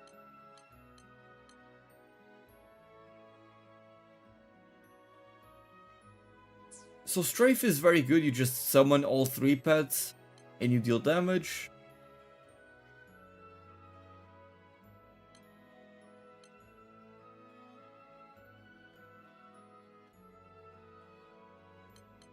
Yeah, I think I'm going to go with Strafe here, and this is how I'll play her.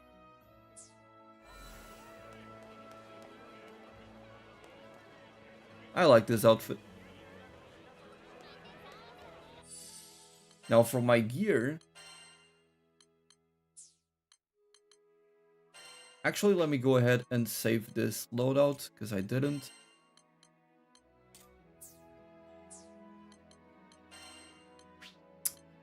I will put on some of this stuff.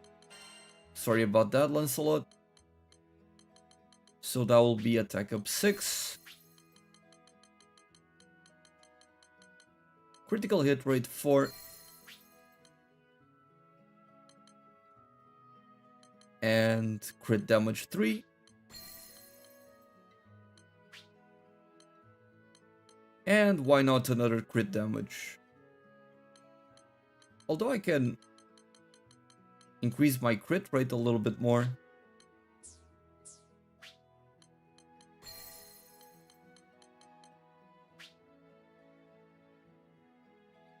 I'll go with this 44% crit chance. It's not amazing.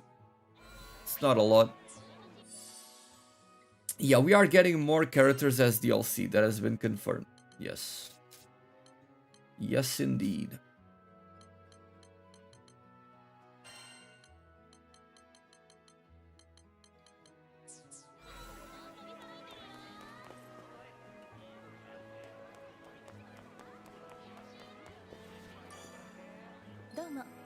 Let's see, what quest should I do? I want a boss fight. Galadza is the Earth dude, I believe. It might be a bit tricky to do with her, but let's try it. Can we use Roland? Nope. And it doesn't seem like that's going to be a thing anytime soon. They might let... After a few updates, I can see them adding Roland as a playable character.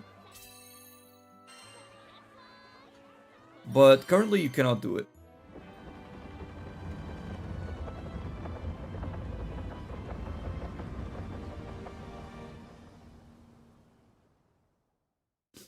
Based on the mobile game, weak point was affiliated with elemental damage. I see. It would make sense then for them to use the same terminology. Are you weak to light? It would be good for me.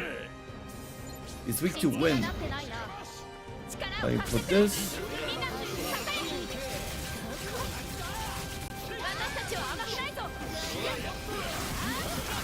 Big damage. And we get even more crit rate from Phantasmagoria as well. I should have used Benediction there, I forgot about that. But thankfully with Link Attack, you get all the pets back, so...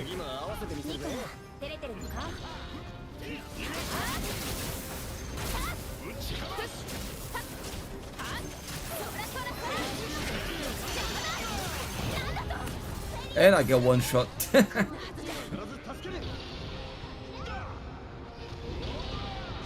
Thank you.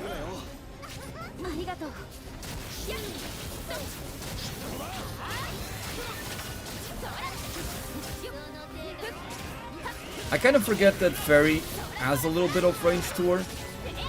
I often get very close with her.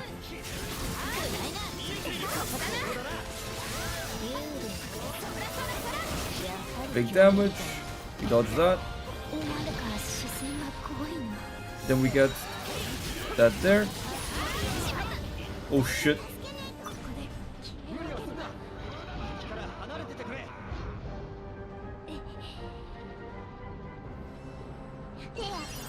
Thank you.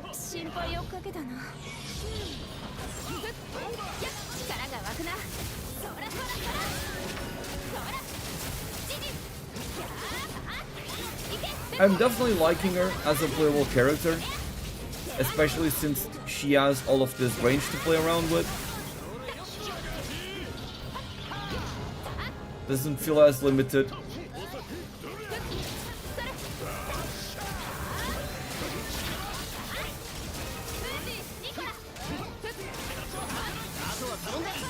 Then we get all the pets, we apply Benediction.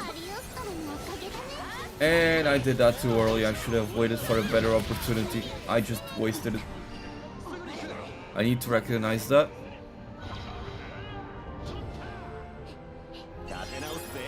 Back up. But this range is pretty good. It almost feels like I'm actually a long range character. We don't have a winged character, so it doesn't matter who begins.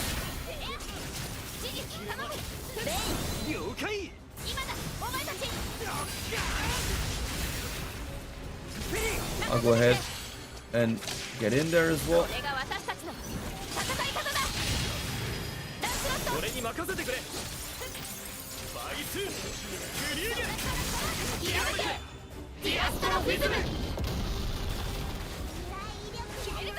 Big damage.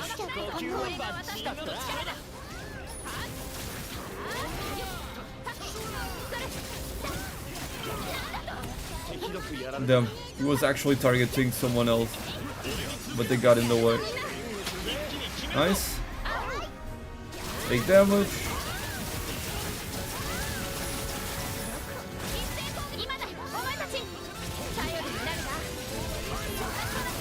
Go ahead and do that. I am invisible while this buff is active.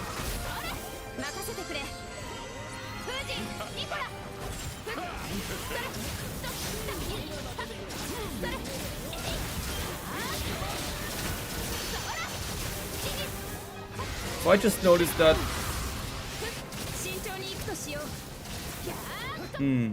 I see. Best healer is Cagliostro probably? Yeah, it's either that or Rosetta. Rosetta does have the cleanse going for her, which Cagliostro... Okay. Cagliostro doesn't have a cleanse. But you can have a big heal and a revive on Cagliostro. And also a way to decrease enemies' attacks. So if you want to have a dedicated healer, Cagliostro can be very good.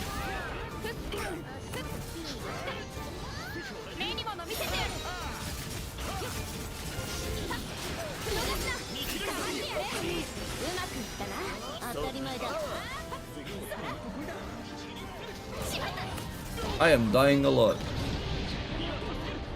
This lack of mobility is killing me. Then again, I could have picked the mobility skill.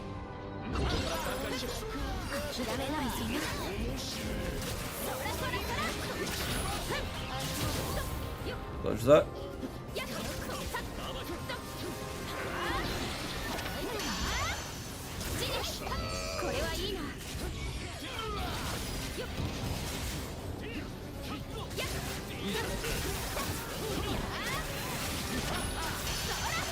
Get the 3 pets, pop the benediction.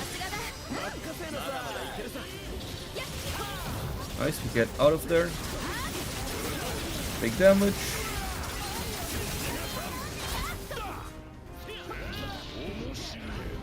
And let's pop that.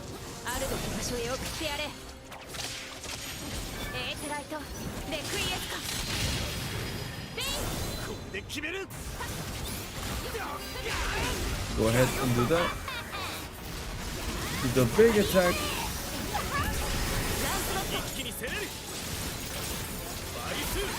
Because then I'll be able to get all 3 pets again. And we repeat the same thing again. Nice. Yeah, I had to dodge there. The taunt is working very well. He's always targeting Vayne here. So it makes things for me and Cagliostro a lot easier.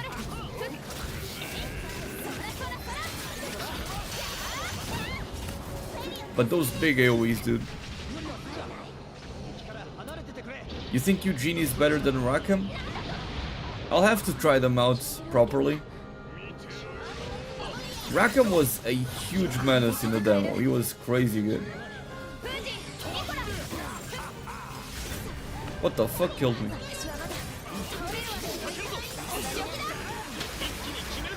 Pop that, and big damage.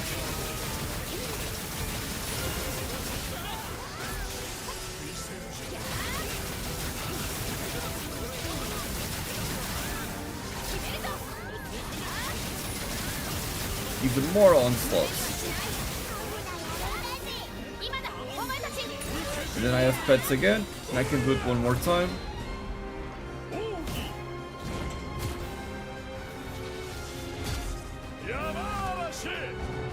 But he's doing the thing where you gotta run.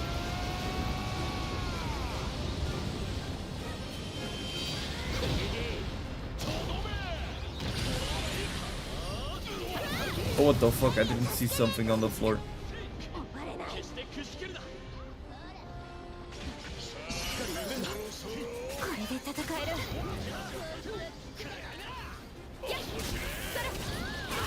Dodge that.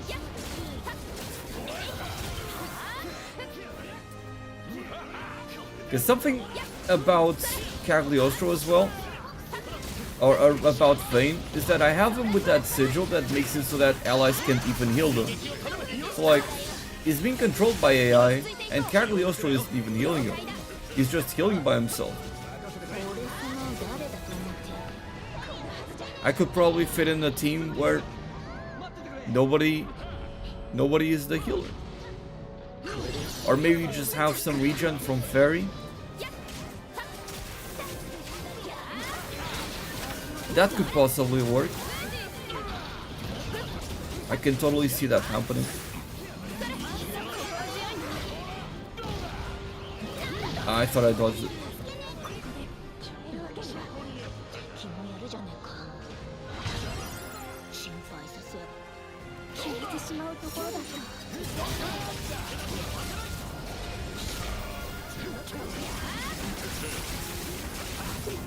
I see how the skill that grants her, what's it called? Lion's Heart? The one that makes her attacks uninterruptible. I see how that can be useful on her when you're doing that big attack, the onslaught.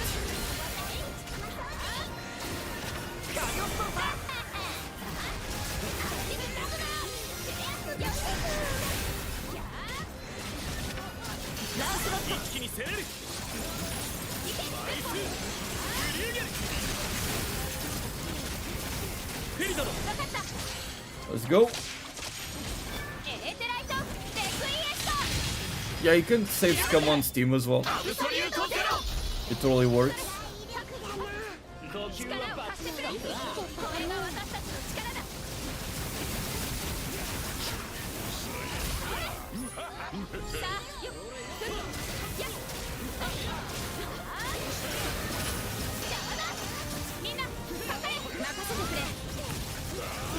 Yep.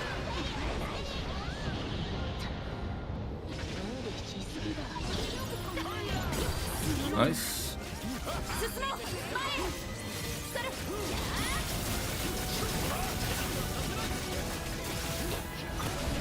Okay. I actually failed the quest because I died too much. I need to be more careful with Fairy. I'm not being careful at all. But I'm starting to get to understand better how to play her as the main character.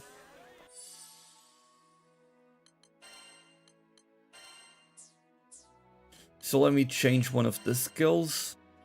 This one's not doing much. It just applies a debuff, but I honestly would much rather have this one that grants me Iron Stout. Or even just this one that puts all 3 pets on the battlefield.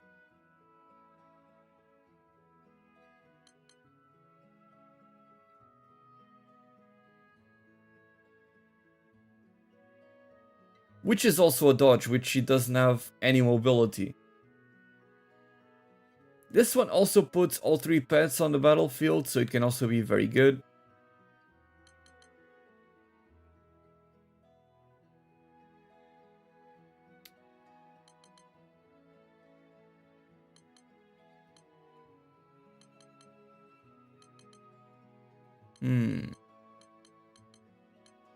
So many options. I'll go with this one where she just puts more pets on the battlefield for more damage.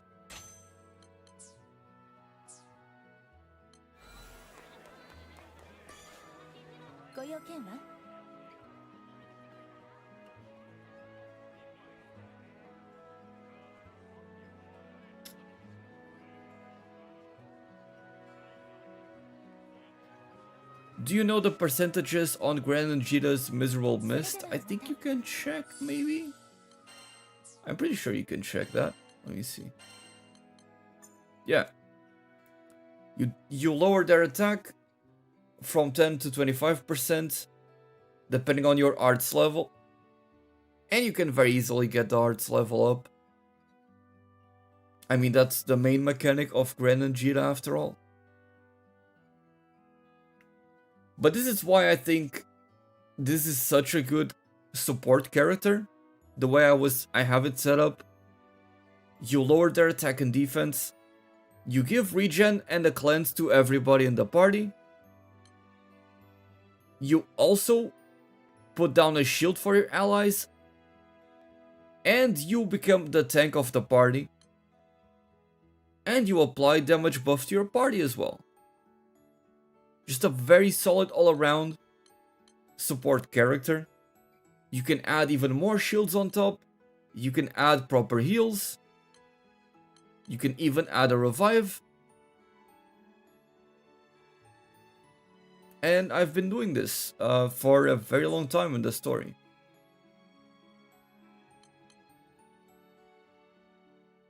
Maybe I'll swap Cagliostro on this team, since I don't need as many heals. Vayne is the tank, Vayne is tanking, and...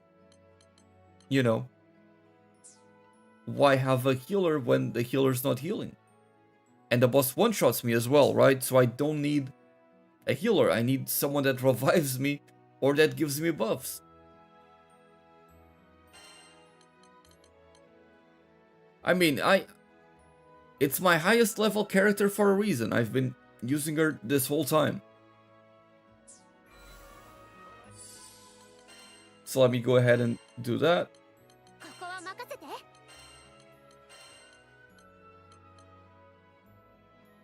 I will also remove Substitute, because this is the tank skill. I will instead give her either the Revive or Phalanx, which is just people take less damage.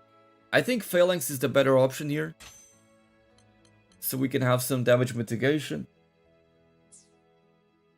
And yeah, pretty solid defensive unit. Not defensive, but supportive unit.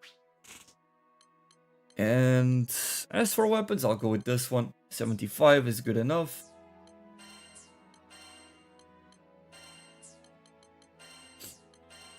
Now my gear certainly needs to be improved, so let's go ahead and change that. Give you cooldown reduction.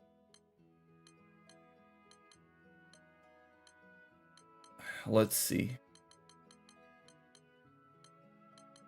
What does Link Together do? Boosts Link attack, Skybound arts, and chain bursts. Also boosts the amount of Link level gained. That sounds pretty good for a character like this. Boosts the power of ranged attacks. Not good for her, but a pretty decent one.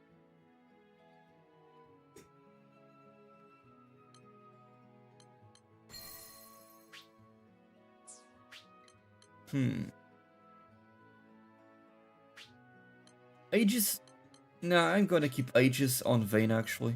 No need to put this on the captain.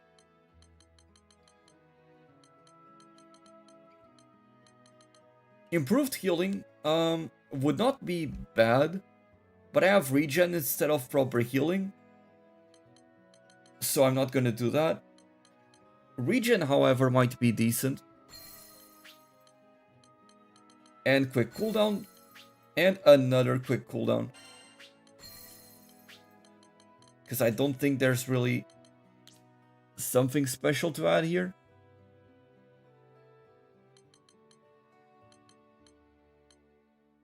That being said, Uplift could be a good skill. Uplift might be very good actually. Gaining the SBA gauge faster, which seems to always be an issue with this character. Yeah, I think I'll go with that. I like this party setup. Let's go ahead and save it.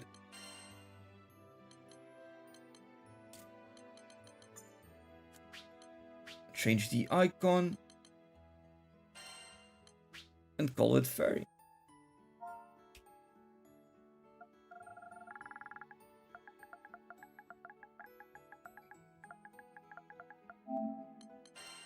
Call it a fairy party. I do need to add more sigils to Lancelot because I'm using a lot of the ones I had on him on fairy. So let's see.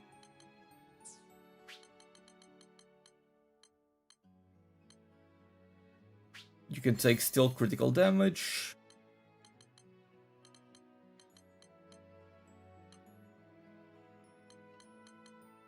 And attack power 3. Critical hit rate 3.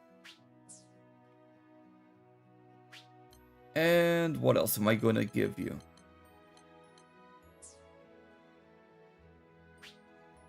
More crit damage, why not?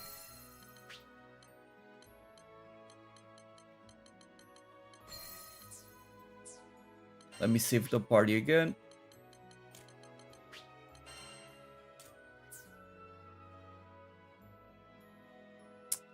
Fairy cannot revive. Not Fairy. But Gran can. How long would you say it takes to complete the story? Honestly, I don't remember. I didn't rush through the story. Maybe 15 hours?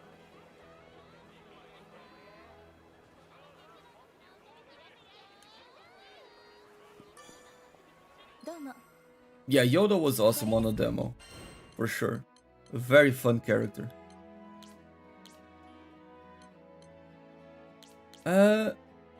Which one was this again? Menegarmer? I think that's the wolf. Yeah, I think that is the wolf. Oh, it shows the character weakness here. Okay.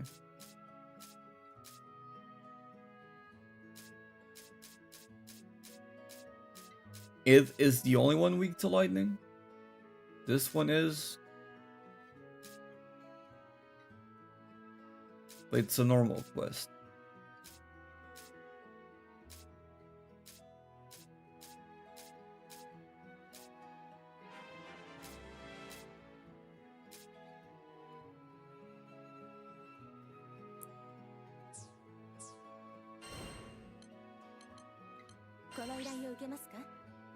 Oh, that's cool. They show up there. The effectiveness of every character you have under the foe tab. That's pretty cool. Let's go ahead and do this one.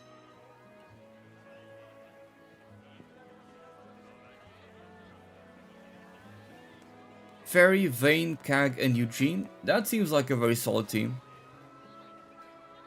Fairy and Cagliostro can cover a lot of weaknesses you might have, and I mean, maybe it's even a little bit too defensive, with Eugene being the sole big damage dealer. What do you think about Narmaya and Siegfried? I think they're awesome.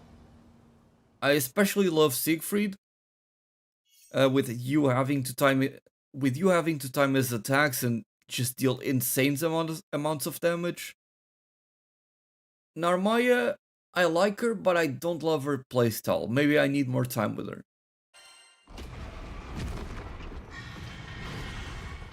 I think that her playstyle is very specific, and that's why you probably don't see as many people playing as her. Let's go ahead and pop the Strafe. Benediction. Use this.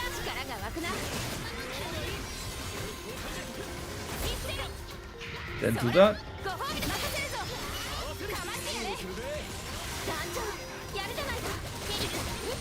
Big damage.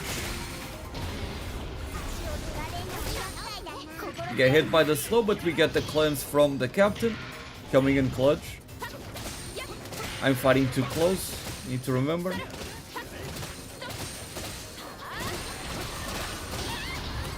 I thought I was out of that area, and I got one shot. That's fine though. We get in there.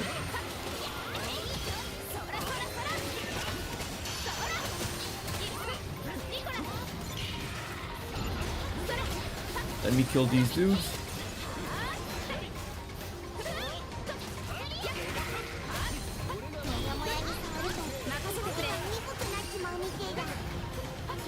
Getting hit by these slows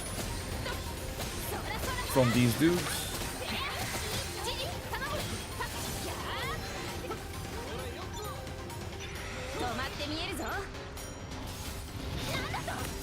Oh shit, I ran into that attack. I guess I need to pay attention to my tank's positioning, because if I get too close, or if I get in the way, it'll be the same.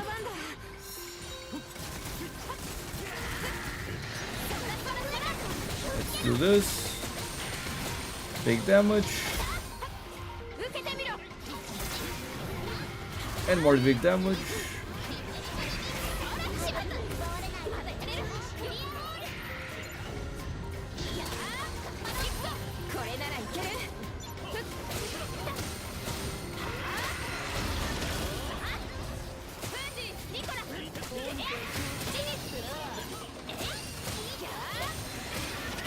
Get more pets on the field. Apply benediction.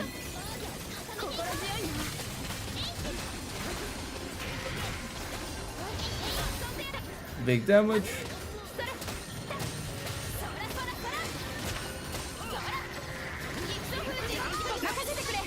And we get all the pets again.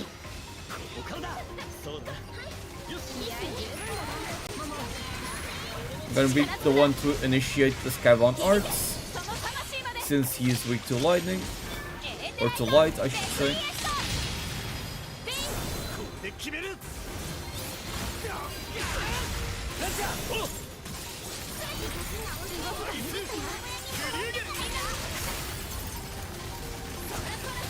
Big damage. Even with that sigil to get more Skybound arts, I didn't get that filled up with the captain. We didn't get a full burst because of that. I am invisible, so I can stay here.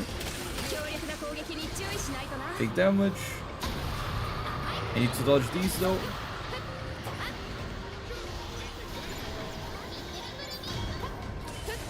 We kill these dudes.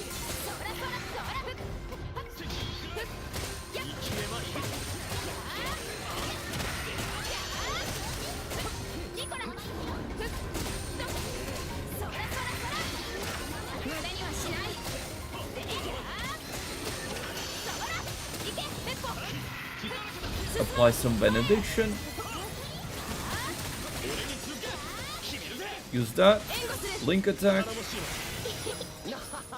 Get even more pets. Dodge that. Ah, I still got hit. But we get cleansed.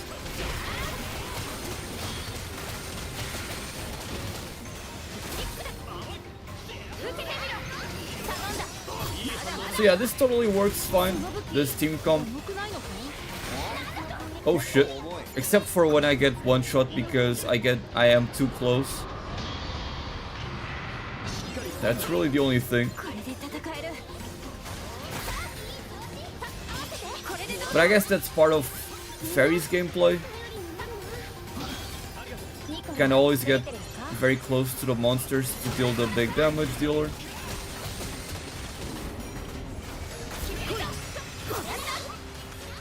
You can do that again. Big damage. More to keep going.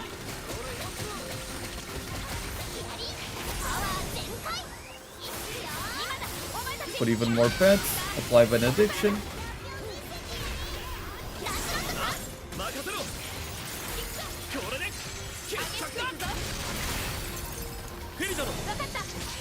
I'll go in as well.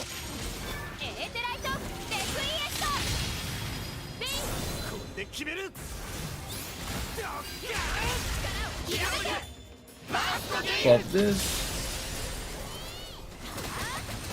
for big damage.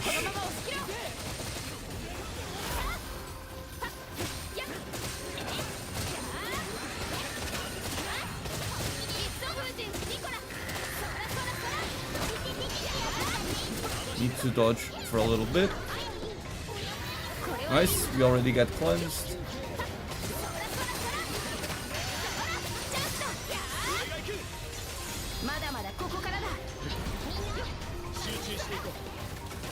Damn, I got hit by the slow. What the hell killed me?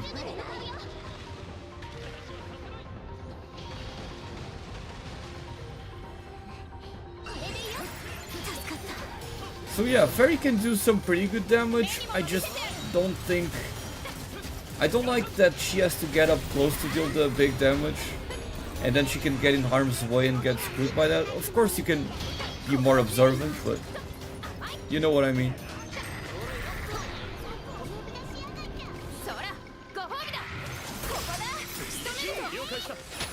Nice. Big damage.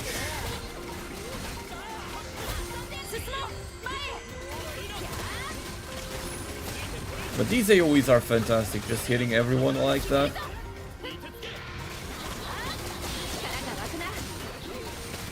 Oh, it works amazing with Lancelot too. I didn't even think about it.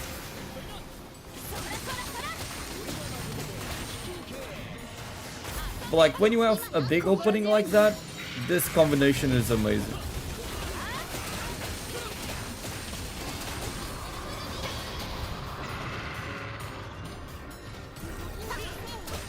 I got hit by the slow there. And I got one shot. So it might just not be a fairy problem. Maybe if I just add a little bit of tankiness to her, she'll be fine. Then again, he is 15 levels above me.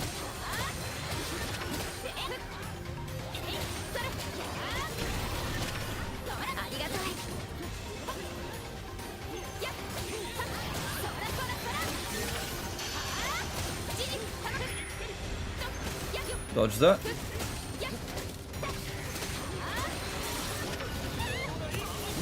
I didn't get one shot there.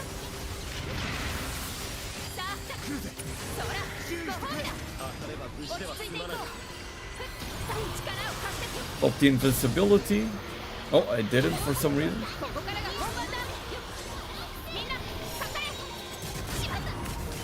Okay, what the hell happened to the invincibility there? I messed up somehow there.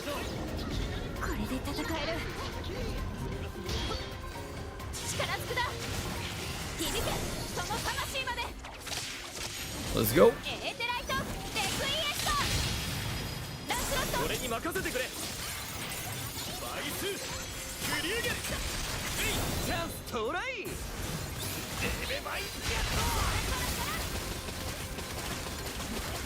Big damage.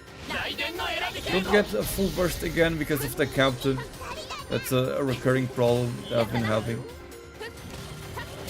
Not just on this quest, mind you. Just very consistently has been having.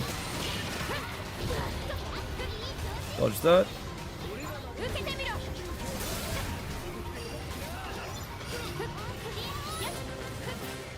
Hey, we level up. Okay, I thought I popped the invincibility, I guess not. And I die.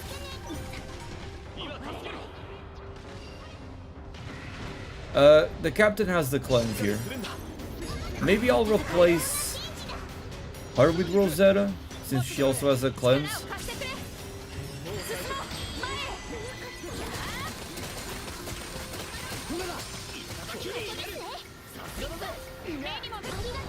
Nice dodge.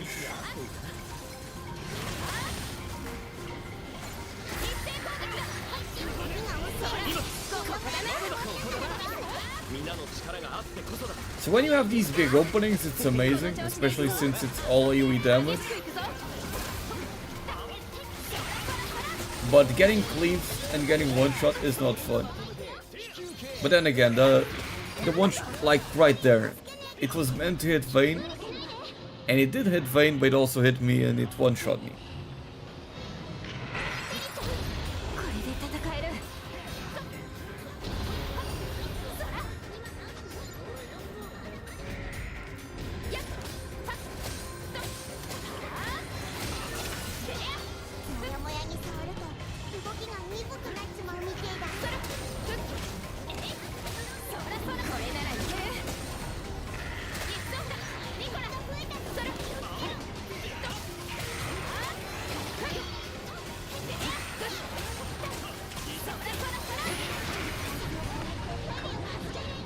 And again another one shot.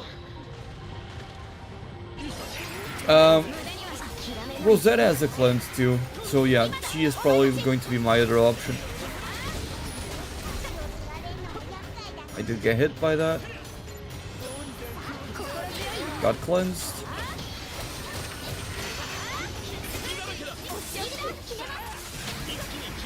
Give benediction to the team. Big damage.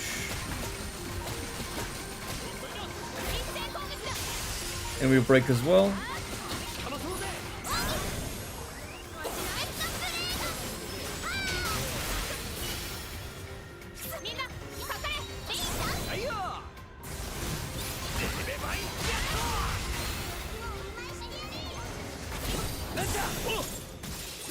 I perfect dodged that somehow. これが私たちの戦い方だ。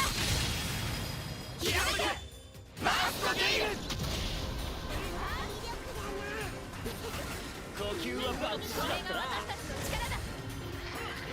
力が湧くな。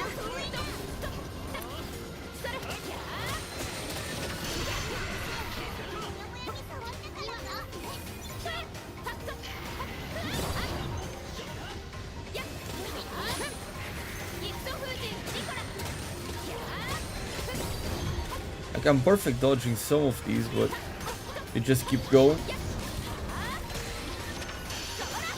Well, the boss is almost dead. Let's just focus on him.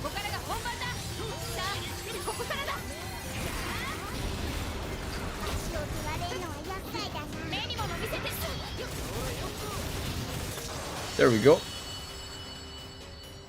But yeah, I'm having some problems with Fairy as the main damage dealer. But I think her playing as a second damage dealer that also provides support can be very good. Or I might just be playing wrong, which is totally understandable. I definitely died a few times there. More than a few times.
This C ranking is very fair.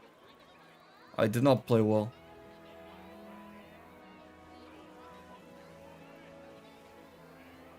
How do stun sigils and mastery upgrades work? Do they add more stun damage to a stun bar per hit? Pretty much. So from my experience, it's great on characters that attack a lot, but also characters that just have attacks with high stun.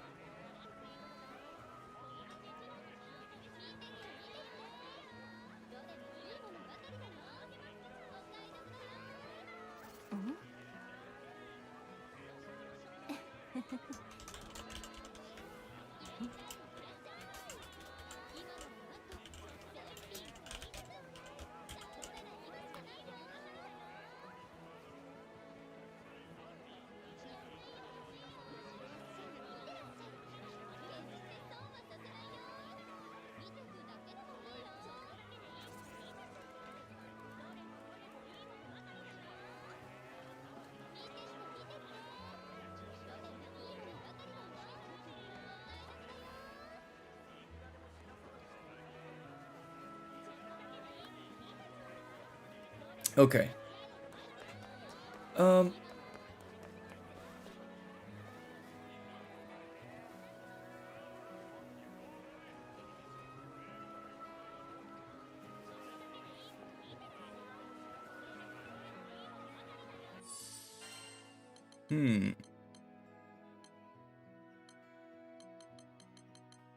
But why doesn't she always... Is it because she doesn't have an offensive skill that she never has enough meter to use a skill?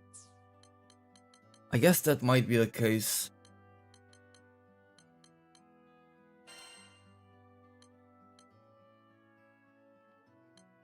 I might swap it out for Rosetta.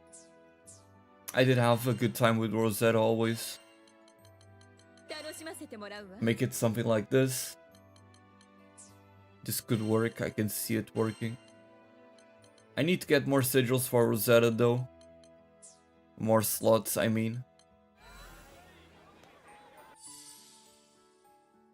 If you claim a character now, will they be the same level? No, it's tied to your progress in the story. So what you can do, for example, is you finish the story and then any character that you claim after are going to come at level 45 right away. So that is a pretty good thing. But, you know, if you just want to pick up a character and use it right away, that's totally fine. Alright, MD, take care. Thank you for dropping by the stream.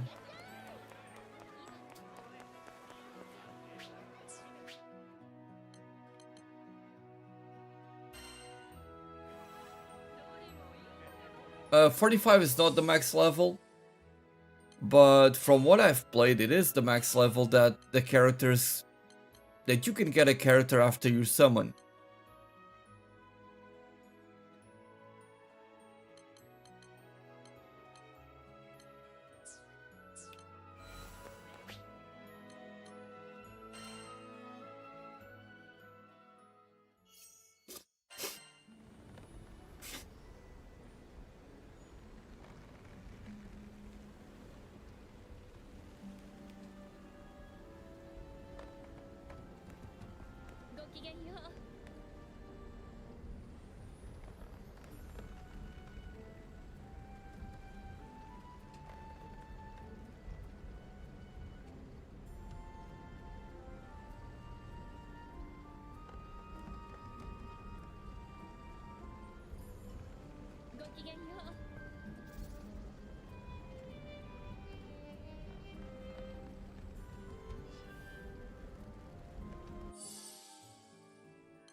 Yeah, exactly. 100 seems to be the max.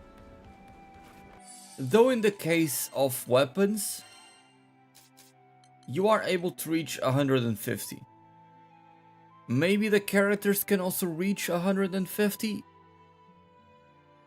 I'm not too sure, that seems a bit too crazy. But yeah. For the weapons at least it's 150.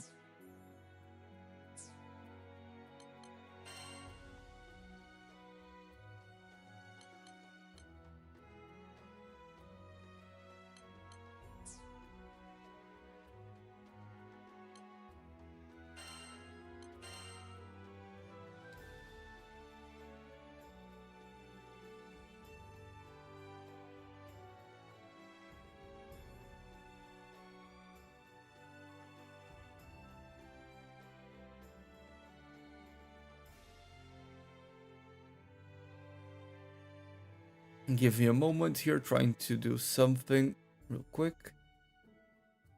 Okay.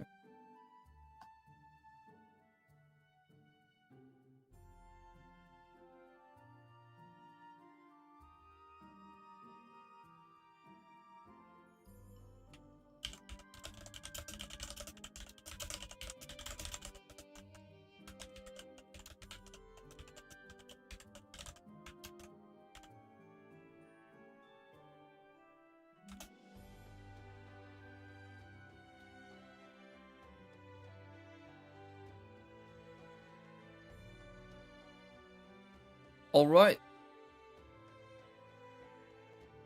Are you doing raids solo? Well, I don't think I really have any raids yet. I will be playing a lot more of that. Of the endgame content, but so far I've had extreme challenge, but not the Maniac level difficulty. And that's where I believe the raids will come in.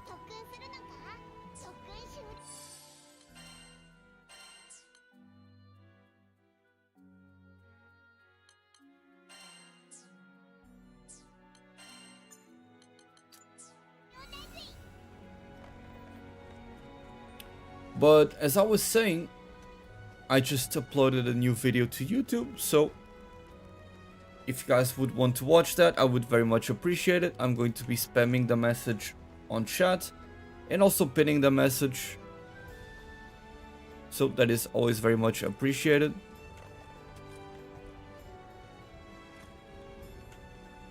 Input this and pin that message as well.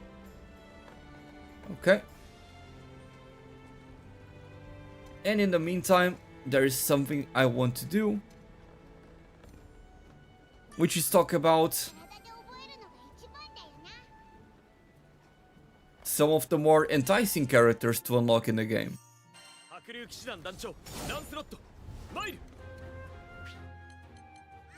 So first and foremost, let me make the cooldowns instant here in the practice area.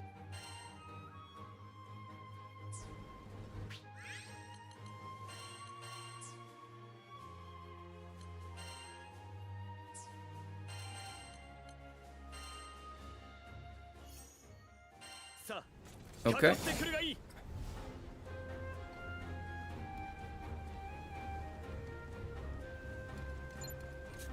So Lancelot has to be one of my favorite characters to always have on the team. And I think I've done a very good job of showcasing why exactly that is. It's pretty simple. It's all about dodging incoming attacks, dodging out of the way of dangerous. You keep on spamming these light attacks, which then lead to this infinite combo where you just mash the attack button and you deal tons of damage. As if that weren't enough, you can even add even more hit damage to each of those attacks, turning Lancelot into a huge DPS machine. And with you being able to dodge any incoming attacks with your triangle attacks, that do have iframes if you dodge them at the right time, you are able to constantly be hitting the enemy and constantly deal a ton of damage. Additionally, you've got these two very powerful attacks that lead up into your main combo. So let's do this one again. It does a quick combo, deals pretty decent damage, and you go back into the spammy attack. Pretty simple. And you've also got this one, which can also be used as a dodge, does AoE damage, and you go back into the square combo. Very simple stuff that works very fine. And because Lancelot has these dodge utilities, including this skill, even if you have Lancelot set as the AI, you'll very often find them that you will often find them actually able to dodge a lot of attacks on their own, so you have to worry about healing them a lot less. Also a very cool skill that's also a very cool and important skill that Lancelot has is this one. What is, how the fuck do you even spell that? Cult Swinger? Is this one called Cult Swinger, where you just freeze the enemies and you keep on holding this attack.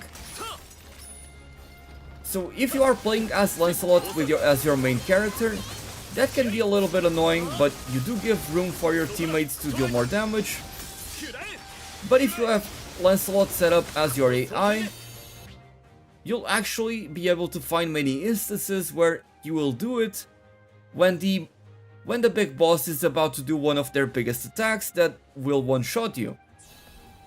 So having a character on your team that is able to stop a boss from doing one of their most powerful damages, one of their most powerful damaging attacks, is a huge plus.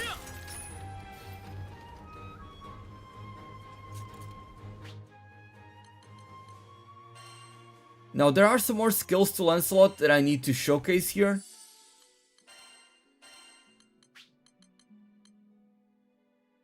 You've also got a basic dodge. You've also got this basic lunge. Sorry. You've also got this basic lunge that deals decent damage and leads into the square combo. As well as a few ranged attacks. Nothing too special there, but pretty useful stuff. On top of that, you have Mirror Image, which basically allows you to nullify any damage taken for a period of time. Not for a period of time. It allows you to nullify any damage taken for a set number of hits. And finally, this skill allows Lancelot to redistribute his Skybound art gauge with all of his allies, and because he attacks so fast, you'll be able to fill it up very quickly, and so by using that skill, you'll simply have access to even more full bursts.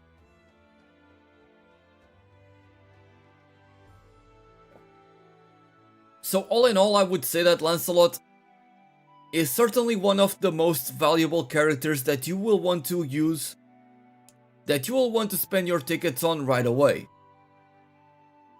Thank you for being such a helpful person, I appreciate all of your shared knowledge. Thank you, Luke, I appreciate the compliments. I'm just trying to make content that I enjoy and that I think you guys would like as well. Can I show it off here during the training area? That is a good question. That is a good question. Let's put it on still. It's a bit annoying that you can't change skills in the middle of the practice, but I guess it makes sense. So let's build it up first a little bit. I mean, just with how fast I'm able to attack, just look at how fast my SBA gauge is going up. It's crazy. So it's at 20%.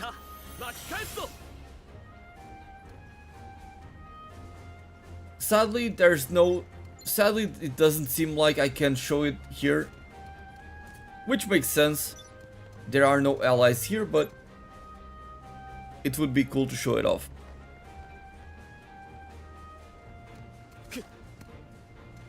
Oh, can I toggle party members here? I didn't notice that. Let me see. Training menu.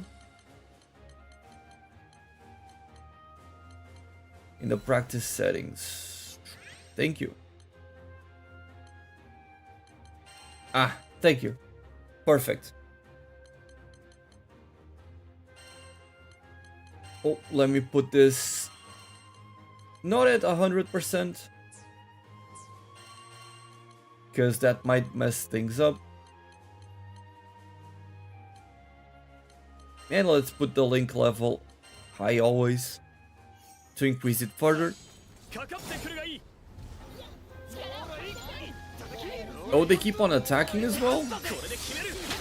Okay.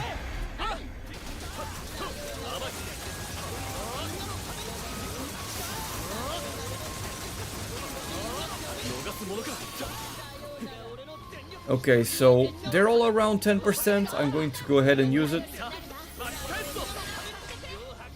And they gain 10% extra. Although I lose whatever meter I had there. But again, you're able to very easily build that up again with Lancelot.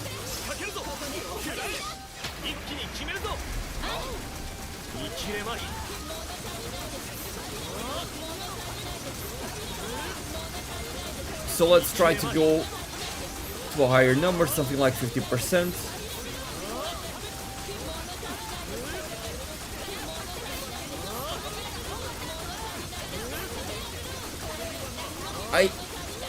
As you can see, I even already surpassed the Skybound art gauge of my teammates.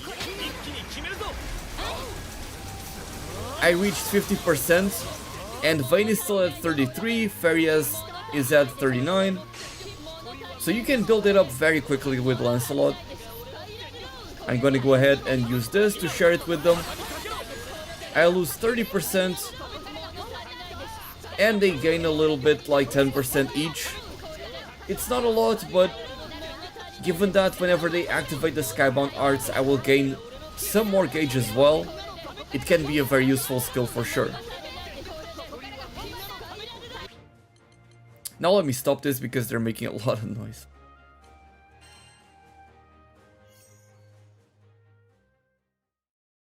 Yeah, it's just like I'm donating my gauge to them. And with some characters like Charlotta and Lancelot as well, and even, well, not so much Gran, characters that can build it up fast are perfect for this. Yeah, Vayne wasn't attacking, right? He was just lifting his weapon. That's what it seemed like. I wasn't paying too much attention. But yeah, I would expect it to be a little bit higher. It doesn't give a lot of SBA to the team, but it's still a very good skill.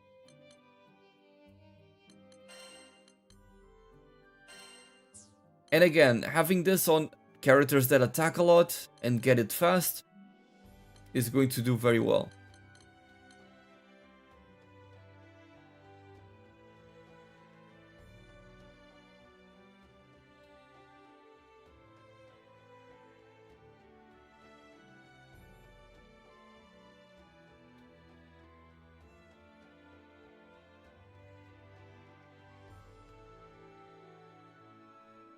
Now,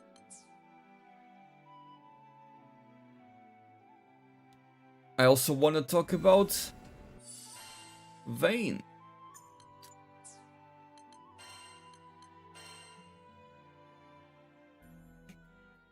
So Vayne is also another character that I would say is definitely among the highest priority to get unlocked very early on. Because if you ever find yourself in a quest where you need someone to help out and get you out of a rough situation, this is the character that is going to allow you to clear that quest. Let me actually change his outfit.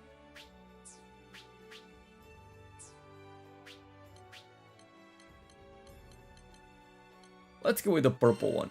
I haven't used this one. So let's go here to the training area.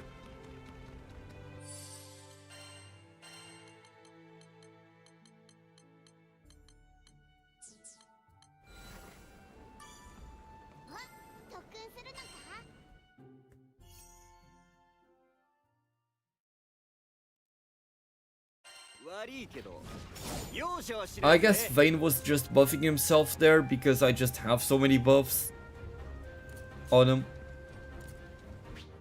So practice settings, low health and skill cooldowns instant.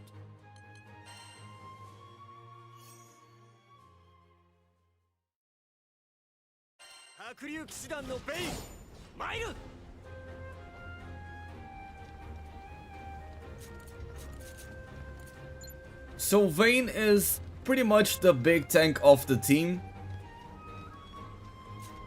but he's not all about just tanking. He's actually got quite a lot more going on that allows him to be very offensive. And again, he'll be able to carry you through difficult content a lot more easily than many other characters in the game.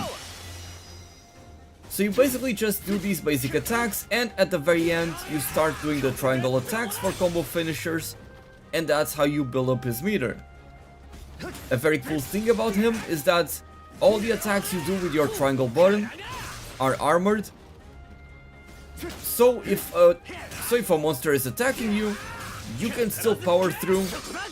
It's like the game will take it as you blocking the attacks while doing this. And once that meter is filled up all the way, you can unleash these devastating combos which deal lots of damage, and again, you'll be blocking the entire time. And as you can see, you also heal quite a lot by doing this. So not only can you have a very offensive character that deals good damage and can heal himself, he can also take less damage while doing so. And at the very end, I was able to receive a Stout Heart buff, which makes my attacks uninterruptible. So that's another plus for this guy. Or rather, so that's another thing that Vayne has going on for him. But then we get into his skills. For starters, we have this Heroic Beat, which is this sleep, which basically does one smack, and you heal for a portion of the damage you deal. Nothing special, just a nice gap closer that allows him to heal. Actually, because I need to restart because I'm not low health anymore. But Vayne has a particular skill called Solar Eruption, that you can only use when you are below 30%, and if you use it, you gain a 50% attack buff and defense buff. You get healed back up to full, and you get healed back up to full, and you get a cleanse and you are cleansed of any ailments as well. So if you needed any more healing on his kit, if you ever get hit by a very big attack and you need to heal very, very quickly, you can do so while still buffing your damage, which is fantastic.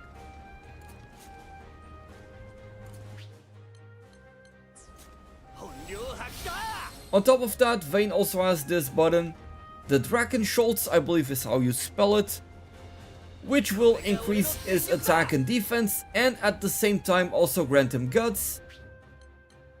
I'll probably better showcase this here in the skills page, so let's go ahead and see that. So you can get so as you can see, you can get guts, which allows you to survive lethal damage with 1 HP left, basically like Moxie works in Monster Hunter. And you also get a 30% attack buff and a 30% defense buff. Very solid. And especially in extreme and maniac difficulties, this is going to be very useful. You've also got Breakthrough, which is a different way for you to buff yourself, increasing Vayne's damage by 30% and making enemies more likely to attack you. So you can play the role of a tank even better.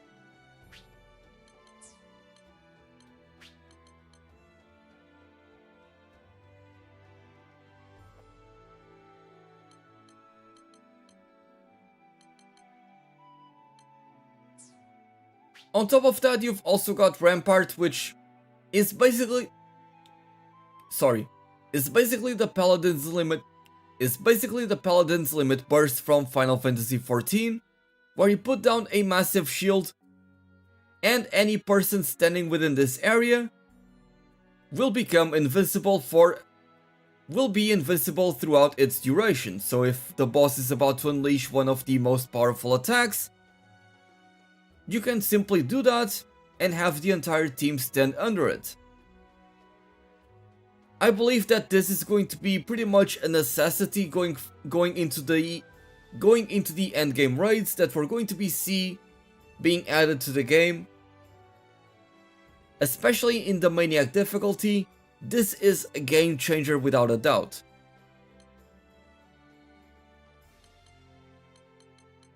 But then you've also got his 3 offensive attacks.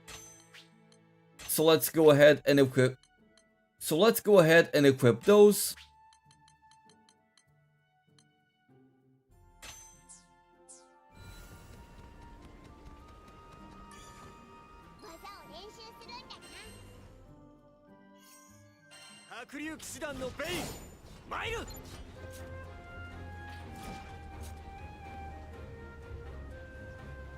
Rift Divider, very simply, is a big AoE cleave that hits a lot of enemies and also pushes them towards, and also pulls them towards Vayne Hold on, I gotta make the cooldowns instant. I always forget about that.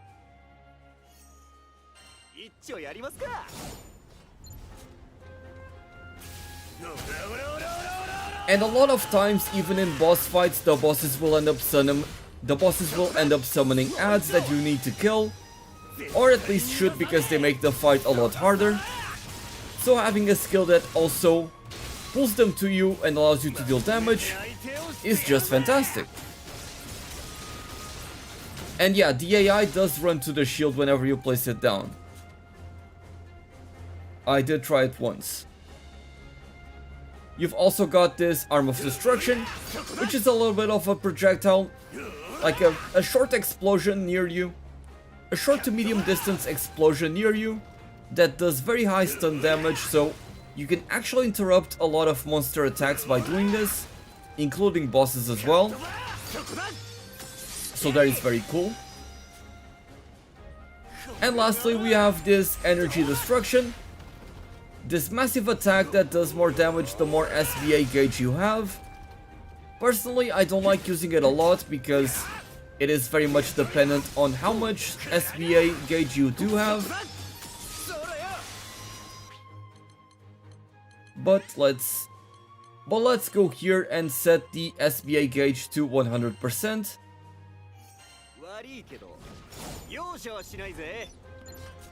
And we go ahead and use Energy Destruction.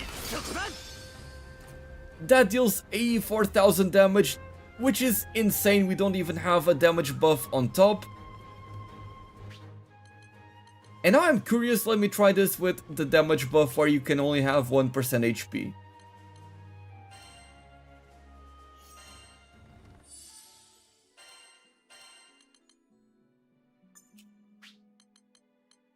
Where is it? This one.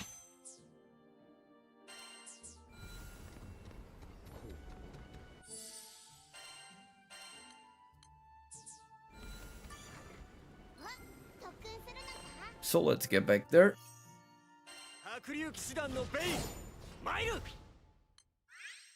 Set it up to 100%. Gauge full. Cooldown instant.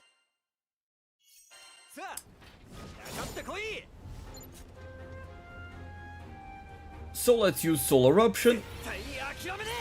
And then Energy Destruction. 93,000 damage. Beautiful. So as you can see, Vayne is absolutely busted. Definitely one of the stronger characters in the entire game. He may not be the best in terms of damage dealing, but he allows you to do things that many others wish they could.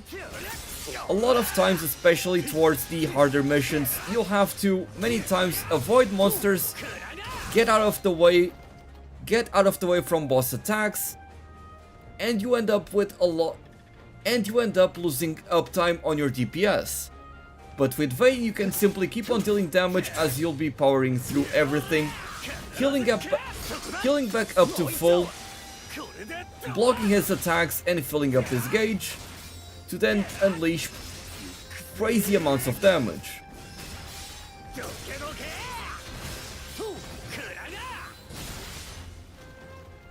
Again, this is a tank character dealing 50k with his finisher.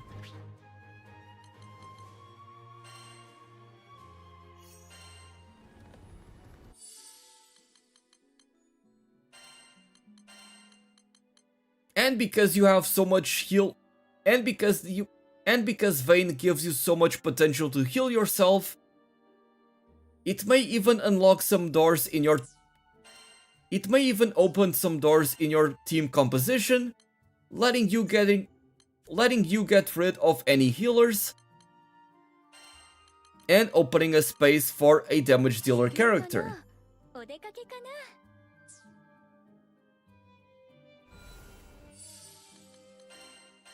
And another big plus is that you can equip the Life on the Line sigils, which will increase your attack, going up to 50% at level 30, with the only drawback being that you cannot be healed by any of your allies. But when you have this much healing on your kit, you don't even need that. So you simply get a 50% damage increase by simply existing, which is why I think Vayne is such an amazing character.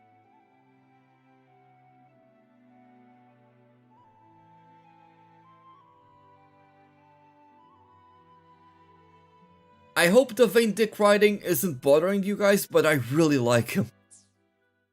I think he's amazing.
Now, I also want to talk about a few more characters here.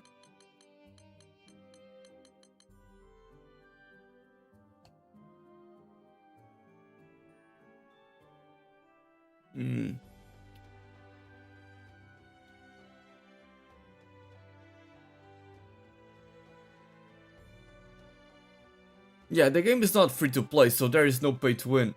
I mean, there could be some microtransactions, but so far I haven't seen anything like that. So yeah, not pay to win at all. You just keep playing the game and you unlock different things. And thank you, Phoenix.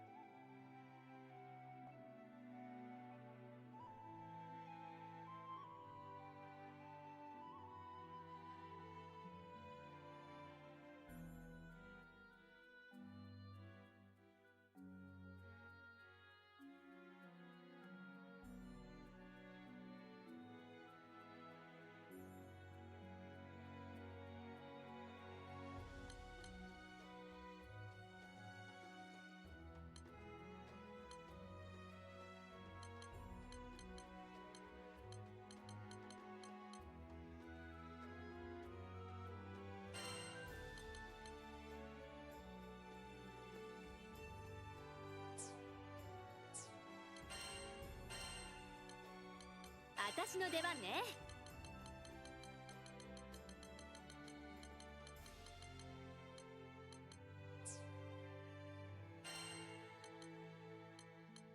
ートに連れてってくれるの？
連成素材にしてやるよ。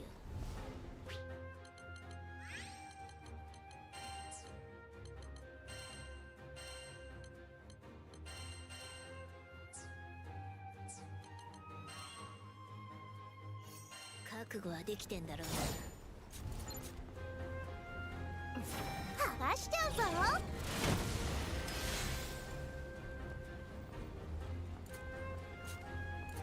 やっちゃうぞ。消し去ってやる。ディスラプション。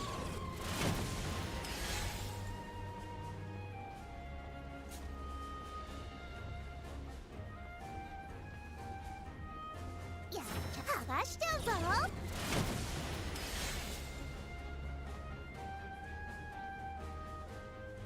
込むぜ。込むぜ。えい。あはは。ほりゃ。それ。どけよ。はっちゃう。はい。や。あはは。どうかな。えい。それ。いくぞ。じゃじゃーん。はい。た。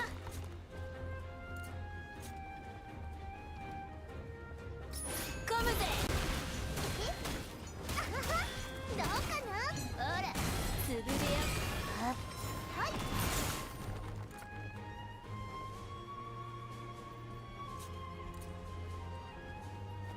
えい。それ。くらいな。ほりゃ。あはは。どけだじゃーん。これ払いぜ。残念だったな。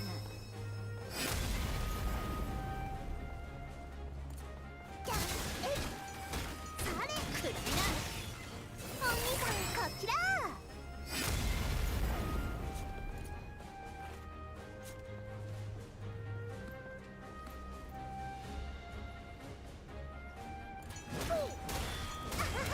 いくぞ。ガッツじゃじゃーん。それ。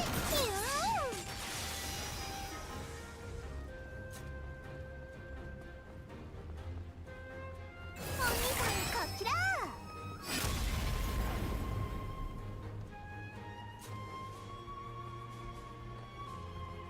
食らっちまえ。裏バラス。それ。ほい。えい。あはは。じゃじゃーん。リンクアタック。それ。ほりゃ。や。それ。くらいな。やは。えい。どけよ。やほい。え。あはは。くらいな。はっちゃう。わっ。消し去ってやる。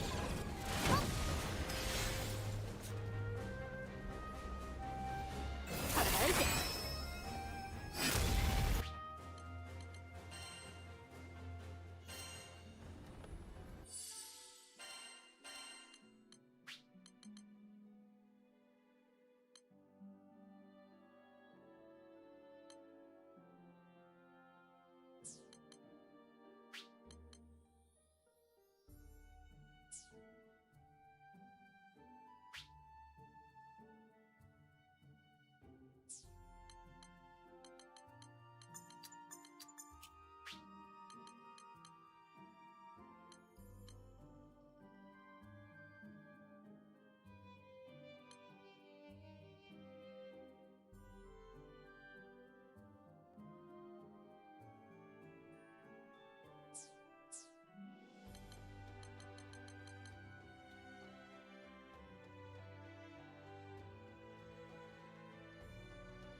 Was I muted?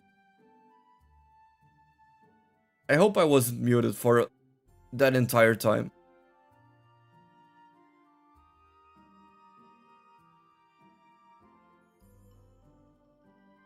Was I muted for long?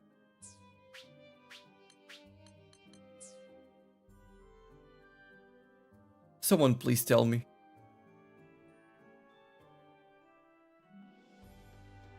For at least 10 minutes?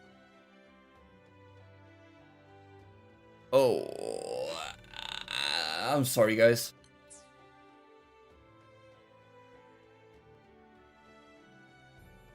That's fine. We'll go through Cagliostro again.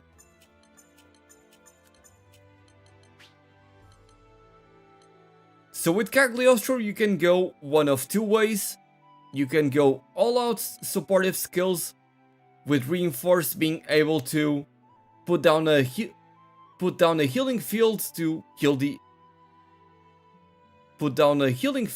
your allies. You can use Rizomata to resurrect them.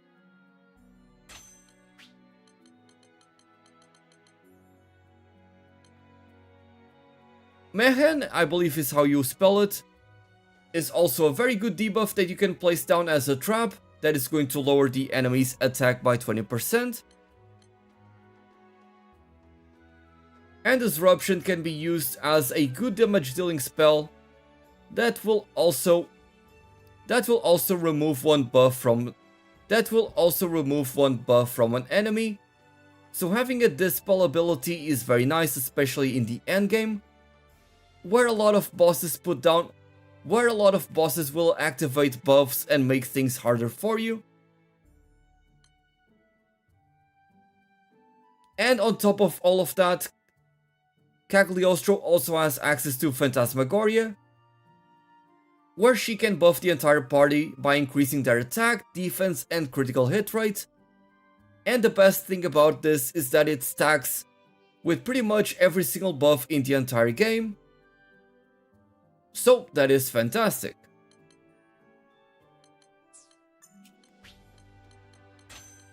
But let me try to do the combos in the actual practice now. Let me set it up like this.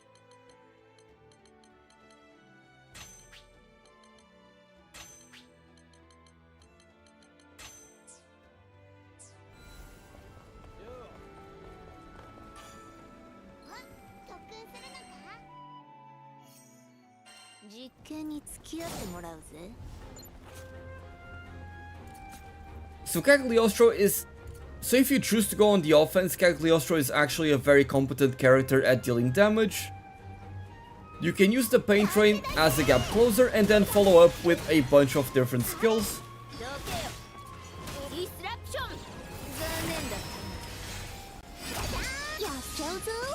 Like so. With Alexandria, you launch the enemy up, and you are able to charge your big skill a lot faster. I did not set this up to have infinite cooldowns. Sorry about that.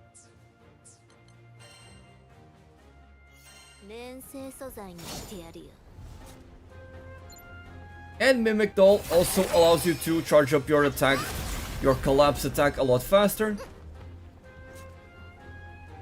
And so you can do something like going into Pain Train into a combo. Let me try that again, I totally failed that.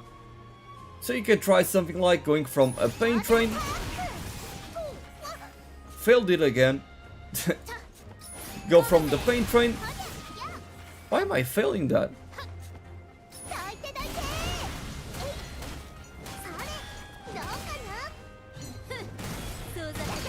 Into a collapse. Then you use the Mimic Doll and you perform another collapse. So even as an offensive character, Cagliostro has a lot of good options, which makes her all the more enticing.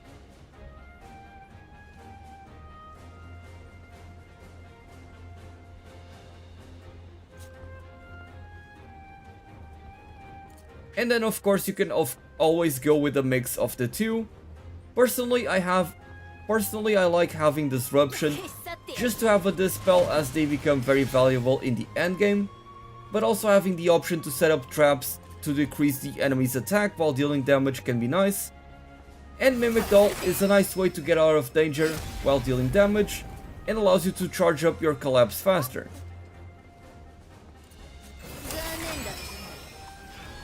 Like so.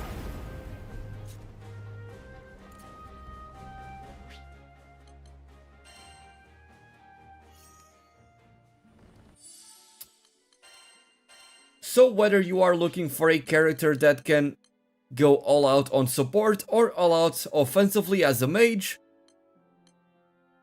or perhaps a mix of the two, Cagliostro might be the perfect pick for you.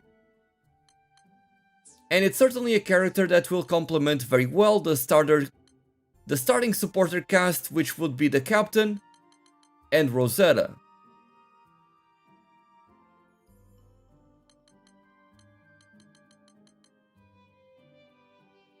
So I do believe that Cagliostro is a very high value character in this game, and I think that you should all go and try to, and I think that you all should try together.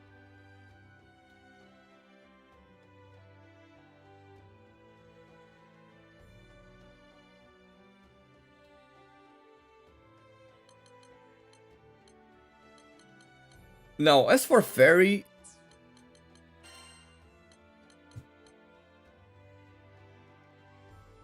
I also want to talk about Fairy.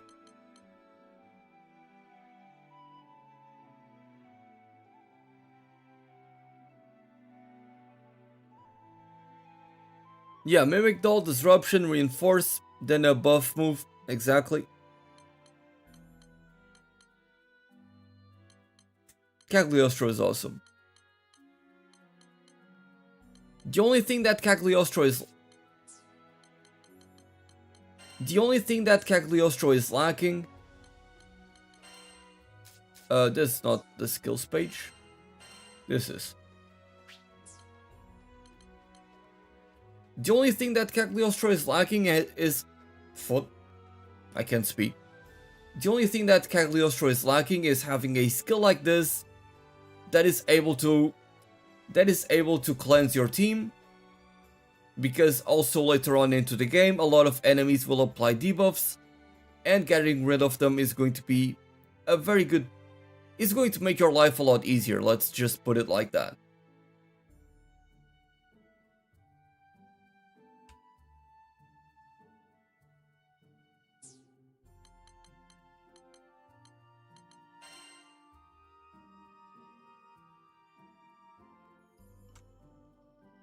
Now, as for Fairy, I do believe that she can do quite a few things very well, and she may actually surprise you with the amount of damage output that she is able to dish out.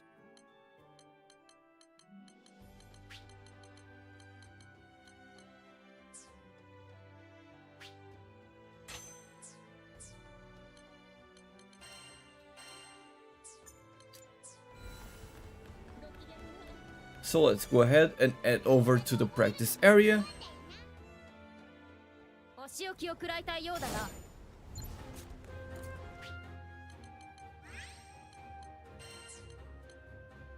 And let's set the cooldowns to instant.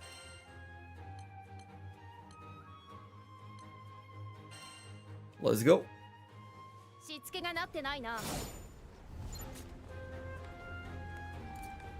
So Fairy's gameplay is all about trying to, by doing this at the right time, summoning more of her pets to deal damage. But of course you've also got skills like Strafe here, where you summon all three at once and deal damage. And then once you have all three, you can decide to simply let them be there attacking the monsters. Or whenever you find a big opening, you can get up close and use Onslaught to deal a ton of damage.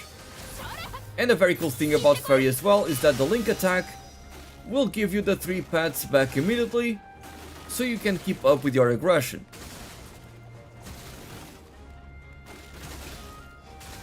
Now, Fairy can be a pretty supportive character additionally. So if we put down all the pets again. We can use Benediction, which will buff your entire party, give you regen, attack up, and defense up. I believe it's up to 25%.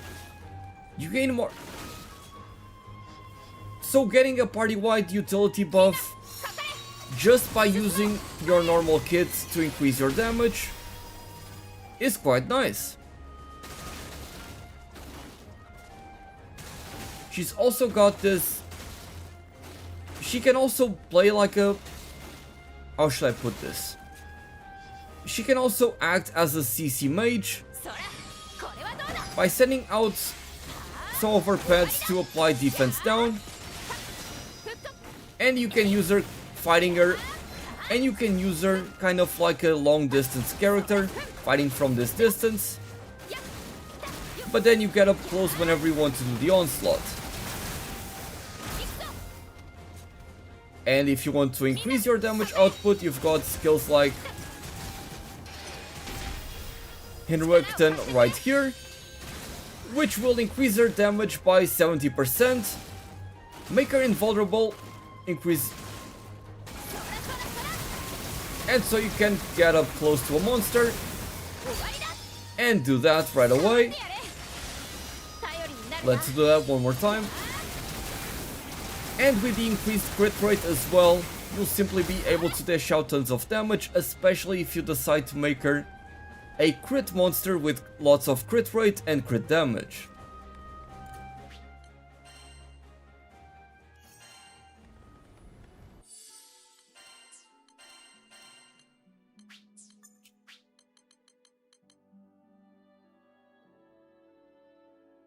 She can also use Purge Spirits.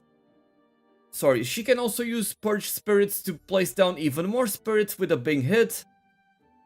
With a big hit that deals lots of damage and allows her to get all 3 pets at once.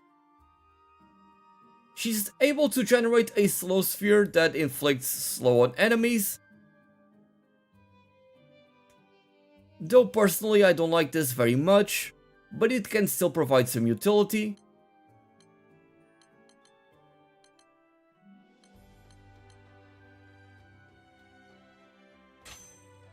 And this one I think I have to showcase in there.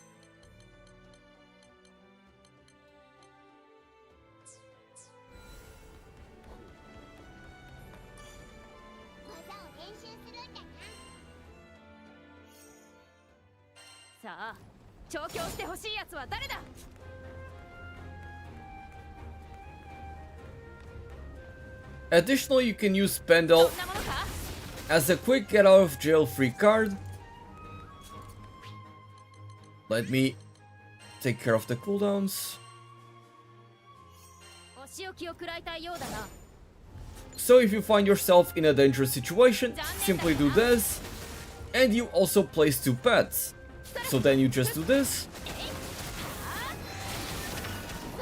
and you have 1 more. Now if you want to further increase your damage output, or if you want to find more openings where you can use your onslaught to deal damage,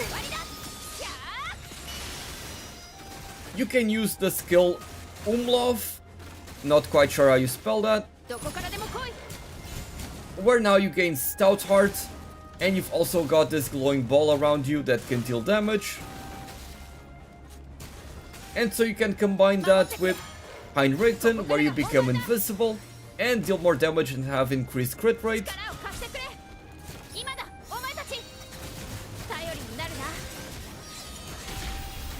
And you deal tons of damage this way. Although of course, the downside is that you are a rather squishy character that is made to be played at range and like a summoner type character. But if you want to, you can be this crit monster that goes in up close and deals insane amounts of damage with these 2 buffs. So let's do that again. As you can see, this is just insane damage output.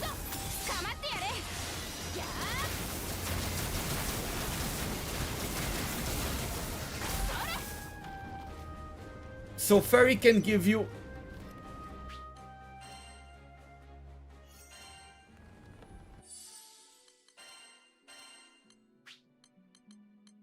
So similarly to Cagliostro, Fairy can be a very good damage dealer while still providing you with some utility and support.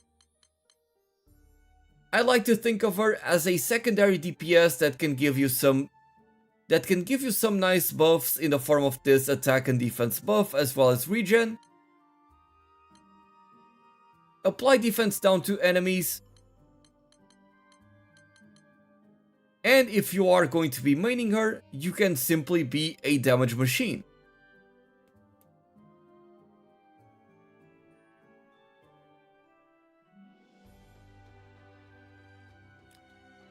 That is a very good description, thinking of it as a thief/assassin type class whenever you go with the crit build. Exactly, that is a good idea. That is a good way to describe it.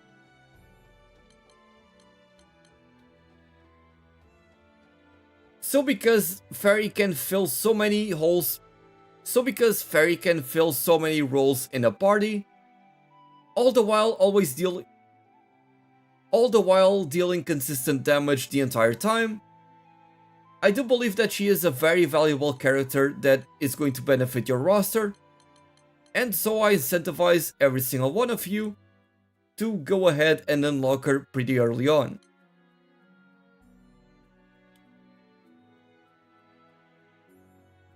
Anyone knows the best character for tank role? Ooh, my friend. I just did a very lengthy and extensive showcase of Vayne. He is the guy. Let me tell you. He is incredible. We need an FAQ here. It's okay, I don't mind answering questions, and I will be making videos talking about each of the characters. I want to make build videos for each of them. So hopefully people will be able to see those and see what type of builds I'm running. And hopefully they will find that helpful as well, since that's the whole point of the videos.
Okay, I'm back. Not muted this time. I didn't forget to unmute. I would like my tank as my enemy priority. So 2 damage dealers, melee and long range DPS, and 1 debuffer. I like that idea, that's a good party composition. The one party comp I was going with Vayne. Where is it? I actually didn't set it up. But basically Vayne allows you to not even have a proper healer. You can simply use, for example, Fairy, which applies regen to your party. You can do that with the captain as well. And that alone can be enough to heal your entire party, because Vayne can heal himself in lots of different ways. And if you're going to be playing as him, Vayne is insanely good.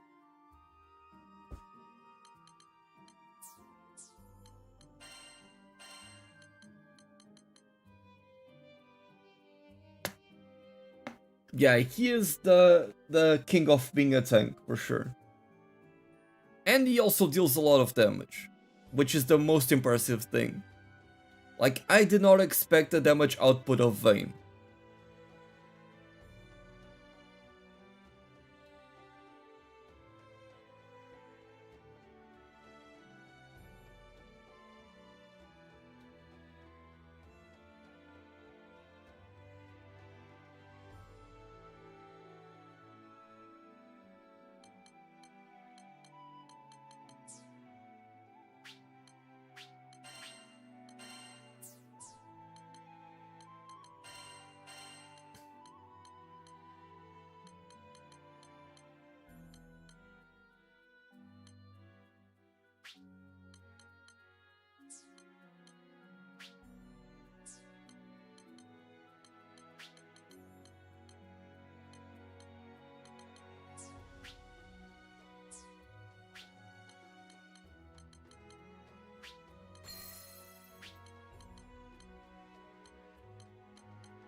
Have you unlocked the hard difficulty missions yet? Yes, I did. I did also unlock the what is it?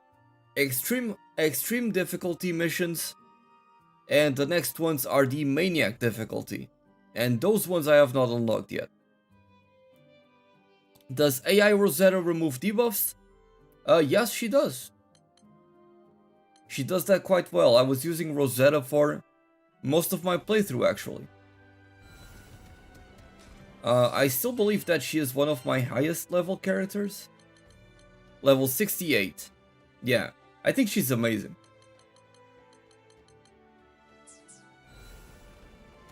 I was stuck at extreme quests with 7,000 power rating. Damn. They are tough for sure. They are very tough.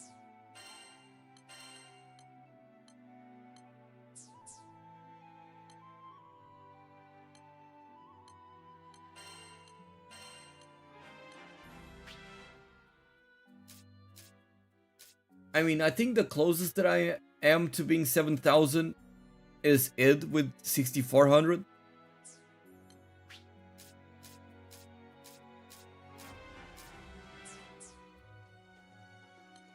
And I've done some extreme quests. I think I only got S++ on 2 of them. They're definitely a challenge.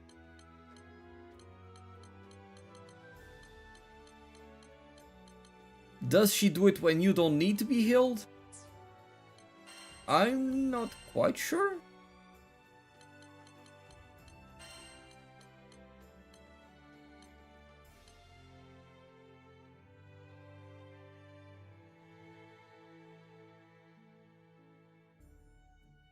I've seen the AI use the cleanse very actively, so I can see her using this to heal you, even though or rather, I can see her using this just to cleanse, even though you're not full HP. I didn't pay too much attention to that detail, to be honest. But the thing about the healing is that the healing stays on the floor, so it can still be used after. How do you feel about zone control on Rosetta? I like it because of one skill in particular. Where is it? Because of this skill, the Rose Tycoon, where she moves all of the roses towards the monster. Because the problem with Rosetta is that sometimes the AI is going to place the plants in weird spots, but with this skill she sends them out, so they're always going to be near the enemies, and if you are playing melee characters, you're going to benefit from having the plants near you, so everything is going to work out fine.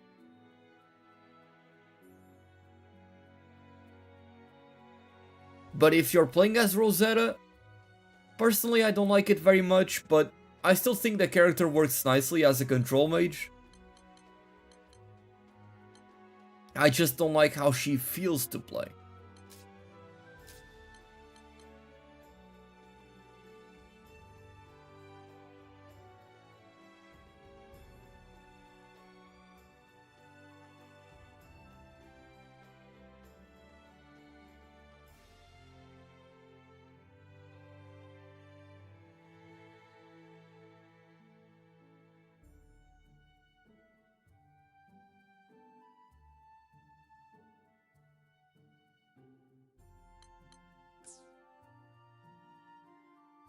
But I think my final recommendation is going to be Percival. I think that makes the most sense out of the remaining cast.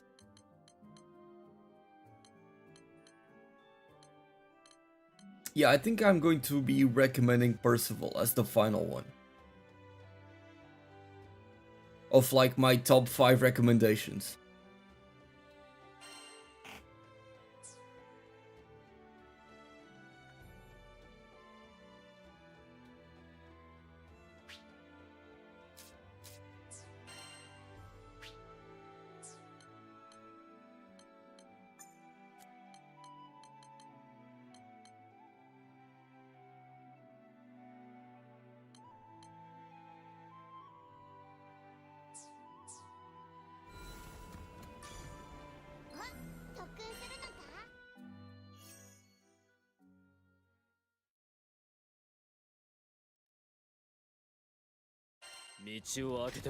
Yeah, that skill helps out a lot for Rosetta, for sure.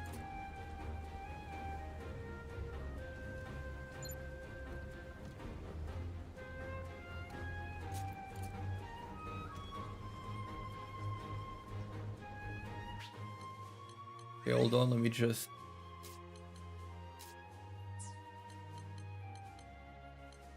Practice settings, there it is. Skill cooldown instant.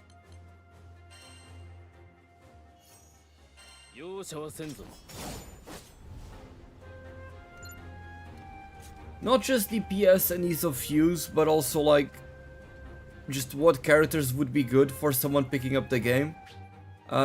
Because in terms of damage, you know, you can go with Vazraga, for example, or Gargandoza. Those ones deal a ton of damage, but they are a lot more specific in the way that they play. Right, Narmai also has a very specific playstyle. Siegfried is also about timing the combos, so again, a very specific playstyle. And I don't think they are good blank recommendations. Whereas these characters, like Vayne, Cagliostro, Fairy, Lancelot, and even Percival, I think they are a lot easier to understand, and they can fit into many more teams, and you're going to have a good time with them regardless. You don't have to click with how the character works, they just work. And I think that's important.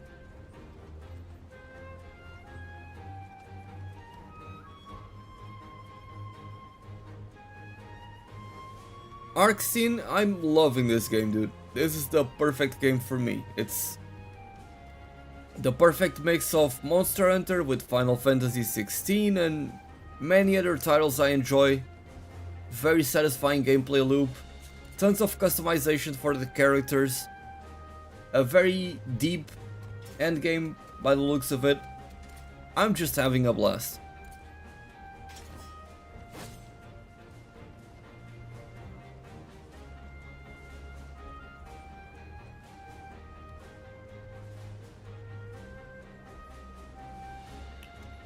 First time chatter, can you change the appearance armor wise? Not that I know of. Or I should say, currently there is no way to do that. The only character that can change visually is Siegfried, where he can put on a helmet. That's pretty much it. You can still change the color of the armors, but you know, that doesn't change the textures themselves or anything, or the model. You can change the outfit of the main character, you unlock it fairly early on, but that's a minor thing.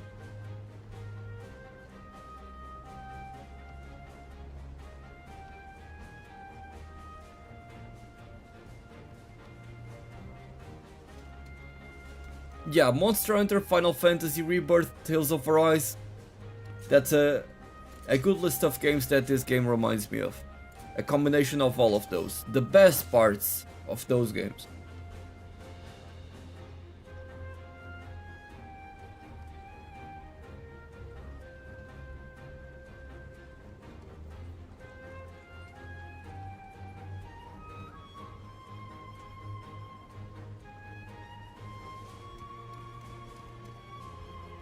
So my next recommendation is going to be Percival. He is a very simple character that is all about charging his big hits. As you can see, it takes quite a long time to charge, but once you do, you can unleash these very powerful attacks. However, a cool thing going for him is that you can use many of his different skills to be able to charge them up faster. So for example, we can use this lunge attack that gives you stout hearts to charge much faster. And you can use this fast wide combo that can hit plenty of enemies in a wide area to again do the charging attack faster.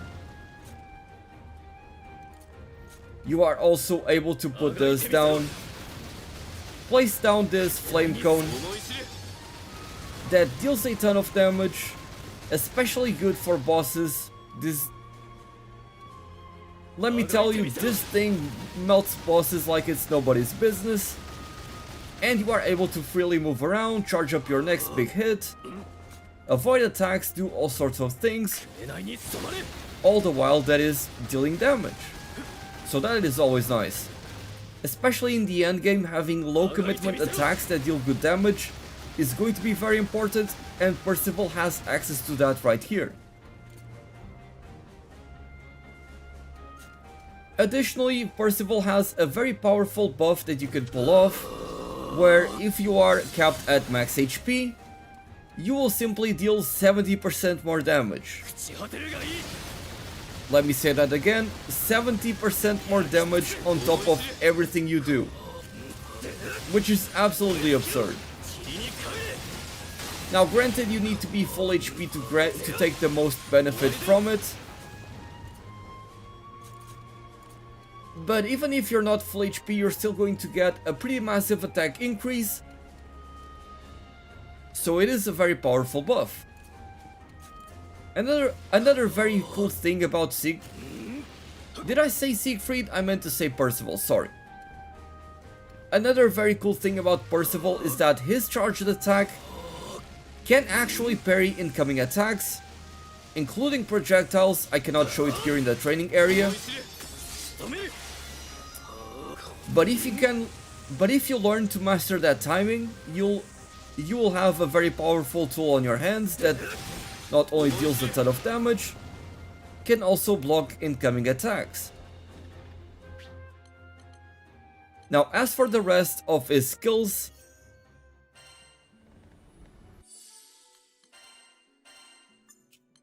let's remove these.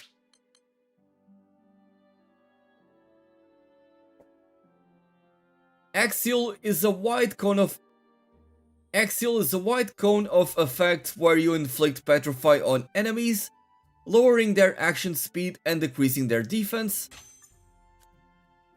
Unfortunately, the game doesn't quite tell you by how much you're lowering the defense, but being able to slow enemies, which, let me put it like this. Most of the characters that have a slow in this game can only apply a slow and nothing else. Percival can apply a slow and reduce the defense of enemies at the same time, which makes this skill a lot more valuable. And it's going to work very well even if you place Siegfried as one of your allies.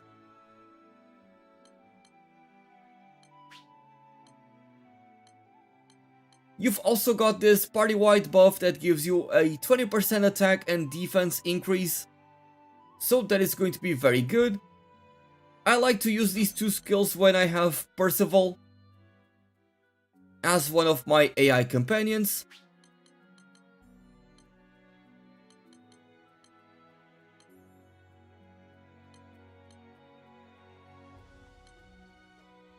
You've also got this other lunge attack, which makes your charge attacks charge up faster, but also applies burn to the enemy.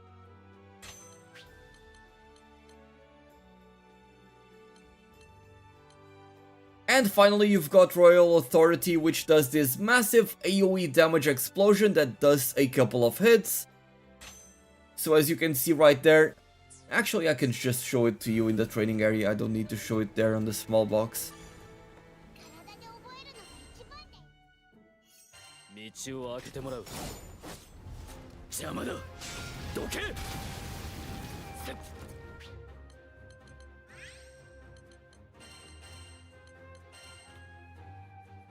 邪魔をするな。So you put down the sword and you get these two big instances of damage. This is the perfect move to use in one of those horde missions where you need to clear a lot of ads. And even in boss fights, because a lot of bosses will summon enemies, having a skill like this is going to be very beneficial. So at the end of the day, Percival is a very At the end of the day, Percival is a very simple character that is all about dealing good damage while charging up his attacks. And because of his high damage output and capacity to buff the entire team,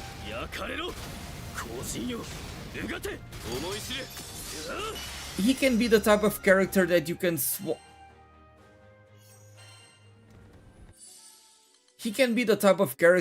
can slot into just about any team, and he is going to be able to put in some good work. And if you ever have the need of a good DPS, or if you ever have the need of a good damage dealer, you can always pick him up and shred through bosses' health. So these are my big recommendations.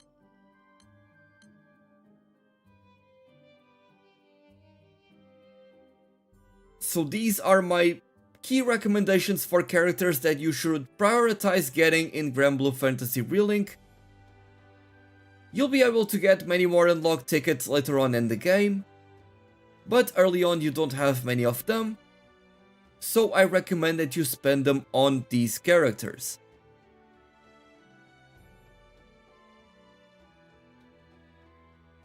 This may be controversial. I'm not sure if you guys agree with what I'm saying here, but these 4 and Fairy are my recommendation.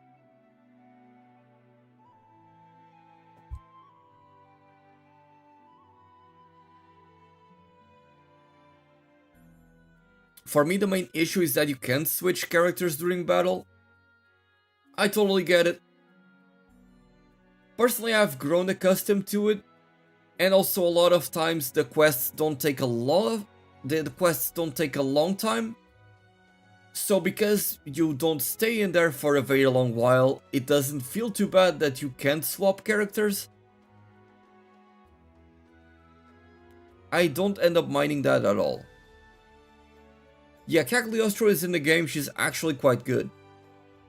One of the better characters, I would say.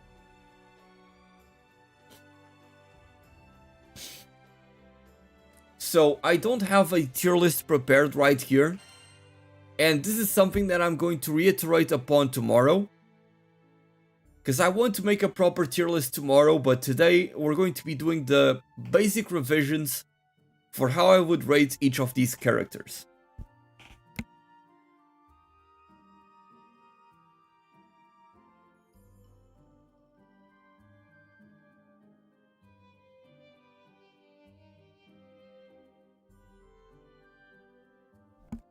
I'm a little bit afraid of putting too many of these characters into S tier, so I want to also talk to you guys and get a feeling for how you guys feel about this.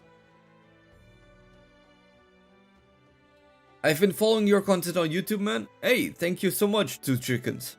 Appreciate that a lot. I'm glad you like my videos. I've been pumping out Granblue Fantasy Relink videos, and I just hope that you guys enjoy them and get some useful information out of them. In terms of max damage output, would you say Siegfried or Narmaya would have more? Not really, actually. So, the thing about Siegfried is that, yes, he has a very high damage output, but one, it is conditional on you landing the timings, which is not too difficult. I've grown accustomed to it. I can consistently perform them well enough. But let's say that you always hit the timings.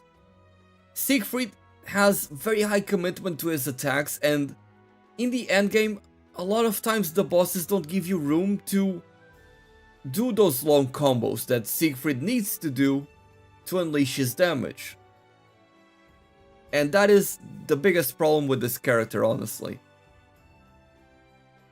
Because, you know, you'll be doing his combos, you're about to do the finisher, and guess what? The boss is about to unleash a big attack, a big AoE attack, and if you don't get out of the way, you're going to lose like 50% of your health or get one shot. You can kind of fix that problem by using the parry, but the parry is a cooldown, so you need to have it ready to use. and that also means that you won't be using one skill slot to deal damage. So in terms of consistent damage, Siegfried kinda ends up losing at the end of the day, even though he is a very big DPS character. I don't want people to be confused, he deals a ton of damage. Now Narmaya, honestly she does big DPS, but it's not incredible amounts of DPS compared to other characters. At least I haven't been able to get those huge damage numbers. The most I got was 54k, I wanna say. And it was with one of her big charge skills. It was with this one, Setsuna.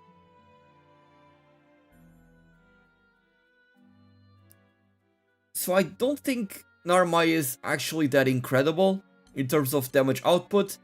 But what she offers is a very cool playstyle that lets you have the perfect tool at different situations, which most characters don't have.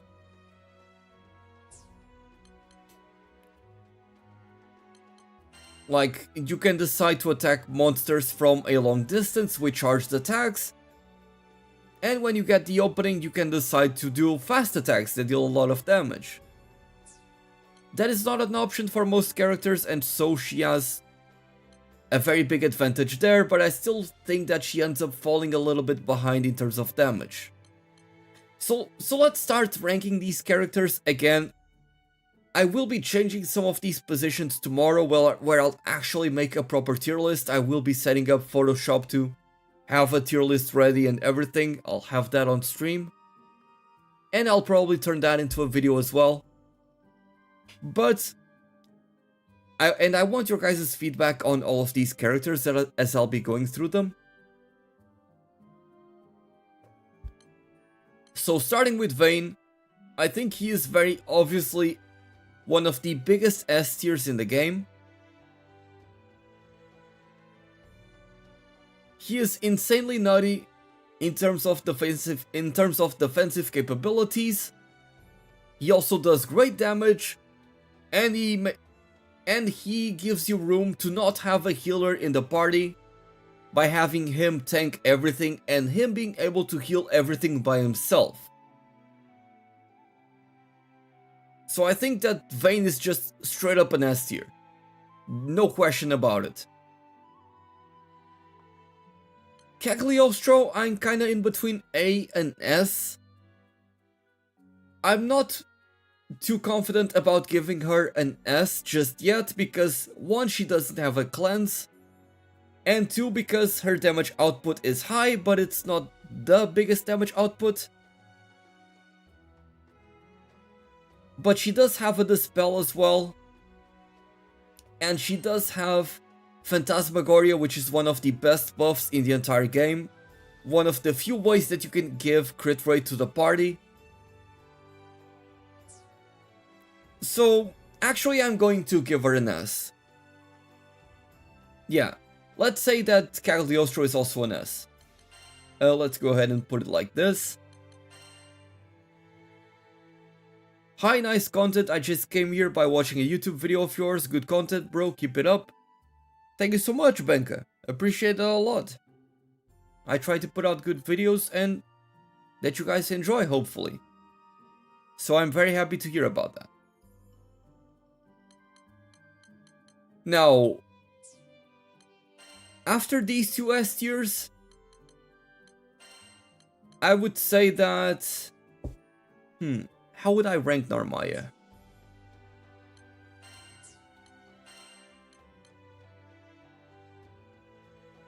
I think I would rate Narmaya currently.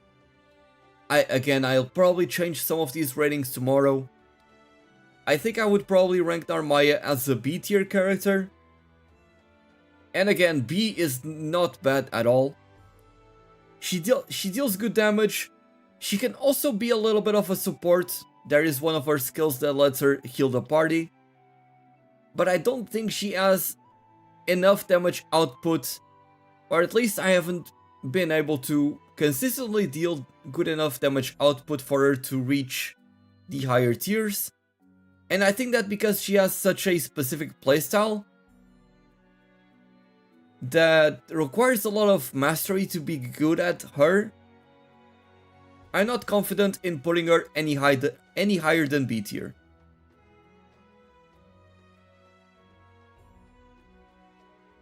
B for Booba, exactly.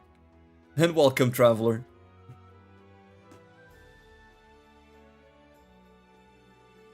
Now, Lancelot... I think Lancelot, being a very fast guy that is able to keep on dealing damage at all times, is very important. And yeah, you're right, Cagliostro also has the revive, which is a very key thing. Another benefit and a reason why she is an S tier. Now, Lancelot, you can dodge a lot of attacks while dealing damage, so that is already fantastic.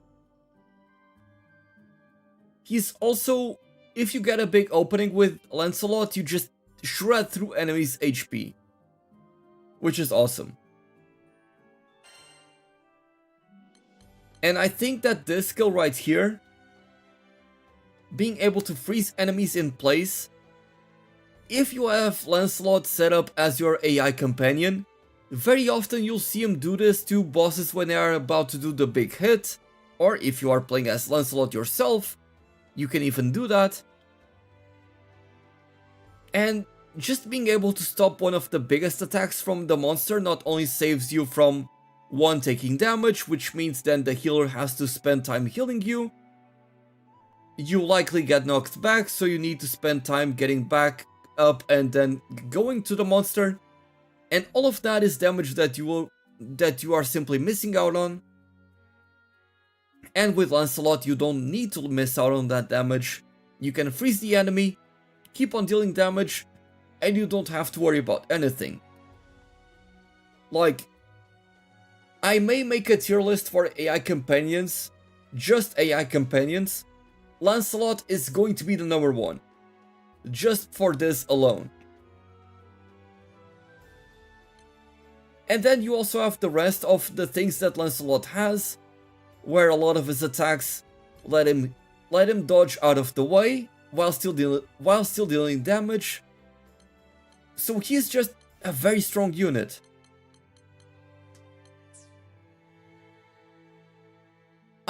I'm a little bit hesitant, but I also want to put him in S tier, just because his damage output isn't the greatest. It's like not top tier, is right below top tier in terms of damage. I'm going to put him in A tier. But if you want an AI companion, this is the number one AI companion you want to get. This right here.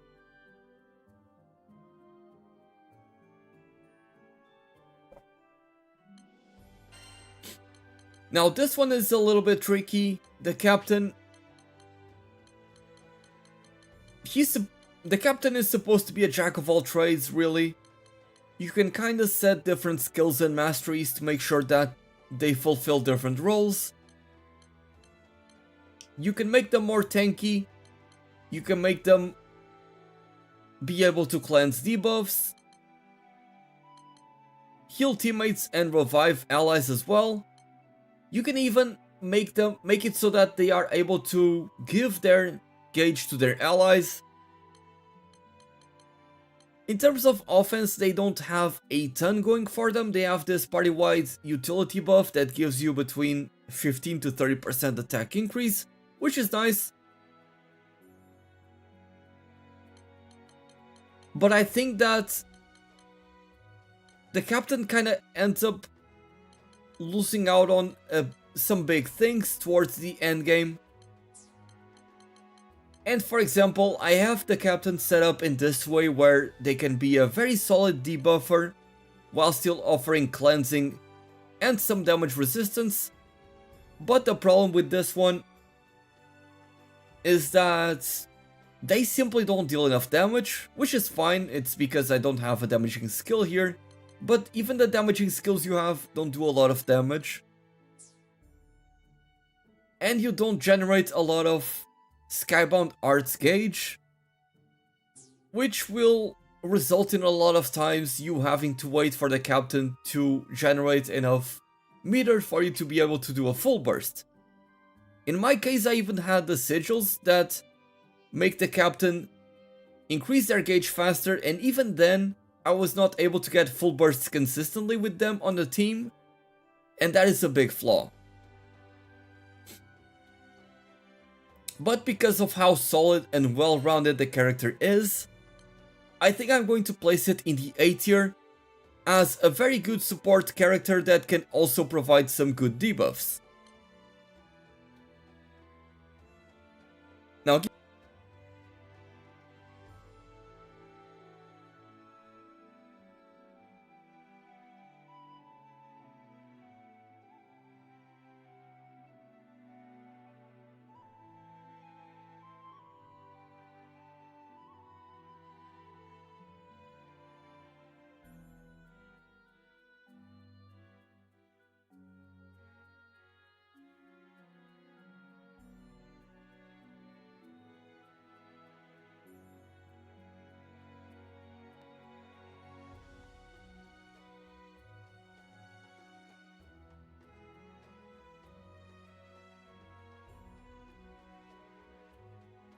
okay, so going back to the list, let me just see if you guys have any questions so far.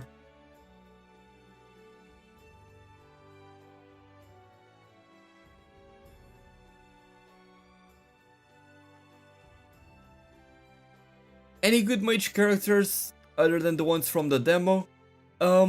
Cagliostro is fantastic. She is a good damage dealer and a fantastic support, so S tier for me. Now going back to Catalina, I actually don't have a lot of experience on her, which is kind of why I want to do the proper tier list tomorrow. I don't have a lot of these skills unlocked, but I did play with her a ton in the demo. She was one of my most used characters there. I think her mechanics are quite good. I think she is a very solid character, being able to deal pretty good damage.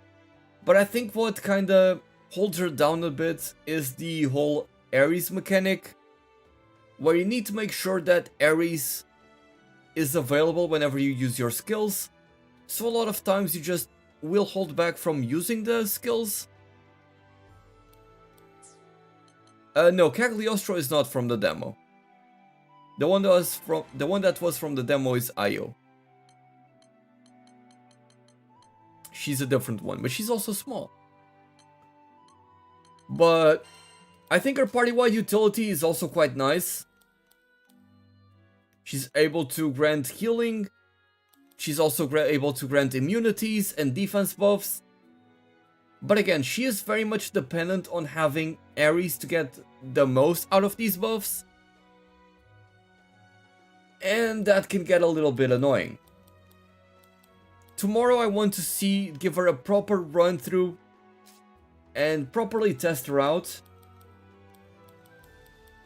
But my assessment of Catalina is B tier. Maybe C tier, but I'm not confident in giving anyone C tier yet. But I think she belongs to the B tier. I think that is a fair rating. Again, I'll spend more time with her just to see if there's anything big that I have missed. Now Rackham, he's quite simply one of the biggest damage dealers of the game. He's able to buff his own damage. And he's also able to decrease the defense of the enemies. So that's kind of what you would want or would hope you would have in a DPS. He does a lot of consistent damage with his guns. And he doesn't really have any amazing specifics mechanics tied to him. You basically just use your weapon. Whenever your gauge is full, you just deal more damage. You can spam your shots and just deal more damage that way. It's a very straightforward damage dealer. Although he does have a dodge ability that makes him be a lot safer.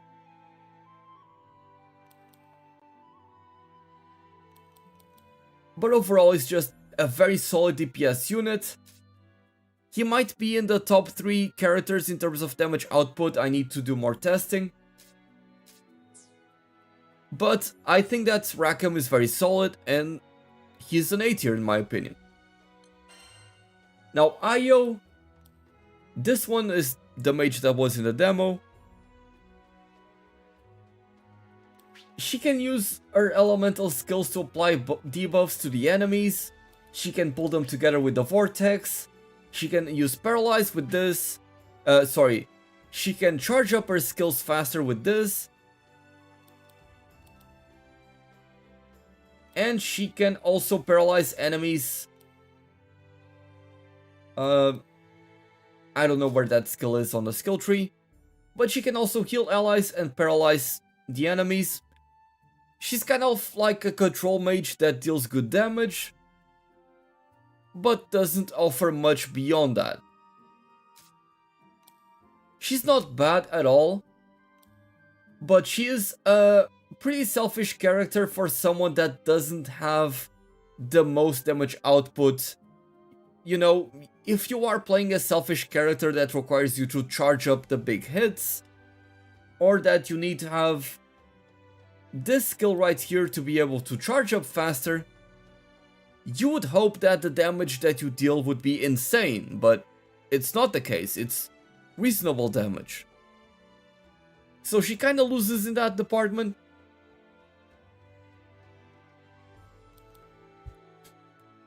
And being able to inflict defense down as well as attack down on enemies is nice, but 10% is very low. You can get a lot more than that from many characters. We just saw the captain.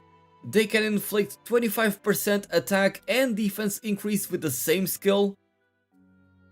So I don't see a reason why you would have a skill that inflicts less. You know what I'm saying? She feels very underwhelming. And so I think I might place Io in C tier. Still need to do more testing with this character, but I think she is a C tier. According to the devs, Io gets the highest hitting damage ability in the game. Really? Because I find that hard to believe when you have Vazaraga and Gandagoza, dealing hundreds of thousands of damage with their skills, so I just find it hard to believe that Io can output that damage. Again, we'll be testing all of this tomorrow to make sure that we can get everything properly sorted out.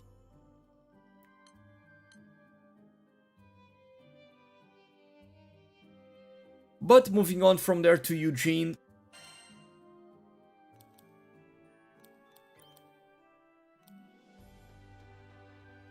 Eugene, actually, as an AI unit, let me just tell you, do not pick him as an AI character. His main mechanic is it's basically just him picking up his weapon and aiming down sights to hit the enemies from distance, and the AI is going to miss quite often.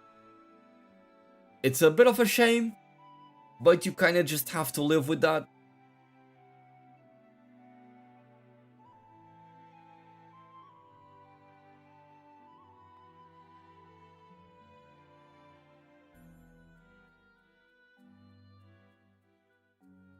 Now, if you want to play as Eugene, he is actually a pretty cool character.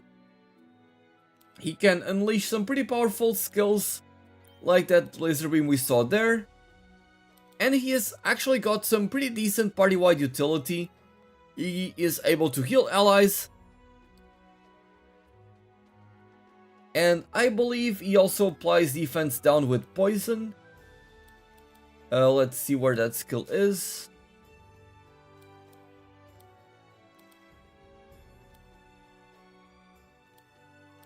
I think it's this one. Yeah, he can inflict enemies with poison and 20% defense decrease. That is just fantastic. You are dealing damage over time and making it and making sure that you and the rest of your party deal more damage. Just a very solid skill all around. A lot of characters have a hard time getting a decent defense shred or a decent poison in a skill, and being able to get 2 of them at once is very nice.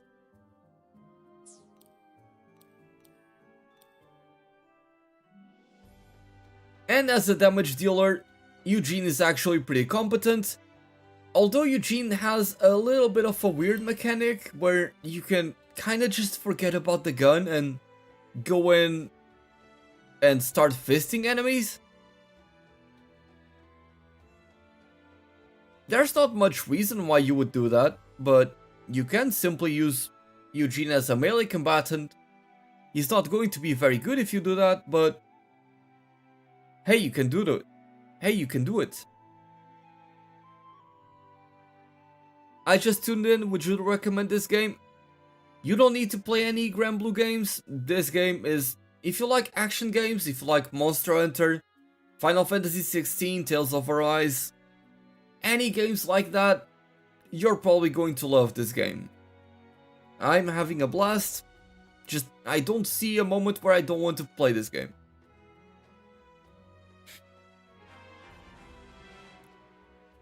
But going back to Eugene, I think I would rate him as a B tier character for now. Though I think I can see the potential for him being an A tier character given his damage output and also his utility. Again, these are all temporary. Tomorrow we go over all of the rankings and we properly rank them.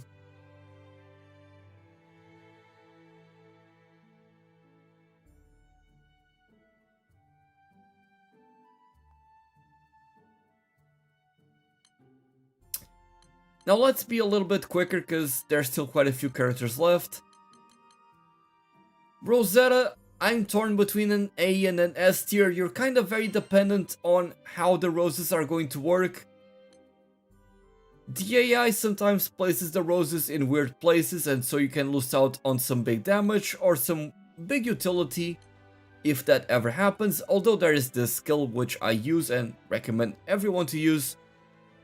That helps her out a lot in making sure that the roses line up and are effective. Being able to poison enemies and just having a cleanse while healing you as well is very effective. She can also have a way to taunt enemies. She's just a very solid character. One that I personally dislike controlling, but if you do like using her as your main character, she's going to not disappoint you.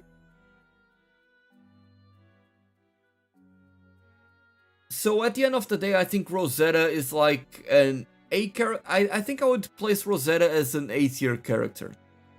I think that would be fair.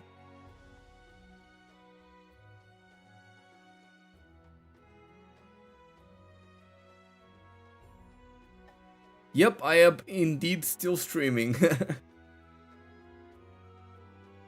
Now Charlotta, she's a very fast multi-hitting monster that deals a lot of damage. And is just get up close to the enemies, spam attacks and keep on dealing damage.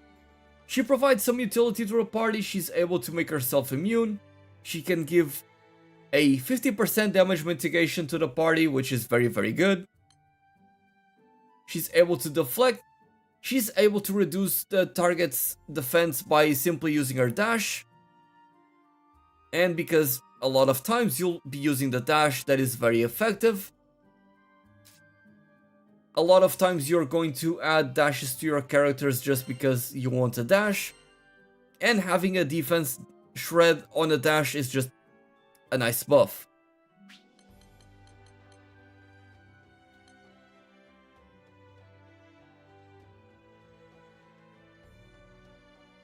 I don't like this one very much, where she gains an attack increase going up to 120%. I don't like it very much because it goes up over time. And it goes... because the skill goes away after a certain time has passed.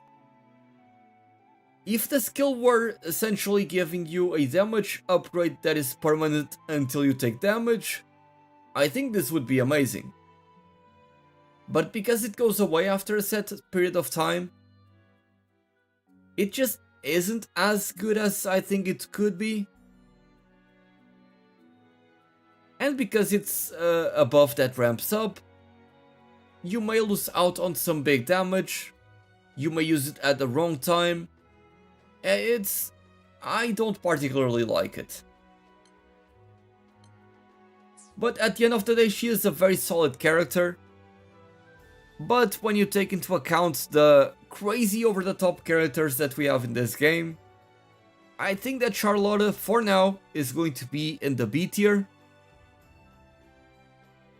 I think that would be a fair rating for her. Let me drink some water quickly.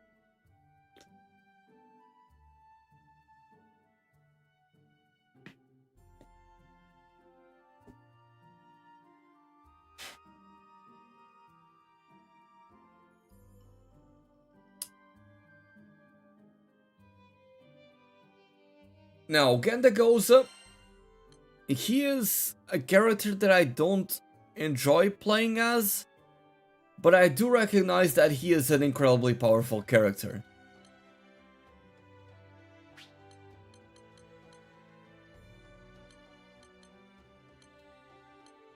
He is the character that can dish out the single highest damage dealing attack, potentially rivaled by Vazaraga. But this guy is just insane. You can get some pretty big damage increases, and you have this skill right here where you simply double your damage output, given that you need to be low HP to use it. But whenever you use this, you gain Stout Heart, which makes your attacks uninterruptible. And you also gain Hostility, which, you know, it's a self-taunt, which is what you need to be able to reduce HP to then get that buff that lets you do twice as much damage. It's a bit of a problem that Gendagoza does not have a skill that lets him lose HP whenever he uses it, so that he can take better advantage of Lion's Stance. But being able to, between Lion's Stance and Eternal Rage, which automatically maxes out his gauge, you can do so much damage with this guy. It's insane. You'll be breaking records with this guy.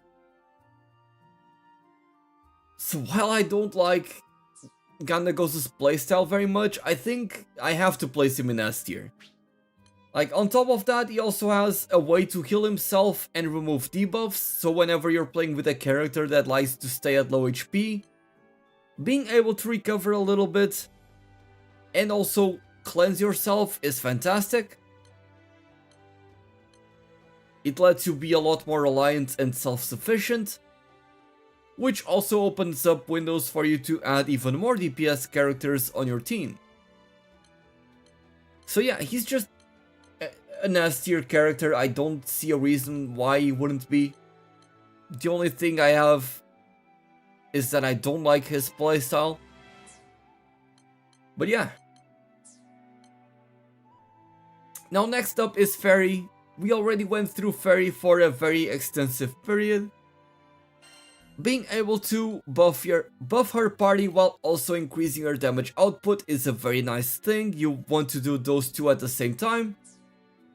And she is able to also target a lot of she's able to target monsters that are far away, and a lot of characters wouldn't normally go there simply because of her pets. So whether you are controlling Fairy or not, she has a lot of ways to deal with different situations. The only downside to Fairy is that if you are controlling Fairy and you're going for the crit build, you're going to need to step up and get close to the enemies. and that can be problematic, because she is a very squishy character, and the only mobility that you get is this right here, which is a skill. So having said all of that, I think I'm going to place Fairy, as an A tier character. Very solid kit all around, fantastic character to have, but she does not excel at some things, so she does not take the S tier. Now Percival, I'm a little torn on this.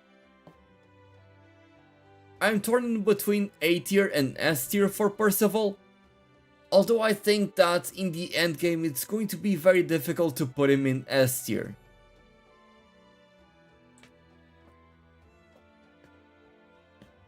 And the reason for why that is, it's actually quite simple. It's that to get the most out of Royal Authority, you kind of want to build, not Royal Authority, sorry. To get the most out of his damage increase, which is this right here, which boosts his damage by 70%, and also adds on hit effects to your damage, you want to be high HP to get the most out of it. You want to be full HP in fact. And in the endgame, where many characters will be dropping down pools of lava or pools of purple goo, it's going to be a lot harder with these more aggressive monsters to be at full HP at all times. And that is a big disadvantage. Also, being a character that relies on you charging up your big attack is a bit of a downside. You are able to tank monster hits while you are charging, but if you do so, you lose HP, which means that you don't take advantage of this and what you are likely building on this character.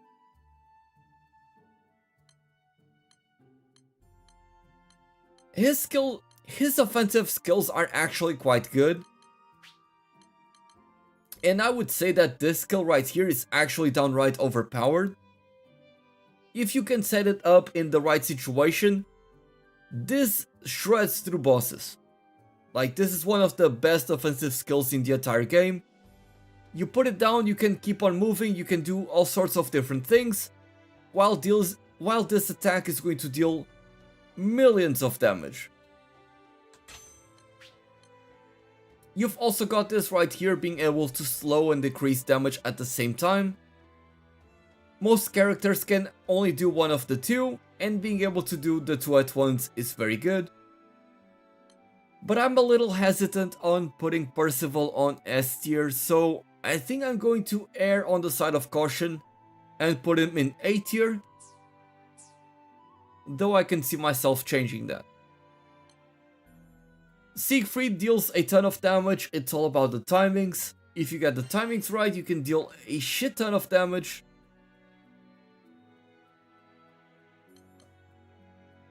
And he's also got this 30% attack and defense increase to the entire party, which is just a very solid buff. It's also got this projectile, which decreases the defense of enemies while dealing decent damage. So again, very solid as well. Now, my problem with Siegfried is the main mechanic that it has. A lot of times you'll have to stop doing it because of a boss attack, and that can be problematic as you will be missing out of some big damage.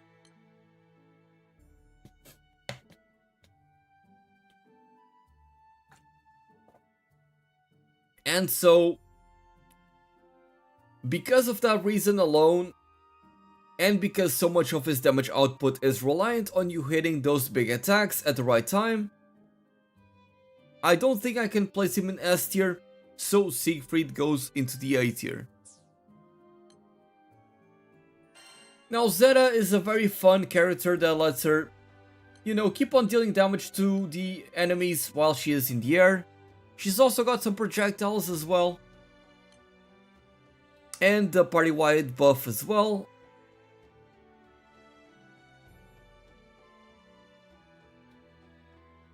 but I don't think she does enough damage to justify being high on the list.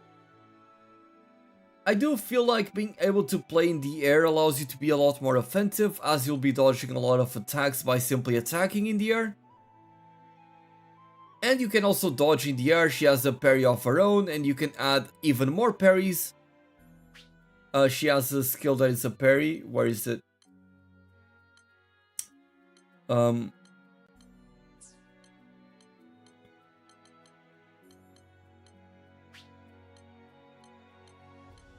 I believe it's this one. Yep, this is the parry.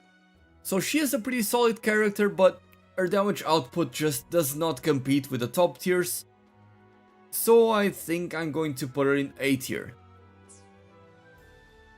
Wow, they have a feature for Sieg to wear the helmet. Yep, you can have him without the helmet, with the helmet but with the visor off, or with the helmet that is fully covered, which is what I like the most. I love your content, I just came to sub, but I have a good live stream. Thank you so much, dude. I appreciate that a lot, Cody. Thank you so much. Now, Vazraga, he is a very difficult character to play properly because he is so slow and, you know, he's all about those big beefy hits. Part of me wants to put him in S tier, part of me thinks that it maybe not worth it. He does deal a ton of damage, but he is also very slow, so in many circumstances you'll be charging up your big hits and you may just end up whiffing.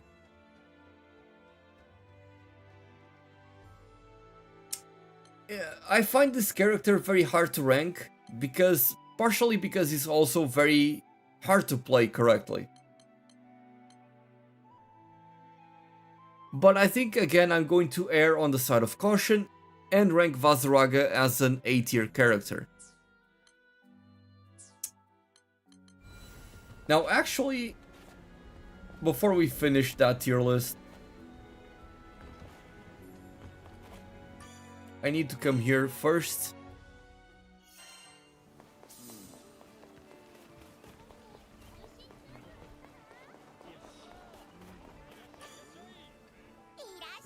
The only character that I have yet to unlock in this game is Yodarha, so I can't quite rank him yet. I would say that from the demo he is a solid A tier that deals a ton of damage, has parries, and just is a character that can deal tons of damage basically. Not much else is going on there. But maybe there are some hidden things that I don't know of because I haven't unlocked them yet. So let's say that he is unranked currently.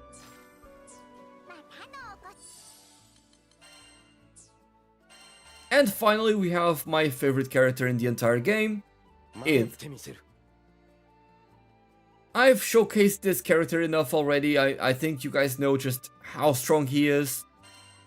Being able to have not 4 skills but 8 skills and being able to reset those skills as well, and then having two transformations that you can have that dish out a ton of damage, him just having a very solid range. He's just an insanely good character. It's an easy S tier for this guy. These are my provisional rankings. I'll be doing a proper tier list. But until then, this is how I feel about these characters. Let me know if you disagree with some of these rankings, because we're still trying to figure out everything about the game.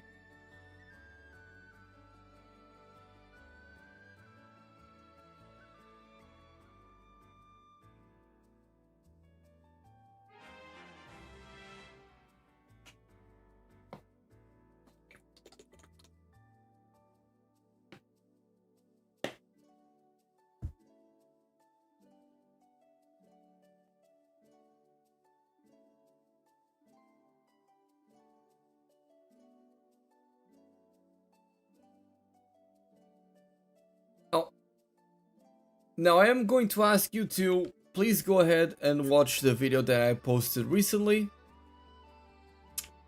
I'm going to be spamming it in chat.